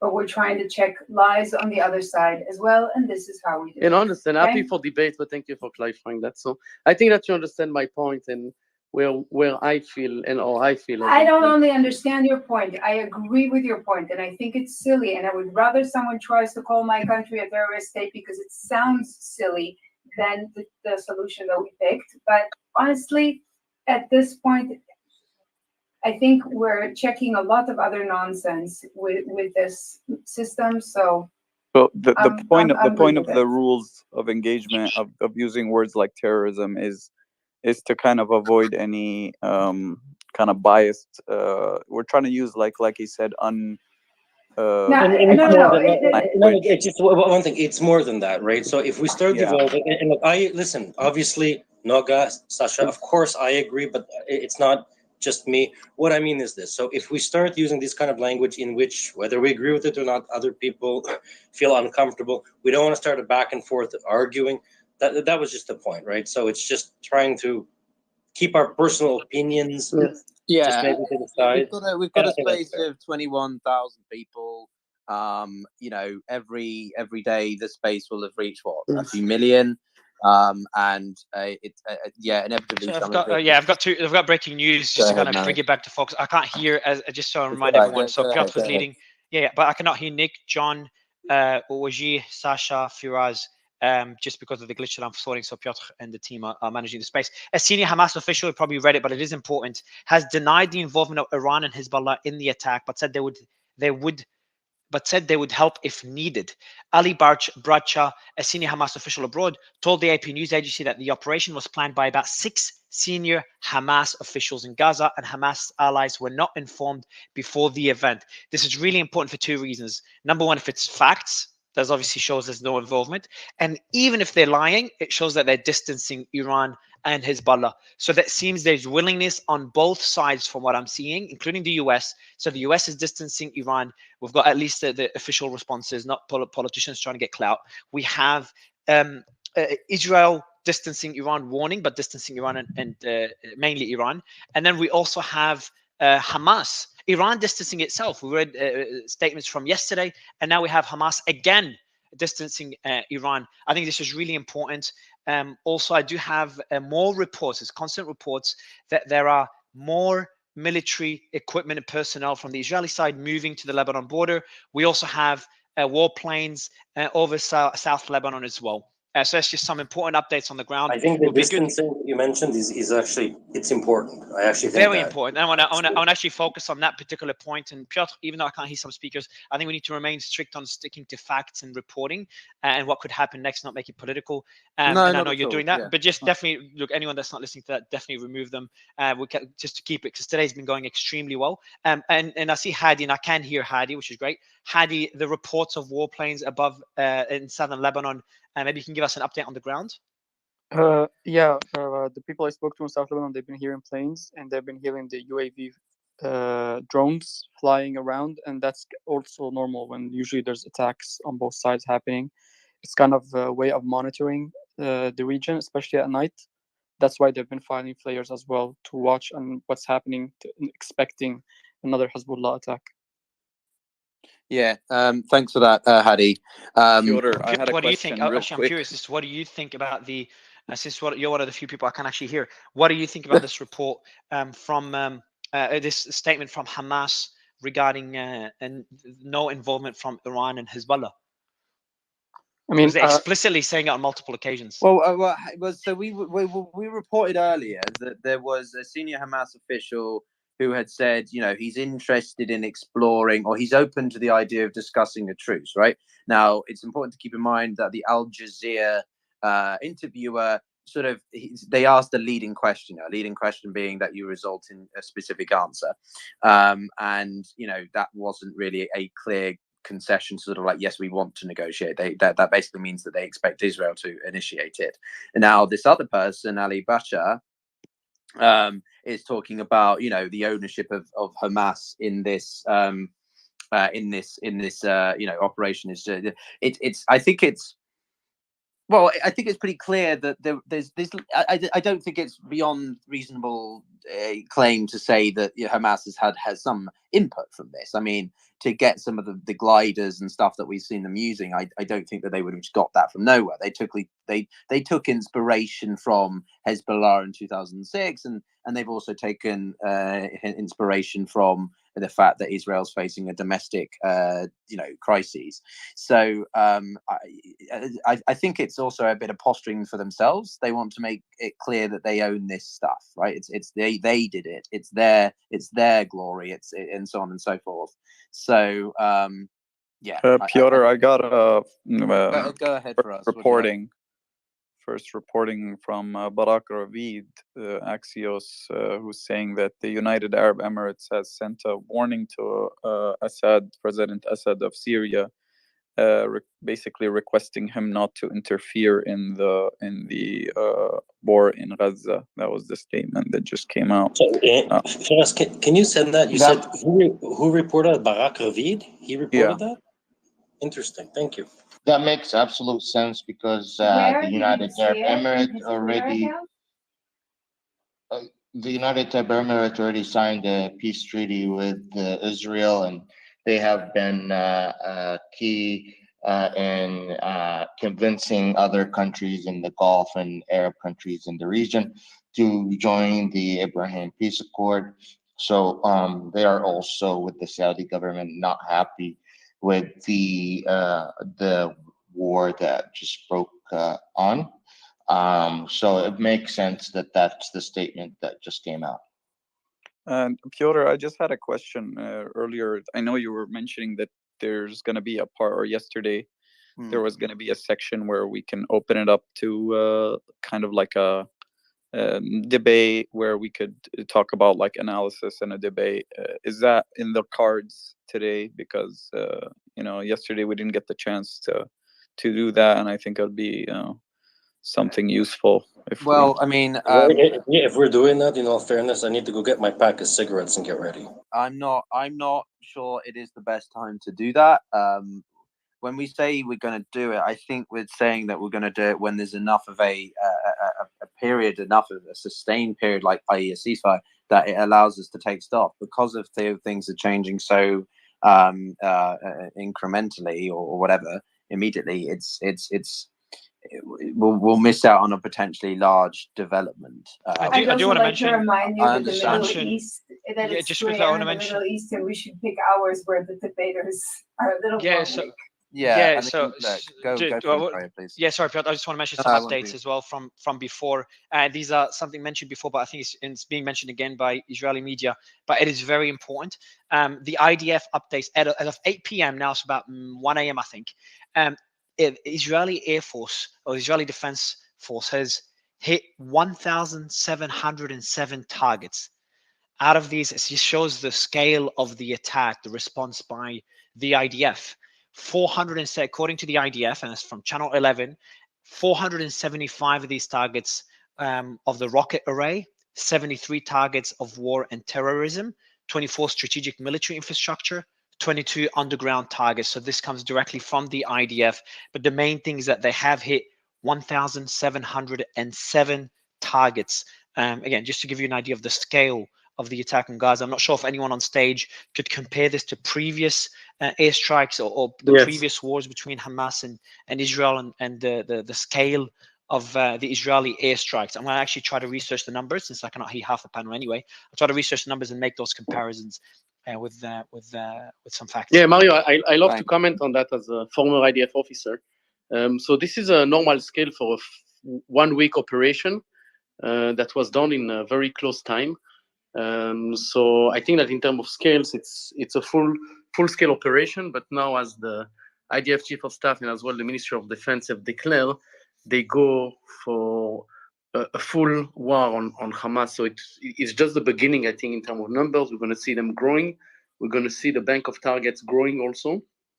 And everywhere that they can find a Hamas operative, they will find a target. So I think we're going to see much more forces of the IDF targeting more buildings and more hiding places in Gaza. Sasha, sorry, can you send me a DM? Sasha, one can you send second, me a DM, Benjamin, please? please. Thanks. Yeah, just 1 second on that. So Sasha, Mary can't hear you, but I think you've made some good points about that.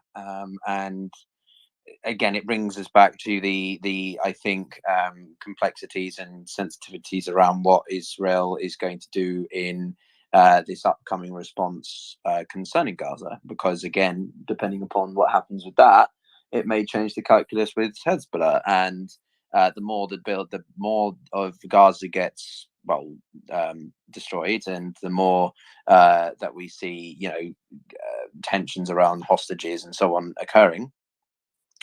This raises the risks. John, I don't know if you could briefly summarize the sort of thing that the IDF will be facing when they're going into Gaza, if you're with us. Yeah, we don't know yet if the IDF will go into Gaza with tanks and infantry. At least there are preparation that we see. We don't know the plan. I don't know myself the plans.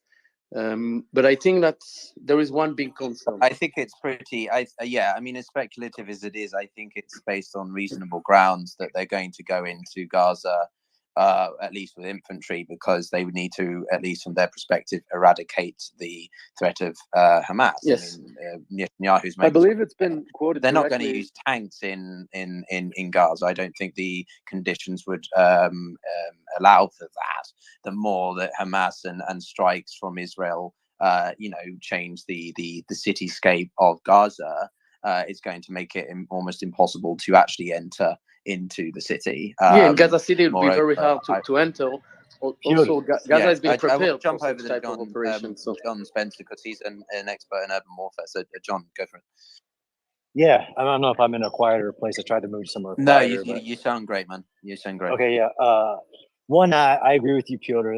On all the stated multiple statements from the Prime Minister to the Secretary or Minister of Defense, the objective to eradicate Hamas military capability. You can't do that by bombing.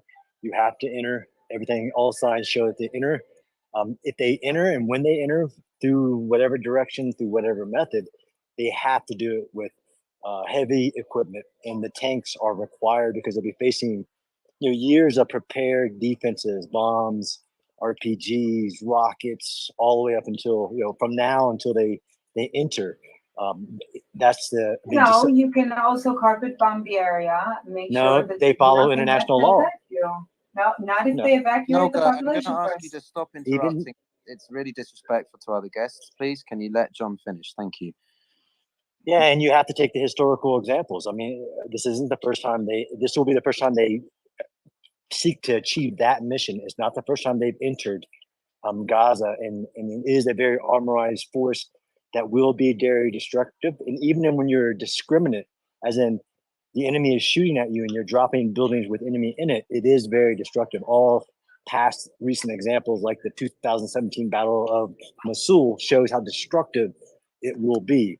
But it'll be deliberate, slow, and even more slower in Gaza and Gaza City because of the tunnel networks, which slow down the operation.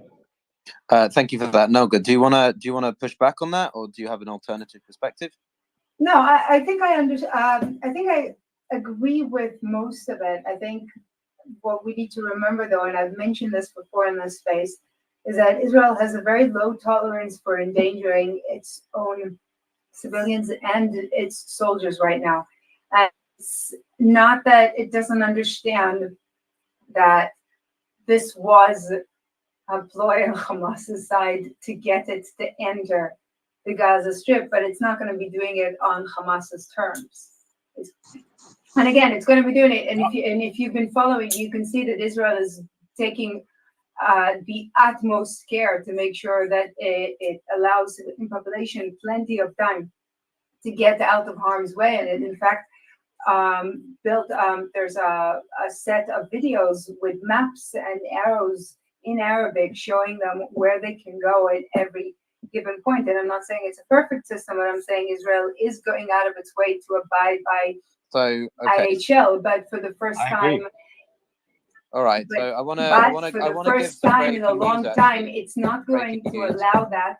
So breaking news here is that the White House has stated that the Saudi Israeli normalization efforts are not over, which I think is quite a big deal, because we can insinuate that was the US, sorry, the Hamas is one of their goals was to discontinue this, to discredit, undermine it, and that Piotr, seems what's the source there?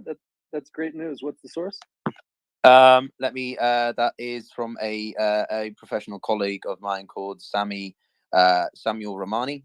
He's a very he's a Oxford like I don't know professor. So yeah, I can send you the link to that. Let me just text him. But if he's put it up, then it's going to be verified. He's a professional If I academic. can clarify one point, Noga, that basically Israel has been in violation of IHL basically every single day for the last like 5 decades. So I think yeah, that's not based we on just evidence. said we're not having this discussion. If you want to have this discussion, by all means. I think we should leave this for later on in the conversation. To what John That is an outright lie. can we agree I didn't start? So it was just I'm just going to end it there because otherwise we'll go round and round and round. So, Benjamin, what have you got? Just briefly to what John said. So I recognize you have a lot of experience in this topic. I too have spent a little bit of time in Gaza in the uniform, and I'm actually going to agree with what Noga said in this case. I think this specific circumstance is going to be very unique, and I think that the Israeli Defense Force is going to take a very unique approach. That's all I'm going to say. I just don't think that what was before in terms of tactics and strategy is necessarily going to be applied here. I think it'll be a unique situation. So I agree with Noga. Okay, thank you for that. I saw Vice Greg. Let me just clarify what I don't agree with. Okay, you're cutting in and out, John. Okay, John, we've lost you, man. I'll circle back to you when you get your connection. Vice Greg, you came up. Did you want to add something to what we were talking about? No, I'm just having some problems here with the connection, so I'm in and out. But at the moment, I hear you well. So for now, it's good. But I could just, on a separate note, what I was talking about earlier, this information about the Secretary of State of the U.S., Antony Blinken, speaking with the Turkish foreign minister, so his counterpart in Turkey. This was a phone conversation that they had, and after the phone conversation, Blinken posted a tweet. This was yesterday, so it was Sunday, in which he was saying that he encourages Turkish advocacy for ceasefire initiatives. And after facing criticism, that tweet was deleted by Blinken. So this is something that is from yesterday, not from today.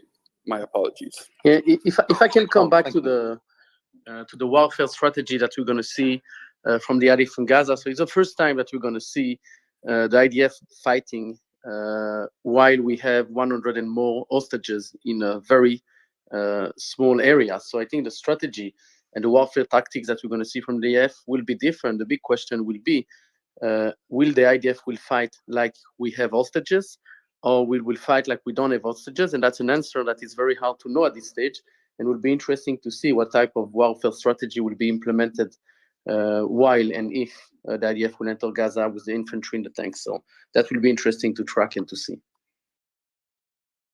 Okay, thank you. Yeah, so someone's asking me about, so I did put in the thingy above. Yeah, sorry, Piotr. I've just got an update. So I'm just going to jump in with updates that I think are worth mentioning. I've just posted a video from journalist Trey Yingst. Not sure if anyone here knows them. Remember, I cannot hear half the panel, so if you're He's with Fox News. Trey Yingst has put out put out a report live. It's Fox News. Put out a report live from the border, and I've just pinned that clip. And the biggest highlight of it is he says Israel is preparing to enter Gaza, and obviously we're expecting that based on the military buildup. But Trey just mentioned that live from the border. He's giving his thoughts on the war so far. We do not want to see any escalation. Will help Israel defend itself. That's from Kirby. Kirby also said sending an aircraft carrier in the region is a strong and unambiguous message. The thousands of deaths and injuries in Israel are something that has never happened before.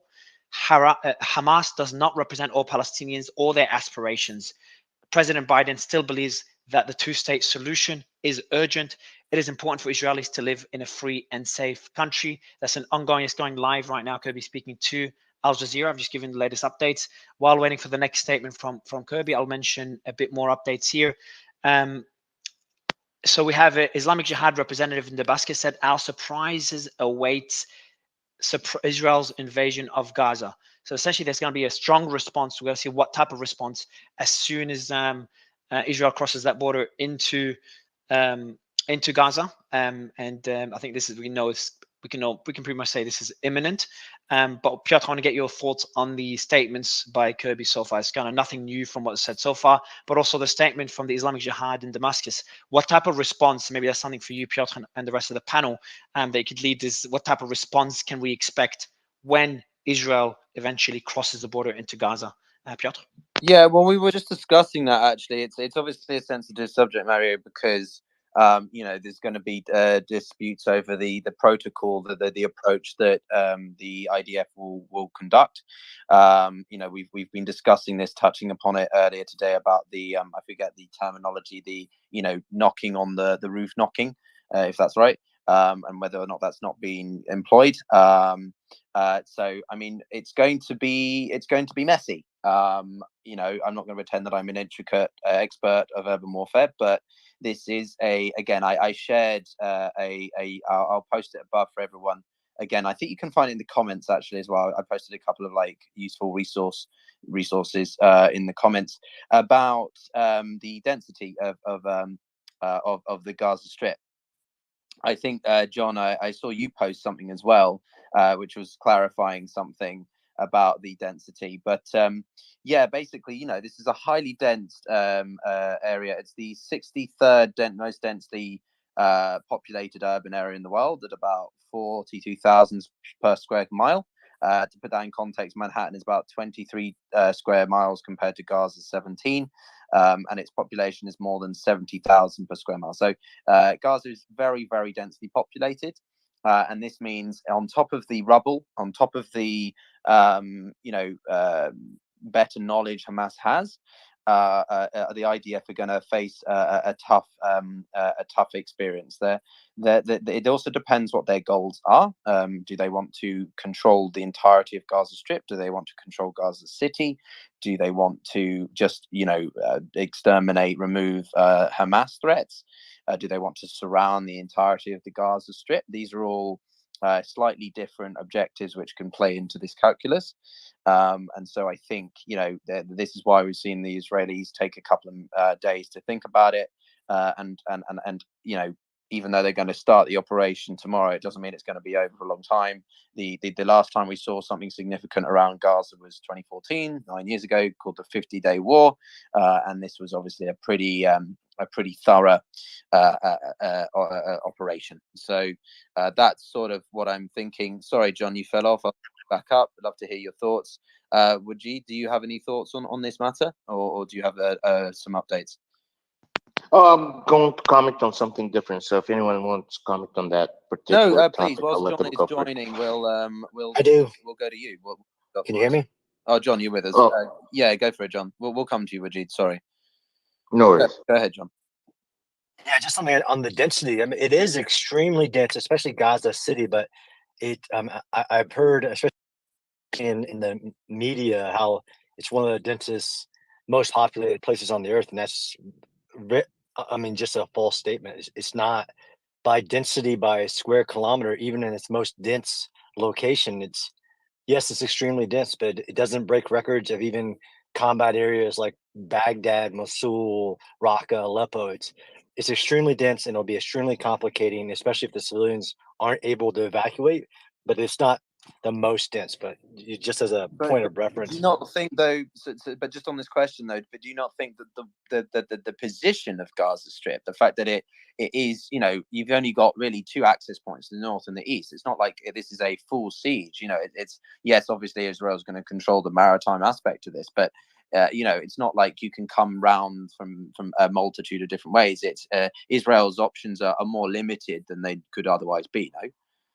No, I actually posted the graphic. If you look at my thread of the 2014 assault on Gaza, and I mean, it's basically from 3 different directions. It's a nodal city. There's open area around it.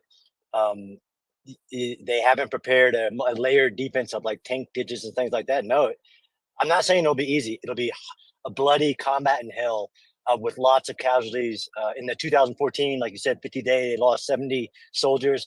The IDF will lose hundreds, if not thousands, if they do the mission we think they will.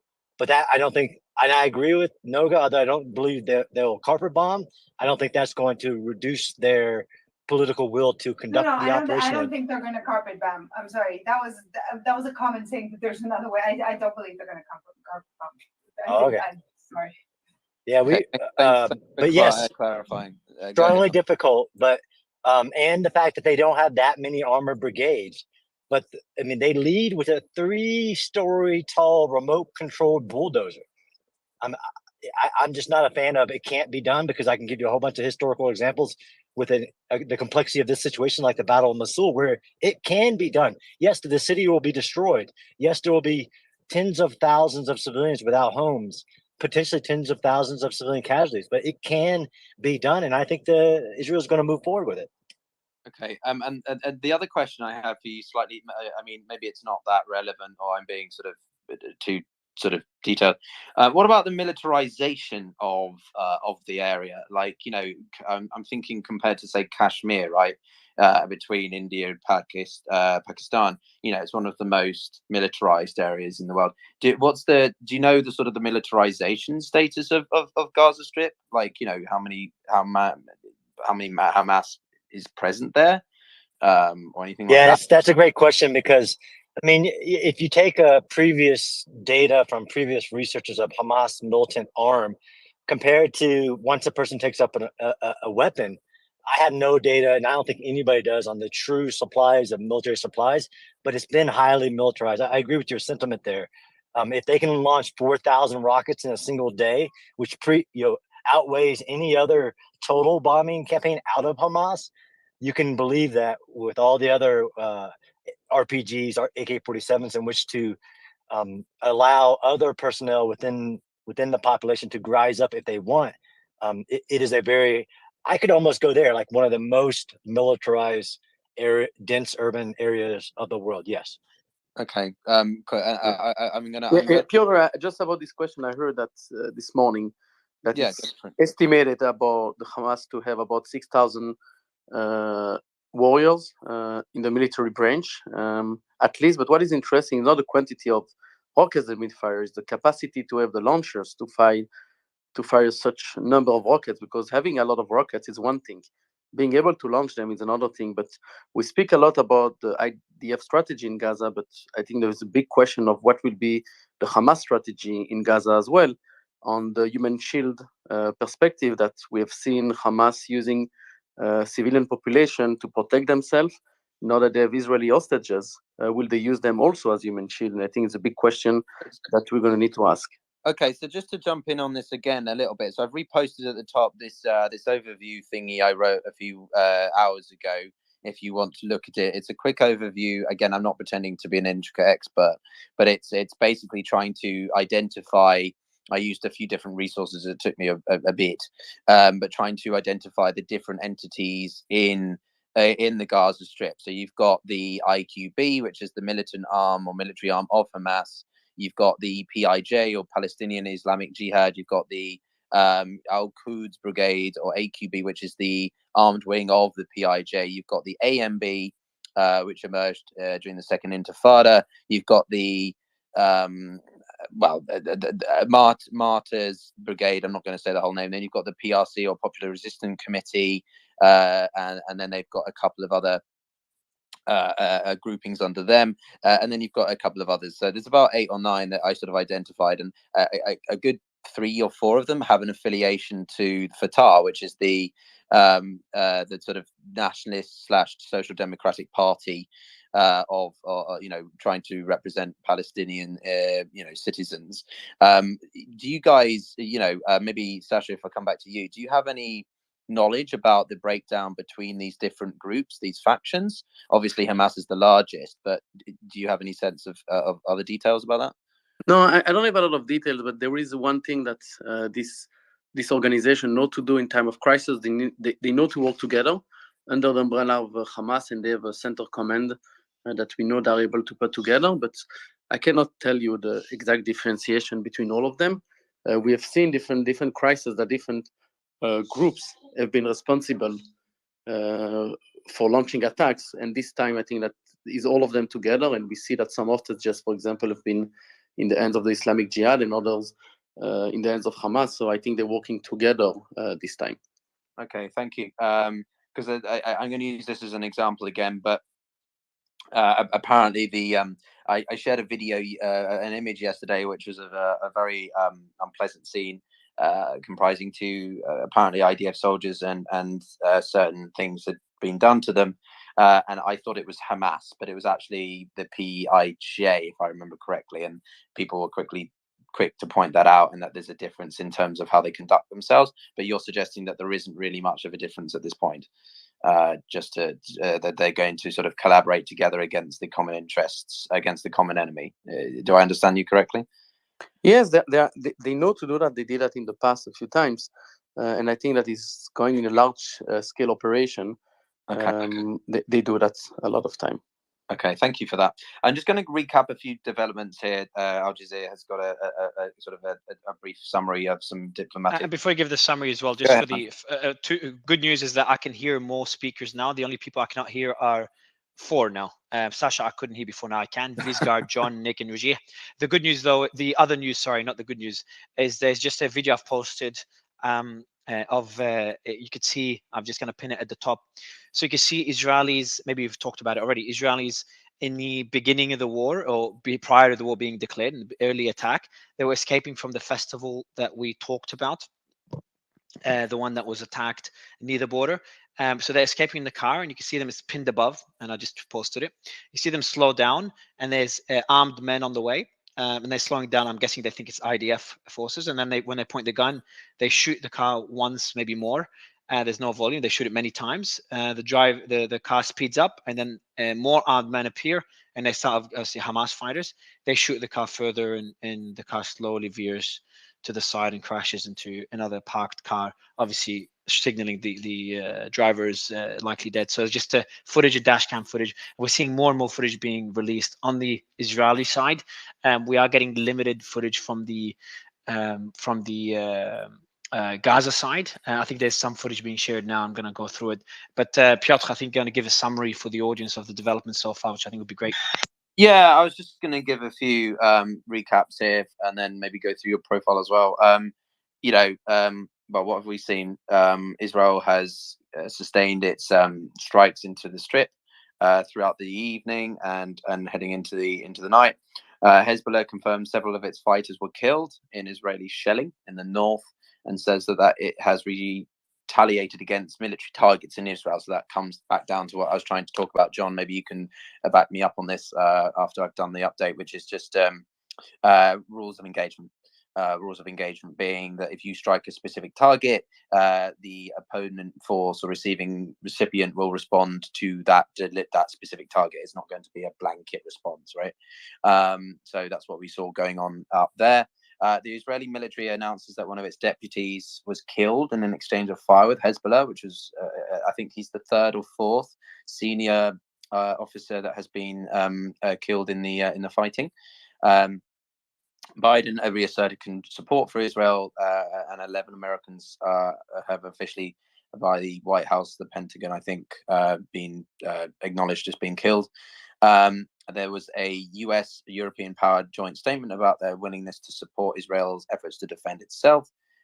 John Kirby said that Iran is complicit in the attack on Israel, but not specifically in this immediate sense. It's more that it has it's longer term. It has no evidence linking Tehran to this specific assault. I want to make that very clear. And most interestingly, Palestinian, another interesting point, Palestinian President Abbas spoke with MBS, Saudi Crown Prince MBS. That's one of the things that we've seen on the Saudi Arabian side. About they did also reiterate their willingness to stand by the Palestinians. So Saudi Arabia being vocal, but perhaps not as overt in its stances as, say, Qatar we've seen. And Abbas, also had a conversation with UN Chief Antonio Guterres. So that's quite important from a symbolic side. Palestinians being recognised by the UN head chief as a sort of on equal footing as Israel. Because I think Antonio has had conversations with Netanyahu. A couple of other diplomatic points on my end. I actually tweeted out the Security Council schedule for this week, and it was I was appalled, frankly. They called the situation in Israel and Palestine the Palestinian question, which I think is not really the best framing. And they don't have any adjustments to the scheduling to hold more emergency meetings from what I could see. So the UN is not really being very useful. And I would mainly leave it to NGOs, possibly the World Food Programme, to maybe help lend supplies. And then there was also a couple of comments. I think Abbas is going to speak or meet with the Russians as well. I think someone mentioned that earlier. And then a few other things going on here. Let me see. So I just want to try and find so in terms of Hezbollah kills, there were at least 4, but we heard as high as 11. Republican US Senator Josh Hawley called for redirecting US aid from Ukraine to Israel. I saw on Twitter, and this has now been, X, has now been picked up by Al Jazeera. Quote, Israel is facing an existential threat. Any funding for Ukraine should be redirected to Israel immediately. So that's quite interesting. I mean, I'm not entirely sure of Josh Hawley in terms of foreign policy stances, but it sounds interesting. Take that. The UK foreign minister refuses to condemn the Israel approach to Gaza. This was stated. UN James Cleverly refused to condemn the Israeli announcement of a complete siege, which I believe the defense minister of Israel said that he wants to. Refuse to whom, Mario? That's what did you say? Refuse to whom? Like, if you refuse, it means someone had called him. Who did he refuse this to? Yeah, so I'm reading that out. So he was saying that when in response to the statement by Defense Minister of Israel, when he spoke about the ban on food entering, on fuel, on everything else, electricity. He said, we're going to cut them off. I can't remember exactly, but he said we're going to cut you off from everything, right? And a journalist asked him, are you going to condemn that? And he said no. He said UK will continue to support Israel after this emergency Cobra meeting in the UK with Prime Minister Rishi Sunak. So he said Hamas fighters were shielding themselves among the Palestinian people. So, it was pretty clear. I think the Israeli defense minister did make it clear that they wanted to cut off all forms of supplies to Gaza. Kirby mentioned also that there was no plan for boots on the ground. The White House said that there are plans. 2 seconds, Piotr, just correction. 3 Hezbollah members have died. I think you mentioned a different number, just to confirm. It's 3 that are confirmed by Hezbollah. Al Jazeera. Okay, so just no, I mentioned it's 3. It's but 3 or 4. Ahead. Okay. No, I mean, okay, cool. Not a big deal, but yeah.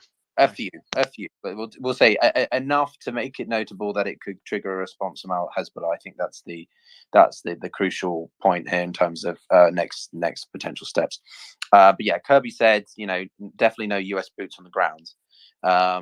Despite the other, it depends what they do in terms of the maritime support, and we saw also some other points from Hezbollah again, I think, saying that they would respond to any maritime engagement from the US. But there's been a lot of things, so if I've misspoken that, but there was an overt response that there would be if the US came in with maritime support, that there would be a response.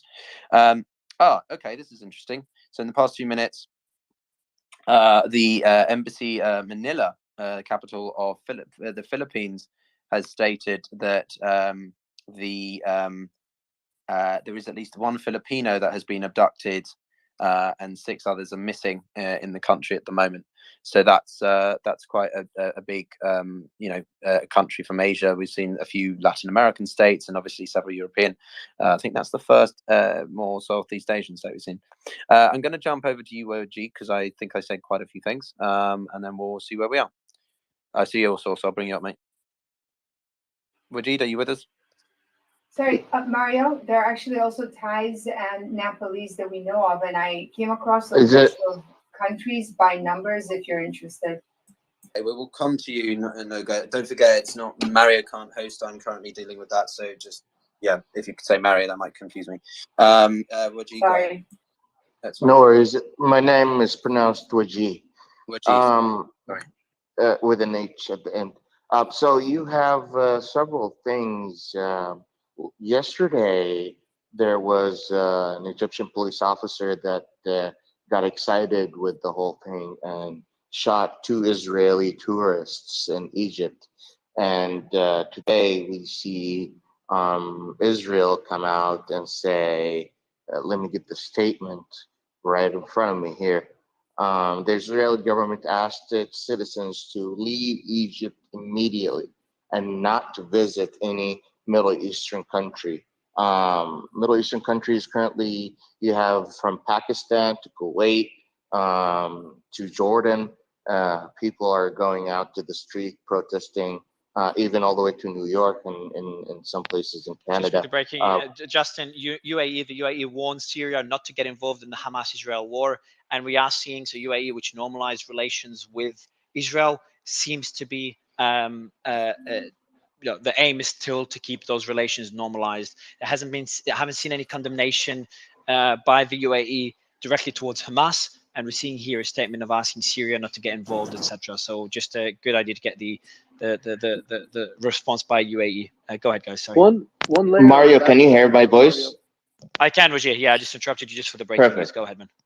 Perfect. I thought we were still in.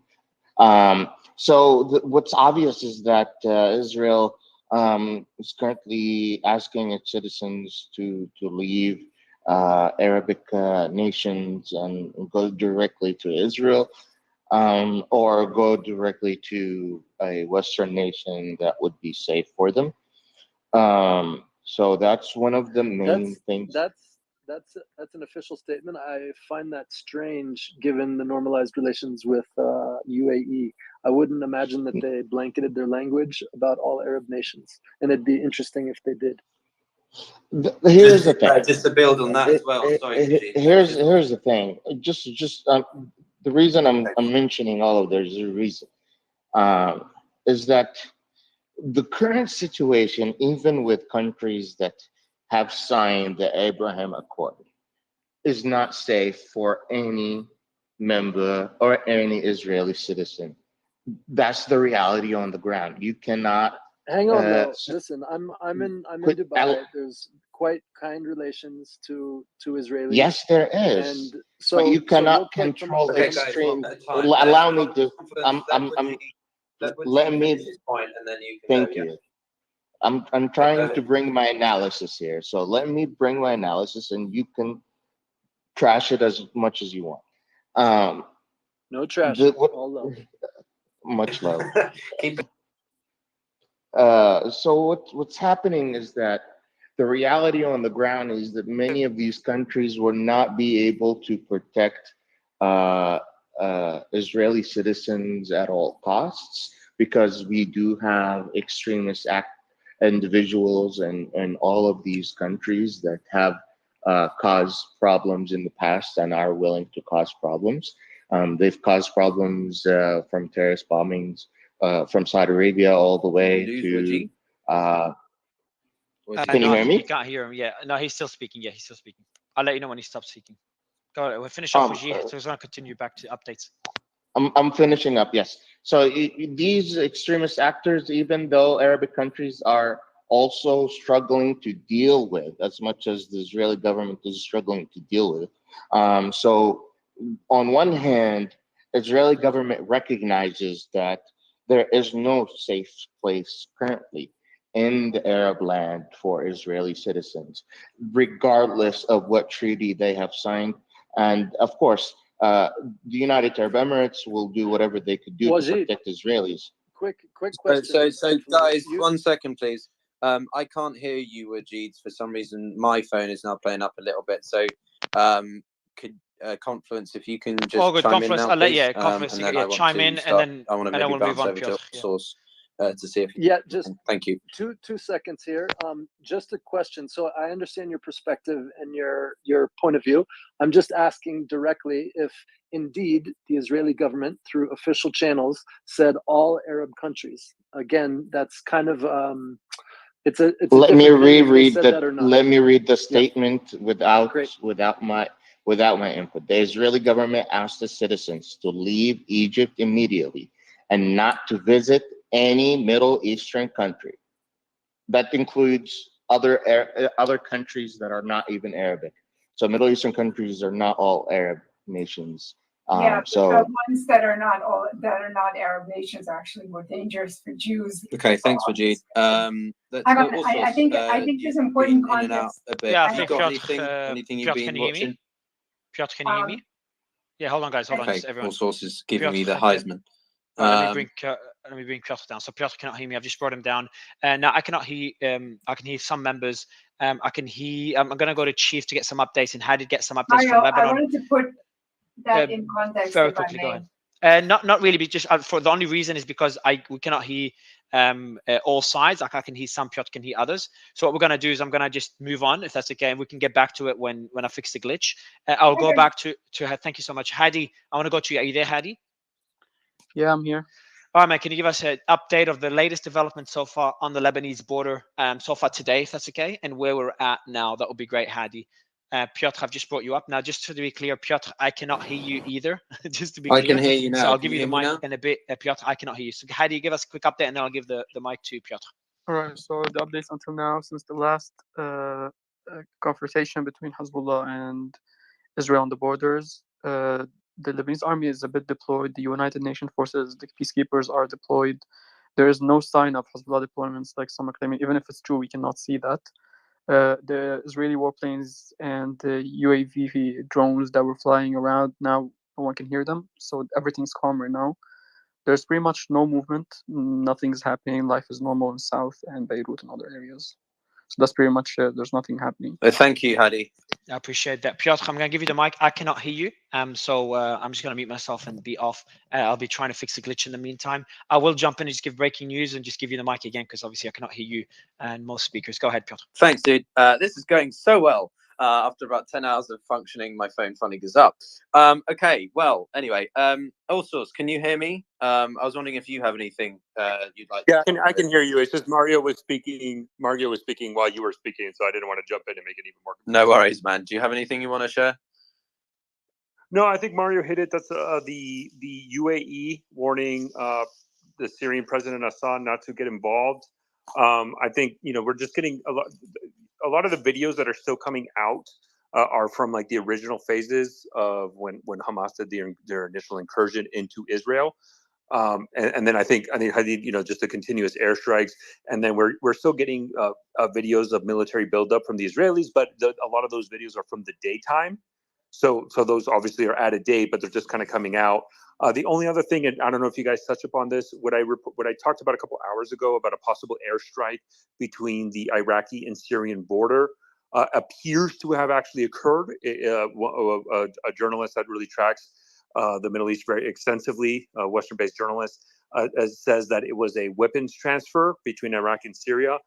So there was an airstrike there. Now, for context, those types of operations have occurred in the past, but I do believe it highlights that Israel is still keeping a close eye on the Syrian front of what's going on. So that airstrike did confirm, but it did occur a couple of hours ago from the original report that we got.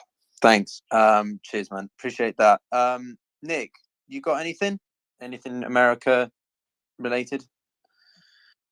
Yeah, I've got a lot of things here. It seems like if you want a full American perspective, Go full Yank, please. Yes, please. Sorry, I'm joking. Yeah, I mean, look, it seems like based on the response from the Biden administration here, I don't think that they somehow honestly, somehow they missed this. You know, as we know, the Mossad missed this as well. But CIA, I don't even know what we use them for at this point, because Joe Biden says that they released a statement after he called a lid today. You know, because again, he didn't work after about 11:50 a.m. So he's currently taking a nap. His statement team released something saying that they were asking Netanyahu where the American hostages may be. So apparently, the American government somehow has no idea. Either that or he's lying. I'm not really sure which one. But at this point, you know, they're saying that, I believe you guys probably reported on this earlier, that the USS Gerald Ford is almost there, and it's a show of force, but it's yet to be seen whether or not somebody like Iran is just laughing at this U.S. quote unquote show of force. And it'd be interesting to have some sort of Stephanie Myers is up here. Awesome, Stephanie. I just Nick. saw You, Stephanie in the actually. How are audience. you? Thanks for joining. Go ahead. Oh, thank you so much for having me. Yeah. What would you like to chime in with? Do you have any thoughts on the next point? We're trying to go to Israel together. Yeah, Yeah, do that. exactly. Let's do that. Let me jump in, Piotr. Can you give me a thumbs up if you can hear me, Piotr? I'm just going to jump in with some updates and some. Okay, perfect. Just going to jump in with some updates. Number one, I'm not going to pin them. I'm just going to, if you check on the profile, we've posted a footage by Washington Post showing 4 hostages that were captured in the beginning by Hamas in the beginning of the initial attack, and then executed not too long afterwards. Another video, some footage of the Nova Festival. Post Hamas attack, after the Hamas attack, and also there's the video of the driver getting shot at. So there's 3 videos just posted on my account, all of them from the Israeli side. What I'm going to do now, everyone, so I cannot hear almost anybody. I cannot hear a lot of the speakers. I'll consider, we brought up Stephanie as well, by the way, Piotr. If this continues, I'll probably have to force close and join back the space. That could crash the space. So if the space crashes, just for the audience, make sure you go on my account. So everyone go on your phone, go on my account, because if the space crashes, we'll have to start again. It will usually be started within 30 to 60 seconds. If the space crashes, you can immediately join back from there, and we will continue. So I'll be doing that shortly. But go ahead, Piotr. Sorry. Yeah, if you hit the bell on top of Mario's page, you will be able to find the space. I'll retweet it, so you know you can check on that one as well, or Benjamin's or Nick's. I think we'll all retweet the space when it's released. But Nick, Stephanie, do you guys want to I don't know, go tag team on the situation? Yeah, I texted Nick earlier today and I said, listen, I work for One American News, and I said, I already asked my boss in the company, I said, hey, I want to cover this, what's happening in Israel. I mean, little off note, I went to a Jewish school my whole life. I'm Jewish up until college, but it's so, just like everyone else, it is just so crazy to see all of this unfolding over the weekend. A lot of us haven't been able to sleep, but what's interesting is how the Biden administration is handling it. You have Secretary of State Antony Blinken tweeting out earlier today and then deleting a tweet that said that he spoke with Turkey's foreign minister, where he advocated for a ceasefire.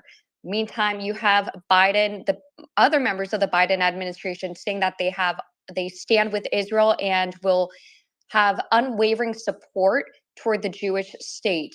Now, interestingly enough, because Biden has been trying to normalize relations, as we know, between Israel and Saudi Arabia, and Saudi Arabia came out with a statement essentially calling for a ceasefire as well. Well, if you're Israel, you only have 9 million, what is it, either 9 million or 11 million residents, and more than 900 have been killed, which is equivalent to, I believe, 30,000 here in America. You're not going to want to call for a ceasefire. Yeah. You're not going, there's absolutely, and I think there has to be so much, I don't understand, like the intelligence failures on whatever parts. You see Hamas releasing video of them preparing. They released a video of them preparing in these paragliders and in these buggies. And it's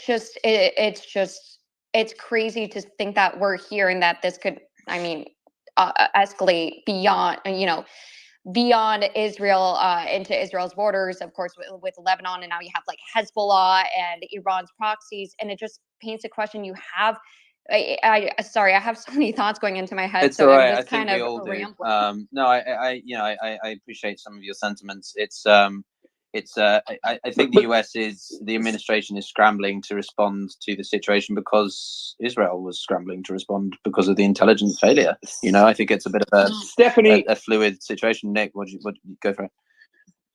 Stephanie, you cover a lot of White House politics, right? So we've seen a lid called by the Biden administration 2 days in a row before noon.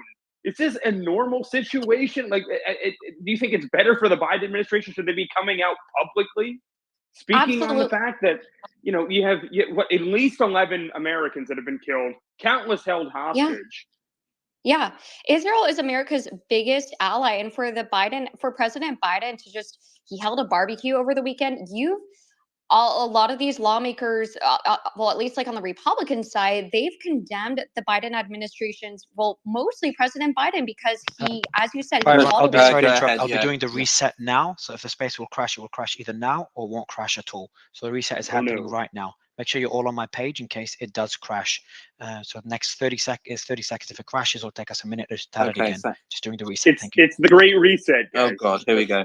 So I've got a couple of questions for you, Nick. I've got a couple of questions for you two then. So, do you not think that question one? Do you not think that the continued posturing between the GOP candidates is only going to serve to undermine, an American response and play into, it's not going to help the situation. And second, I'm sorry, you're gonna have to because it cut off. All good. Yeah, it's congratulate. Like, just good news. There's good news is first, the space did not crash. The bad news is airstrikes have renewed in Gaza. If there's anyone that can give us a bit of updates on what's happening on the ground there, but I'm back. Not sure where the conversation is, Piotr, because I have a lot of questions for the panel. A couple of questions to Stephanie and Nick. Oh, all good. Yeah, go ahead, man.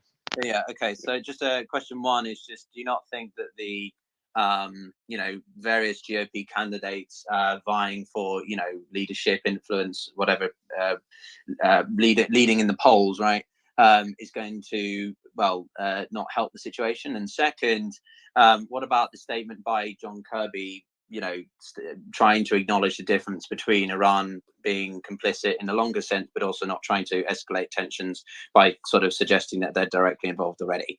Do you not think that those are two things that we need to consider as well? Just thoughts. Well, okay. Well, first off, let me hit John Kirby here real quick. Do you mean John Kirby metaphorically or also physically? went on Fox Do you want to hit him earlier. physically? I think is that. No, I really don't want to be. I'm sure I'm already on a watch list here. Okay, so I don't need to get on another one. Okay. I'm joking.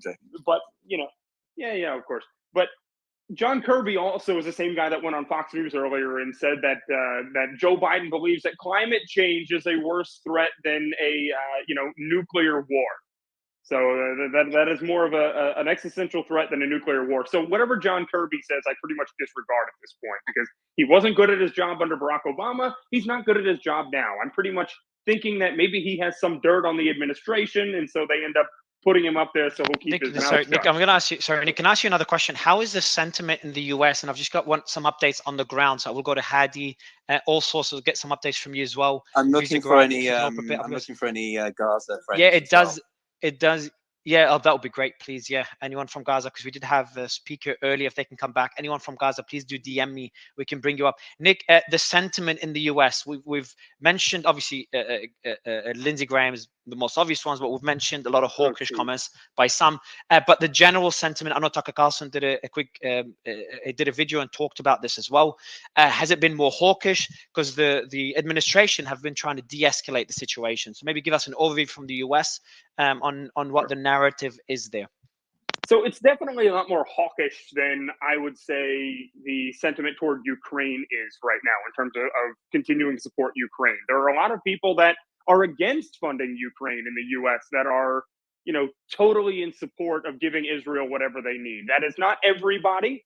Don't get me wrong. I mean, this is another very polarizing issue. But it is a lot different, which is, kind of surprising in a way. I think it's good. I think a lot of people are appalled based on what they're seeing over there because Israel is such a close ally of the United States. But there are a lot of people that are even Democrats are coming out publicly saying that the Biden administration isn't doing enough.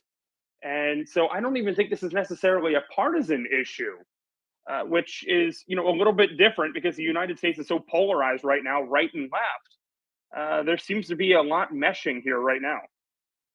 If I could just add here quickly, when it comes to the American perspective, we discussed earlier about the case with Josh Hawley, who said that aid from Ukraine should be redirected to Israel. Oh, yeah, let me be clear. Nobody in America agrees with Lindsey Graham, okay? Lindsey Graham is on his own. He's in a different category before you mention that. So go ahead. What about Josh Walsh and his comments about redirecting funds from? What about his voters? Yeah, that's a pretty bold statement. Office several times. Yeah, but what about Josh Walsh's comments though, Nick? He said redirect funds from Ukraine to Israel. Did you see that? No, we're not talking about. I'm not talking about Josh Hawley. I'm talking about Lindsey Graham, who wants to go ahead and nuke Iran. Yeah, I know, but I'm just He asking wants to you do a because there's another guy who said other comments. That's all. Anyway, sorry, go on, Vice. I don't want to. Well, you asked. I'm sorry. You asked about Lindsey Graham. That's all. I agree with you on that. Sure. We have an important update. Sorry, we have an important update. If I would like more clarity, suspicion of terrorists infiltrating. So this is by Channel 11. I'm reading it as it is. Suspicion of terrorists infiltrating the fence at the Saad junction in the Gaza Strip. So there's suspicions of Hamas members infiltrating the fence at the Saad junction in the Gaza Strip. So it continues despite the massive airstrikes and the deployment of military personnel by Israel. It seems that Hamas is still No, Mario, there used to be a potentially. fence there, and it's not there anymore. And They haven't. Is that the one that was bulldozed? Yes. Okay, so they haven't. So the bulldozed fence has not been brought back. Bulldoze fence cost billions of dollars because it had very complicated surveillance equipment on it that is no longer connected. It's not just a question of putting in wire. I'm pretty sure they're trying to put in wire, but it's not a high priority. I honestly don't have that much information about it. But the bottom line is that the fences are still not in place, which is why the population was evacuated from there. This is not that far away from Zikim, which we discussed this morning, and Bat Hadal. It's all pretty much the same area. They're playing around the northern borders of the Gaza Strip. And I'm guessing we're going to be seeing a few more of these before they dial down. But these are, here we have a phrase after these are their last dying efforts. It's not going to last very long, and I've been. We are going. So yeah. So just going back. Yeah, so just going back, there's also rockets flying out towards southern industrial area. If you could please mute, thank you. Of Shar HaNegev in Sadot Negev, which we've just Same thing. Shar Negev is the local council of Saad. Yeah. So area of industrial area of Sdot Negev in Israel. I'm just going to post that and the update now, and I'll put the map of the alarms. So these rockets now significantly smaller. Today, the rockets coming out of Hamas, incomparable to what we saw in the first 48 hours of the war.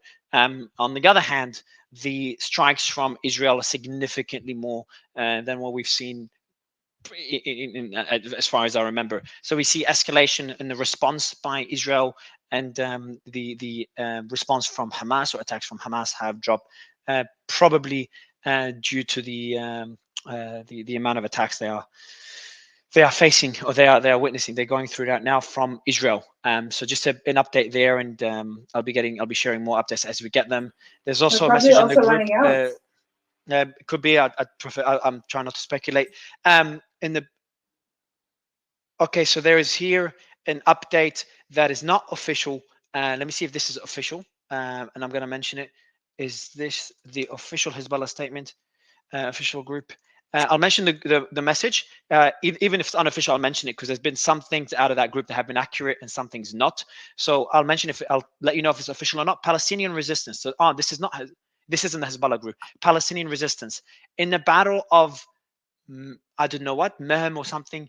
And as part of our response, our Mujahideen were able to target the gathering of occupying soldiers in Salem military post with heavy bullets at 1:50 a.m. Hadi, are you there? Yes, I'm here. Yeah, can you give us an idea of that? You can see it in the group. Let me tag you in it. That statement in the group, just tagged you in it now. In a group, it seems like Hezbollah group. Not sure if it's official or unofficial. I think it's unofficial. This is not official. This is the Hezbollah fan page based in Iran. Fan page, It has yeah. nothing to do with Hezbollah. And Okay, and what does it? So is it Palestinian resistance? So are they talking about an attack No. in the Palestinian groups from Lebanon? I know it's unofficial, just to be clear. Is that a Palestinian group from Lebanon or not? Is that from Gaza? Okay, so the Saddam military post, I don't think that's anywhere near us. I think this is like regarding someplace down in Palestine, the Palestinians, because the Saddam military post was not mentioned anywhere when Hezbollah conducted the attacks when Israel retaliated. So I don't think this is from our side. No. Okay, cool. I appreciate the clarification there, and I appreciate you staying with us. So I'm also. Yeah, go ahead, Nick. Sorry. Stephanie Myers actually has an update for us. Oh, you know what, Nick? Hi, thank you so much. You know, it's interesting because I'm seeing all these, you know, all these reactions regarding this evolving situation in Israel, and I don't think I addressed the last question. I'm not sure who asked it. You know, why is the Biden administration reacting this way? And it's promoting a sense of fear. I mean, the fact that like you mentioned, Nick, he called a lid around 12 noon. He is going to give remarks on Israel tomorrow, but everyone is saying he should be in the Situation Room. He should be out there. He should be helping the American people, releasing these hostages. You have these senators and members of Congress who are trying to do more, who want to do more, who've been in touch with ambassadors from you know, such as Turkey, for example, Saudi Arabia, but you don't hear a peep from the White House, or at least from President Biden, and everyone is just. But Stephanie, it's as I asked you infuriating. before, equally, do you not think that the large array of GOP candidates, you know, like Nikki Haley, like Ron DeSantis, whoever it is, coming in and stating these comments is going to help the situation either? Fanning the flames necessarily isn't going to help either, or you think that what they're doing is better than the mutedness of the Biden administration?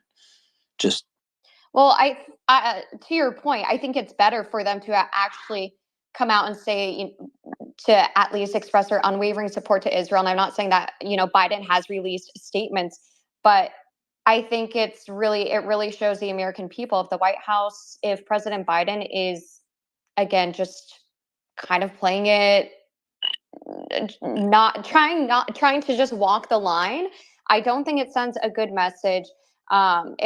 It was interesting. Senator Lindsey Graham, I know, Nick, you said that he kind of he's his sort of like own world, but he even said that Saudi Arabia, he spoke with the Saudi ambassador, the Saudi foreign minister, excuse me, and Israel's ambassador, and they said that they're 1000% confident that that this was perpetrated in response to the possible normalization of Saudi Arabia and Israel. But again, you have Saudi Arabia saying there should be a ceasefire. You have Secretary of State Antony Blinken tweeting out that he spoke with Turkey's foreign minister, who said, oh, there should be a ceasefire, advocating for a ceasefire. But then you have the Biden administration walking back those comments, or literally deleting those X posts.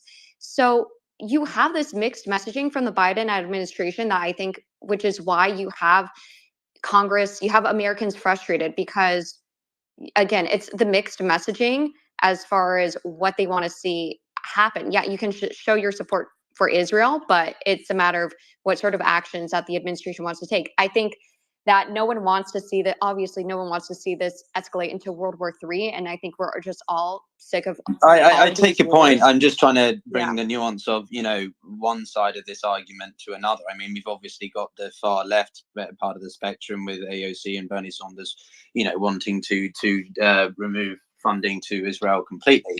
So it's pretty varied, you know, and I just think it's worth taking stock of that. Yeah, well, if you don't mind, Piotr, do you mind if I jump in? Yeah, real yeah, quick? go ahead, Nick. I want to ask. We'll go to Vice Greta. Yeah, we have Laura Loomer up here now. Hi, Laura. Good to talk to you.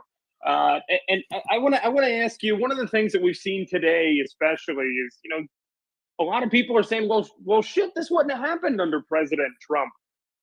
You know, we didn't see any new wars under President Trump. I mean, what did President Trump do differently than Joe Biden? You know, where, you know, we didn't see Russia invade Ukraine. We didn't see Hamas literally go in and kill thousands of Israelis in a day. What's the difference, Laura? Yeah, well, thank you. And, look, President Trump had a very tough anti-Islamic terror policy from day one. When he campaigned for president originally, he spoke truth about Islam. It's a barbaric ideology that calls for the killing and the submission of all non-Muslims. And until we're able to have an open, honest conversation Laura, about, that's not true. look, Laura, that's I not want to true. be able to speak As someone who freely. studied all I religions, want to that's be not able true. to speak Laura, freely without being that's not shut true. down in this space No, for saying we the have word a terrorism. yes. Yeah, but Laura, that's not true, and that's not fair to say because it's a religion Ryan, that we don't need to respond. So Laura, what we do here is, as you know, from both sides, we're just sticking to the news, to the facts on the ground. So any, I know you've been posting about the protests in the US as well, and there were fears, and just trying to keep it as fact-based as possible. I'm explaining I'm answering the question. So if you're gonna I'll move away from that question. I'll change the question, Laura. Answer the question, and I'm going to speak the truth. And the fact is from when President Trump campaigned, and one of the reasons why he was able to beat Hillary Clinton is because he campaigned on combating Islamic immigration to America. Every single day we were having ISIS attacks in America, and the Obama administration decided to reprimand the FBI and said, you're not allowed to use the word Islamic terrorism. And President Trump said, no, we're not going to do that. We're going to call it what it is. So you think a ban on every single Muslim nation is a proportion? It's not a ban on every Muslim nation. It was a ban on about 7 countries. It's effectively that. Anyway, you're not adhering to the rules, Laura. I want you to speak to facts. What have you been seeing in the political situation in the United States? Are you kidding me? I'm speaking No, about I'm not. the facts right now. No, I'm going to interrupt you. You may be a big account and you may have a lot of followers, but I'm going to interject. I'm answering the question. He didn't put a ban on every single Muslim country. I literally asked her the question. Okay, well, he didn't put a ban on every Muslim country. There was a ban on about 7 nations. There's about 52 Muslim countries, right? Are you going to fact check me again and pretend like you know more than I do on this issue? Are you attempting to have a cockfight? I think Laura, you're bringing. Guys, I do have news, guys. I do have news because the space. Guys, please. So I'm gonna go back to the developments on the ground. We do have now confirmation that Hamas men have most likely, so confirmation that is very likely. So it's not confirmed 100%, but they're saying that it is now highly likely that Hamas men have infiltrated the area near the Kfar Saad settlement in the Gaza Strip. And maybe I would like to go to Noga, because you told us about, understand geography really well. Can you please tell us more about how where that location is, and is that exactly where the fence was brought down earlier? Please, Noga. The fence was brought down throughout the borders. Again, if you imagine the Gaza Strip to be a rectangle that's sitting on the triangle that is the edge of Israel, then then Saad is close to the upper right corner. And we've been seeing skirmishes all over the top, and we've been seeing a little bit of it under, like next to Saad and a little through it. But honestly, the places where we've been seeing ongoing battles that were only settled sometimes late last night are Ofakim and Sderot, which are both further down to the south and to the, I think it's west. I'm horrible with that. So what you're seeing is basically the skirmish is getting closer and closer back to the border of Gaza. Right? Okay, so what you're seeing, essentially what you're seeing is that the skirmishes are now the scale of those skirmishes is dropping, and they are moving back closer and closer to the territory in Gaza. So theoretically, according to reports, yes. Yes, and we're not getting as many reports of skirmishes. We're not getting as many reports of Hamas rockets either. They're getting more sparse as yes. time goes by. Yes. And I do want to go. So based on these developments, I want to go to all source and Visgard, just from a military perspective. The the rhetoric in Iran, things are going quiet. We're not seeing much. I know that they're going to be giving a speech. I can't remember who it was, but they will be giving a speech. Who was it, Piotr, that will be giving a speech tomorrow It's on the Iranian Khan- side? Khamenei. Khamenei. the Supreme Okay, so Leader the of, supreme leader. Yeah, leader Khamenei. of, Okay, yeah. Iran. So the supreme leader will be giving a speech tomorrow. On the Hezbollah side, it's been quiet. Hani, I'm not sure if you've seen Heidi. Sorry, I'm not sure if you've seen anything else. But on my end, it seems to have gone quieter. Heidi, can you confirm that? Yeah, everything's pretty quiet. There has been no All right. statements, nothing. Perfect. Okay, so it's been quiet on the Hezbollah side, and they did respond, but very minimal response after the death of 3 of their soldiers. Do you expect a bigger response from Hezbollah, or it is possible this is it? No, I do expect something's gonna happen probably soon, the next hours or next few days. Okay, so we could see a response, and Vizga, I'll just give it just finalize the question, and I'll go to you in all source. So on the Syrian side, it's been pretty quiet. We do know that there's been warnings coming in from Israel and the US, including in the past hour, warnings to Assad, the prime minister or the president of Syria, regarding them getting involved in any way in the conflict. And I think the US and Israel is trying to avoid either avoid escalation or avoid a multi-front war. And we are seeing on the Hamas side, their rhetoric, and correct me if anyone disagrees, but their rhetoric is still pretty harsh, but less harsh. And they did hint at the potential peace talks, did not announce it explicitly. However, they did warn as well that they will be executing hostages if Israel does not do the knock. I think it's like either. Can someone explain the knock that they do? On the roof. The knock on the roof. Is that like with a drone, isn't it? A small explosive so with a drone.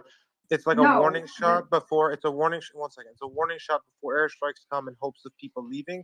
But I think earlier in the morning, someone found something where they said that since we made a warning to everyone to evacuate, they're no longer. Confirm. Yeah. So Noga, I'll let you explain, Noga. Sorry, 2 secs. A fire, and I know which conversation. I'll let you refresh our memory with the conversation we had earlier. Just quickly, there is now multiple reports from various sources of exchange of fire at the Saad junction. A second Hamas member has been killed so far. So as we speak, there's a clash at the Saad junction. But Noga, I'll let you make that clarification, and then I'll give the mic to Visegrad and All Source for their analysis of the situation. Okay, in the meantime, I'll be updating on the developments at the junction. There's actually a couple of clarifications to make. One is that knock on the roof is actually a very complicated, multi-layered and stages process whereby you call people, you throw leaflets at them, you do your utmost to make sure that they see those leaflets, and then you have a small strike before you hit the big strike, all in the hopes that people will have enough time and common sense to get away from the area that you're trying to attack. As we previously discussed, that has been suspended in some cases. Wherever it's necessary, it's still being used. When it isn't necessary, since everyone was asked to evacuate whole areas and were given specific instructions as to where the areas that are secure are, then it is only used if you shoot outside of the designated area, basically. Yeah. And we've had this conversation. This is literally the 3rd time. Yeah, but it's he's just refreshing. But one thing to remember is that we've discussed this nth amount of times now, is that there's nowhere for them to go. And I even pulled up and discussed the geography this morning before I left, was that it's a very small region. There's no place to go, and the only places they can go are the UN schools, and even those are being hit without the knock. And we had this conversation as well, and we took out the map and we saw that there are places that they could go, and those places are designated. And I'm still waiting from the so we've this been morning through this, guys. I for the don't want to really information go that back and these round and places have round. been attacked, Ryan, especially since I just explained that whenever areas outside the designations are being Noga. When a host or a co-host is speaking, you stop. That's the rules of the room. Thank you. And that's not because I'm trying to be sort of important. But I don't want to go around this roundabout again, or whatever it is, merry-go-round, because we go back and forth and it doesn't really ever get resolved. One side is not going to agree with the others, and unfortunately that's just the nature of it. I prefer to go to Waji. Waji, sorry, buddy. Waji, have you got any updates? I saw you had your hand raised. Yes, let me Did I go get your back name right this to time? the I hope I did. post. Sorry if I did. Sorry, buddy. It's all right. I think the only person that was able to pronounce it without any mistake was Mario. Well, there you go. That's why I'm co-host. So go ahead, Raji. Go ahead. Yeah, What's Raji, your go ahead, update, please. though? Go for it. The POTUS, so President was interviewed as a part of the investigation led by Special Counsel Robert Hauer, and I don't know how to pronounce his last name. The voluntary interview was conducted at the White House over 2 days, Sunday and Monday, and ended on Monday. As we have said from the beginning, the president and the White House are cooperating with the investigation. Some publicly, I think it has to do with the fact that, I'm sorry, wrong news. I'm sorry. Yeah, it's fine. Don't worry. So Vice Greg, So I want to go back to my question to Visegrad and All Source. All Source, I'll let you go first, and then Visegrad. Sorry, Visegrad, just quickly. All Source. No worries. On that initial question regarding the rhetoric and the developments we've seen, I would say Hamas attacks on Israel de-escalated. Israeli attacks on Hamas escalated. Israeli and Hezbollah, as well as Palestinian groups in Lebanon, escalated. And rhetoric across the board, I say, has de-escalated since the last 48 hours. Except from on the Israeli side. So that will be like quick summary. What are your thoughts? What could we see next? Also, no, it's okay. Not now. Also, go ahead, please. No, I'll push it to Visegrad to start, and then I can. I want to follow. jump What in I did as well on wanted to that. share Was quite though. interesting, but Vice Greg. Yeah. So sorry. there's just some news that at least one of the Gaza militant factions is called the Democratic Front for the Liberation of Palestine. They're one of the smaller compared to the Palestinian Islamic Jihad and Hamas. Since the start of the war, they have confirmed 6 of their members have been killed by Israeli security forces. So 6 confirmed killed, announced by the Democratic Front for the Liberation of Palestine. But that's just a quick update I wanted to provide. Cheers, fam. Vice Greg, go for it, man. Ryan, do you have an update on something? Is there something you wanted to update on? Sorry, I got you. Yeah, I do. So one of the sources that I checked is the CNN live feed. The CNN live feed says CNN teams in southern Israel report hearing heavy explosions from Gaza. So that but this is nothing surprising. The airstrikes haven't stopped, and they continue. They have reduced, but they have not stopped. So. Yeah, that's just a quick update. I want to go to Visegrad just for that same question that I had earlier. Yeah, just a quick rundown here of what it looks like from all parts. Really, we discussed Iran. There is that speech coming from Khamenei tomorrow. I don't think we can expect any big announcements before his speech. So whatever will be said will be coming from him. When it comes to Hamas. I don't really think that they are less belligerent today than they were yesterday. They are fully aware of what they did in that initial attack on Saturday.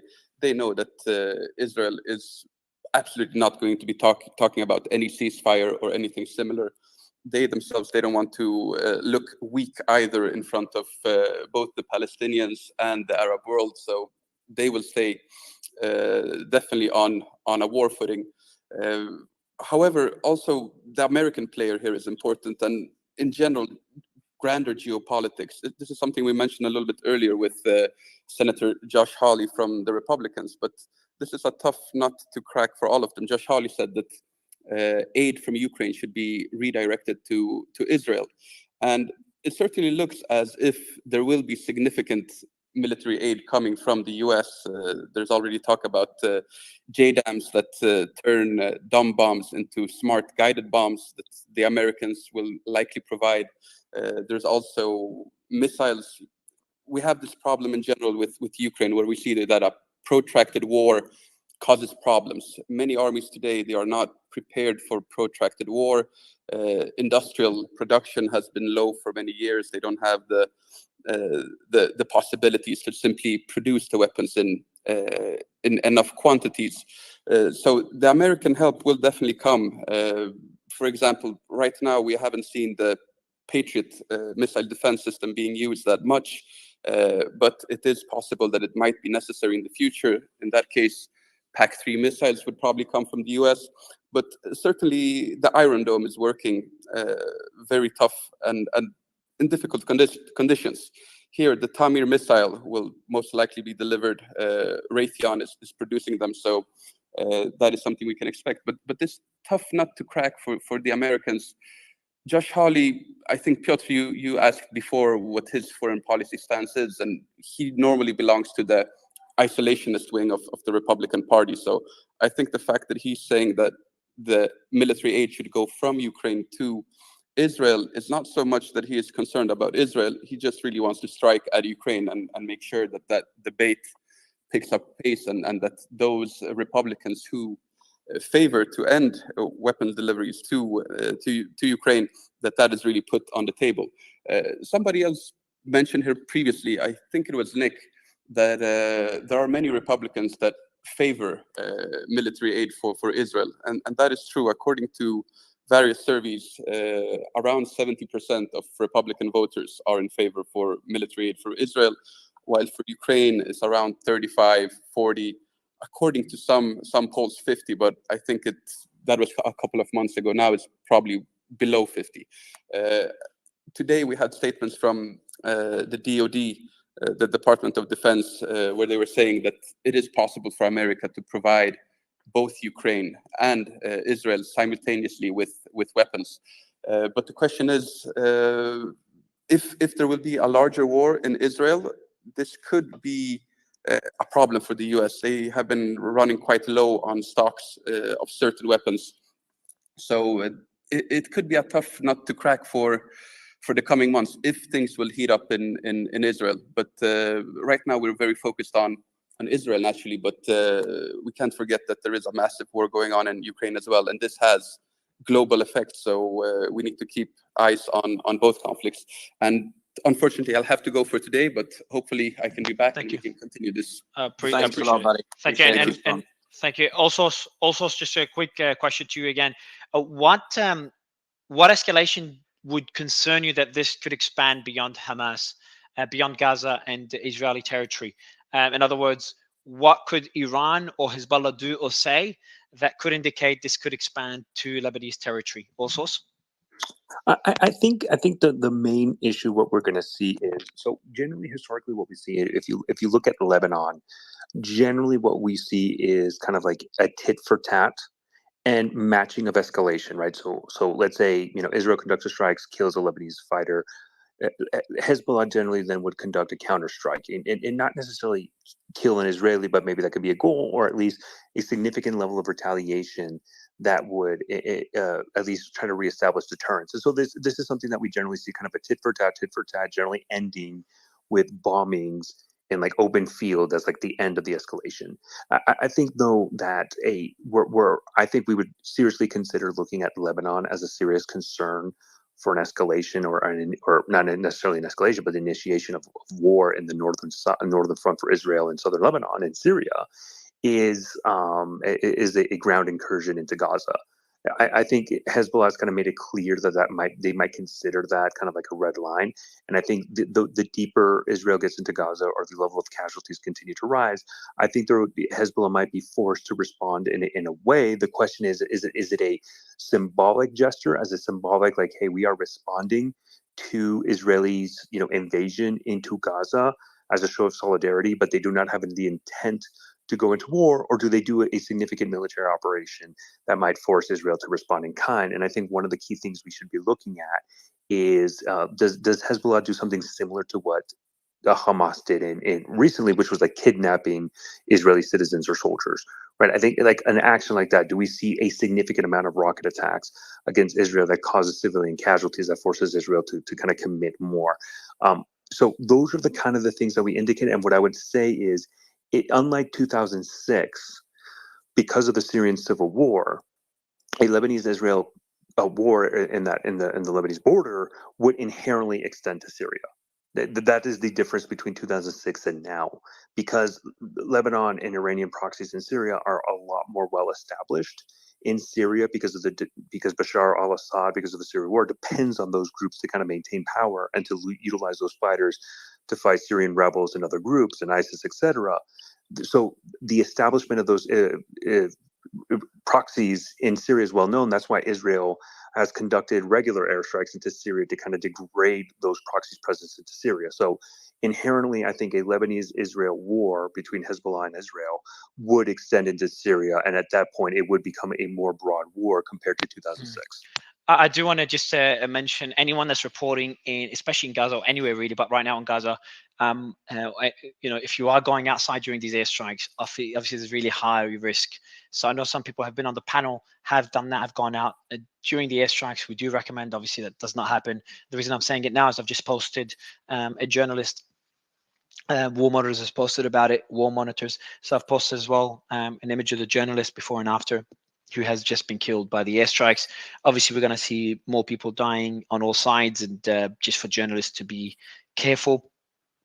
If you are coming up on stage and you are in Gaza, but if you do have family or have reports, I just wanted to add a quick, very brief point to all sorts of fantastic overview. I think we could say that so much of what Hamas took from Hezbollah in 2006 has been reapplied here, right? And I do think the circumstances are different to even a few years ago in terms of the role Iran has. Ever since Islamic Republic was sizably defeated, that did change the calculus, at least from my brief time covering it. It did change the calculus of how Iran tries to, I wish Serhis was here because he could probably give some interesting sites, but how they basically try to provide support, influence their proxies. We've seen this also in Yemen. The Yemen war, civil war, has been going on since 2014, but in the past year, it's basically been in an extended period of ceasefire, and that has not been what the Islamic Republic want. They want purposeful and perpetuated instability. It's the same with the Russians. They want this because it allows them to ultimately keep their interests afloat. I used this analogy yesterday, but in the Caucasus, so Azerbaijan and Armenia, during the Soviet Union, Stalin deliberately set the countries up in such a way that they would forever be in conflict. And what that means is that the Soviet Union could always come in and retake control, assert control, and therefore never lose influence within the region. So in the case of Iran, this has changed a little bit, and we can see how this is reflected from some of the statements Hamas and Hezbollah have been stating. It's really interesting to see how different it is at the moment. But I'll pass back to you. Yeah, I appreciate it. I do want to go to Mr. We got Mr. Pickle. Not sure who brought you up, but Piotr, you brought. No, up I Mr. didn't Pickle? pick up Mr. Pickle, but yeah, question from earlier on in the day. I'm not sure if it. Yeah, but yeah, okay. Yeah, if you could tell us your experience, Mr. Pickle, your background. Yeah, quick question. My background: I am an American Egyptian. I graduated. I practiced medicine in Egypt, and I'm now in New York City, running events. Anyway, my question was about funding for Hamas. What reserves did they have when the war started? And was there financial backing from their usual financiers like Qatar? And so was that in question when if the So is there funding? So in other words, has their funding been impacted after the recent events? Is that question? no, before have the normalization with Saudi Arabia or the talks about it, was that involved in was that a factor for them pressing the red button? Thanks. Okay. Yeah. Mara, if I can just provide some news, just quickly, please, yes. before somebody Please, answers the question. So this is from Elant News, quoting the IDF. Apparently, 2 Palestinian militants were killed after an attack against the Sod settlement near in southern Israel, which is near the Gaza border. So 2 militants were killed by the IDF. Yeah, After that was an mentioned. attack there. I mentioned that about half an hour ago. Yeah, so there was an incursion into Israeli territory by Hamas. 2 of them got killed. You're saying 2 Hamas members, correct? Oh yeah, sorry, I didn't know you reported that. Sorry. All good. So we do have updates from the Pentagon. Reuters updating this. The chairman of the Joint Chief of Staff of the U.S. forces held telephone conversation with his Israeli counterparts. The American and Israeli chiefs of staff discussed steps to strengthen the American military position in the region. The American and Israeli chiefs of staff also discussed the efforts to strengthen regional deterrence. So this is just an update that we just saw. I'm going to be posting that now. This is from the Pentagon sources, Reuters. I want to ask you also, actually, since you're perfect that you're speaking, on that particular update, is that something that is pretty expected, that you'd see the American forces strengthening their positions in the area? Does not mean they're going to get involved, correct? That's pretty expected response. Correct. So this is kind of one of those where generally, historically, when Israel-Gaza wars occur or conflicts, generally, U.S. involvement is more just material support if it gets at that level of the extensity of the conflict, and more likely diplomatic support. I think the fact that the U.S. is deploying military forces into the Middle East, as publicly stated by U.S. Central Command, I think highlights the severity of the situation currently going on. You're right, Mario. That does not mean U.S. forces are going to be actively involved in combat by any means necessary, but I think that there is an attempt by the United States to establish a deterrence posture, and I think we're seeing a lot of this. This is the public military action we're getting, of just trying to show deterrence, but we're also getting a lot of the diplomatic, and this is different. Historically, the U.S. has not generally played this high level role in the military side of the house of reinforcing military positions along this region during an Israeli-Gaza conflict. But this is a very unique situation we're in. And as we stated before, Israel has not been in a state of war since 1973. So we're in a very uncharted territory. And I think these types of actions indicates that the U.S. takes the threat seriously and is committed to defending Israel and wants to make sure that not only in the diplomatic front, but in the military front as well, this message is being sent across. I appreciate that update. I do want to go to Ajay. Go ahead, sir. Thank you. So, and just sorry, Bougie, before you start talking, just quickly, we have brought up 2 journalists on stage, but a glitch. If you glitch out, if you bring up and you couldn't speak or drops, it is a glitch. So please do request again and DM me if you have any issues. The team will check the DMs. And are they up here? I can't see journalists. No, I brought up 2, but they loaded and dropped. Yeah, they dropped. So yeah. So if it drops, just request again and DM me if you want to come up on stage, because we'll be able to verify your credentials and bring you up. Go ahead, Wuji. So the US FBI began the search for kidnapped Americans in the Gaza bombings, or because of the war in Israel and Palestine. This is not out of the norms.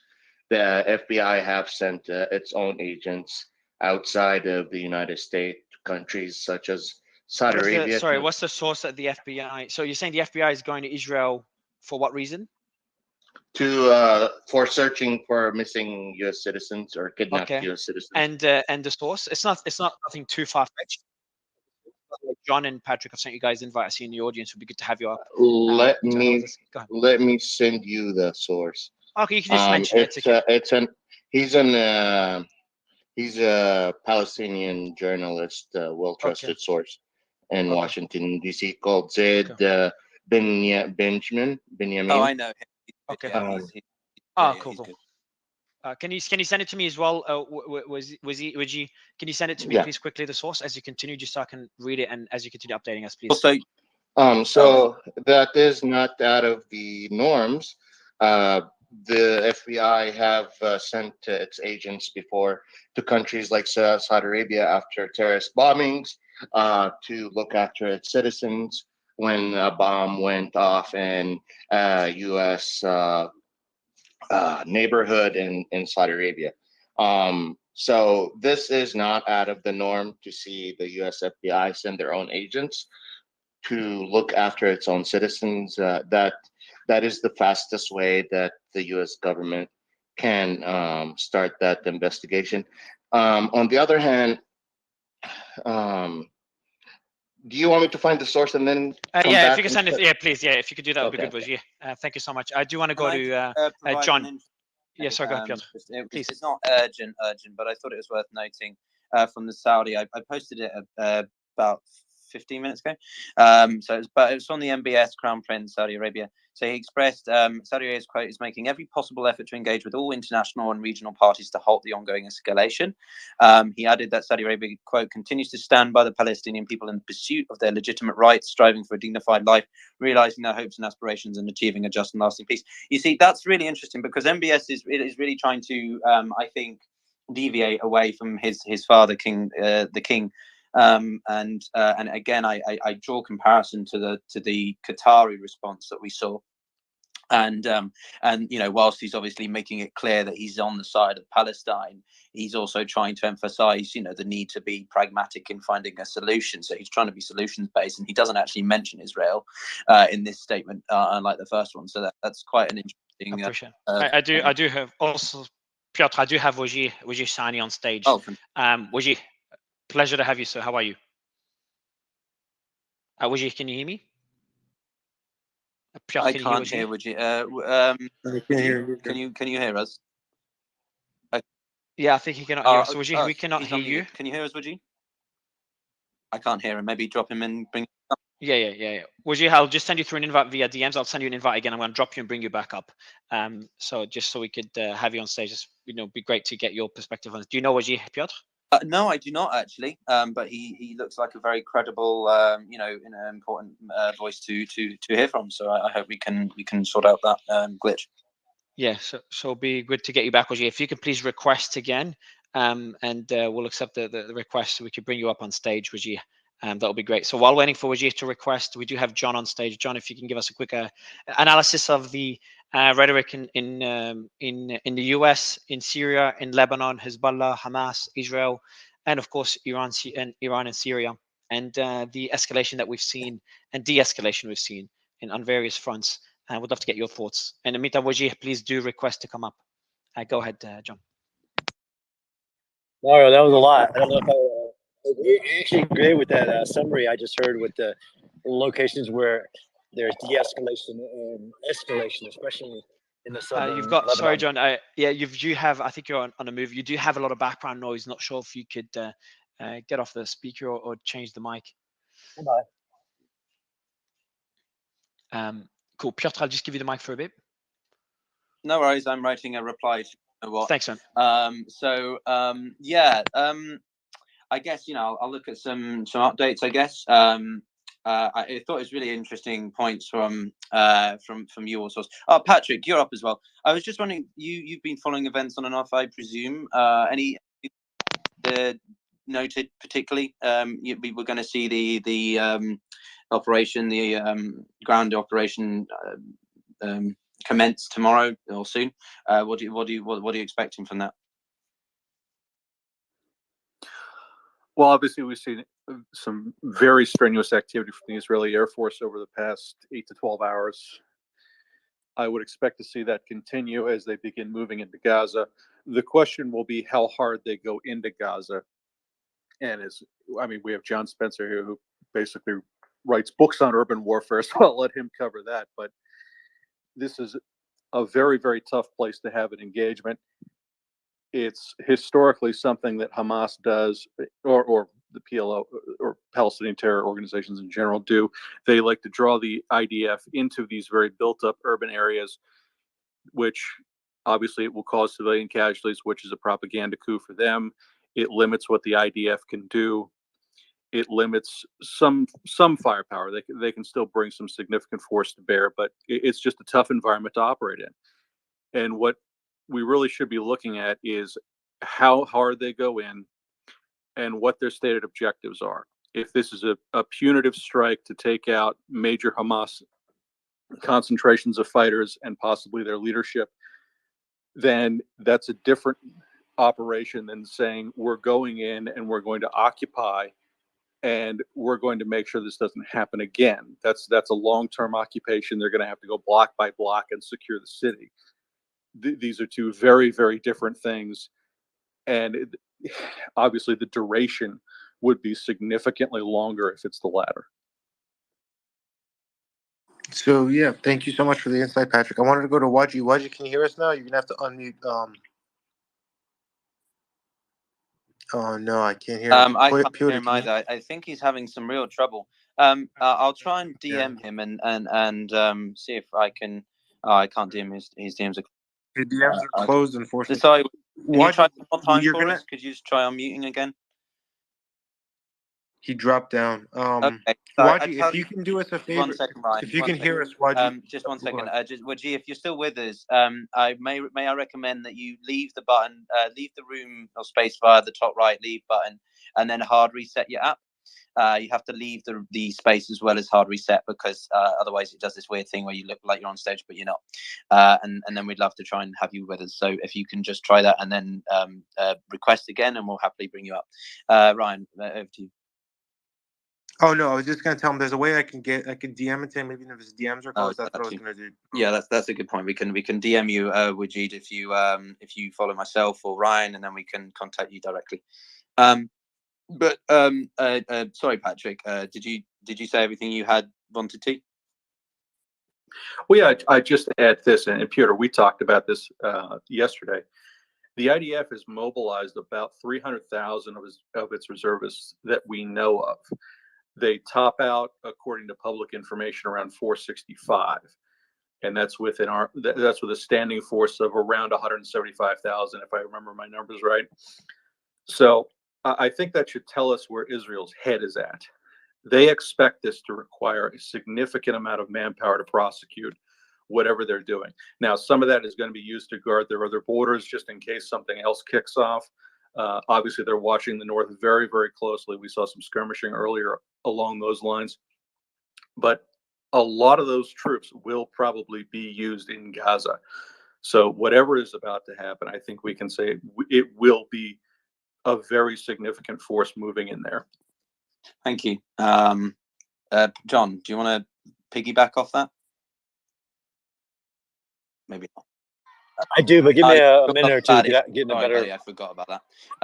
All right. Well, okay. Let me see what we've got going on in the way of news. I'm currently having quite a lot of fun making a tweet, but I won't go into that.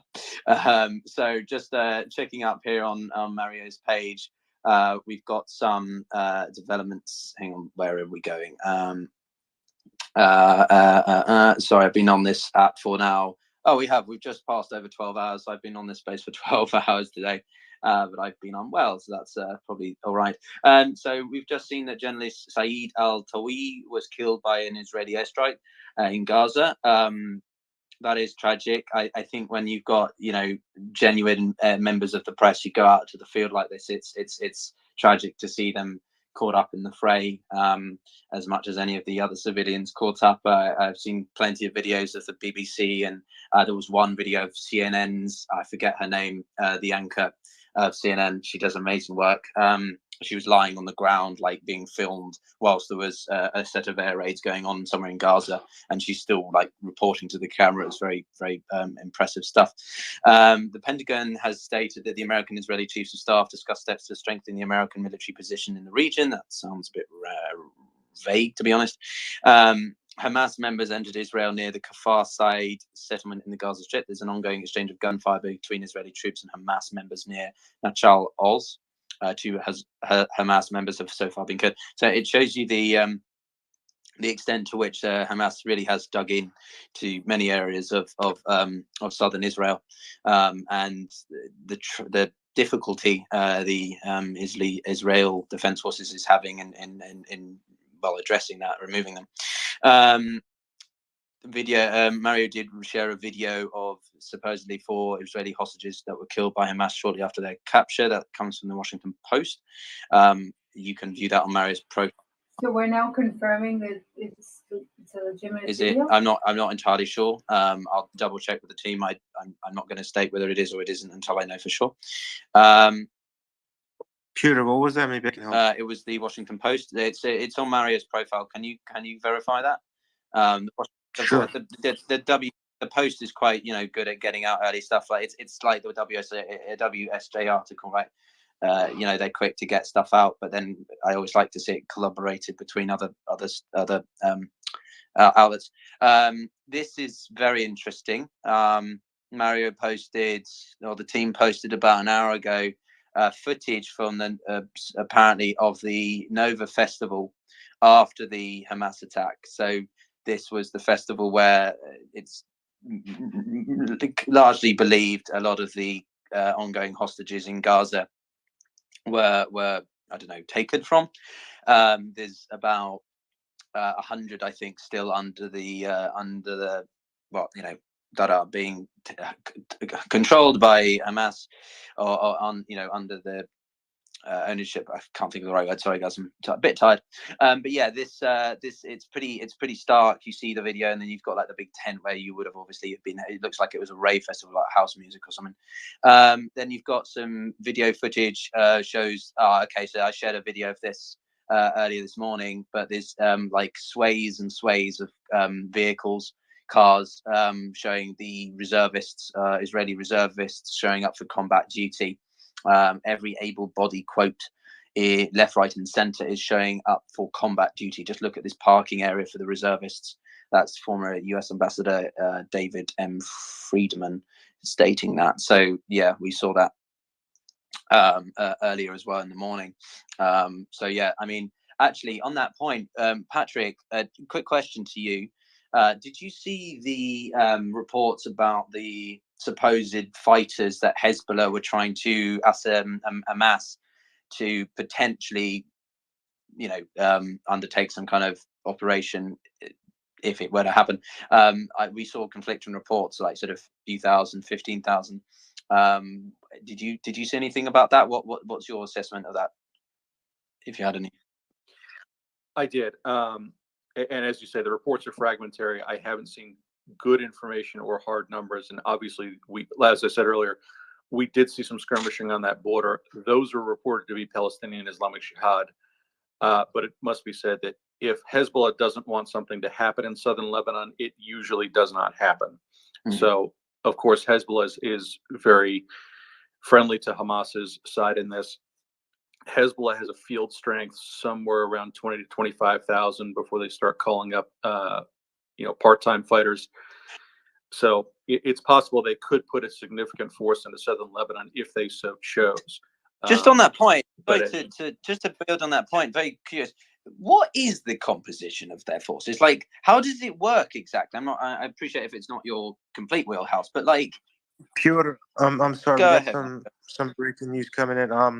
Palestinian sources are saying more than 50 armed men infiltrated Israeli towns in the Gaza Strip and are engaged in violent clashes with the Israeli forces. That's one. I have another small piece from CNN. They're not usually always direct news stuff, but they kind of like try to like give a wrapper on what's going on. Sorry, that was 500? I'm sorry? You said 500? No, 50. Okay. This is from CNN. It says U.S. warns airlines to take note on potentially hazardous situation in Israeli airspace. As we've seen, there's a lot of flights that are being canceled. The only flights that we're really hearing about are the ones where they're going to evacuate citizens, like what I think it was Mexico and Poland, were the two notable ones. Walla website quoting an Israeli military officers, one of the militants who infiltrated the Kafr Saad area in Gaza Strip was killed. And this is from Al Jazeera. So we're going to be bringing you guys the news. As always, I always suggest make sure you're following Mario's page. Could you say that last one again? Who was killed? One of the militants who infiltrated into the Kafr Saad area in the Gaza Strip was killed. This is from Al Jazeera. Okay. Thanks, Brian. I have another one that just came in. Sorry. The army is conducting a combining search for infiltration operations in the area. This is also from Al Jazeera.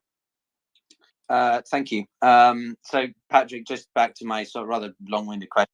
I will. Sorry, I'm not sure if you invited him. We do have the former foreign minister of the Republic of Yemen who'll be coming up on stage. And I think he'll be able to give us a lot of feedback. So, and also the journalist that was coming up earlier that dropped, please do request. That would be great, so we could bring you up, because I cannot find you to actually DM you an invite. And for the ex-foreign minister, Mr. Khalid Al-Aymani, I've just sent you through an invite, so if you could accept that, that would be great. If you're in the space, I'll just tell the team to just DM you. But yeah, it would be great to get the Yemeni ex-foreign minister. I'm looking for him. I can't see him yet. So if you see him, or let me know and I can bring him up.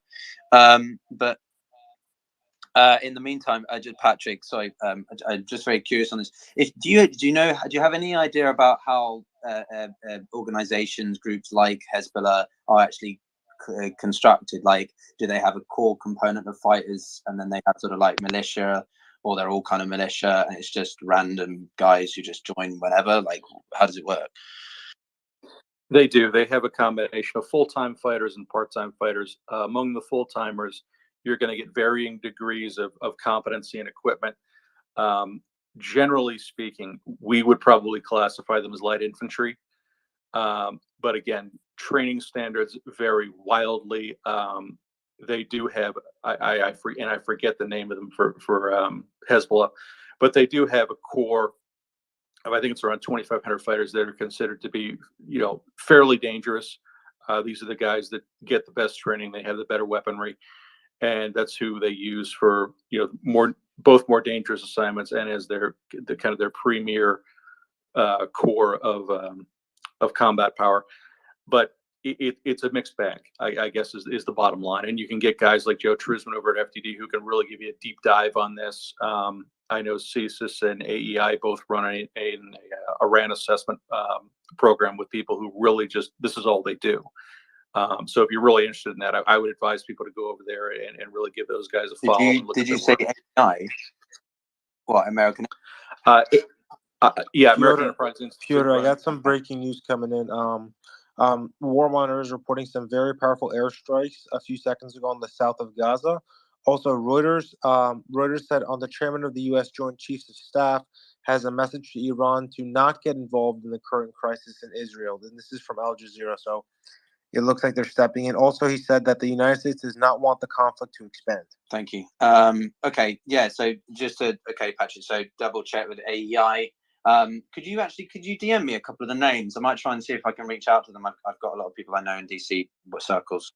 What? Yeah, I mean, AEI runs one, so does CSIS, and so does FDD, Foundation for Defense of Democracy. Joe Trisman has been doing a lot of good stuff on this, if you follow his account.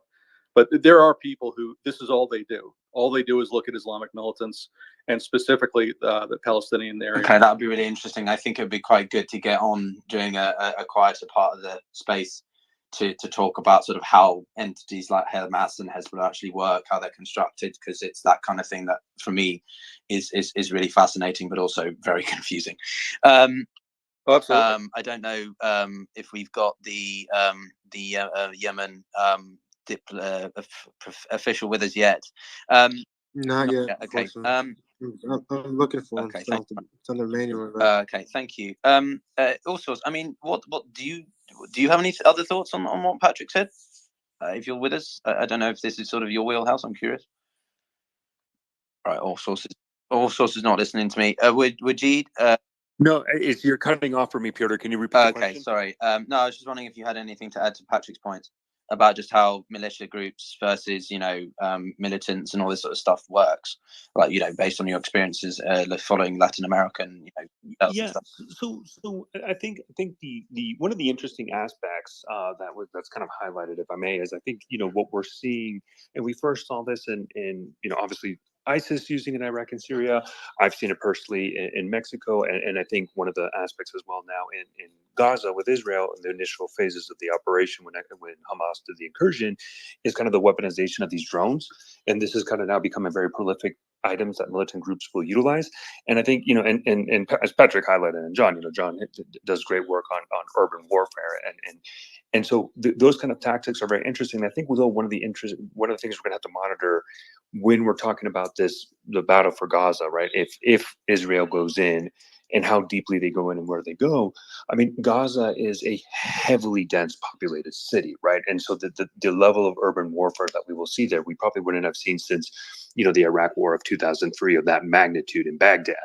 And so I think, but now that we're 20 years from the last major incursion into an urban center of that magnitude, I mean, obviously in Ukraine, how does Hamas, kind of this militant group, leverage these technological advancements, and especially cheap technology as these weaponized drones, the extensive use of tunnels, etc., to have the ability to kind of fight to fight the IDF, and then more important, and also in a way, how does the IDF change tactics from previous operations to do it? Because the just the density and the high built up areas that is occurring, that is Gaza, will make this a very, very bloody and a really atrocious battle for both sides. And so I think Hamas will probably is using a lot of the lessons learned that they've seen in the last 20 years. They've obviously have learned a lot from Iran. We saw them launch drones, even more sophisticated drones against Israel. There was this famous propaganda video where you see these more fixed wings, these drones that we see more in Ukraine and Russia of just larger magnitudes and the ability to launch that. I think this war is going to just be a continuation of what we saw in Russia, Ukraine, and seeing how, though, the Hamas comparatively technologically significantly less advanced, how are they able to fight in this environment? And this will be an important case study of urban warfare, without a doubt. Thanks, mate. Very interesting. And John, thank you for raising your hand, so I don't have to sort of ad lib for another 5 minutes trying to think of something to say. What do you want to add? Piotr, just before you do that, John, just updates. So, Reuters from the chairman of the U.S. Joint Chief of Staff, not sure if you mentioned that, Piotr. The United States does not want the conflict to expand. Our message to Iran is not to get involved in the current crisis in Israel. That just came out from the chairman of the U.S. Joint Chief of Staff. This is the rhetoric we'd like to see. So this is good news. Go ahead. Thanks. Sorry, John. John, all yours. Yeah, sure. So just to add on to what Patrick and all sorts said, I think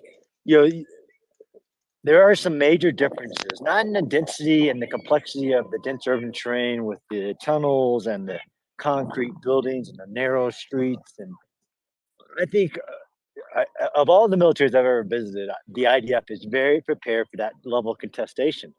So I think the analogous, and I tried to do a thread about this, what are the historical examples that are like, okay, it's going to be as bad as this? I think the second battle of Fallujah, because the U.S. military was a prepared force with all the air power it needed in the second battle of Fallujah. But I think in the complexity of the defense it's more analogous to the 2017 battle of Mosul, where ISIS took 2 years prepared to layer defense. But the attacker, the 100,000 security forces, which won't be, as actually the forces moving forward, although we've heard large numbers, there is a problem with just space to maneuver brigades. I don't even think it'll be that large of the force going in. And one thing to Patrick about he mentioned about, the type of fighting that we will see will also depend on the mission given to the military. And I haven't heard that mission change. It wasn't occupy, it was destroy, which is a very military term. Hamas military capability that you have to go in, you have to clear, you have to search and do that. But I don't think it means then stay there and occupy, although they do agree that they're going to change the tactic. But for the type of fighting, what Hamas will present to the IDF that is unlike other modern battles is just the array of fires on the IDF approach, right? There used to be a circles, like a diagram of all the circles, all the different types of rockets that Hamas is known to have, from Katyushas to, you name it, and they would go out to a certain range. Now that sorry, John, just 2 seconds. We do have rockets flying out, so we have new rockets now flying out towards southern industrial area of Shar Hagnev and Stott again, but smaller than the last one. The last one was extremely small. This one's significantly smaller as well. So we're seeing the attacks by Hamas significantly reduced. Also, just to confirm, the current chairman of the Charles Brown is the current chairman of the U.S. Joint Chiefs of Staff. Is that correct, John? That's correct. Also, he just got confirmed. Cool. Yeah. All right, so just want to confirm I've got the name right. Just want to, I'll put out the map, even though significantly smaller. I think it's just good to keep everyone updated that the rockets continue. But this is incomparable to what we saw before. I'm sorry, John. I'll let you continue. No, I think from an air campaign, the number of strikes from Israel are going to increase daily in preparation for the ground penetration. Yeah, well, I just want to say, how much of a struggle is it going to be for Israel when they're already demolishing everything from the air? So by the time when they actually enter into Gaza, there's just going to be, some standing structures left and just rubble. No, I don't think it's no, going I to be think that difficult for them. No, so that's a great point, and that's the point of this air campaign is to make it so Hamas can't see, can't strike, can't launch rockets before they even get close to the border areas of the urban areas they want to enter.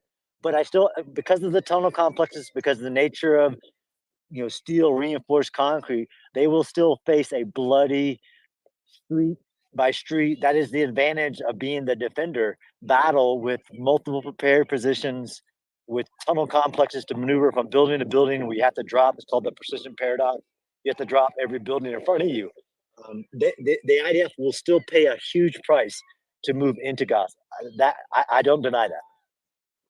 I'm curious if this kind of defense was put up by Ukraine, what the mainstream media would be saying in applaud of how much of a struggle that they're going through if it wasn't for, if the roles were reversed and it's not Hamas and it's Ukraine. Because ideologically, they're fighting for pretty much the same thing. No, I don't think the analogies between any of the battles actually, besides maybe the Battle of Mariupol, with the attacker having overwhelming air power and overwhelming military capability, tanks, almost personnel carriers, everything in support of them. Of the few battles of Ukraine that I've visited and studied, I haven't been to Mariupol, but that's my current research topic. That's the only analogous when you have overwhelming force. Yes, the defenders can't, with all the will to fight and will to die, can put up a very strong defense that will make you take you weeks, if not months, right? The battle of Can I? Mosul is 9 months long. I want to jump in with a quick question, Piotr. Question to you: do you think, and a question to you, Piotr, and all source, do you think the quiet that we're seeing right now, not on the Hamas, not on the Gaza-Israeli border, because obviously the airstrikes are not quieting down, or not much, is just probably preparing and refueling for more airstrikes, and preparing, the satellite images, etc., to start new airstrikes, or to escalate again. But there's still heavy bombardment, so the airstrikes have not stopped on Gaza. But on the Gaza side, attacks towards Israel, they've eased up. But that makes sense when Gaza's getting pummeled by airstrikes, unprecedented levels of airstrike, intensity of airstrikes. It will be very difficult for them to fire back. That's my assumption there. But the quiet on the Lebanon-Israeli border, it's been very quiet for the past couple of hours. Hadi said he does expect a heavy response from Hezbollah. Is it common to have that level of because if Hezbollah does not respond, it might be the end of the end of the skirmishes there. However, I doubt it, because there's going to be an incursion by Israel into Gaza, and Hezbollah is going to be forced to react. Now, the intensity of that reaction obviously will make a big difference. So your thoughts, Piotr, on the current quiet and what you would expect tomorrow? Is going to be even worse, considering an incursion is imminent and getting closer and closer? Yeah, well, as I said yesterday, I could be academically nerdy, but in conflicts, you have phases where you have the initial, one side makes the move, and then it depends on whether or not the other side anticipated it, and then you might see a quicker response. In this case, Israel wasn't prepared. So what we've been seeing now is the sort of second phase, the And by the way, sorry, Piotr, just 2 seconds. We do have Wajir finally on stage. So when you're done, I want to go to Wajir. Go ahead. So I'll finish up, Piotr. So very briefly, so now we're in the preparatory phase where the other side, there's a good CIA diagram about this, actually. I'll try and dig it up. But so now Israel, we've seen a bit of a lull on Sunday because Israel was basically trying to get its stuff together. It takes a longer time to get your troops, the ground forces, mobilized versus aircraft, which can begin airstrikes quite quickly, right? It's easier to orchestrate. But in this case now, I fear that we may be re-entering into a heightened period of conflict, violence, because Israel is going to commence with its ground operations, and that's going to lead to more, street-to-street fighting. To Raphael's point, the more the city is, Gaza is struck, the more it's going to be, it's going to be worse conditions and harder conditions, probably playing into Hamas's hands and not IDF. So personally, and also because we see this generally with Israel-Palestinian. Wait, how does Gaza being leveled to the ground playing to IDFs? Hamas. So I do, Raphael, guys, I do want to go. So I'll let you finish off because I do want to go to Wajir. We've struggled to get him. Wajir is a correspondent at Geo News, which, as far as I know, is one of the largest, if not the largest, broadcasting company in Pakistan. So Piotr, when you're done, we'll go to Yeah, Ajit. yeah. So just to clarify, so I didn't say it plays into IDF's hands. I said it plays into Hamas's hands, not IDF. And all I'm trying to say is that this happens. It's quite common for nights to be when you see a bit of a lull, mainly airstrikes, and then during the day we see more activity on the ground and sort of that sort of stuff. So I'm expecting it, unfortunately, to get worse. And the nights to maybe you might see less airstrikes and more ground operation. Hezbollah, I still don't know. I still think that they aren't going to get involved completely. We may see more skirmishes, but I'm still on the fence about that, to be honest. But anyway, let's get to Wajid. I appreciate it. Yeah, Wajid, how are you, sir? Alhamdulillah. Thank you very much, Naufel, for inviting me on the panel. And Sorry, I'd like to... Mario, I'm going to Just have 2 to seconds. step down. No worries. Thank you, Noga. I'm going to have to step down. We'll talk. Okay. Thank you very We'll much. see you soon. Thank you so much. Bye. Thank you, Noga, and thank you so much. Thank you. Wajid, sir, how are you?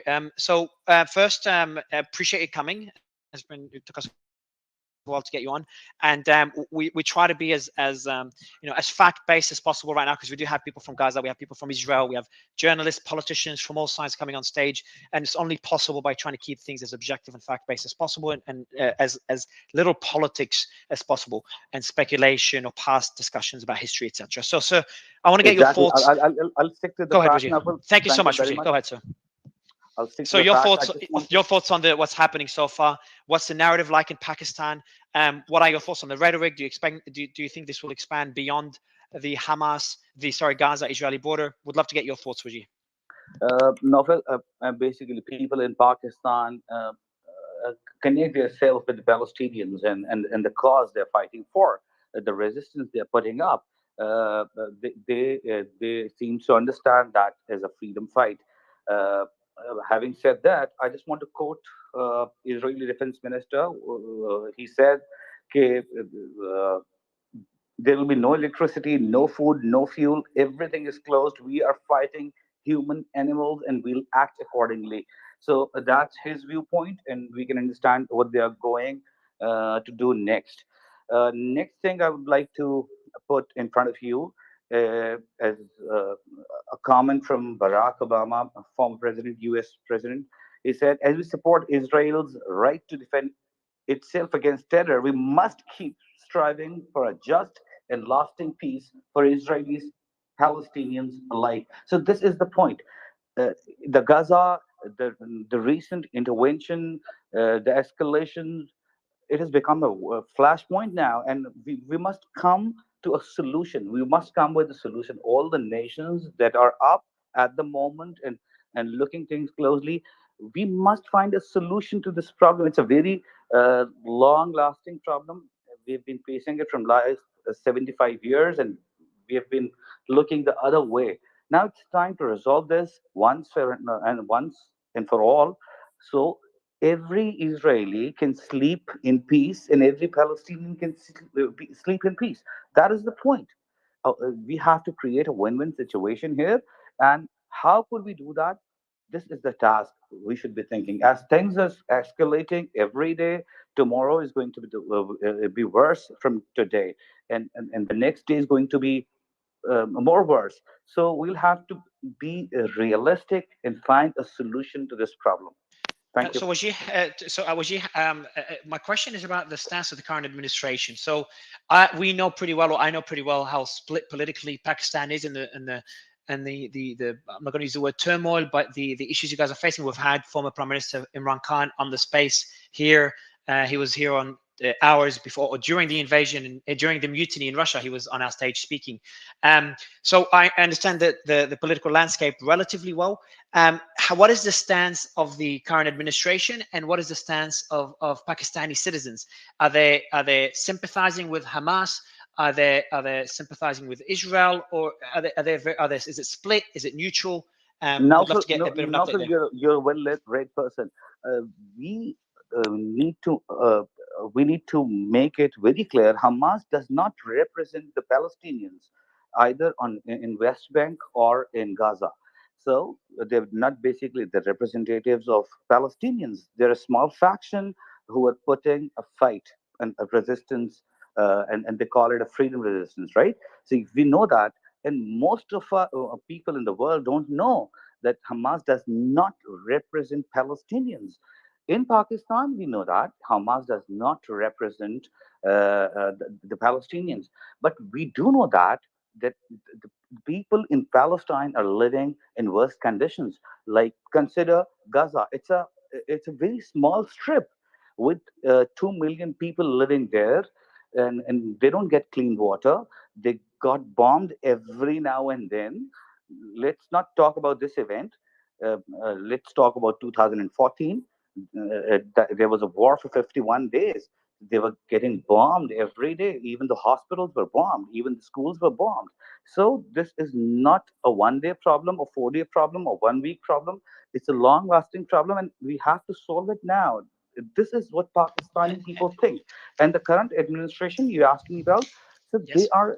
they are trying to make sense of what is going on. Like they do not support violence. Nobody supports violence, right? But we cannot ignore the just demands of Palestinian people of living in peace. We cannot just deny the right of having a life.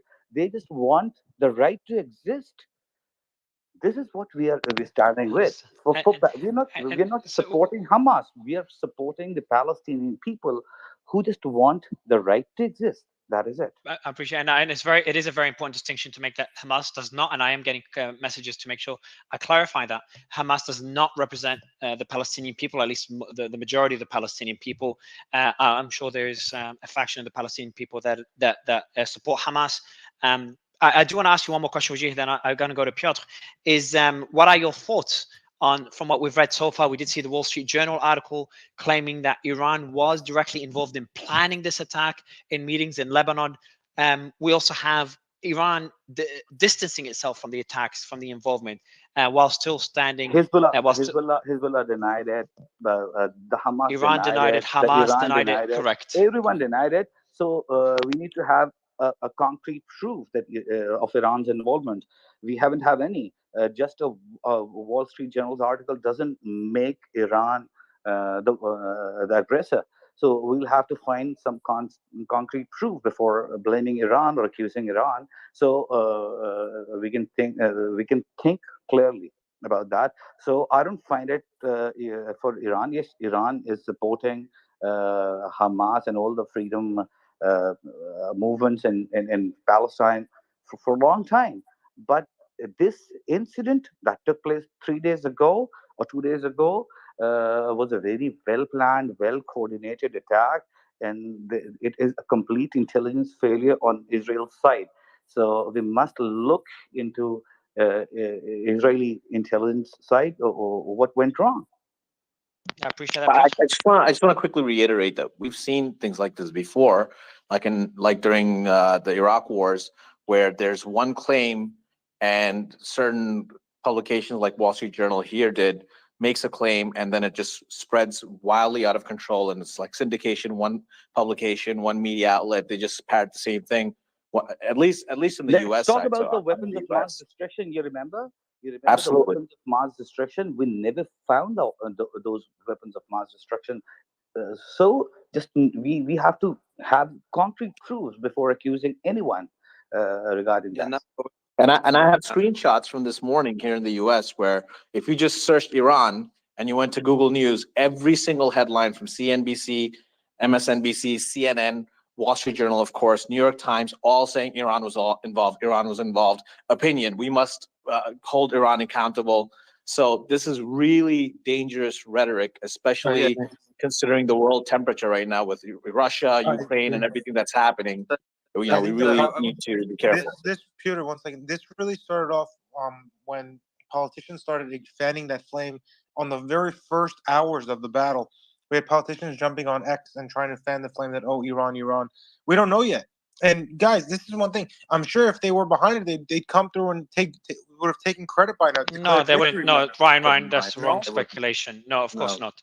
They would not want to take it because they know they'll face severe repercussions. So be careful making assumptions like this. Because if Iran, if they were involved, they, of course, like it'd be foolish of them to admit they were involved, because then they're Right. going to be targeted heavily, potential U.S. involvement, sanctions, increase in sanctions. They're going to be dragged into it. They want to weaken Israel. They want to stretch U.S. forces. I don't know if Iran's involved. I'm not saying they are. I'm saying if they were, they would still deny it. I'm not sure if Piotr, you agree, and then I know Piotr has much as well. Yes, The only yes thing I and want to no. stress is that Yes the and no. involvement. They are Can you very wait hot-headed. until Ryan's finished, please? Thank you. Yeah, the only thing that I want to stress is that if they're involved, it becomes a very, very bad, catastrophic situation for that region. Yeah, That's what I'm I saying. think I'm stressing is like we need to get true no one's, confirmation. no one's on I think we're aware of the consequences, right? That's what the JPOA has been attempting to, has been the goal of, which is to prevent Iran from enriching plutonium to realize a nuclear weapon. I think that's pretty clear. What I do think, I agree with you. John Kirby making the distinction between, the obvious recognition that Iran is complicit in supplying, groups, proxies in different parts of the region, but also then stating, but there's not evidence to suggest in this specific context right now. We just have news. So we do have news. Breaking news. Piotr, relates exactly to what we're talking about. That's from Charles Lister. Do you know Charles? I'm not sure if you know him. He's a senior fellow and director of MEI Syria, and he works at the Middle East Institute as well. Well, ISW. They're very good. Yeah. So a credible source. An Iran weapons convoy crossing from Iraq into Syria at Al-Qaim Bukamal was just hit by a presumed Israeli airstrike. The same area was hit by Israeli airstrikes a week ago in what was a relatively unusual Israeli Defense Force action in eastern Syria on Iraq's border. So there's some developments there now. That it was attacked a week ago, which means they've taken action there prior to this conflict. But it just shows, potential involvement from Iran. But go ahead, Peter. I know Charles, actually. I know one of his colleagues. I'll speak to him tomorrow and see if we can get him on. So just a quick question for you then, G. Given again the domestic turmoil that Pakistan has unfortunately been experiencing, we saw a strong statement from India about the response to Israel and everything. I was just wondering, what's the sentiment amongst Pakistanis vis-a-vis, India and what's playing out in Kashmir? Because there's obviously disputed territory there and problems with instability. I was just wondering if there's sort of sympathy in certain areas, given the sort of the parallels between Kashmir and Gaza and so on. Is it for me? Yep, that's who I do it. Yep. Yeah, I missed the question. I'm sorry. I was asking about, given the similarities between Kashmir and Gaza, how that plays into the psyche of Pakistani perspectives on this matter. Yeah, we've got the same perspective on Kashmir as on Palestine. Both our lands are disputed. Occupiers are there. We consider India as an occupier in Kashmir. We consider Israel as an occupying force in Palestine, taking their lands away, stealing their land. So that is our viewpoint, and that's a fact. Look at the map of 1968. Look at the map of 1948. So in Pakistan, we believe that Palestinians do have a right. Now we are thinking like as the PLO, people representing Palestine, has agreed to a two-state theory. We're fine with it, as Palestinians are fine with it. So if there are two states, they can live peacefully. They can respect each other. They'll respect each other's right to exist and sleep peacefully. Israeli children and Palestinian children both have the right to have a safe future, and that's what we advocate. We advocate live in peace. You cannot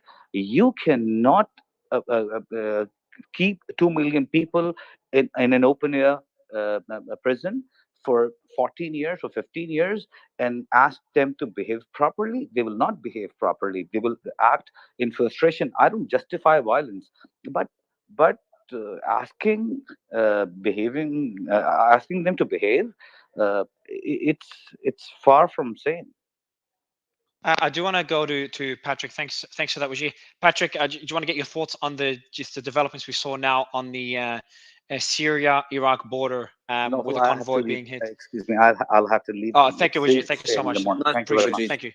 Thank you. Yes, so Patrick, your thoughts on this particular airstrike on the convoy, weapons convoy moving from Iraq into Syria, and does that confirm there is involvement from Iran? Obviously not confirm 100%, and this is a report from a credible source.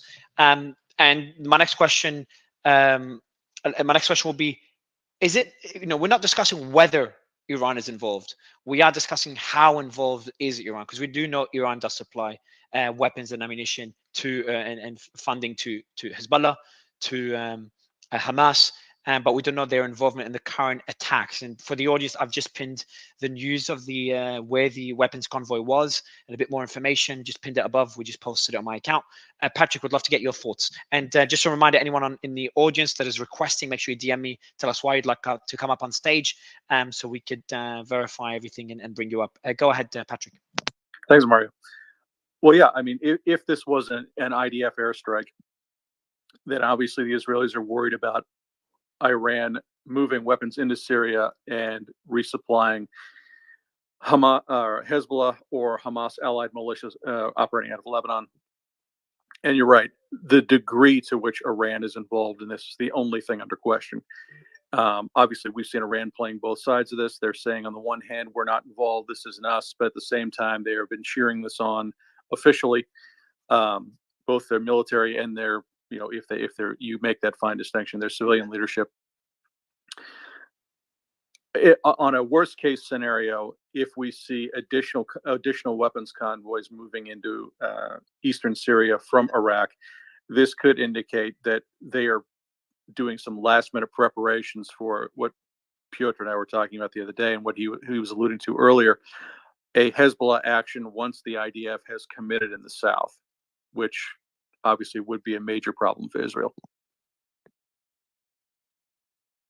I appreciate that. Sorry, I'm just checking some news. I'll let you go ahead, guys. Piotr and Ryan, I'm just getting some speakers up. And I brought up Sana, JC, and Rajir. But go ahead, guys. Okay, thanks. Ryan, do you want to go? You've got some updates. No, go ahead. Okay. Yeah, I mean, I don't know. I sort of want to just double underline this Iran point. It's I think the way to look at it is when I'm talking about steps to be taken, right? The calculus that Tehran is thinking about. You employ game theory. Game theory is usually associated with like the Nash equilibrium in economics, but it's very important when it comes to the calculus behind nuclear weapons. Because you've got to think so far ahead. It's chess, right? You've got to think so many moves ahead of like, well, if I decide to put my missiles in a certain place, or I'm going to put them in DEFCON 2, and then what is my opponent thinking, and how does that play into it? So for Tehran's position, they may well want Israel, not in existence. And they may well want to leverage Hamas and Hezbollah for that purpose, but equally they know that if they do certain things and to the point where it does lead to a nuclear strike for the United States, they don't have any response to that. I'm not saying it's going to get to that, obviously, or some kind of war, but it's like, Tehran at the end of the day, it's like Russia. This is why whenever people are talking about Putin claiming nuclear war, it's rhetoric. It's not going to happen because you're escalating to de-escalate. You keep pushing to the point where you're like, okay, actually, maybe we don't want to do that, and you back off. You're flexing. You're trying to bully your opponent into doing what you want, and the Russians and the Iranians or the Islamic Republic do this. So that's sort of just one way to look at it. It's important. So I do see a lot of people just kind of shocked by the attack on the convoy in the Iraq-Syrian border. Just to heads up, this is not that uncommon. It happened a week ago, even before the conflict.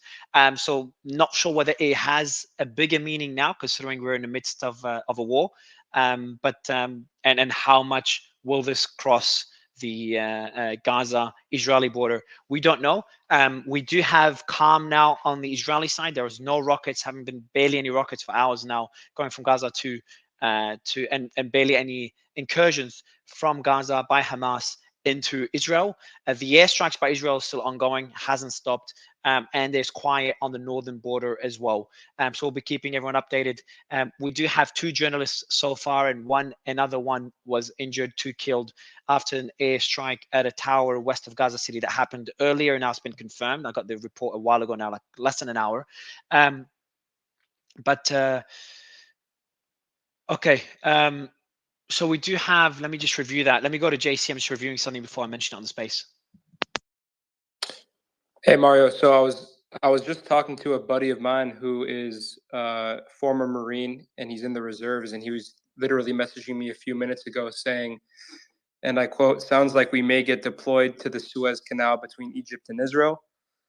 And he said that his lieutenant called him today and said that, you know, within the next week or two, they might be, the reserves might be called down to that area. So I thought I should throw that in and add that in. Yeah, travelers who have been to Israel are getting a notification now. Let me see how they're getting it. So I've just checked it now. When they arrive at some terminals in the UK, they get the following notice. It says this: if you have been in Israel and may have witnessed or been a victim of any possible terrorist incident, war crime, or crimes against humanity, then you can report this to UK Counter-Terrorism Command. That's been shown in the UK. And there are fears, warranted or not, I'm just mentioning just some concerns that have been floating around. There are fears that we could see attacks by Hamas or Hamas sympathizers outside of the Middle East. We've seen one obviously in Egypt, and that's about it for now. I don't think that will happen. I don't expect this spillover to happen, but it is possible. Actually, can anyone tell me the capabilities of Hamas? Do they have sleeper cells in other countries? Have we seen attacks by whenever in previous conflicts? Has that led to attacks in Western countries? For example, if the US gets involved, we see attacks in the US. If Germany gets involved, we see attacks in Germany to deter countries from getting involved. Can anyone offer clarity on the likelihood of that happening? Mario, it's Sana. I just want you guys to listen to this. Can you hear this? Yes, go ahead. Can you hear the noise? Yes, where are you now? I'm in Jerusalem, and there's a lot of traffic in the air, and I don't know what that is. Oh, the airplane. So that's fighter jets, Israeli fighter jets. The airstrikes. A lot of it over Yeah. Jerusalem, and I don't know where the source is from. It's just very odd. But it's if there's jets flying and bombing Gaza, you would hear it. You've been hearing this all day, correct? No. Only tonight. Only now. It's 4 o'clock in the morning, and it just So that could about be half an hour ago. So I don't know if that's jets heading outside of Gaza. I'm not sure if we have any personnel right now on stage that can tell us if there's jets above Jerusalem, what that would mean from a military perspective. So I'm just seeing Jerusalem is obviously in the east and the border with the West Bank. So if we're seeing, I'm just going to mute you, Sana. If we're seeing jets flying over Jerusalem, and you're hearing that, I appreciate you mentioning that. Then either they're heading towards Jordan, and maybe they're involved in the strike on the Iraq-Syrian border because that's in the east. So they could be involved in that strike that we saw on the Syria-Iraq border. That's my initial assumption, but if there's anyone else that can offer more clarity on this on stage or in the audience, do let us know. But it's interesting. Is that the first time since the conflict started, since the war started, that you've heard? Yes. First time. Yes. Usually when Gaza is bombarded, we don't hear it in Jerusalem. We hear it the other way around when Hamas hits Jerusalem or around. But you won't hear jets, yeah. But you won't hear jets if Hamas No, hitting you won't Jerusalem. hear. We hear the Iron Dome. No, this is really, really like the first time ever I hear. Since We do have some news. So we have Israeli warplanes bombed the house and by the way, if anyone again can offer clarity on why we have jets above, fighter jets above Jerusalem, that would be great. Again, my only assumption that I could do now is it's related to the strike on the Syria-Iraq border. I'll go to just some news here. We have Israeli planes have bombed the house for the Abu Mustafa family east of Khan Yunis, Gaza, with a number of casualties. An Israeli army spokesperson told CNN, "We have not stopped bombing Hamas from the air, and I do not think we will stop doing so." So I do not. The strikes against Hamas have not stopped, and does not seem to be any indication that it will stop. Brian, go ahead. So yeah, so I wanted to just give some clarification because there's been a lot of fear mongering on X about this. Hamas has never had a direct attack on the U.S. Thank God. There have been some Hamas sympathizers who were arrested here, so I don't know how great their reach is here, at least in the U.S. So thankfully, hopefully, we don't have to worry about that here. I did, Mario. If it's cool with you, I wanted to kind of like reset the room on the top of the hour, give some updates on everything. Please, yeah, please, that'll be good.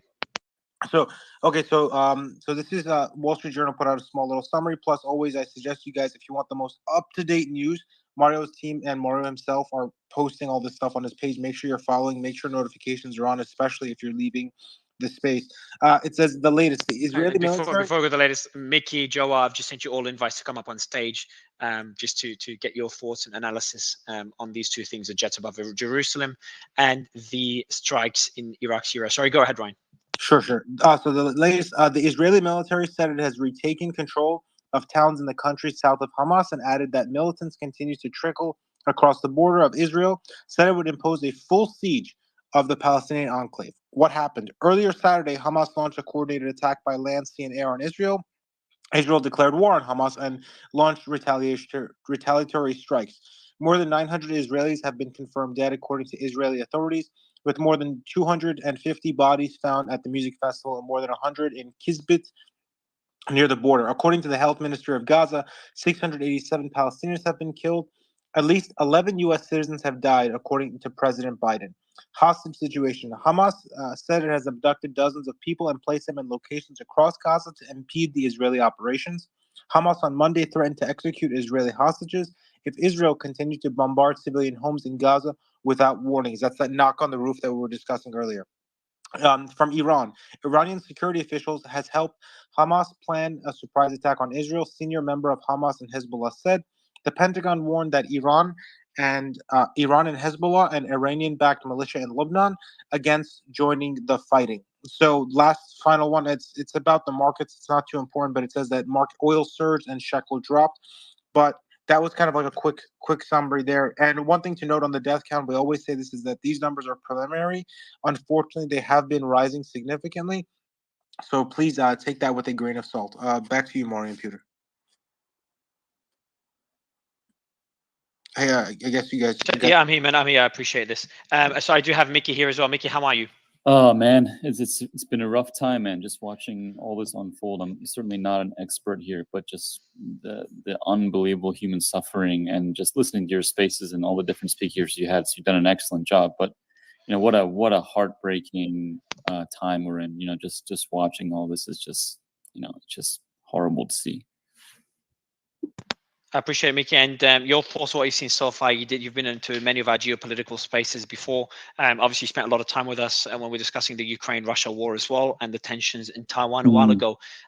So my question to you is, what we've seen so far has been, from what I see, I do not expect it to spread outside Gaza and Israel. And I think that's what everyone really wants to know. Will Iran be dragged into this? Will Lebanon be dragged into this? Iraq, Syria, or not Iraq, Syria?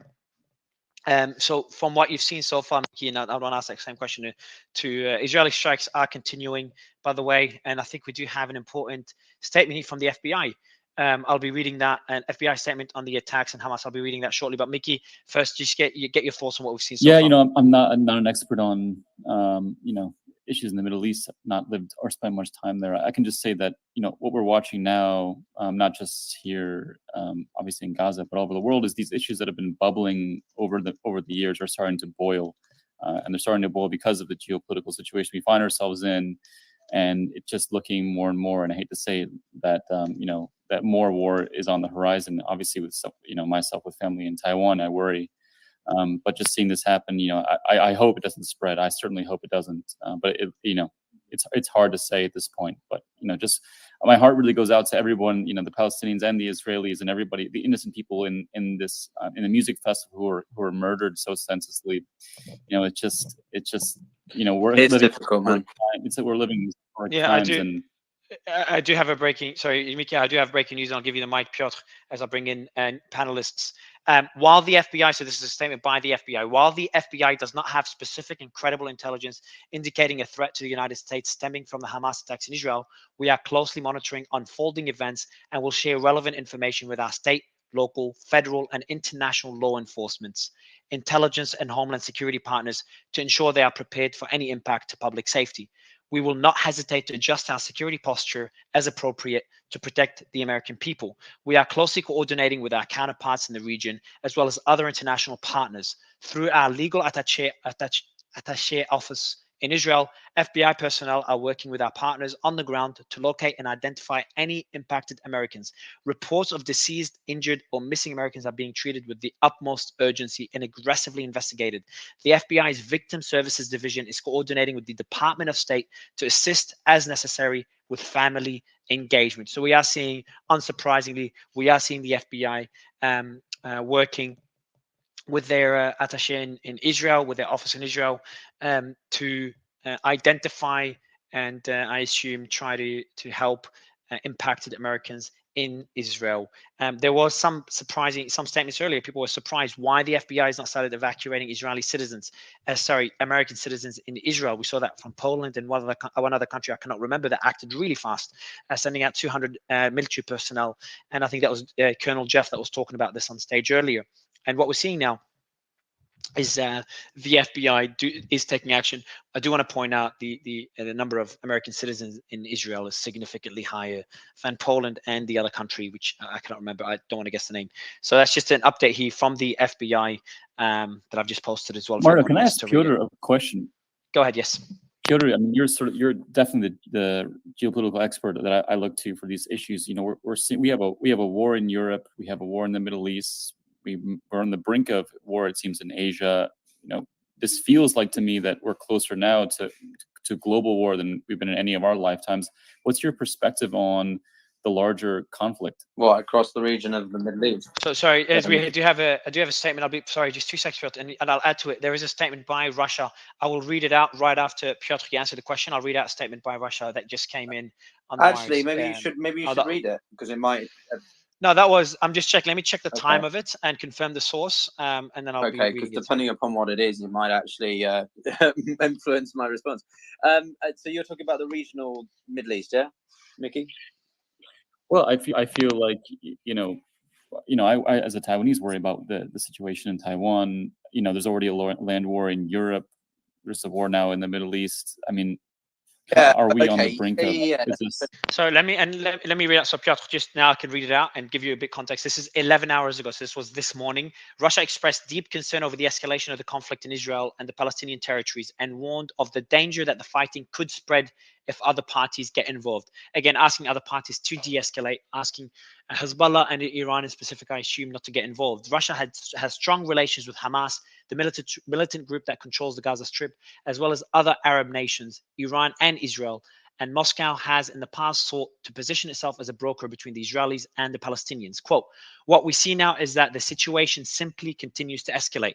That's according to Dmitry Peskov, who's the Kremlin spokesman. The risk of third-party involvement is high. So he was referring to the US announcement that it would deploy an aircraft carrier. So he was asked about the US announcement to deploy an aircraft carrier in the Eastern Mediterranean that was already deployed, as well as supply Israel with military munitions and other equipment to supply Israeli military. So the response to this is that the risk of third-party involvement is high. So Piotr. Yeah. So I mean. Okay, let's start from the Russian statement. So the Russian statement, I personally look at this from a great power politics kind of perspective, which is that Russia has an interest in stability in the region because it plays into its strategical and self-interests. If Russia wants to destabilize somewhere, it will. And it does that, as I said before, in the Caucasus, in Syria, arguably in Ukraine, to prevent Ukraine joining NATO and to always be able to come in as the peacekeeper in the Caucasus and so on. But in this case, it doesn't want this conflict, this situation to escalate because it will undermine Russia's control in Syria. It will undermine its relations with Israel, which is still important. It will undermine its relations with Iran, because Iran, whether or not it's complicit or has some role in this, it's not going to play into Russia's broader strategy, I think. There is this argument that Russia's interested in distraction from Ukraine, which is not completely absurd, but again, I feel that it's too much of a sort of risk to Russia's other interests to suggest that, and I think Russia's constant pushes for mediation illustrate that, unless it is all a double bluff and they're literally just doing that to pretend to be the good guys while stoking the fire from behind the scenes. You don't know. There's a million one things this could be happening, but all the same, to the Middle Eastern situation, all this does is it shows you the vacuum. It shows you the emboldenedness that middle powers, Turkey, Saudi Arabia, Israel, and Iran, to name a few, have developed in the past couple of years, namely since the withdrawal of Afghanistan. Ever since the US has pivoted to Asia, which began under the Obama administration but intensified under Trump and others, the Middle East has basically been without a central power, a major core power that keeps things, whether or not you agree the US was doing that, but the US was a big presence there and sort of therefore would be sticking its business into lots of other places. And because they've basically pulled out and left a large gap, you've got all these other smaller countries vying for their own interests, and because not any one of them is able to exert its influence over all the others, you lead to a lot of the pockets of instability we've seen, and this probably partially plays into the calculus, I think, of Hamas. Not only 100% that, or you also have to consider things like Israel's domestic situation, the broader economic climate, and Ukraine, and food insecurity as well. Egypt, Libya, have been greatly affected. So has Gaza, to be fair, from the problems with food supplies from Ukraine, Russia, and so on. So I think that we're just in a massive it's what one of my professors from SAIS calls the age of disruption, where everything is just disrupted, not just in the Middle East, but everything. And the Middle East is obviously a region that has had perpetual instability because of the way the lines were drawn after the Second World War, the First World War, or whatever, and has led to so many of the problems today. Unfortunately, this conflict, this situation, is a reflection of a much more historical complexity and issue, and it's not going to be resolved anytime soon. Israel says it wants to redefine, reshape the Middle East, and I'm very concerned by that. So I hope this doesn't become regional conflict. I'm still on the fence that it will, and we have to wait and see how the offensive goes. And I do, Ryan, I know you brought a journalist from, so we are inviting a lot of panelists now that will be coming up. It's just from both sides, from trying to get people from both Israel and Gaza, but we're bringing journalists from around the world as well. But Ryan, in the meantime, as I send out the invites, Sure. I'd love you to just ask questions to Mike, who is a Definitely. journalist in Gaza, I think, or covers Gaza, but is not in Gaza. I'm not sure. It's hard to get people from Gaza. Palestinian, Yeah, my bad. it's Mike, very hard. Yeah, because as a reminder, is like those guys, electricity, water, and food have been cut off, so they have there's been mass internet outages. Even what's there, the 2G internet. Remember we were discussing the dial-up? That's gone too, apparently, as of this morning. The But Mike, dial-up hold on. The dial-up has also gone in Gaza.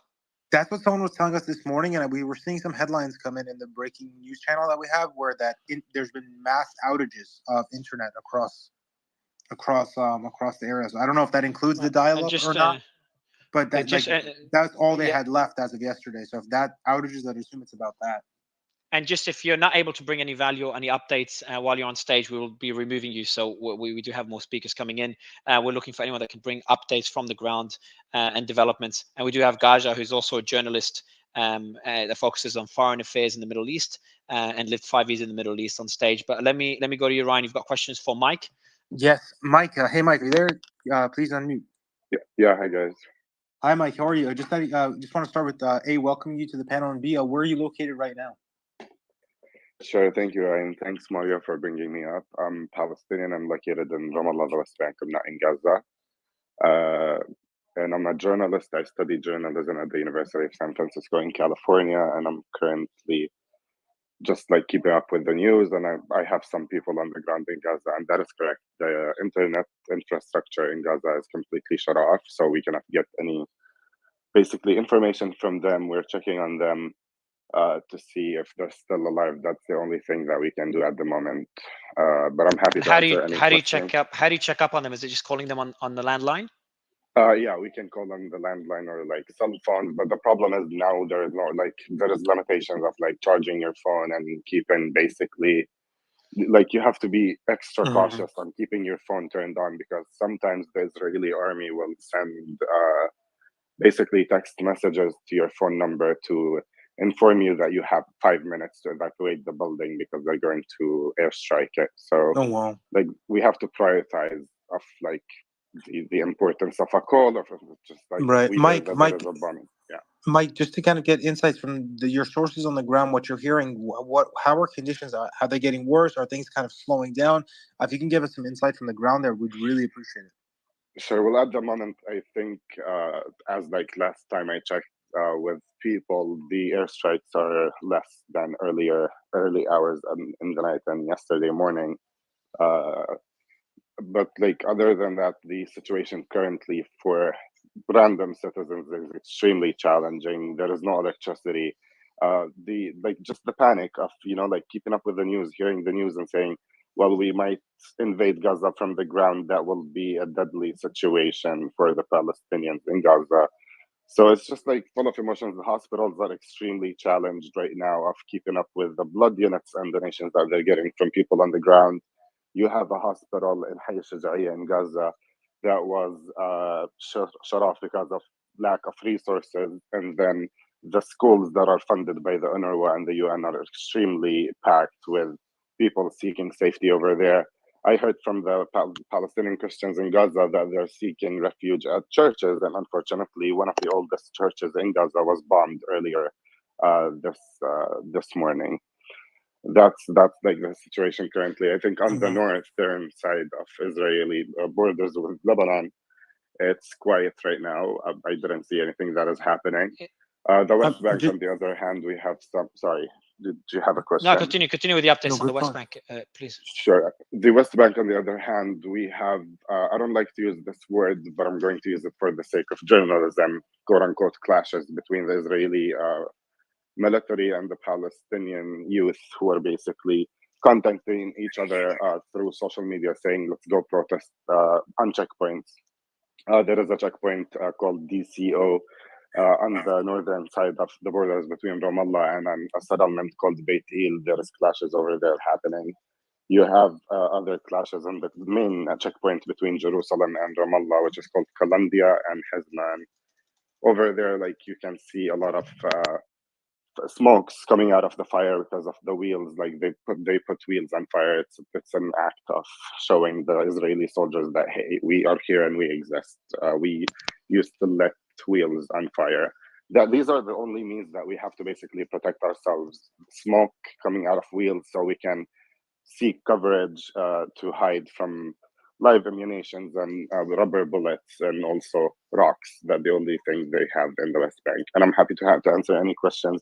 And if I can add to Piotr's point on the geopolitical question, I would love to share just 40 seconds of my opinion as a political analyst and a journalist. Thank you. Please go ahead. No, you can go ahead. No, your background, you've got some great points, man. I'd love to hear what you think. Thank you. So what I think about this whole geopolitical situation in the Middle East, a lot of Israeli historians, and you have people like Edward Said, who is a Palestinian historian as well, and a Palestinian political analyst who wrote multiple books on the involvement of the West. And sorry. Yeah, continue, Mike. Yeah, Gaja, we'll give you, Gaja, whenever you want to speak, just put your hand up. It's you could got to click on the bottom right, that love heart, and put your hand up. Please, Gaja. Go ahead, Mike. Yeah, go ahead, please. Sure. So basically, and I'm sorry if like my train of thoughts, English is my second language, and I'm trying so hard over here. Mike, you're doing incredible well. Like my team's gonna send you through my number, so we have yeah, direct we definitely want communication. to hear from you. I'm loving your coverage. I've got a question for you as well when you're done. Sure, thank you. So basically, based on a lot of studies and looking at the history of the Middle East, like it will be extremely disingenuous to say that the leave of the United States of America or the pulling out of the United States of America of Afghanistan and Iraq left a disparity of like smaller fractions to fight for political expansionisms and basically border expansionism. When we're talking about regions and countries that are indigenous to the region itself, if Iran wanted to expand politically or borderline wise, Saudi Arabia as well, Palestine, Jordan, Lebanon. That's a matter that should stay in the Middle East and should be disputed between Middle Eastern countries. I don't think involvement from the NATO, like what happened between Ukraine and Russia, is going to solve the problem. That's number one. Number two, we have a history in colonialism that is always basically creating a boogeyman in a situation to justify a lot of talking points like American imperialism or American involvement within like exploitation of infrastructure, whether, by the way, you're talking about America or China. There is a lot of always creating this like hypothetical boogeyman that will scare the citizens in order to be pumping and fueling huge amounts of money into supporting a system, hence Iran in this system that oppresses their people. I don't think there is a need of America sending huge amounts of money to Israel or to Palestine or to Qatar or to Saudi Arabia or to Iran, when in America itself there is inflation right now and people are struggling and homelessness is on the rise. That's basically what I wanted to share on the geopolitical situation. And the involvement of Iran or the involvement of Qatar or Turkey or Saudi Arabia is like, it should be looked at from a more basically unbiased lens. If Iran is trying right now, and as I like saw on Al Jazeera, and I don't know if you guys consider Al Jazeera to be a credible source, but Iran is calling the prime minister, the leadership in Qatar, and they're trying to mediate the situation. So I don't understand how is quote unquote Iran is involved over here in order to de-escalate the situation when we're seeing the Ministry of Foreign Affairs in Iran calling to de-escalate. If Hezbollah wanted to interfere or like do more damage, trust me, it would have been way worse, and we could have looked at the situation the same way we looked at it in 2006. I don't want to talk more about this because I don't want to take longer, but thank you guys for letting me speak. Not at all, not at all. So in the okay, in Gaza City, the city of prisoners is called apartment in the city of prisoners. There's a strike that led to a few deaths that just happened a few minutes ago. I've got a question for you, Mike, and I know Piotr has a question for you. Mike, from what we've seen so far, do you think, and I think you've kind of implied your answer already, but I'll ask it anyway, do you think Hezbollah will get involved in this? We have seen reports of Hezbollah moving members to the Syrian-Israeli border, again, unconfirmed reports. We've seen obviously significant movements of, according to Israeli sources, of Hezbollah members to the Israel border in Lebanon. Hadi, who was on the ground there, and we have another journalist on the ground. They haven't seen those movements, but then again, it's difficult to spot Hezbollah movements. But there's been reports of movement. Hezbollah has mentioned that they're moving forces there, but it could be defensive. From what we've seen, do you expect Hezbollah to attack Israel? Two reasons, in response to two things: the death of 3 Hezbollah members, at least 3. And number 2, the imminent incursion by Israel into Gaza. Sure, that's a valid question, especially in this situation. First of all, I just want to share that if Hezbollah enters this battle, there will be a very scary bloodbath that might lead the region into a lot of problems, and we will see power dynamic shifts that we never saw since post basically World War II and the Sykes-Picot treaties that happened in that region. That's number one. Number two, I don't want to say I think, because it's not up to my thinking or opinion if Hezbollah wants to basically interfere. But what I'm seeing on the ground over there is basically Israel and Hezbollah, which is Southern Lebanon Authority. They signed a treaty post the war that they had in 2006, if I'm not mistaken. And the treaty basically states that if any of the both parties violate any of these articles of the treaty, hence if Hezbollah fires rockets into Haifa or Tel Aviv, which is an area that is not occupied by Israel, like the Golden Heights or the basically Mazara Shib'a, or like the 7 villages on the northern side of Israel, then it's going to escalate a problem, and like having Israel and Hezbollah going into a war at each other. What happened then, according to the information, that the news that you guys are sharing, Hezbollah, it's extremely hard to basically predict if they're prepping their militants on the border. You cannot actually have intel or information unless Hassan Nasrallah goes into one of their channels, which is Al-Manar, and shares his next steps. Other than that, nobody can predict, not even Al Jazeera or Al Arabiya or any other news channels. They killed 5 basically personnel that belong to Hezbollah fraction, and they bombed like villages within the Lebanese border. And I believe that Hezbollah also fired rockets, and they tried to sneak in from the western border of the Mediterranean Sea, next to one of the Israeli settlements. It's already basically what we're seeing over here is already violations of the treaty that happened. And if anything wanted to break down, I strongly believe it would have already broke down without us predicting. I think Hezbollah is putting the weight on Hamas right now since Hamas entered full force. So they're waiting to see on how is the West or how is the international committee is going to respond. They sent some threats, and I wouldn't even call it threats. They sent some guidelines. They said if Israel kills more civilians or if they try to attack us, we're going to interfere. Iran threatened the United States of America, saying if you go into this battle and you side with Israel, we're going to also shoot some locations and military bases, the American military bases in the Middle East. That's the only thing that we can look Who at. said, right sorry, now, who said the second statement? It's the Iraqi group, no? Or Hezbollah? Oh, the Iraqi, I'm sorry. It was Iraqi. So this Hezbollah. is an Iraqi They're group all that said they will hit. intertwined.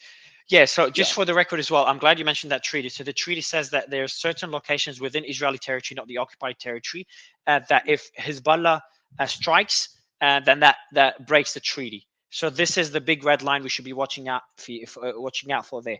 Hezbollah has not explicitly said they would do that, has not explicitly stated what they would do if Israel enters Gaza, but we speculate what they could do based on what we know so far. Is that a fair statement? Okay, gave me 100. All right, cool. Thank you, 100%. Mike. Yeah, thank you. Perfect. And in terms of sorry, Piotr, one more question for mine, and I'll leave you the mic. Just one more question. Sure. It's about No, Iran. it's So Mike, my question, because I'm enjoying this back and He's forth massively. fantastic. In terms of Iran, it is. It's very good analysis, man. So whatever you learned in, I think California, or whatever you were, Chicago, whatever it is a good place that you studied. So Mike, the question I have for you is Iran involvement. And we saw the Wall Street Journal article saying that, according to various quote-unquote sources, that Iran was involved in the preparation for the attack for about 10 months or something, including the last few days before the attack. They had meetings with Hamas members in Lebanon. So it's like implicates Lebanon, implicates Iran, and obviously Hamas. Hamas has, obviously, that report has been denied. The US intelligence has not commented on the report and has distanced Iran. Iran has distanced itself. Hamas has distanced Iran. And don't think Hezbollah commented on that, but we've just seen all parties distance Iran. Now, I would expect Iran and Hamas to distance Iran. That is expected because obviously Iran does not want a direct conflict with Israel. But for the US to also distance Iran and Israel not to really directly implicate Iran either, it does show that all parties do not want this to spread outside the Gaza. Outside of Gaza, I would love to get your thoughts on that, Mike, because it's a pretty important point. It's the two big things for me is Hezbollah and Iran. Sure, Mario. That's a great question, and I want to piggyback at Piotr. And I'm sorry if I'm butchering your name, Piotr, but like that's how I'm reading it.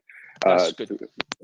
To what he basically shared about when he was asked about the geopolitical situation. Although I disagreed with him, but let's take the basically point that Piotr said, which is valid when you look at it politically. If you guys remember, a year ago, there was a lot of tension between Iran and Saudi Arabia, and this tension has been existing because of the interference of Saudi Arabia and Yemen, and Iran's funding of the Houthi groups in Yemen as well, where, and I don't want to use that like a full language, but where like the situation got messed up over there is when the United States and Saudi Arabia decided to basically give a chill pill, as we say it, to this situation in order to encourage the peace normalization process between Saudi Arabia and Israel. So they went and they sat on tables and they brought the Iranian representations and the Saudi representations on the table, and they basically came to a deal with each other. That when they opened the door for negotiations and basically these militant groups to meet in Beirut in South Lebanon, to sit and decide on, okay, how are we going to deal with the situation? If America didn't interfere, and that goes to my point of a third party's interference that is pushing agendas for its own is going to always lead us to either war or lead us to the other side that you're worrying about getting more equipped, and that's what happened. America wanted to push agendas of normalization for the sake of economy between Saudi Arabia and Israel. It opened the door for all these fractions to meet in South Lebanon, prepare for the war, and as we all know, and it's stated by Hamas officials and Hamas spokespersons, that basically Hamas gets funding equipment funding from Iran. That is not news and it's not hidden. Hezbollah as well. So the situation was basically calmer in that region, and they had, I believe, and based on Abu Ubaidah, he's the spokesperson of Hamas. He said we had 12 months to prepare for this operation, and we're not backing down. He literally, if you want me, I can translate the speech that he gave, I believe, 4 hours ago. And if people look at it, it's basically nobody is going to basically pull back, neither the Bibi Netanyahu administration or Abu Ubaidah's Hamas militant groups. I hope I answered your question. You did, yes, Piotr. Can I ask Mark a question? That's up to Piotr. Piotr, did you want Sana to ask a Oh, question, or would you sorry, like to ask a sorry, question? Piotr. Sorry, No, sorry. sorry. Piotr, you there? Oh, he's not there. Sana, go ahead. Piotr doesn't seem to be there. Mike, شو عم بيصير بالقدس؟ Mario can't hear me. What is going Oh, on? no, I can Listen, hear you. I guys. can hear you now, Piotr. Go ahead. Sorry, Okay. Piotr, go ahead. Okay, sorry, Sana, I have connection. So, Mario, I'm going to clock out after this question, so you can pass over to all sorts. Yeah, of course. Go ahead. So, Mike, and here I was really enjoying your analysis, and then you said you disagree with me. What do you disagree on specifically? I'm joking, obviously, but second, as delicately as we can, because this might be a little bit tricky to answer, but I'm just curious. I was reading some statistics and analysis about the general sentiments amongst Palestinians regarding the government, Hamas, and but also the PA, and Fatah, and just generally there's been a reduction in support for them in recent years, so I was just wondering what your thoughts are on that. But second, also there's generally been a sort of an all-time low, I think, in the belief of a two-state solution.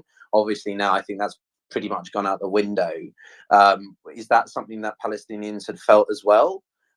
What was the general sentiment about a longer-term solution to this whole situation from your perspective?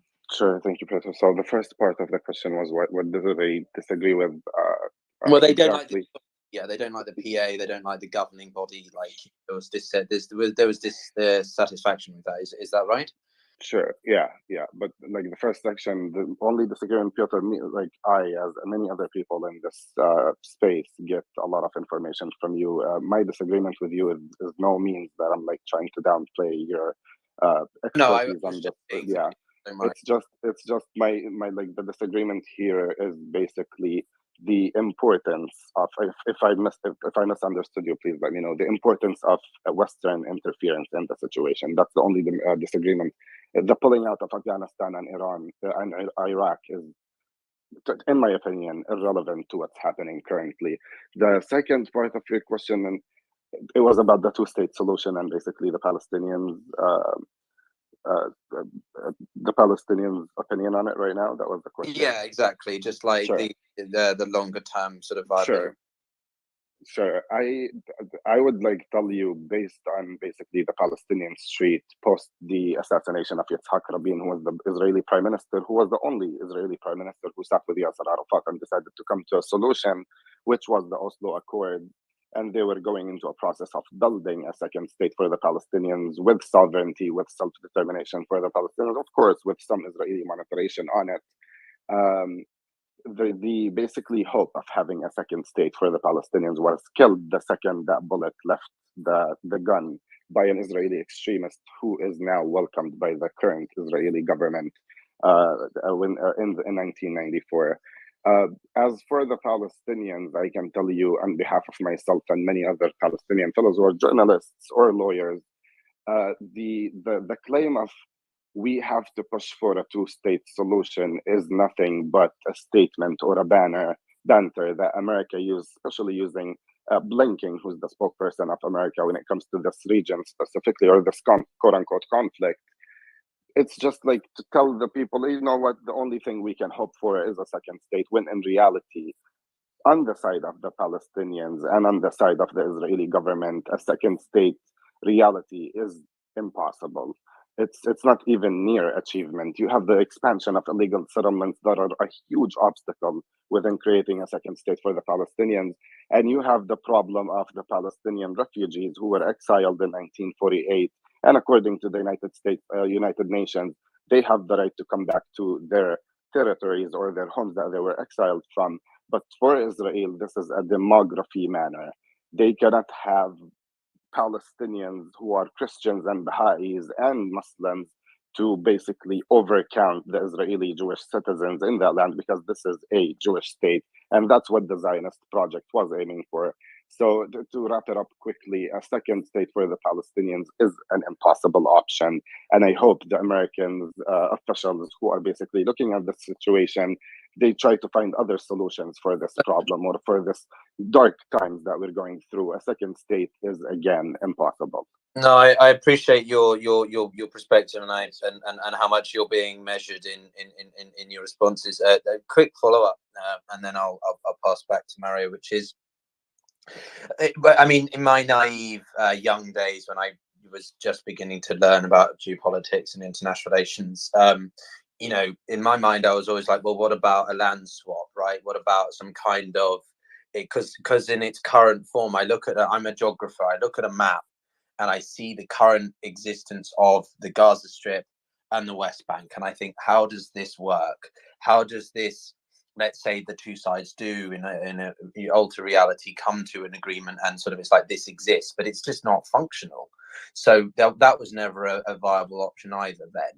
To let alone a two-state solution. Is it just a case of now, given the let me reframe this question, as we see the situation in Gaza unfold, as we see the continued preparations by the IDF and so on, what does that make you feel as a about the viability of Gaza as well? Because personally, I'm getting the sense that Israel is going to go in and just control the whole thing, and we're not really going to see Gaza be a fully independent thing for a long time, at least until the IDF think Hamas has been eliminated. Do you feel that? Any sense? Sure. So to basically frame it quickly, you're saying, like, what are my thoughts if Gaza becomes its own sovereign state and we consider it in this situation to be direction things are going? It doesn't seem like that's going to happen. So I was just wondering. Yeah, if you felt about no, that. I agree with you. I know No, it's I a don't think. question, so you don't have to. If I'm gonna. No, I just wanted to make sure that I'm understanding you, because again, English is my second language, but I'll try to answer it.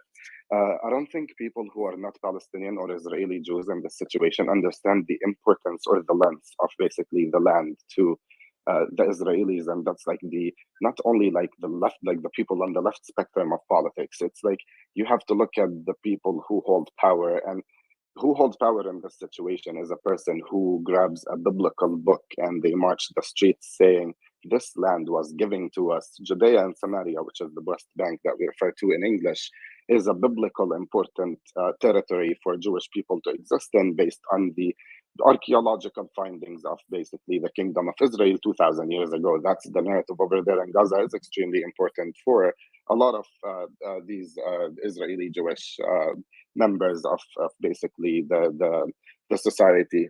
I believe, Piotr, and I'm not sure if you remember when Ariel Sharon was in power and he decided to create the status quo of Gaza today. That is the biggest mistake, basically, according to Israeli political analysts and many others. That was the biggest mistake when you pulled out. And I'm being unbiased, by the way. This is not my opinion as a Palestinian, and because that's irrelevant right now. If I tell you what I want, it's irrelevant. But like pulling out all the Israeli settlers from like Gaza and building basically a line of settlements on a border in a situation that you created as an open air prison, and you funded back in the days in 1987, Golda Meir and the members of the Knesset were one of the reasons why Hamas exists today, with the powers and the facilities that we are seeing on TV. Golda Meir was one of the people who brought Hamas from Cairo, gave them facilities, Islamic facilities, in order to encounter the secular movement that existed and was led by George Habash, a Palestinian Christian that was fighting from Lebanon and other countries to basically liberate Palestine. So I don't think, and I agree with you, Piotr, I don't think the Gaza is going to be a situation that is nearly as like, oh, they will liberate it and maybe they will like create a sovereign state for the Palestinians over there. Thanks a lot, man. Mike, Yeah, Thanks, Mike, Mario. I have a question, and this is and I'll make you speaker, Piotr, and I'll put all sources as co-host. A question for you, Mike. This is a lot of people are telling me to differentiate between Hamas and Palestine. Is this a war with Hamas, or is this a war with Palestine? As a person that lives in the West Bank as a Palestinian. Sure. The simplest answer is for the last 75 years, this has been a war with the Palestinians, not Hamas on its own. Hamas is a newly created fraction. Mario, I don't like how the media or a lot of, like, with all the due respect to everybody, but like, we do have our differences. I personally, and you can hold me accountable for the statement that I'm going to give, I personally full-heartedly disagree with the political ideology of Hamas, and I will never submit to it, and I will never be part of it politically, right?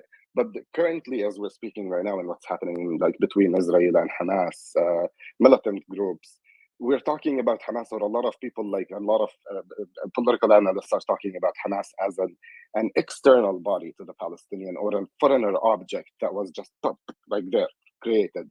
Hamas is part of the Palestinians, and a lot of Palestinians, not a huge number, but you have a good percentage of Palestinians. Yeah, so it's actually a pretty big, let me mention the percentage for you. It's actually a pretty big percentage.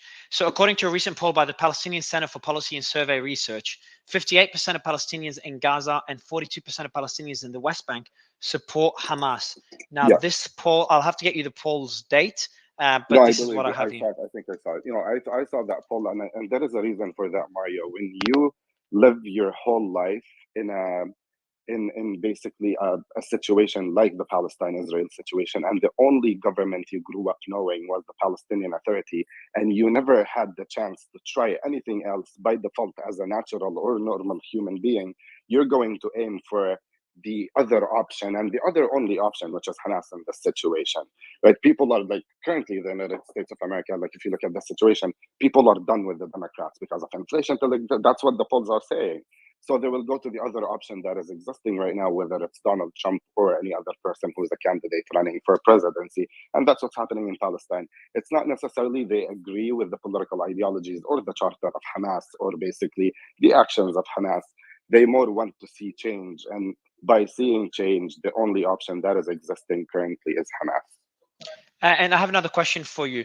I've been getting pushback mainly from people, from Palestinians saying, Mario, please make it clear that Hamas does not represent Palestinians. So the way I would position it is, if you look at this particular conflict, the one started 2 days ago, or 3 days ago now, if you look at this particular conflict, that one is with Hamas in Gaza. And the way I look at it is, as long as the West Bank isn't involved, so there's no strikes on the West Bank and the West Bank is not fighting back, as long as there's no involvement with in the West Bank by the authorities there, then this is a war with the Hamas. If West Bank gets involved, then this becomes a war with Palestine. I'm talking about this particular conflict over the last 2 days. Would you say that's a fair statement?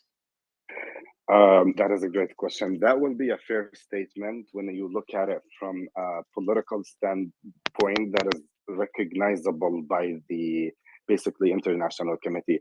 The only representation for the Palestinians that is being recognized right now by many powers on earth is the Palestinian Authority, which is the West Bank Authority. Correct. Basically. Yeah, so if the West Bank Authority, the PA, decides to join this conflict, we can basically politically correct say that this is a war between the Palestinians or a conflict between the Palestinians and the Israelis, the whole Palestinians. But if you want to look at it from like a more practical perspective, not only 2 days ago, and even including the pogroms that basically led to what we're seeing right here, like, this is not a vacuum. There is context for this, and I'm not in any ways or means trying to justify what's happening, but basically there's a lot of causations for where we are, and everybody in Palestine, whether you're like part of Hamas or a part of the Palestinian Authority, or even an independent like myself, we are all in this battle together as Palestinians, and we are all facing the same oppressive power, which is martial law in the West Bank and illegal occupation based to the Geneva Conventions and international laws. Well, I hope I answered the question.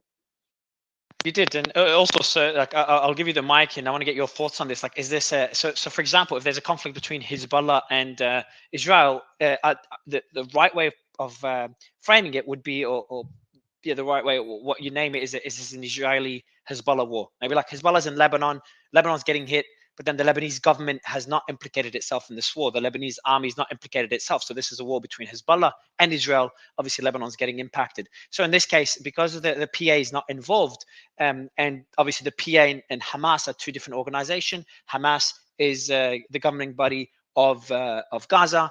The PA is the governing body in West Bank, which are geographically separate, and without getting into the politics and the history. So the Palestinian people are the Palestinian people, but because of that differentiation, because of these two territories that are separated on two sides with different governing bodies, the way I would position it would be a war with Hamas is what we're seeing now, and a war with the West Bank is what we've seen, what we would see if there's a PA declares war on Israel or vice versa. And when it comes to Lebanon, if it's Hezbollah and Israel that we're seeing now, that will be Hezbollah and Israel. And if we see the Lebanese government getting involved or declaring war or vice versa, then it would be Lebanon and Israel. But let's go all source and then we'll go to conference. All source, go ahead. Yeah, I just have a quick question, Mike, because it's a fascinating conversation. I remember when this all first started, that there was this conversation, there was this article, I believe it was in the Economist, that was mentioning that possibly that the reason why Hamas did this operation now against Israel was to take advantage of the weakness of the Palestinian Authority in the West Bank, and kind of try to use this as a way to delegitimize the Palestinian Authority, and then take the mantle Hamas as a legitimate representation of the Palestinian people, and hopefully in some way, shape, or form, either a third intifada or something that would kind of cause a collapse of the Palestinian Authority because of kind of the weakness they have. What is your opinion on that? Do you think that's a legitimate theory, or do you think that that's just not based in reality? I don't think that's based on reality at all. The Palestinian Authority is not a weak entity. Maybe like when you look at it from just like daily encounters of how the Palestinians are reacting to the silence of the Palestinian Authority, you will have the feeling of, oh, maybe they're losing their popularity. But the Palestinian Authority traces back to a history of resistance as well. And the reason why we basically have Palestinian IDs today and Palestinian passport, Palestinian Authority passport, and we're recognized. I mean, when I came to the United States of America to do my education, when I filled the application for the university, Palestine was on the list because of the Palestinian Authority, which is like basically a group of secular political actors and also the Fatah political leaders. To your question, the Palestinian Authority is not weak, and I don't think Hamas was trying to seize the opportunity to take over. The conflict that happened in Gaza when Hamas overturned the power and took it, that was a taking advantage of the weakness of the Palestinian Authority because of the internal, basically, conflict that were happening between Palestinian Authority leaders. The Palestinian Authority has a lot of treaties between them and Israel, and them and the United States of America. They have allies like Saudi Arabia, and they have allies like Turkey as well, the United States. The Palestinian Authority is recognized by the NATO as well, so they're not weak. I don't think Hamas was aiming for that. We can't right now tell basically a political motive for this reaction that Hamas is showing, but the only thing that we can think about is basically Hamas or Gaza freeing itself from the prison that was created 15 years ago. I just want to go back quickly to Mario's point. If Hezbollah enters this conflict, I don't think it will be Hezbollah versus Israel. It will be or Lebanon versus Israel, because Lebanon has nothing to do with the Lebanese government, has nothing to do with Hezbollah. But if Hezbollah joins this war or conflict, you have Syria on the other hand who's going to join, and of many other factions that exist in Egypt, and maybe the borders between Jordan that are going to join as well. And it will turn more into a situation like what happened in 1967, where you have fractions from countries like Egypt, Jordan, Syria, and Lebanon, and then the international committee, unfortunately, will call it the Arab-Israeli war. And why I'm saying unfortunately is because this is no way close to quote-unquote Arab-Israeli war. If you want to label it as an Arab-Israeli war, you have to have every government in every Arab country, like the Lebanese government, that is legitimately recognized, the ones in Beirut and the ones in Damascus and the ones in Cairo, to basically join with their full military force.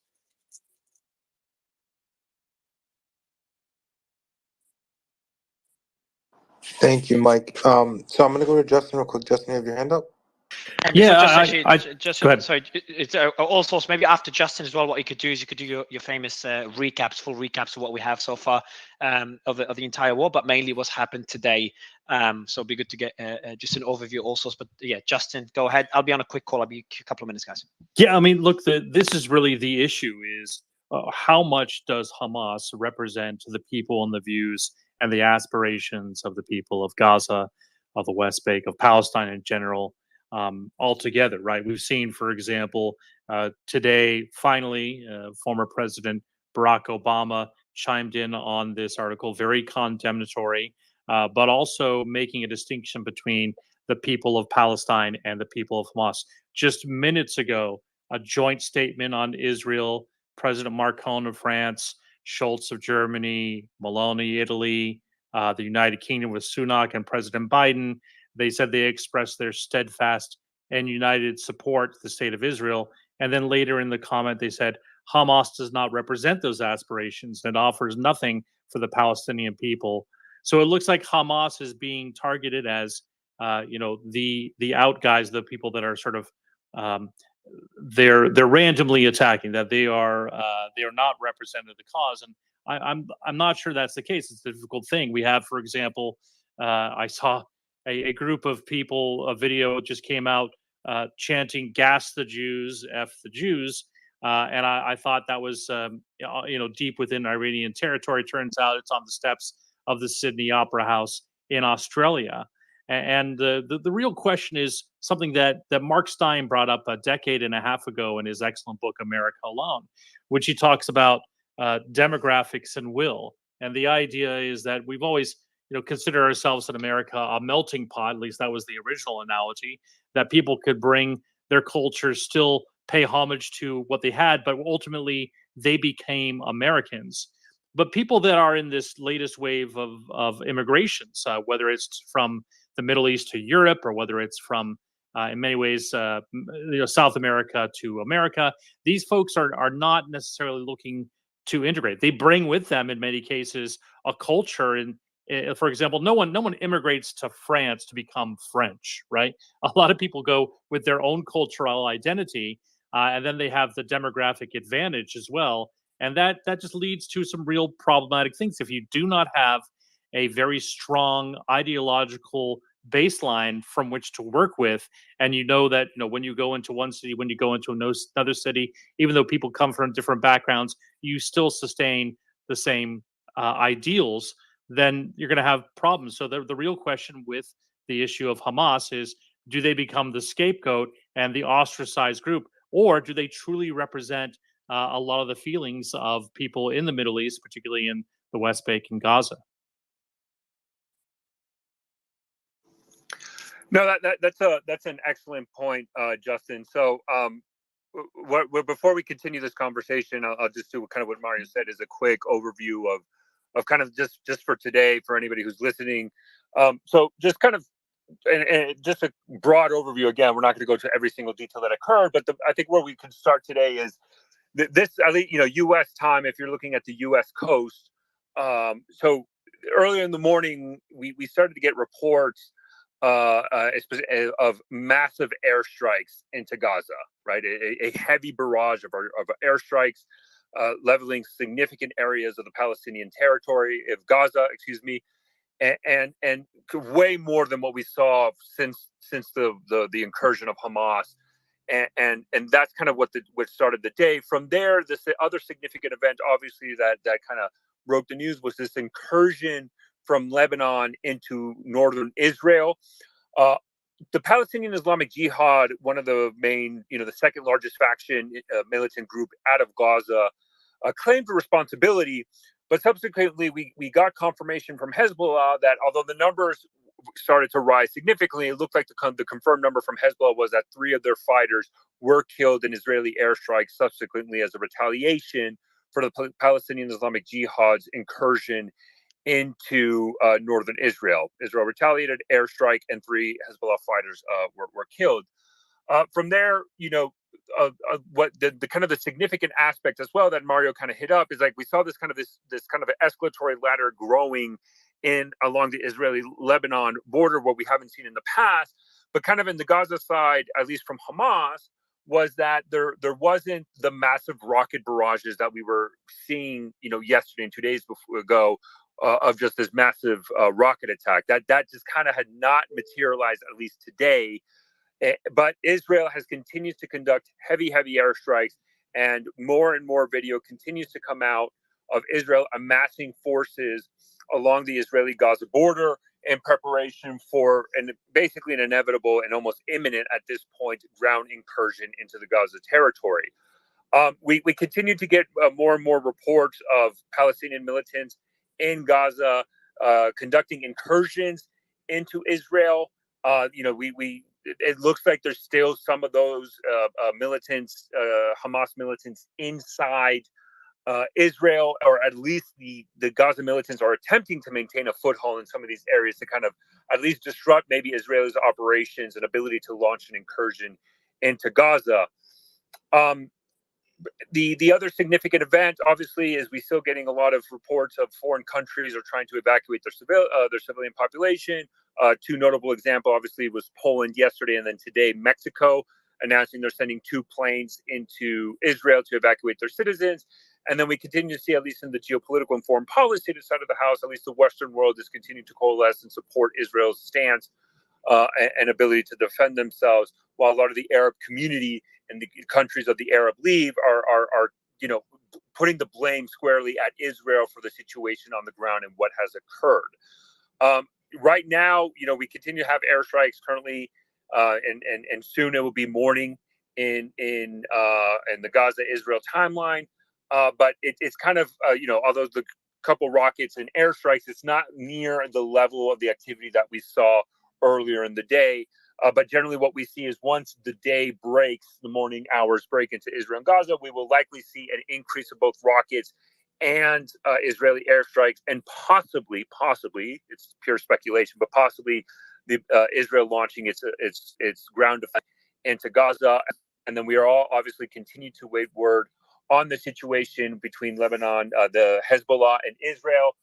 Hezbollah did announce that there are a lot of reports coming in that they're prepared and mobilizing forces and anticipation to possibly having a second front in this Israel-Gaza war into Lebanon. Just a quick overview, at least in the West Bank, we're continuing to see Israel launch raids across a lot of settlements in a lot of Palestinian territories in the West Bank.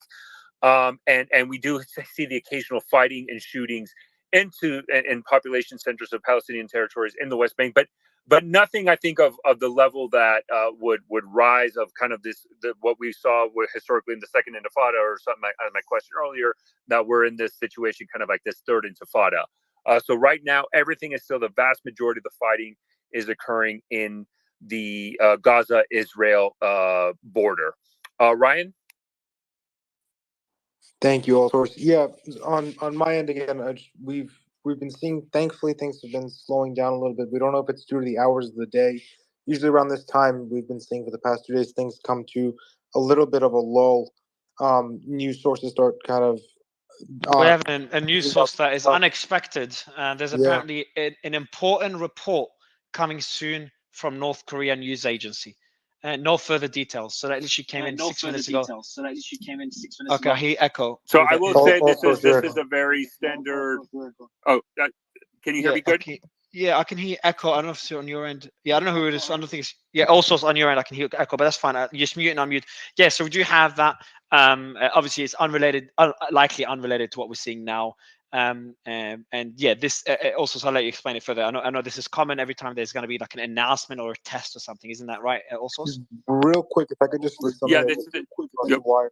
From Al Jazeera. Al Jazeera is reporting a mass displacement of about 187.5 thousand Palestinians who believe they fled. It's believed they fled their homes. And remember, we discussed that region is very small, so it's like they're going. And we had someone come on, I believe it was yesterday or early last night. It's all one big day. He said that they go essentially from home to home. I think it was Firas, where they go from home to home, and as they get the warnings, they keep shifting. They're essentially in the homes of strangers' homes with each other, trying to kind of keep things going. And we heard from the wonderful journalist, I'm not Mike, who's also here with us. Maybe Mike can give us some more insight on that, about the internet outage. Mike, just out of curiosity, from your sources on the ground, have there been any places aside from the schools and the hospital where people are given? Is there any discussions of relief exits for people that are trying to avoid the bombardment? Anything that you're seeing on your end? Based on everything I heard from people on the ground, I think the only, we can say, relatively safe areas are currently the schools, the UNRWA schools, and the hospitals. Some people are seeking refuge at the religious facilities like churches and mosques, but unfortunately, yesterday one of the mosques was bombed through an Israeli raid. As you mentioned, the internet is still cut off, and I think electricity is there is electricity outages. And Mario reported something about a tower that was basically shot, I think, an hour ago or 30 minutes ago. And I'm seeing, based on Al Jazeera right now, there was a journalist who was a victim by this Israeli raid and many other civilians. That's basically the latest things that I have from Al Jazeera. And if I get anything from the ground, I'm going to share it with you guys in the back channel. So we and have can we look do into have Jeff. Jeff, sorry to interrupt you. Jeff, are you on stage at the moment? You're messaging me correct now, Jeff? Colonel? I'm not sure if you could share what you Yeah, sent I'm me. here. Yeah, I'm here. Oh, hey, can you share what you've just sent me? I know it's from 2 hours ago. We were talking about it earlier, but if you can share that with me, with the audience, that'll be good, please. Yeah, so I was asleep and when I got this alert, but so I apologize. But there was a shelter-in-place order issued in the Negev area of Israel. I'm probably not pronouncing that right. I apologize. After more than 50 militants were reported infiltrated the area near the Gaza Strip, so clearly there's still more going on. Thank you for that. Yeah, so I think this is the one we talked about earlier. We did report it, we did cover it, but I did not know the number was 50, unless you did mention 50 and I forgot. But I thought it was a much smaller number. We do know that they've pushed them back and the incursions are getting closer and closer to the border, but I did not know it was 50 Hamas members. So I appreciate that. That was an alert from 2 hours ago. Let me see if there's any updates on that since. And we'll update you all on the anything on the North Korean side, obviously unrelated to this, but we'll mention it anyway. The death toll in Israel has risen to 1,000. We don't have a number from Hamas because the bombardment is ongoing. But the Olsen defenders also said the night has been eerily quiet. So it seems the airstrikes, and Mike, can you confirm the airstrikes on Gaza have dropped considerably? Is that correct? Yeah, that's Mike, correct. perfect. Yeah. Okay, Hadi, there's nothing on the southern border from what we're seeing, correct? Nothing at all. Everything's And also, Mario, and historically, yes. this 3 to 6 a.m. has been the kind of quiet time in the last couple of nights. We're 5 a.m. in Tel Aviv, so historically we've been ramping up around 6 a.m. So something to watch out for in the forthcoming hours of dawn. But Yeah, but guys, I'm telling you, it hasn't stopped over Jerusalem. The fighter jets are over Jerusalem until now. Yeah, so okay, so this is what I want someone to explain to me. I'm not sure if anyone could explain, Mike or Jeff or anyone else. So there are This is what I SANAs in want East to ask Jerusalem. Yeah. So let me ask on that question. I'm not sure if you have another question, but there are fighter jets in East Jerusalem. So what I assumed it was before is on the reported strike on a convoy, a military convoy, transporting equipment. I think it was from the Iraqi border to into Syria, and that was an Iran-backed convoy. And the Israeli Air Force struck that convoy. So that was a report we saw earlier. So my guess was those jets were involved in that. Now, what Sana is saying is that no, it's ongoing, and that unless there's other strikes on that in the east or as reconnaissance missions, anyone can give us any clarity on what those jets would be doing in East Jerusalem? Anyone at all that can help there? Maybe all sources you might know as well. I mean, it could be because there was late last night. There were this night Israel West Bank time. There were reports of raids, and so this could be in a way to kind of there might be ongoing operations that could be utilized for close air support. There might be a significant Israeli security force presence in the West Bank, and they could be used there. They could also just be a show of force, of way to intimidate. There's a million different ways that they can utilize this as a tactic. We have not seen any reports of airstrikes in the West Bank, so it could either be utilized for close air support, ISR, so intelligence, surveillance, or reconnaissance, or as a show of force. Unless, Colonel, I know, Colonel, you're a great Air Force rep. If you have any idea what else they could be used by. If I can share, I heard from the 12th channel, the Hebrew channel, basically in Israel. So the only open aviation route currently that is accepting flights that are departing and arriving within Al, it's an Israeli airlines, is the route that is towards Jordan and the West Bank. So these fighter jets are basically securing safe passage for these landings, because the aviation route from the sea, the Mediterranean Sea, and the side that is closer to the conflict is completely shut down, and basically all flights are cancelled. But Michael, they're all going to Hanina, and I've been hearing them all night up till now. It's like when I was in Lebanon, when they were raiding Lebanon. These are طائرات استطلاع. Basically, they're like scanning the mountain. They're just like for like the quote unquote safety. They're like they're maintaining the security of the borders. It's not firing anything. In the No, they're not firing, but they haven't stopped. I mean, it's like hundreds and hundreds of them. It's طائرات استطلاع. If anybody can translate that into like a proper English terminology, it's basically surveillance. Okay, Yeah. that's good. So Mario, Mario, the one thing I'd say about the convoy, right? I don't necessarily have a direct answer to your question, but the thing that I find interesting about a convoy strike of Iranian weapons is it's clear that the intelligence community has been redirected to this, because there's very little chance that you just stumble upon an Iranian weapons convoy, because these things are usually kept very quiet. When you're shipping weapons, you don't talk about that a lot, right? Because it's very susceptible to airstrikes. So the fact that intelligence has found this, was able to, whoever it was, Mossad, MI6, U.S. intelligence, whoever it was, to share it with the Israelis and be able to actually put a strike together, a strike mission package, right? So you've got mission planning, you've got all this kind of stuff, you've got weapon selection, upload the jets, get everything ready. That's a big task, right? So pretty impressive. Obviously, the intelligence is picking up in the area, and for whatever miss they had at the beginning, they're trying to make up for it right now. I appreciate that. Thank you.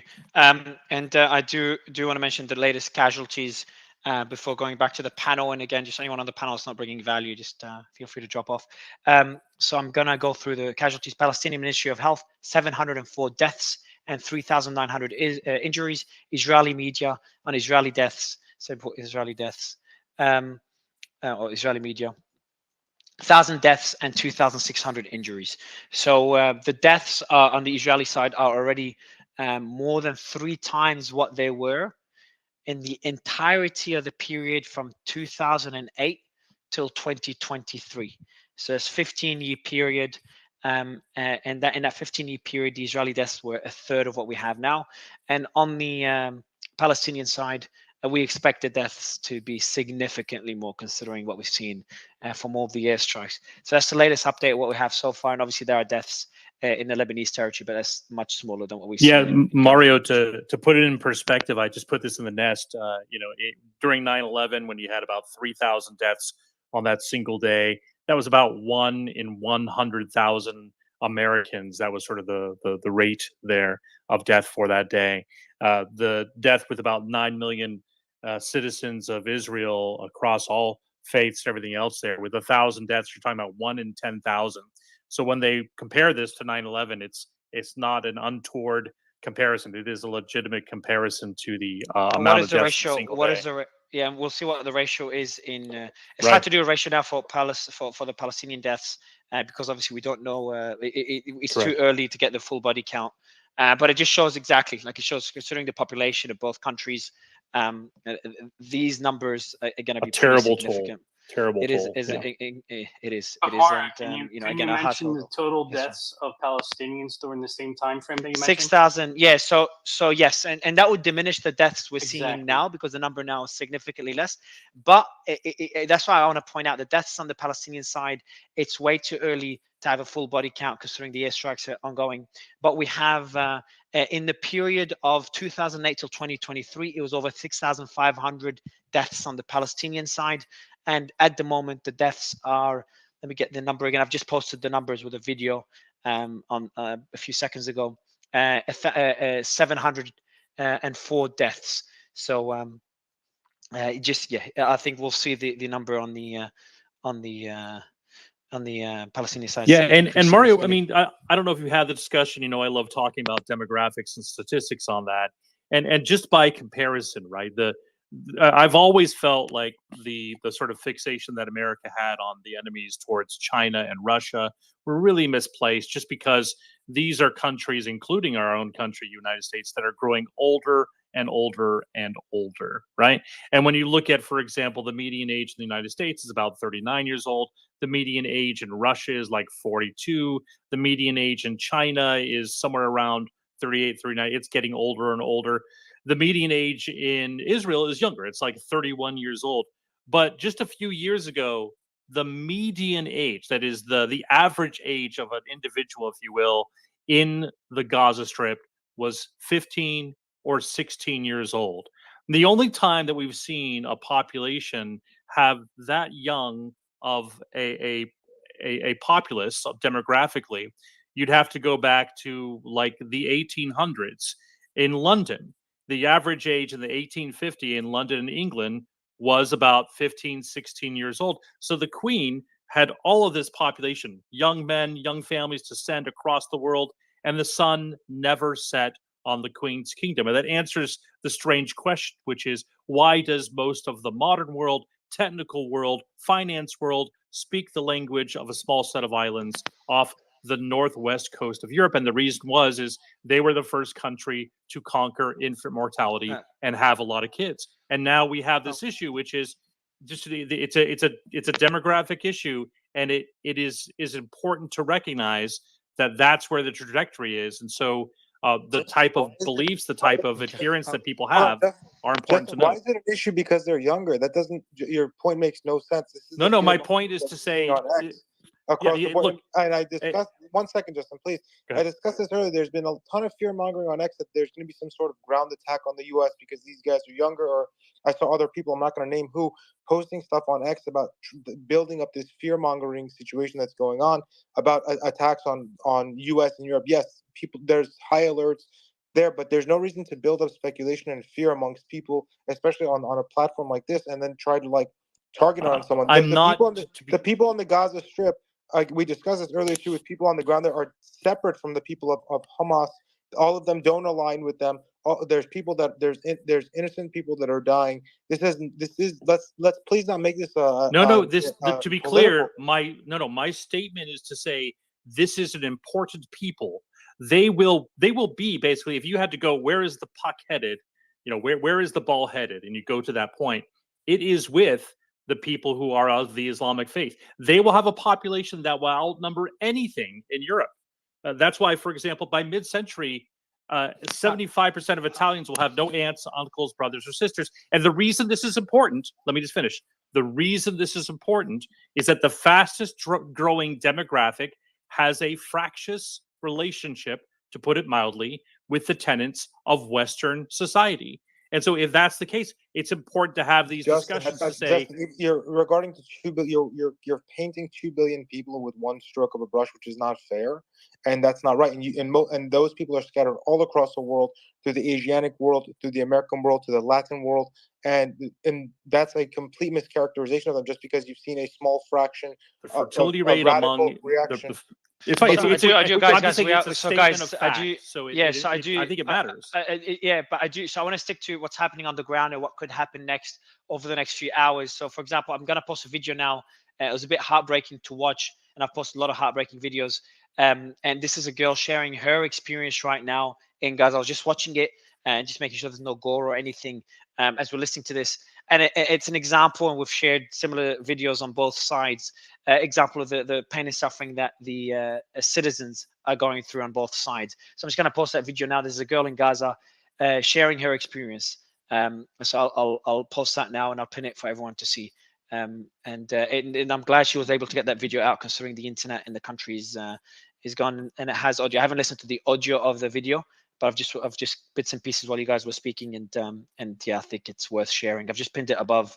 There is no gore content, there's no deaths, but it's she's sharing just her day and the destruction out of the window and the explosions, and it is heartbreaking. Again, it's just what breaks my heart when I see these things is that you see there's war, there's soldiers, there's people that intentionally participate in the war, or get dragged into it, but there's also citizens that are just waking up, they're going on their job, they go on TikTok, they go to work, and she works, I think, in a hospital. It's like all of us, and she looks out her window, and she just sees complete destruction. She's coming back from home, I think, and she's just, there's a airstrikes are going on. So that was a heartbreaking video, similar to the last heartbreaking video of partygoers leaving the festival in Israel in the Gaza border. While they're driving, they're escaping the attack that happened during the festival, and then there's gunmen stopping them. It looks like they thought these were Israeli Defense Force members, so they start slowing down, and then they put the gun up, start shooting them. They accelerate, trying to escape, and then there's more gunmen. Start shooting them, and obviously the car slowly veers to the left and hits the car. You can see it on my profile I posted in the last couple of 3-4 hours, and it just shows they were just people partying till early morning, and suddenly they're dead as they're trying to escape. So these things are just heartbreaking, and I wanted to share that video. Let's go to and one another thing before going to you, Joa. I want to go to All Source. All Source, you did say that very soon you'll expect, if we look at historically, what usually happens is in the morning things flare up again. Can you tell me more about this, what we could expect, All Source? Yeah, it's kind of what I did in my recap. It's just basically that we'll probably have we're gonna have a lull right now. Not much is going on, and then we'll probably see an increase of airstrikes, and then possibly either more rocket attacks, or maybe even more attempts by Hamas to do infiltration.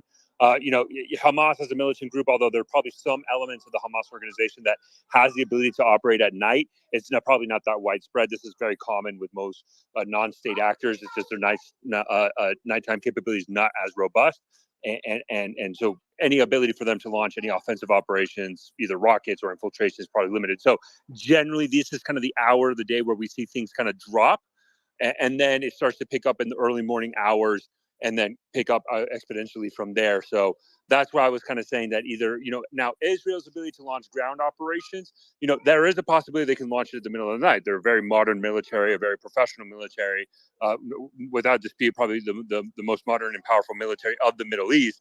And so their ability to launch nighttime operations, their ground invasion into Gaza is a possibility, but we just haven't seen that occur right now. So probably we're not going to see it in the next couple hours. I appreciate you sharing this, and I do want to go to Joa. Joa, how are you, man? Good. It's been a crazy day. A lot of emotions, to be honest. Don't know why I'm so involved, but I just feel very torn by what I see. And look, first I want to say that all crimes should be punished, especially war crimes. But I want to go back just 3 months, Mario. Imagine you're at home with your girlfriend, making breakfast, you have a child, whatever, and soldiers walk in, kick you out, tell you this is no longer your home, you must leave, right? That same month, 200 and some civilians are killed. UN called it war crimes. The next month, women were raped. The people who were responsible for the rape were not charged. They were reprimanded only. That was called war crimes by Amnesty International. In September, 2 women were killed in mosques and churches, on top of spitting and everything else, that were being attacked by Israeli soldiers. And then they retaliate and also commit a war crime. The narrative that's being given here is a lot of focus on today, but we all know the actions are not from today. If it was your home that got taken away from you, what would you do? If it was your child that was killed, what would you do? If it was your mom that was killed, what would you do? And that's a problem, right? And instead of these countries picking a side and saying we're with Israel or we're with Palestine, right? They should be calling for a ceasefire and to stop retaliation, because this is retaliation. And the retaliation just keeps escalating every time. Since 2008, it just gets worse and worse and worse and worse on both sides. And countries should do something about it by calling for a resolution and to stop, instead of saying we're with Israel or we're with Palestine. I believe that's ridiculous, and it's breaking my heart. It really is. And I typically don't get emotional here, Mario, but I really am emotional because I can't believe we're in 2023 and we see a place where we treat humans like dogs, and it's absolutely unacceptable. It really is. Yeah, man, I cannot disagree with what you've said, Joe. And look, I try to be objective here, and reporting facts and bringing both sides together. But the more footage I get sent, and obviously I'm not posting all of it, some of it is just way too disturbing. It's crazy to think we could do this as a species, but this is a discussion for a future space when we analyze what has happened. I do want to point out there's one video that's gone extremely viral. Is that there's a few videos, so let me debunk them. Any videos of Israeli hostages being executed, these are fake. So there is no videos that have been verified of any Israeli hostages being executed. That's number one. Number two, there's the Israeli abductee, one of the girls. If you remember the video I and others posted of the girl getting separated from her boyfriend at the festival. So that girl, there was another video circulating saying this girl was getting burnt alive. And I haven't seen that video. I probably should watch it. I'm going to actually watch it. I haven't seen that video, but it is it was debunked. It's either happened in Latin America or in India. In India. So yeah, exactly, one of the two. So it just gives you an idea that there will be a lot of misinformation there, and I think the decentralized way of how we were able to verify this information has worked really well. And what matters though is that what is fact is that this is the biggest conflict we've seen in the region since the 1975 or 1973 war. We hope it does not escalate beyond the current borders, and we hope it de-escalates in the current borders. But we will see tomorrow. I think what the main thing we'll be looking at, and then I want to get from all source, Patrick, and others, and Hadi as well. The main thing we'll be looking at is what happens tomorrow, if and when Israel enters Gaza. How will Iran and Hezbollah respond? I think they know it's imminent. I think Israel's made it clear it's imminent. Will Hezbollah respond and break the article, whatever it's called, the truce agreement with Israel, and strike deep inside Israeli territory? Or will they stay out of the war based on the warnings they've received from Israel and from the US, both urging Hezbollah and other countries urging Hezbollah to participate? So this will be the second massive red line that I hope we don't cross. And then the red line after that would be what involvement will Iran have in this? That'll be like stage 3. In my mind, I think we'll remain where we are now. We will not reach stage 2 or stage 3. But obviously, everything's unknown at the moment. I do want to go to the other experts we have on the panel, Colonel Allsource. We'll start with you, Allsource. Do you think Hezbollah will get involved once Israel enters Gaza? My assumption right now is they will. That is my assumption. Yes, if it's as all the reporting indicates, a significant ground invasion into Gaza with the intent, Israelis' public statement of dismantling Hamas, destroying Hamas, and Palestinian Islamic Jihad and any other militant group that might operate in Gaza, I think they will, because that is a key, what they would consider corner of the axis of resistance, and Hezbollah, if they lose that aspect, then Israel can basically direct almost all its attention to Hezbollah. And I think Hezbollah then loses the deterrence aspect of having a two-front war, at least with Israel. They lose Gaza, they lose that capability. So I believe they will. I want to go to Hadi. Hadi, do you think Hezbollah would enter the war if Israel, and you've been giving us a lot of updates and analysis on everything related to Hezbollah and Lebanon, do you think they will enter the war? Because we had a member of parliament, we don't know, member of parliament in Lebanon, one who's very critical, Ms. Yacoubian, and she said that she does not know if Hezbollah, she hopes they don't, but she does not know if Hezbollah will be entering in, and obviously Hezbollah is keeping their plans close to heart. But Hadi, from what you've seen so far, do you think Hezbollah will enter the war if Israel enters Gaza? I don't think anyone can predict Hezbollah's moves, to be honest, because they're very discreet about everything they plan, and they suddenly surprise us with, for example, like the intervention in Syria. No one could have speculated that they would do that, and one night their leader came out and they announced that they are there, even though they were there before, but it wasn't really announced. So I believe it depends on the extent of the invasion in Gaza, when or if Israel invades. If they see that Hamas is capable of defending themselves in the way that they won't be existential crisis, they won't be facing that. I don't think Hezbollah will get involved, but they will probably try to distract the Israelis from the northern borders. But if it was like reached the point where Hamas cannot stand anymore, which I kind of doubt that as well, then again, you never know what Hezbollahs have prepared. So there is a chance for them to vote. I cannot deny that, but I can tell you for sure, definitely. And as we've said many times, and I'll go to Colonel next, as we've said many times, Lebanon cannot afford, even Hezbollah cannot afford another war. Hezbollah's been hurt by the Lebanese economy, and obviously Lebanon's been hurt heavily. The Lebanese economy has been decimated.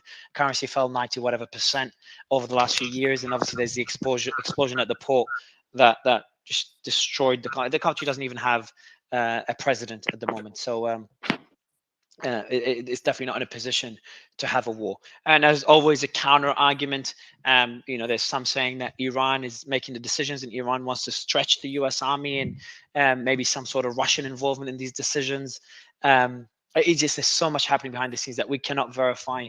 And there's a counter argument on why Hezbollah would get involved, either influenced by outside forces or to distract the Lebanese population from the internal problems. Although I am leaning on your side, Hadi, more than all source. But then again, everything could, everything we're saying could be completely wrong as we speculate. But I want to go to Colonel. Would love to ask you that same question, Colonel.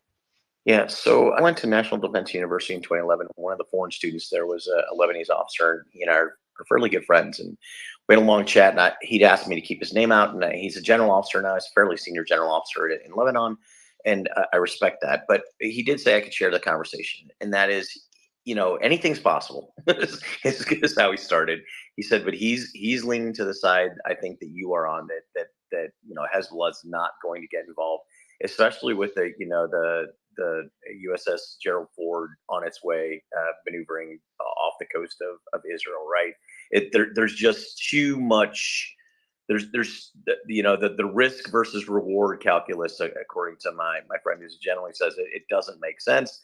That being said, he's also pointed out, he says sometimes the leaders of these organizations aren't the best at evaluating risk reward calculuses, so that's why he kind of left the door open. I appreciate that, Colonel. Mario, I had a want to question, go to if you don't mind. Yeah, go ahead. And Ryan as well. Yeah, go ahead. I've been listening for many hours, but I was on and off a few times. And I don't know if it ever got brought up, the whole thing about Egypt warning Israel about the attack, and it was ignored. Do you know about that?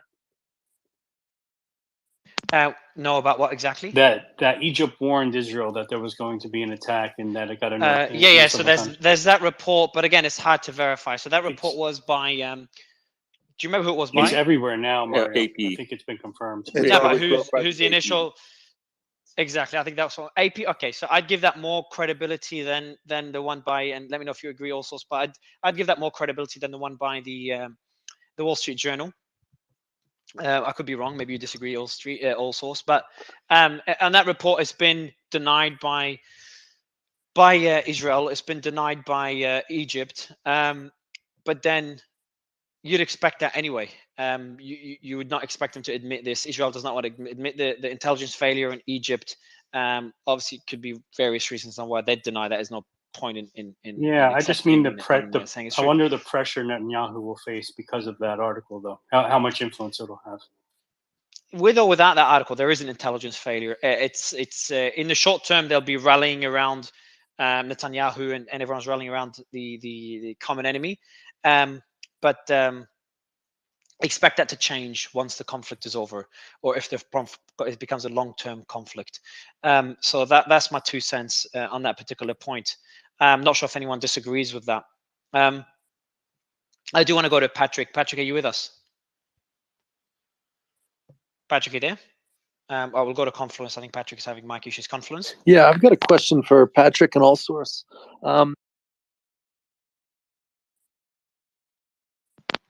Confluence, can you hear us? I think you got a call. Yeah, hello, mic check.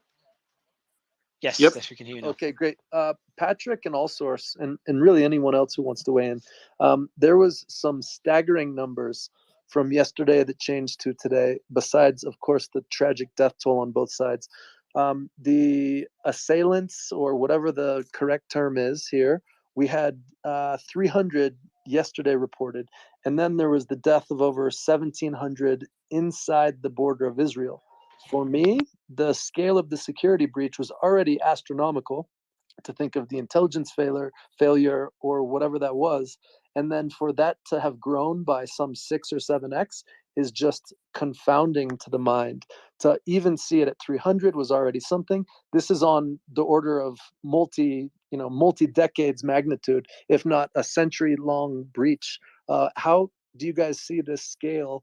And did you happen to catch the delta in those two numbers? And what do you think of the size now at 1,700 across the border? How does that happen? Well, I'd tell you that Israel has only been in existence for 75 years, so a century of work is maybe a bit much. Well, extrapolated, obviously, that, not in a literal right, sense. Right. I think this is a couple things. One, it highlights the danger that Israel has correctly identified over the past 20 years of having a porous border and allowing hostile populations to infiltrate your country. They're paying for that, and give Hamas credit. They're evil, not stupid. They've moved in. They conducted a very good infiltration campaign. Shin Bet and Mossad are good at their jobs, and that this passed largely undetected, or was not detected with sufficient intelligence to convince Israel's leaders. Which one that is not certain at this point. But they've conducted a very good, mass infiltration attack here, and it's instructive. Frankly, I spoke about this yesterday. I think many Western nations, including my own, are going to be looking at this and saying, are we vulnerable? Now, not to the same thing necessarily, but as a general question, are we vulnerable? I think literally, right, Patrick? I think we could say in a literal sense, we have a far more pervious, I'm not sure if that's a word, but the opposite of impervious border. We're wide open right now on our south. This is something that even the left has conceded to, with now Biden reassessing the approach to Trump's border wall, right? This is out of hand. When you see the concerted efforts that went into this, which had to be multiple months, if not multiple years, in the planning, in the wide, diverse array of asymmetrical warfare at play, and we look at our border, how could we not be a potential threat for the same kind of ideology or asymmetrical behavior, etc.? It's very concerning, and I think there's a literal one-to-one, if not far more worse, exposed on our southern border. What do you think about that? Well, I would tell you this probably did take, at minimum, months, probably a year plus, maybe several years. Just the number of targets hit, the fact that they were hit simultaneously, the fact that they were hit fairly quickly. These were not extended raids, and this is why Israel is now deploying a large number of troops in rear area security duties and search and destroy missions in areas that were known targets of infiltration, and they still haven't gotten them all. And we're still seeing infiltration attacks coming across the border. There was a fairly large one that was stopped last night. Various reports indicate as many as 70 militants may have been killed.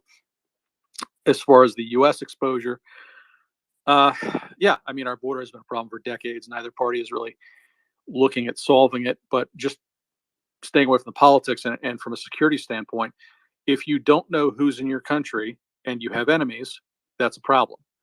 The United States doesn't know who's in our country to a great degree, and we have a great many enemies. Patrick, so, yes, even to stay away from let politics. me just to Confluence, just a quick update there, and I'll go to Colonel and then back to you, Confluence. So I've just sent it through. It came in from Ocean Defender, who's a source we've used a lot during this coverage, and there is a Gulfstream G550 signal intelligence aircraft that is airborne off the coast of central Israel. So it's been flying there for over 4 hours, or approximately about 4 hours. Shouldn't be over. And this, according to Austin Defender, it is likely, and I've posted it as well. So on my profile, I won't pin it. It's not that major, but it's likely collecting intelligence before the imminent invasion by Israeli forces into Gaza, or invasion operation, whatever you want to call it. So it's been there for 4 hours collecting intelligence. And as we know, there is a ground operation that is imminent by Israel against Hamas. Sorry, go ahead, Colonel. Yeah, I wanted to address the issue of the rapid increase in body counts, and I think Patrick will verify this, right? When you're a security force, whether you're the police or whether you're the military in a country, your prioritization, right, for when we talk about humans is the wounded, the living, and then the dead. And I realize that that's not fun to talk about, right? But you're willing to take risks to get the wounded out of an area where there's conflict going on. Once the wounded are out, now and it's an ongoing process, right? It's evolving, right? Then you want to try and secure the area. So you're trying to ensure that anyone who's still living and not wounded, you're trying to get it to where you can establish some level of peace or some level of ability to operate. And then once all that's done, right, then you're going to go in and you're going to recover your dead, and evaluate them and figure out what's going on. I would tell you that as rapidly as Israel was overrun on Saturday, the fact that they're now, you have a gross increase in death count, that doesn't surprise me at all, right? Because this was the last priority. For something that's really, I guess tasteless, is there's military guys that go, they ain't going anywhere, right? They're dead. They're gonna sit there. So I'm gonna take care of everything I can, so I don't have any more to add to that body count. So yeah, 48 hours, 72 hours later, yeah, that to see the body count now increase does not surprise me. I appreciate that update, Colonel.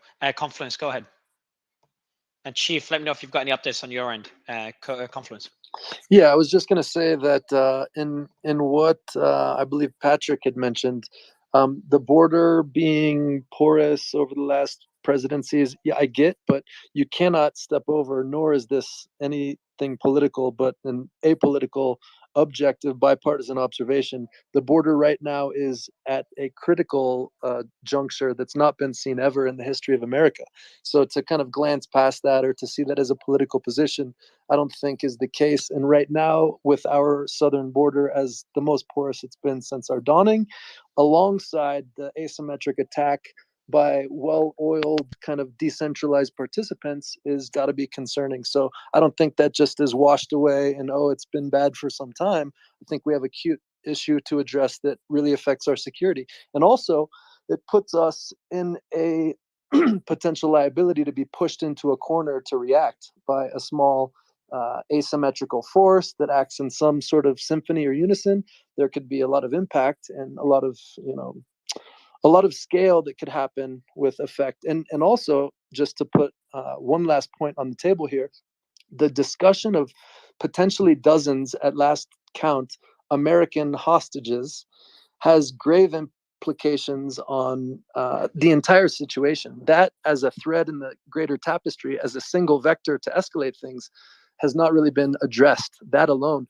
Now, Biden hasn't really even mentioned it. He did say that there's some unaccounted for, but if you were to think of a past strong presidency, that would be a primary topic. And the support of Israel would almost be secondary into the fact that we had all of these potential hostages in the middle of the discussion. So there's a lot going on, and our border is acute concern, in my opinion.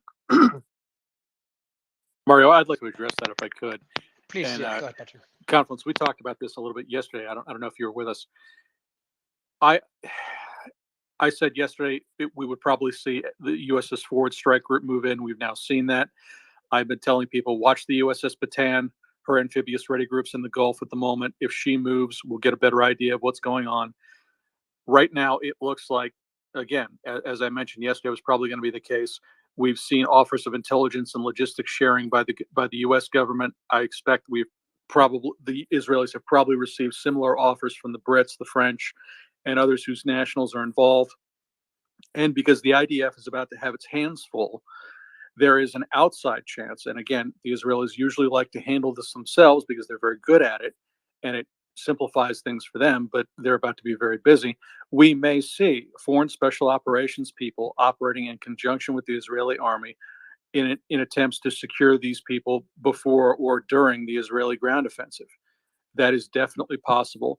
If it happens, we won't know about it until long after. The credit will go to the Israelis to keep things simple. And right now, a lot depends on what President Biden wants to do and how he wants to handle this. We saw yesterday an official statement from him indicating that support was already on its way. We don't know what that is. I suspect at minimum it's probably a resupply for systems like Iron Dome, which have been stressed over the past few days. The U.S. has previously resupplied Israel with munitions when it found itself in high-intensity conflicts. So a lot's going to depend on the president, and we should be looking for how he chooses to respond. And frankly, he should respond to this in short order to give the American people a good idea of where his thinking is.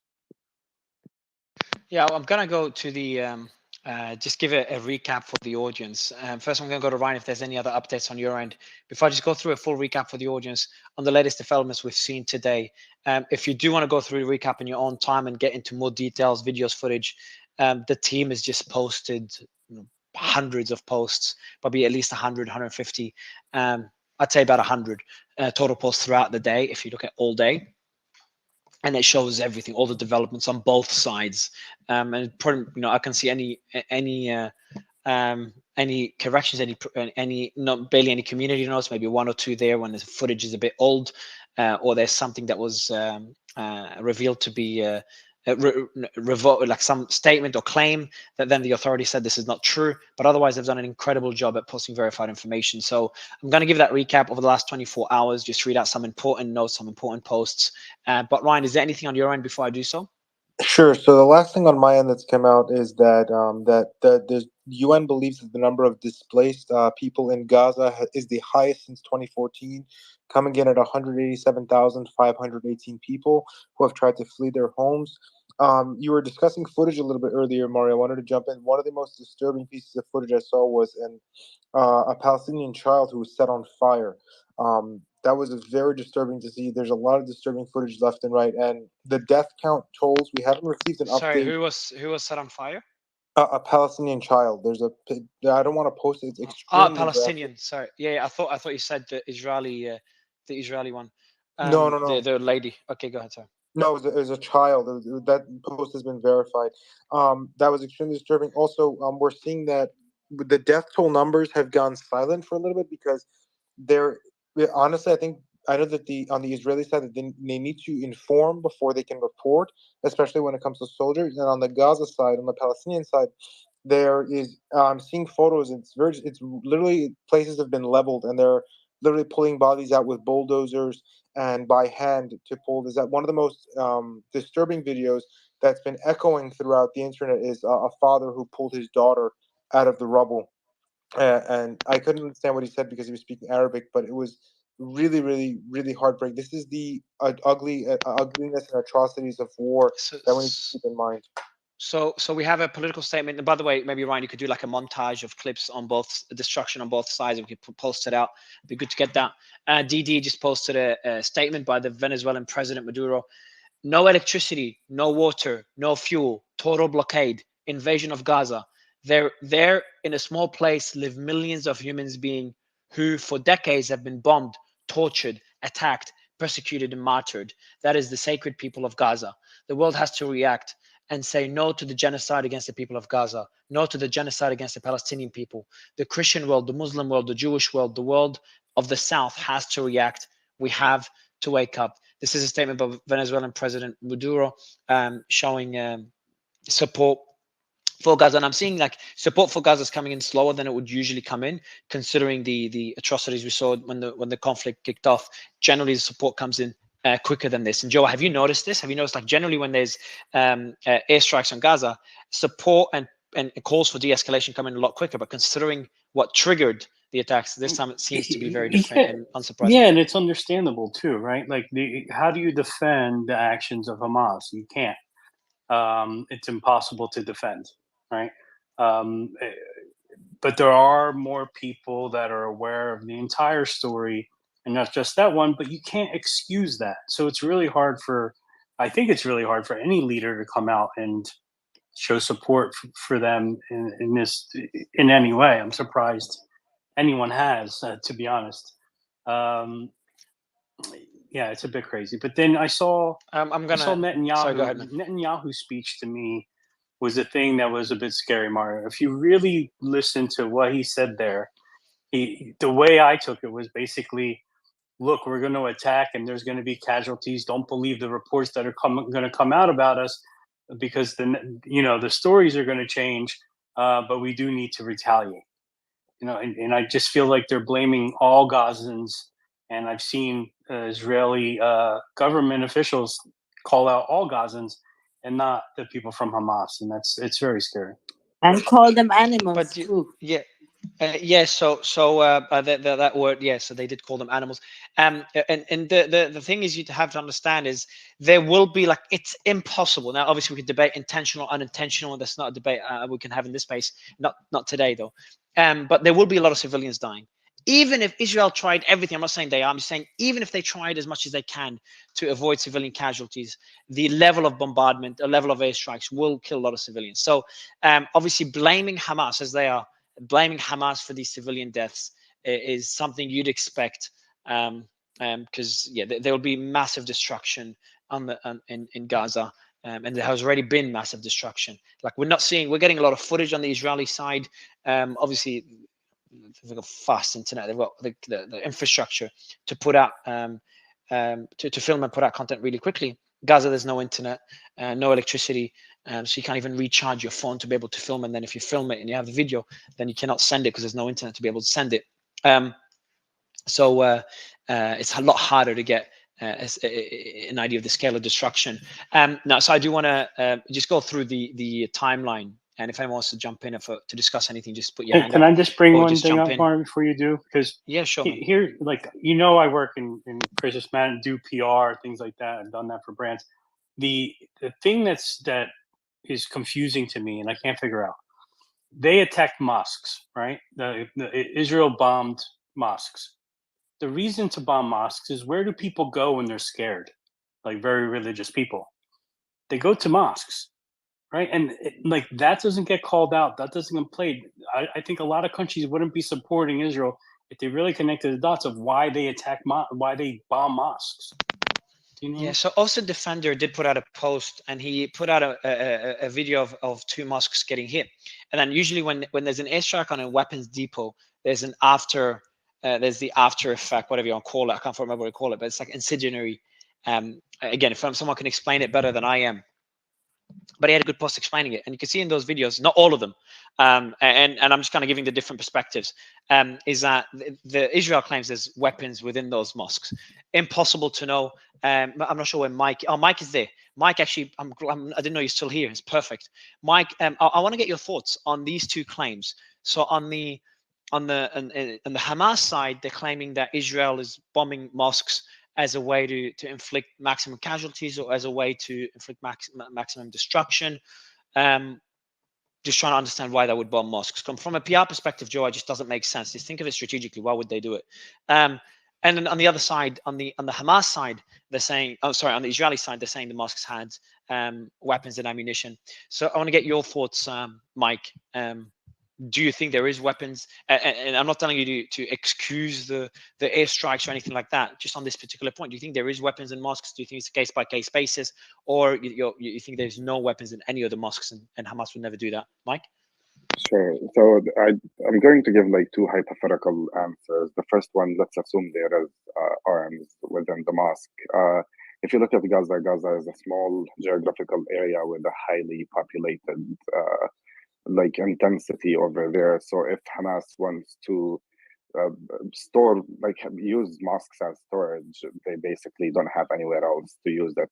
Now, this is hypothetically if Israel wasn't basically putting lies just in order to justify why they're bombing civilians, maybe to put more pressure on Hamas to stop the aggression. The other answer would be from an Islamic perspective. It's having basically arms and guns and the equipments for quote unquote violence or war is forbidden according to Islam. In a mosque, you cannot get these stuff inside.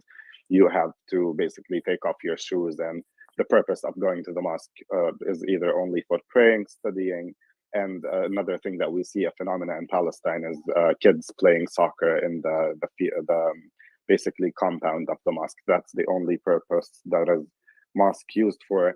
And quickly, I need to highlight something based on the Israeli law or the Israeli Supreme Court in Jerusalem, the jurisdictions. Israel is liable and Israel is obligated of protecting religious facilities, whether churches, synagogues, and mosques. So by Israel bombing these mosques or attacking Al-Aqsa Mosque as well, Israel is violating its own laws and it's violating international law as well. So then where would you, I know I'm asking for a tough question, but I don't know, what would you make out of these two claims? Like, where do you stand on a personal level? Because why would, so I'll ask you this question. What would strategically make sense for Israel, put yourself in the issues, for them to strike mosques? From a PR perspective, it's obviously not a good thing, and Israel does want the hearts and minds of the international community to get more international support. Yeah, I was saying from PR, Mario, I was saying, I don't know how they control the PR of it, but they do. That's what I was saying. Not that they use it for PR. Yeah, but Mario, so my question, yeah, no, but I'm saying, why would they, what would be the, hold on, Confluence, I'll give you the mic, but just want to go back to Mike, considering your experience on the ground, then we'll go to Confluence. But Mike, so what would, in your opinion though, what would, strategically, why would they strike the mosques if there's no weapons or ammunition? And it's purely out of curiosity. Sure. So on a personal level, besides like being unbiased, on a personal level, I highly doubt any evidence for having bombs or any explosive devices in mosques. My personal take on this one is basically the ignorance within like the international committee, especially unfortunately post 9/11.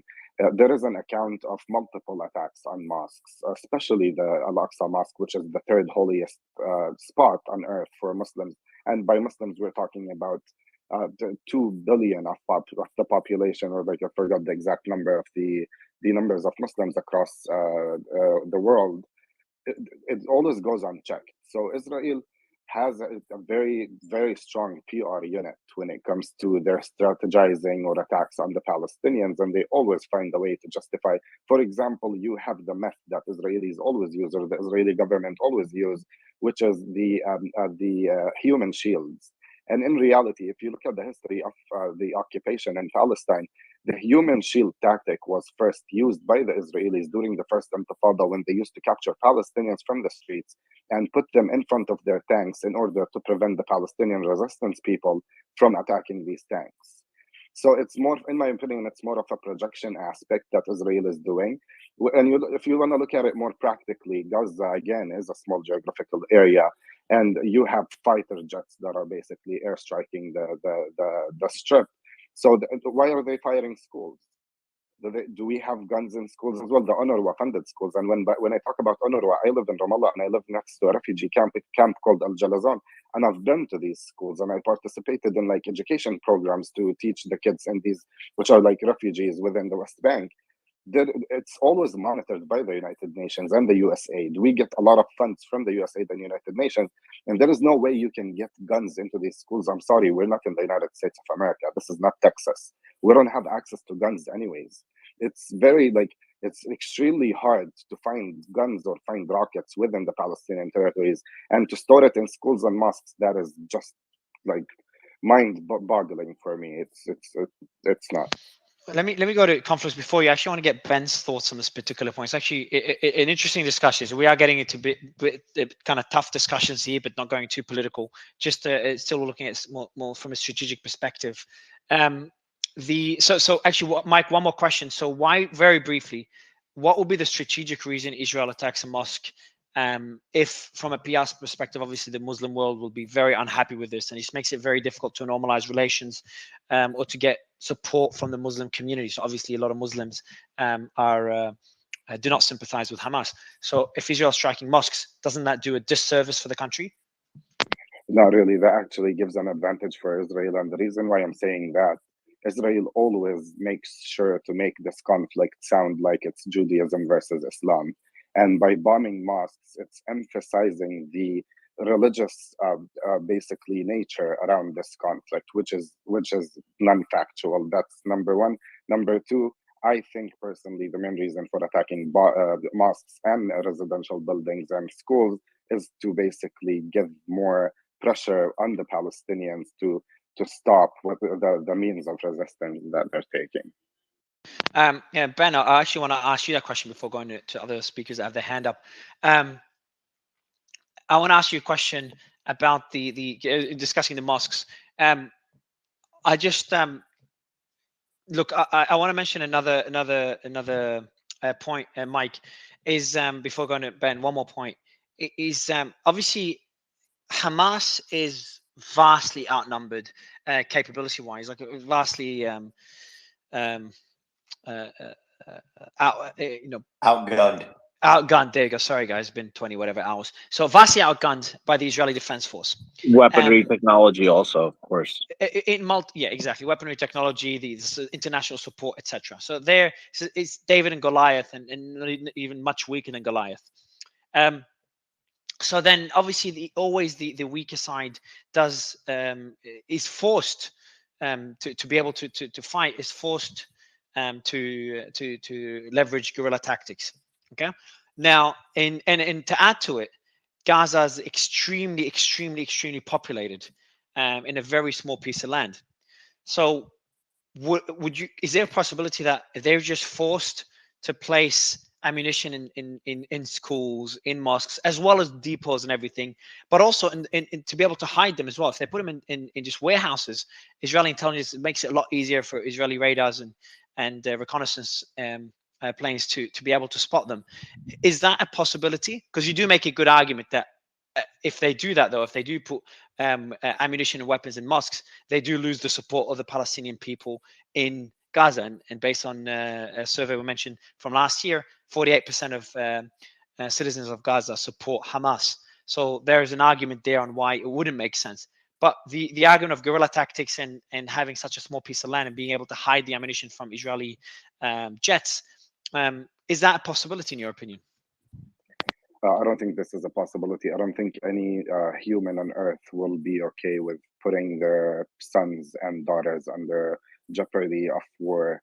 There was, before this issue took place, a lot of the times we had the CCC, which is the criminal court, investigating war crimes, and they went into Gaza. They weren't allowed into Israel, by the way, because of the Israeli government. They went into Gaza, and I can challenge every person on this panel or even the news to find an evidence of Hamas people hiding guns or hiding any means of fighting equipments within mosques and schools. Until now, there is no account, and credible account for that. It's just claims coming from the Israeli spokespersons, and that is to justify why they're killing civilians. And by the way, they don't need the underground systems. They have underground tunnels, underground storage. It's much more convenient for them to not have eyes in the sky where they can see movements above ground, where you have schools and churches or mosques where they want to hide things, but they have things underground. It's way better. And it also doesn't have the civilian casualty. But the Israeli spokespeople and the IDF always claim the source that, oh, we're doing this because they're hiding this, but it doesn't really make any sense. So we do have Justin Beit Hanun Hospital in Gaza is completely out of service due to Israeli strikes. Obviously, yeah, adding hospitals to the mix is just further adds to the suffering of Gaza. Ben, I want to go to you and ask you the same question, then go to Confluence. Is the attacks on mosques? Because obviously this is something that's brought up a few times. We didn't discuss it earlier because there was just too much breaking news. Where do you stand on this? So I can weigh into my personal opinions now. Are we? We're going to have a few personal opinions before we go back to breaking news. So first of all, I unequivocally condemn any. One second. Excuse me, I'm coughing. I unequivocally condemn any type of destruction of any religious site whatsoever of any religion. That being said, I absolutely do think that Okay, it's important to note that if we talk about reconnaissance, looking for weapons, that is not how Israeli intelligence works for the most part, right? The vast majority of information that's given to the IDF or whatever service, Mossad, whatever, comes in through basically human intelligence, right? Collaborators. They say there's a cache of weapons here, a cache of weapons there, okay? And that's just a fact. So drones sorry, are... breaking news. Sorry, I'll give you the mic again. The Israeli Defense Force has confirmed the death of an additional 38 soldiers from the Hamas surprise attack and ongoing fighting from today. This brings the total number of Israeli Defense Force soldiers killed to 134, but there's an additional 38 soldiers that were killed from the incursions. I don't know if this is actually from today's incursions or recent ones, including yesterday. I'll have to get more information on that. I'll ask the team to verify, but just thought I'd mention. Sorry, Ben, continue. Right, and I'll be brief. So there are no drones or reconnaissance drones or aerial photography trying to find where weapon caches are. Now, are they kept in the tunnels in Hamas?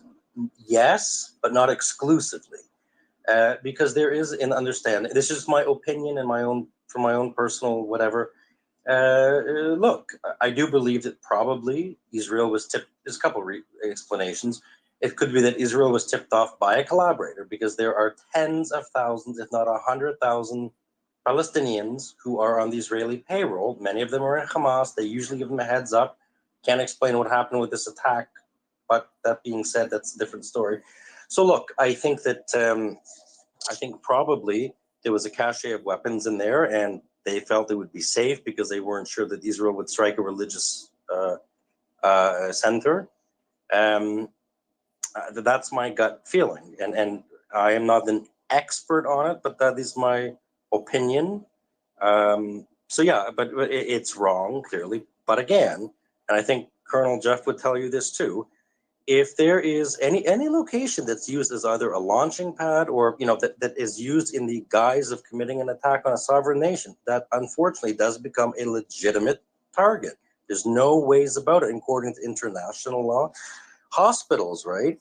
If you launch a mortar from a hospital roof, I'm sorry. There's nothing against international law that says you cannot bombard that. I'm not condoning it, right? But if that hospital is full of people and you fire a rocket over that, that hospital, in accordance with international law, can be leveled. That's a fact. So people need, war is an awful thing. I pray for peace, and I legitimately pray for, the civilians on all sides. It's a horrible thing. But that's my opinion. I think the Israeli intelligence probably thought there was the weapons in there. If I could respectfully just reply to BZ, just full respect with BZ, sure. Let's take the assumption of what you said is correct. But what about the UN schools that were getting hit, right? The UN schools are supposed to be neutral areas from the UN. Absolutely. Those are also getting hit. So I can't like, look, I know we're not supposed to bring in opinions here, and I'm trying my best to be neutral. I'm going to stay as neutral as possible. But when these kind of things are happening, and we're claiming that, I've been seeing people just magically become weapons ammunition experts on Twitter who are posting TikTok videos all day and saying, there was a second explosion, there was definitely weapons in there. Maybe it was the second bomb that went off that 2 things were dropped. We don't know this stuff. So the claims that are coming online that yes, there's stuff in mosques, in churches. One of the oldest churches. Forget about the Muslim people. Let's say we hate the Muslim people, right? Because that's the narrative that's going on next. One of the oldest Christian churches was decimated. I've never That's not heard. true. That's not true. That's been debunked. First of all, that was been debunked. The church itself put out a statement. The church, first of all, hold on. Allow me to respond. The church itself put out a statement saying that is categorically, unequivocally not true. We are open and we are accepting Palestinians who need shelter. Number one. Number two is I never made the claim that there were weapons there. I was asked an opinion and I gave it. Thirdly, of course, the bombing of UN schools is completely unacceptable. That being said, when you are dealing with a very dense area, and you have other military people in here that will tell you the same thing, unfortunately, God forbid, despite sometimes your best efforts, you can get a stray bomb. Let's just be very frank. And thirdly, I will say this again, UN school or not, if people are launching weapons or mortars or they're using that as a place for attack, I'm sorry. That location, no matter what it is a legitimate target for the opposing army. It's just a fact. Can I please ask BZ a question? But hold on. I mean, dude, I haven't had a chance to weigh in here, and I think aside from opinion, I have fact on this, which I think would help. Mario, you're 100% correct when you talk about a David and Goliath situation, and I think Patrick will also have personal experiences, right? There's recon team video of when the United States forces, to include me, are watching, right, an opposing force in another Muslim country. It's not about being Muslims, just the United States was so dominant, right, that they were using ambulances to shuttle their commanders around in the battle space. Completely illegal, right? We literally watched it happen. Requested to call an airstrike on an ambulance, and the United States, my leadership at the time said, "Dude, you're not going to hit an ambulance." I'm like, okay, I literally have eyes on this. The commander's in the freaking vehicle, right? Nope, doesn't matter. I had eyes on top of a hospital, right? It was already brought up. On top of the hospital, we knew that the air surveillance radar that was being used by the enemy, that was being able to find, fix, and finish our systems, right, was active, and we couldn't do anything against it. I can't tell you how many times I and other people like, okay, I got this radar up, can I kill it? Nope, it's on top of a hospital. I know it's on top of a hospital, but it's literally tracking me. Like I'd like to not be tracked by the enemy while I'm in an enemy airspace. So again, Mario, you're 100% correct. I do not know if there were weapons there, but when you are in a David Goliath situation, the force that is the weaker force is going to either revert to guerrilla tactics or ignore some international norms of warfare to be able to find some leverage to gain an advantage. That's not shocking. That's been proven throughout history. Again, I don't know if there's weapons in the mosques, but I think we have to be realistic. There's a good possibility that there were. Colonel Mario, can ask I you can also something? speak to I this. want to I'd go. like Yeah, to just if I could. Patrick. Yeah, before you do, Mike, Patrick, just to balance it out, I do want Mike to respond to the points that Ben and Colonel have I made. do want to ask Colonel something, though, and you know, Mario. yeah, in a sec, Joe. And I do want Mike to jump in just to kind of balance it out. And the point about the David Goliath was just me, you know, kind of playing devil's advocate with Mike earlier. So Mike, I'll let you respond. And funny enough, Michael as well, who's a military strategist, who's just tried to come up. And it glitched for you. Please do request again so I can bring you up. Mike, I'd love you to respond to the statements made by Ben and Colonel Jeff.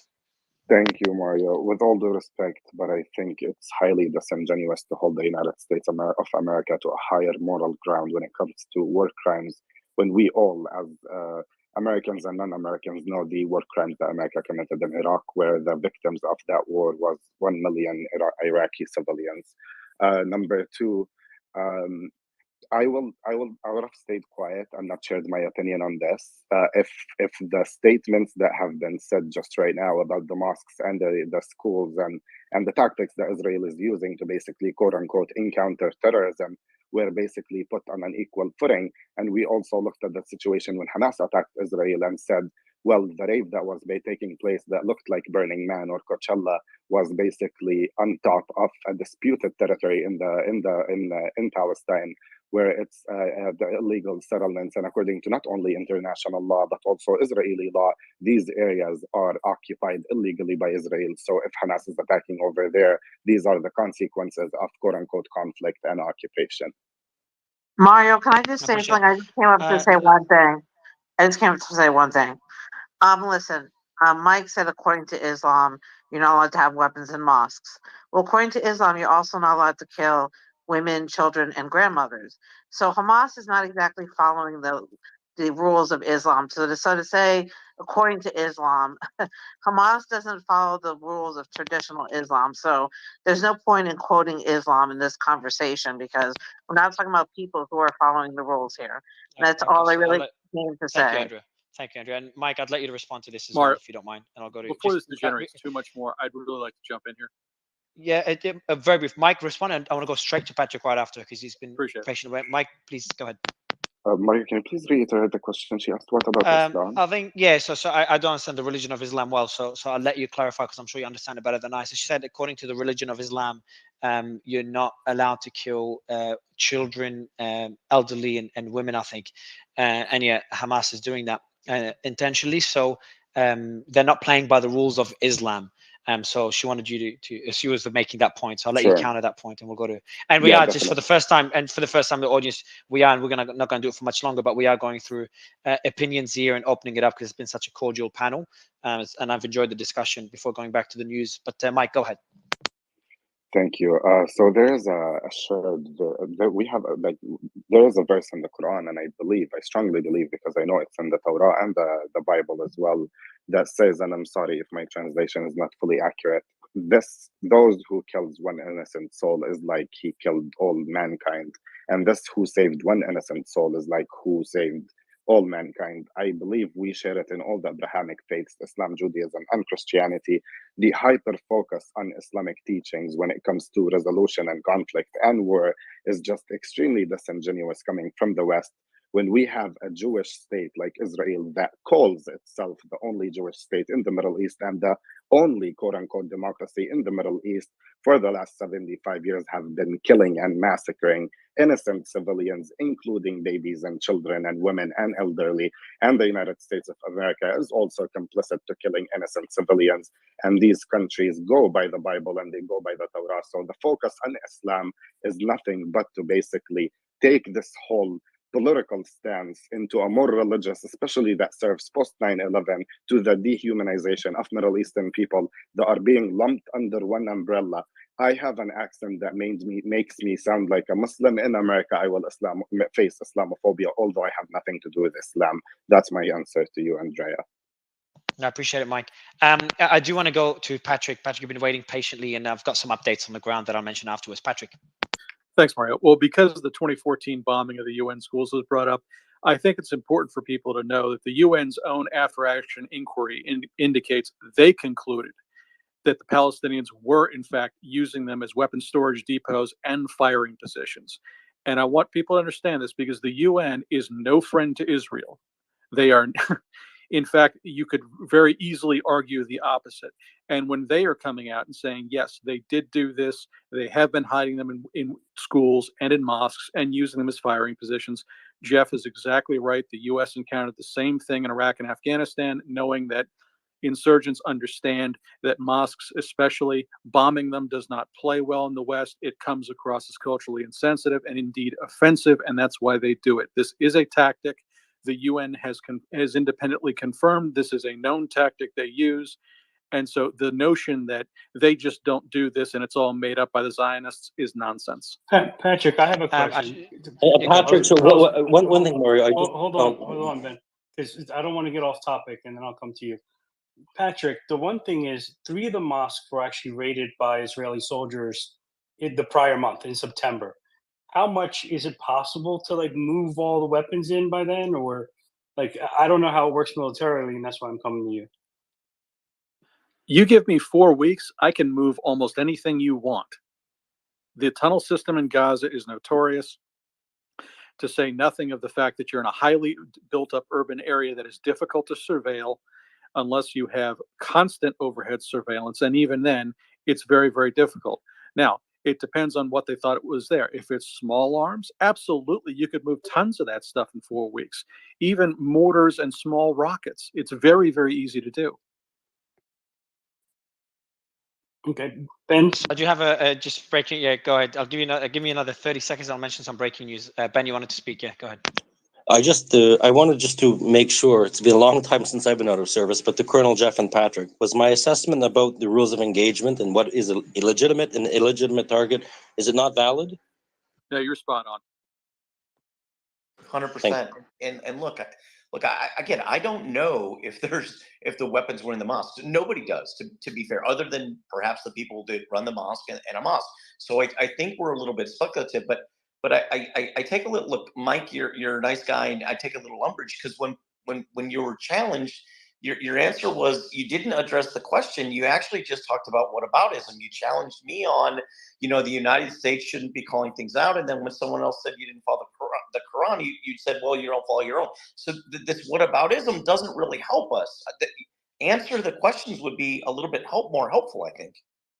Yeah, I don't think that was whataboutism. I think I answered, and I wasn't even asked a question, You Colonial. just I was, literally said, "What was, about the Bible?" and no, no, the no, no, no. Jewish book? No, I think you Yes, you did. misunderstood me. All I said Guys, is, let me let me just guys respond. hold on 1 second. 1 second. I'm sorry, but Colonel, he wasn't asked a question. Andrea came on and said something about Islam that I couldn't even make out, and then he asked for a repeat of the question, and the question was received to him, and then he was asked to give his opinion, and he did. There wasn't really a question there, just to kind of clarify and kind of set the record straight. But if you have a question for him, please present it, and I'm sure Michael. I do have a question for Colonel, because Mike did say something that I just want clarification on. He had said that where the concert happened is occupied territory. It's recognized by Israel as occupied territory, illegally occupied territory. Do they have a right to do what they did because it's being illegally occupied? I would say that if you're going to talk from holistically, Geneva Convention laws around conflict and warfare, humanitarian, the way that we fight in the 22nd and 21st centuries. No, I mean you can as Patrick and I would say, you can roll them up, right? You can basically take them all hostage, zip tie their hands behind their backs, but to just openly slaughter civilians that are unarmed, no matter where they are, is unacceptable. I tell you, if I would have done that as a commander on the ground, I would not be a colonel. I would be making big rocks into little rocks in Leavenworth, right? A quick question. What do you mean occupied? That didn't happen in the Gaza Strip. That happened in the sovereign borders of Israel. Okay, so that is not occupied territory. Under international law, under Israeli law, even under Palestinian law, they recognized, the PLO recognized Israel's right to exist. Those are the sovereign borders of Israel. That is not the occupied territories. That didn't happen in the Gaza Strip. So, right, with the concert, it was in a field near the Gaza Strip, but it was not in the Gaza Strip. So it's not occupied territory by anyone's definition, aside from the definition of Hamas. No, I'm sorry. We can't be spreading misinformation when we have literally, it's a Google search away if you want to go, and I dare you. And I'm sorry for my condescending language. No, it's okay. This is What extremely. city did it Go ahead, happen? Ben. Let him finish his mic, Yeah. Ben, because I know No, the concert happened in Gaza. No, hold on, guys, please. I'm about to clarify. And if you don't want to take my words for it, it's literally a Google away. I dare every Israeli political analyst or political expert to come into this room or onto the media and show us where are the acknowledged borders of Israel. You cannot draw a map of Israel. Israel and Palestine are divided into areas A, B, and C. You have the 67 borders and you have the 48 borders. And according again to Israeli jurisdictions by the Supreme Court of Jerusalem, Israel does not have jurisdiction powers in the area where the rave was conducted. Or Where even was the raid conducted? Was the raid in Gaza or not? Can I please finish? Yeah, go ahead. And they don't even have powers of jurisdictions in Jerusalem itself, which is the quote-unquote capital of Israel. Go look it up. It's on Google. It's Israeli law, and it's the Supreme Court of Jerusalem. What city did it happen? I'm answering you right now. You consider Palestine to be the Gaza Strip and the West Bank. That is areas A only in the West Bank. You have areas B and C, like the villages near Ramallah, Jericho, and Nablus, and Tulkarem. And you also have the disputed areas of Kufr Aqab, Kalandia, and those. These are all under military martial laws, and they're by international law. And even the borders of Gaza itself, the settlements like Sderot and like Kiryat Arba, and all these settlements, according, I'm still speaking. Hold on. But Mario, I'm so I will. I've got some news here because I know we're kind of going too deep into the discussion.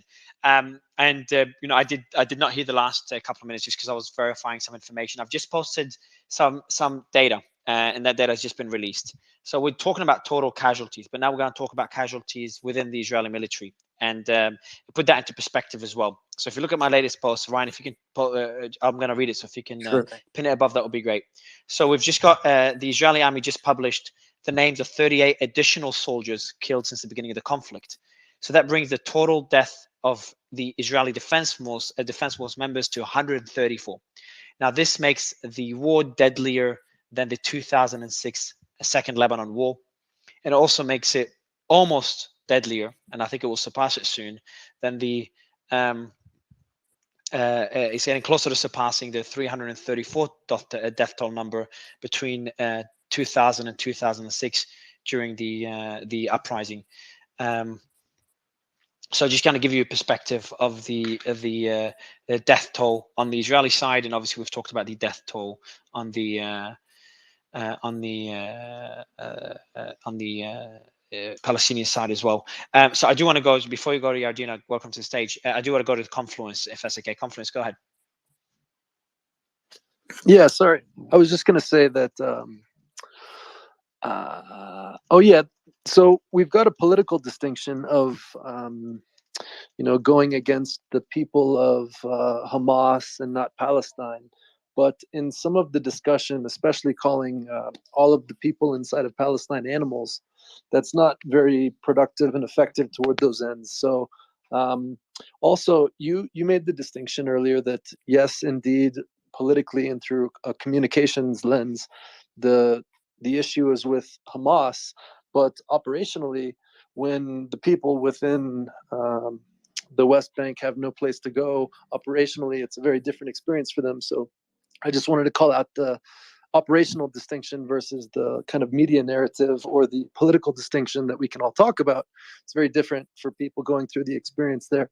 And then another thing, there was a discussion around the narrative or the media PR value of going after a church or a mosque in this case. And historically, and again, without even choosing a side of this or without even talking about the denomination of the type of house of worship, historically, affecting a house of worship has been a tool to kind of demoralize the opposition. So there is the operational discussion of, were there or were there not weapons in this place? But historically, there's no media value. It's actually a counter, but in an operational sense, away from the media narrative, there is value in kind of breaking down the opposition. So that's historically been the case, not to say or indict any particular side on any particular mosque or church, but yeah, we can't step over the fact that that's been used throughout history to kind of weaken the morale of the opposition. I do want to mention just for the audience, Allsource was talking about it earlier as well. Now we will see quiet for now before the next step that will probably be taken beyond the strikes both ways, especially the airstrikes by Israel towards Palestine. The next thing we're going to be seeing is the incursion. I would say it's an imminent incursion by Israel into Gaza, and then we're going to see a response from Hezbollah. I want to go to Michael. Michael, how are you?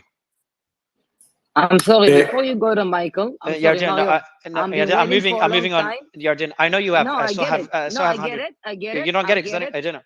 No, you don't get it because. Okay. Last time I asked you, please, Yardina. I do want to move on to news, and then we can get to the political discussions afterwards, Yardina. Michael, I want to move on to. I'm gonna say one more thing. No, you're gonna let me. You've been letting people speak. Okay, Yardina. I don't think you decide if I'm going to let you or not. That's very disrespectful. And I do want to move on, and then we get back to it. I've brought you up because someone asked me to bring you up, so I did it as a courtesy.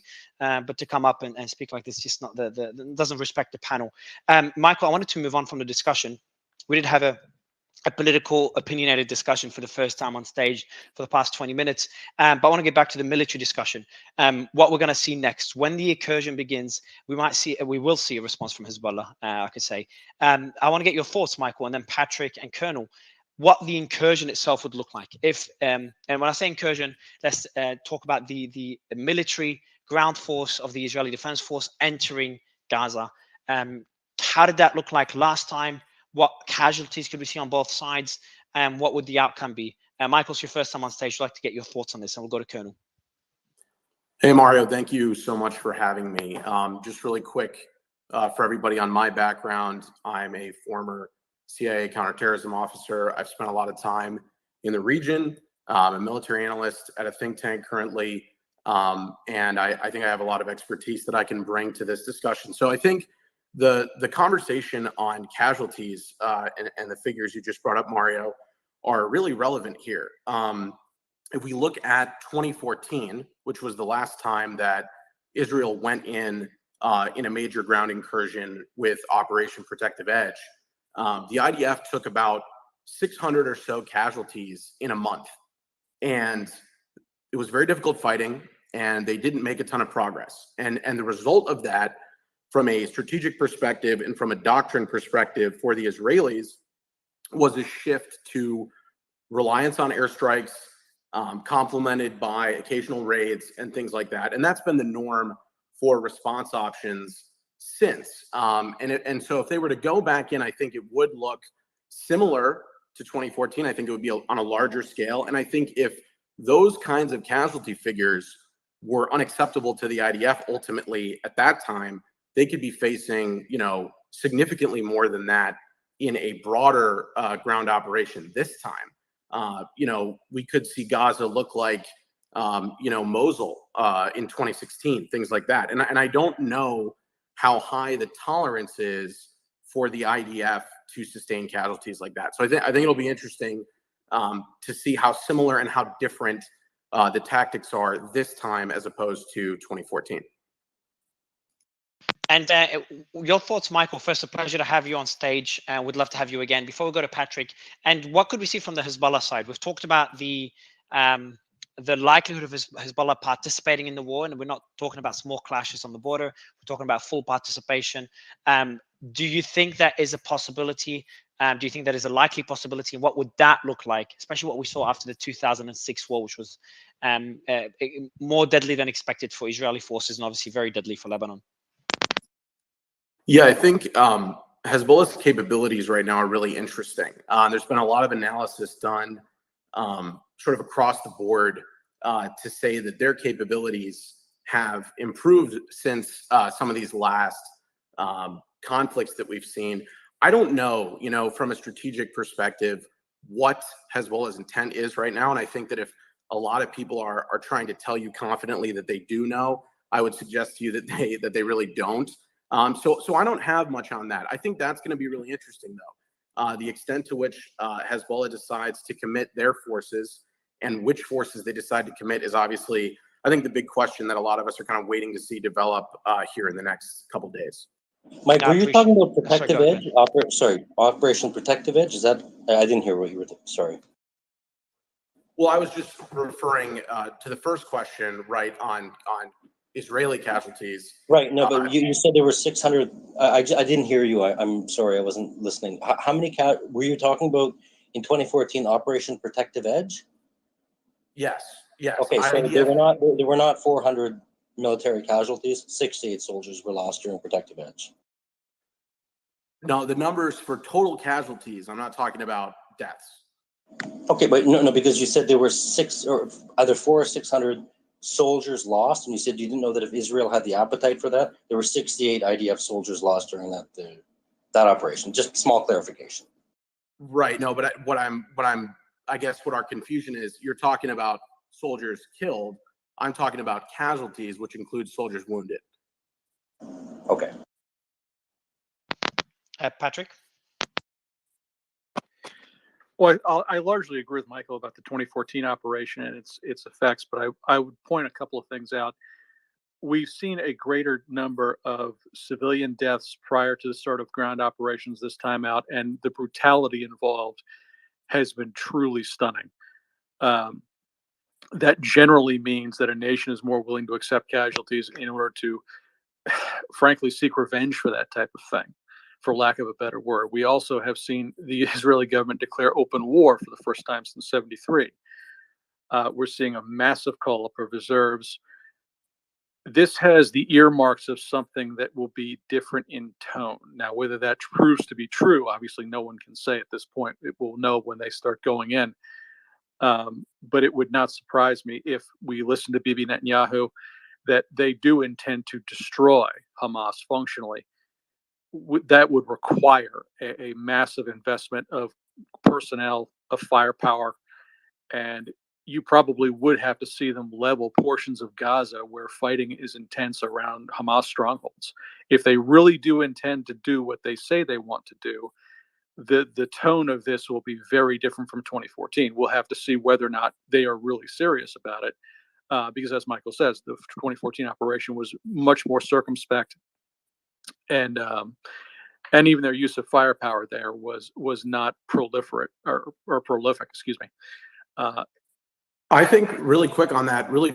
I agree with Patrick. I think what we're looking at is something, on a spectrum, right, where, protective edge would be the lowest end probably of what they would do. And, a full takeover. I mean, there's been very good analysis on that too. There was a IDF military intelligence assessment from a few years ago that concluded that a full takeover of Gaza would actually take 5 years of fighting.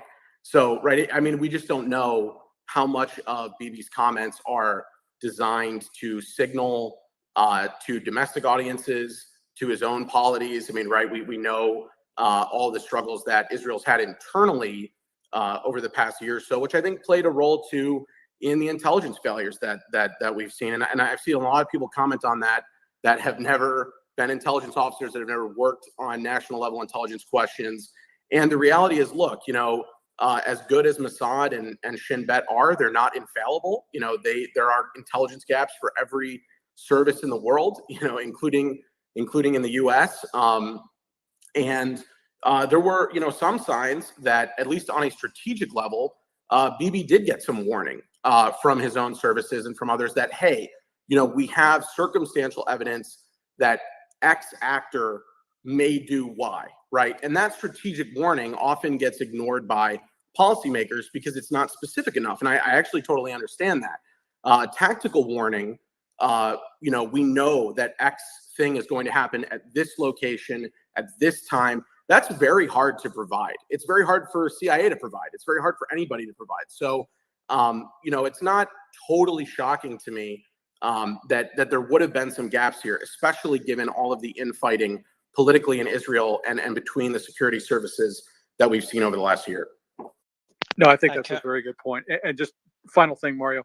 Go ahead. Bibi's long, hard war rhetoric, that just listening to what national leaders say is sometimes indicative of what they intend to do. And that was a very unusual thing for him to come out and say, especially some of the rhetoric about, turning Gaza into a ruin. So the civilians better get out and get out now. Coupled with this notion that he really is taking the country to war and he expects it to be a hard and lengthy process. As Michael said, we don't know what it's going to look like yet because it hasn't happened. And politicians can say a lot of things, both for foreign and domestic consumption. However, if he is being honest and upright with the rest of the planet in those comments, this could get very, very ugly. And it could mean Israel's going to go into Gaza to stay. So just a quick update before we continue, and I'm seeing footage as well. We do have renewed shelling on several locations in the Gaza Strip this morning. Colonel? Yeah, first of all, I like what Michael had kind of brought to this, especially when we talk about actionable versus non-actionable intelligence, right? That's how we refer to it in the military. And look, I kind of agree that Israel did have some level of non-actionable intelligence, like the strategic messaging was there, because we do know that over the past few months that the IDF has been exercising very, very hard. And you don't exercise that hard for that long if you're not trying to give some level of strategic message to potential adversaries, like, hey, I'm preparing. So they might not have known when, where, and how, but they definitely knew that there was something up. The other thing I want to say is I agree with Patrick that this is a really, really dangerous situation in the sense that, number one, Hamas got away with they got away with one, right? I mean, they caught Israel with their pants down, and now you've got a leader, you've got Israeli leadership right now who's embarrassed, right? And when leadership is embarrassed, that's not a good place to be. And you've got Israelis angry, vehemently angry. So that the repercussions of that going into Gaza are going to be quite significant. I think it's going to be what I would call urban warfare and like controlled chaos, right? You're going to have artillery and airstrikes that are literally just going to keep softening and softening and softening Gaza, and then you're going to see a methodical movement of a mixture of infantry along with mech infantry and tanks that are literally just going to move into the Gaza streets And whatever the fire that the commander needs, if he needs long range fire, big artillery, he's going to use his tank. If it's a clearing operation, he's going to use his soldiers, and it's just going to keep going. I believe it's going to happen. Look, Michael might be right and say it's going to take 5 years. I think if you're able to call up 300,000 reserves this quickly, I think that 5-year timeline is going to get cut down significantly. Colonel, you seem like you would know. I've heard reports that the U.S. military is at Ready 5. I don't have any confirmation. It was just someone who's a regular speaker saying it. Do you guys, Colonel, or Michael, or Patrick, have any reports about that and what that means? Yeah. So I'm happy to address that. So first of all, I don't know it, but I would also tell you as a former commander, it wouldn't surprise me. When I say that, I think that we have to put that in context, right? There's an open, over the air, in public threat that's being levied to U.S. military installations worldwide. And as it was brought up by Mike earlier, it's like there's 2 billion Muslims around the world. Some of them are in the United States. Some of them, they're all over the place. That's great. That's not a good or a bad thing. I would just tell you that if you're a wing commander, you're going to take your military base to a readiness posture, right, to be prepared for some radical individual out there that goes and does something based on any of these open comments. I don't expect it to stay at a high level of readiness. At these military instances, we call them force protection conditions, force protection Alpha, Bravo, Charlie, Delta. I do believe that they are elevated at military bases. It wouldn't surprise me, but I don't expect it to last. Unless this really goes bad for a very long time. All right, so I do have 2 important breaking news. So things we're starting to get more information. One of them, I'll need to verify the date of it because it is an important one. And the second one is just came in now. So Ryan, if you can verify, that video was published 22 minutes ago, but was the interview just done recently? Is that a recent interview or is that an old interview? I'm going to double check. Please, yeah, and look at what he said. Just make sure if it's if what he's saying is something he said, it's something that's relevant to right now. So if you can make out this information, this is an interview with a Gaza official, a senior Hamas official. But before saying what he says and publishing it, I'll be just verifying the date. In the meantime, there is a White House report. We are concerned about the development in northern Israel and the threats coming from Lebanon. I don't know if they're referring to the deployment of troops we were talking about earlier, but this is a statement by the White House, which has been trying to influence Hezbollah pretty actively and pretty aggressively not to participate in the war, threatening Hezbollah. And Israel has done the same. So we're not sure if these threats are, and I think it's pretty clear that Israel does not want a 2-front war right now. So this is 2 pieces of breaking news. And the question to you, Michael, while we verify the video, is what happens to Israel if they have a 2-front war, if there's both Hezbollah and Gaza and Hamas at the same time? I think it would be really difficult. And I think, in the West, especially in the U.S., there's a lot of confidence in the IDF's capabilities. And I think some of that really will be tested over the next couple of days and weeks. And we're going to see really not only what their appetite is for sustained involvement, but also casualties and other things like I've mentioned. We'll also have to see, Mario, if a significant number of other actors get involved, what is the trigger point for either U.S. involvement kinetically or for other countries to get involved kinetically? You got to remember, too, there are U.S. troops in Iraq and Syria. There are Shia-backed militia groups, Asaib al-Haq. There's Kataib Hezbollah, obviously, with links into Syria and Iraq as well. That could, go after U.S. presences there, could go after U.S. presences, in other countries as well. I mean, it's really hard to say how this is going to expand, but I think that's really what the focus would be. If we see other actors get involved, countering, any kind of Israeli offensive, we may see Israel struggle, and we may see them call in, support from the U.S. directly or from other allies directly. All right, so I do want to mention that this video, and I've just posted it. It is Ryan, if you could explain when that video is and what it's referring to, and I'm going Sure. to start talking about what it says. Sure. So the video came out 22 minutes ago.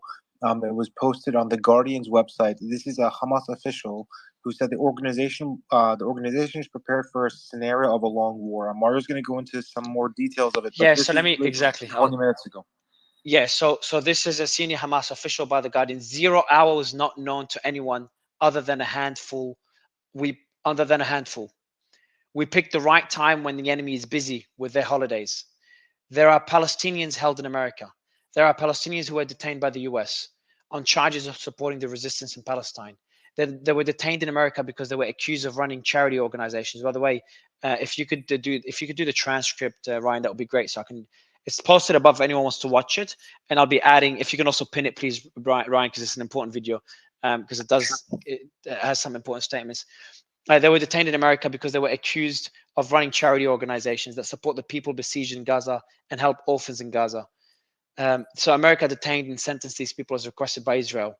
They have been sentenced to life in America. We will ask for the releases of those Palestinians, and it is our right to demand their freedom. The Palestinian people will be patient and withstand. We have reserves that can last us months. We are not cut off. We held up for 51 days in the 2014 war. And we are ready to withstand many months. But will Netanyahu be patient? Will the people of Tel Aviv be patient in the shelters? Our allies are ready to join the fight. If Gaza is subjected to a war of annihilation, they will not sit there with their hands tied. The government of Israel knows they will open the gates of hell if they try to destroy Gaza and to use non-traditional weapons to destroy Gaza, like American weapons. So this is the statement now by the senior Hamas official. I'll be doing the transcript and posting it under the tweet. Or Ryan, if you could put it as a comment under the tweet, man, I'd be very grateful, please. Just a transcript of it. We do also have the White House saying we are concerned about the development in northern Israel and the threats coming from Lebanon. The two important things here, the takeaways. Number one, he's distancing Iran, Hezbollah, and other external parties from the attack that happened 2 days ago that triggered this war. And he's also saying Hamas is prepared for the scenario of a long war. I think someone's trying to jump in. Ben, I think it was you. Yeah, I think I heard you correctly saying that the leader was basically demanding the release of prisoners held within United States jails. Is that what I heard? It's one of the demands, yes. I mean, it's absurd. You don't think, considering the amount of I think there's zero chance. abductees? Zero chance that will happen. What do you think, Mike and Patrick? Well, I mean, I said this yesterday. We have the recent example of Biden basically giving $6.5 billion for 7 Americans released from Iran, and other groups around the region. We're going to see that as a potential opportunity. Now, the question will be, has President Biden learned from that, or does he still think that was a good deal? I'll be upfront, transparent. I don't think it was a good idea. I think it would. I said at the time it was probably going to incite other Americans to be taken, and that may have been the case here, or that may have been Hamas's plan all along. They are notorious for taking hostages. That said, he's also coming into an election year, and giving up Palestinians charged with, I assume, terror-related or terror financing-related charges in order to get Americans back rather than trying to go in to get them. That may not play well domestically, and he's already fairly politically embattled. So I think it's a toss-up what he does, and we'll have to see what the indications are coming out of the White House. Mike? Yeah, the statement wasn't absurd at all. You can, I can share resources in like you can contact me if you want to. There is Palestinians who are basically like we have organizations. Well, no, I acknowledge that. I think Ben, what he means is just no, Mike, I'm sorry. No, that's not what I meant. What I meant is that the notion that they're going to try to demand the release of prisoners, to me, is absurd. But prisoners held in U.S. jails.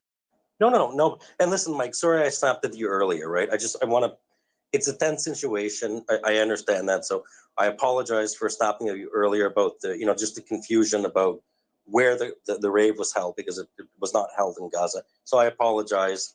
It's a very tense situation, and yeah, so we'll just leave it at that. Yes, I do want to go to just to the statement of sorry, another development. There's a video we just posted of more strikes in Gaza as the sun rises there, but the strikes are significantly less.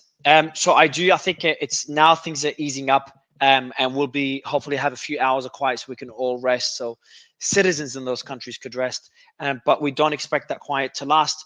The things that we know so far, just let me give a recap to the audience, and then what I'll do is I'll end the space. And one thing we can promise you is if there's ever breaking news, the space will start again. All the developments, if you want a recap of all the developments, see all the videos, photos, statements, analysis. Analysis is limited. It's mainly news and events on the ground. The team has done an incredible job, 24/7, posting everything on my account, and I'm just so proud of them. Yeah, I'll credit them once things ease up, but everything's being posted and verified. They've done a great job.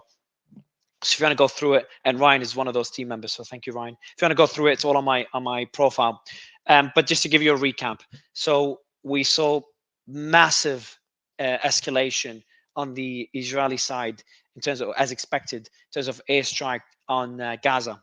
And we've also seen a de-escalation, not de-escalation, sorry, significantly, in my opinion, weakened Hamas, because I think it's unintentional in terms of the retaliation for the strikes from Israel. I think Hamas now on the defensive, making sure that their depots are secure, making sure the prisoners are secure for potential transfers, and even hints of a request for peace. Now that could be strategic. They're just bunkering down, waiting for the airstrikes to finish and preparing for the I'm going to use the word imminent invasion. We've seen though an escalation on the Lebanon-Israeli border, and that was a bit concerning. With a few Hezbollah members dying, we had Hadi say, and he's almost certain that Hezbollah will respond and militarily for the 3 deaths that we've seen. But they've been back and forth. We've also seen incursions, less incursions on the Israeli-Gaza border, more incursions on the Lebanese-Israeli border. I think we had one major one where soldiers, including I think it was a colonel or a senior member of the Israeli Defense Force on my timeline, everything is there, that was killed in that incursion by a Palestinian group or Hamas-affiliated group in Lebanon that entered Israel and attacked and shot soldiers in within the the occupied territory. So the territory between Israel, I think it's the Golan Heights, it's called, within that territory. So on the Lebanese-Israeli border. So we've had there, and then from on a more global scale, we've seen, in my opinion, a distancing of Iran, a distancing of Hezbollah, and any involvement, especially from on the Iran from the Iran involvement, distancing by Hamas distancing Iran, including the statement now by the official, Iran distancing themselves, the US distancing Iran, and less so but even Israel not really implicating Iran, which is a very positive development. So what we're all looking at as the next red line that is going to be crossed is the incursion into the territory of into Gaza by Israeli Defense Forces and how Hezbollah will respond. We have also seen a strike on a potential strike. I think it's confirmed now because it's confirmed strike on, and that happens often on a convoy of weapons flowing from Iraq to Syria, Iran supplied or by Iran members or Iranian-backed group, and that is flowing. But that happens. A lot of people went a bit crazy when we posted this. What we should clarify is this is relatively common. It doesn't show that this is spreading outside the borders.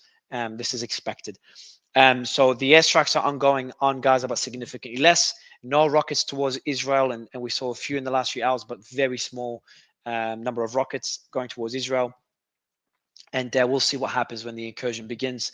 I think this is it for the coverage now. I think we've been doing this for 15, this particular space. This is a third space. Been doing it for 15 hours. I do want to go to our analysts. Just any holes you'd want to know, opinions, nothing like that. Anything we missed in the recap from anyone on stage? Yeah, one quick thing, Mario. I think the scale of the breach is quite significant. That was a new bit of news today.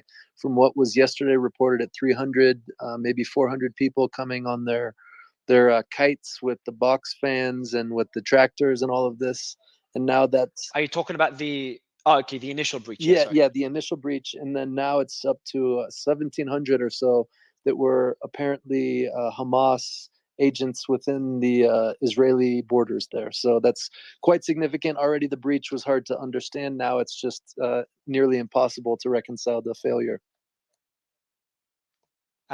Appreciate it. Anything else I missed, Patrick, Michael, Ben? No, Mario. I first of all, I wanted to say thanks a lot for doing this site, and your shout out to your team is a testament to your leadership. That's really, really cool. I love to see good leadership, and I also think that you should give them a pay raise. So that's my point.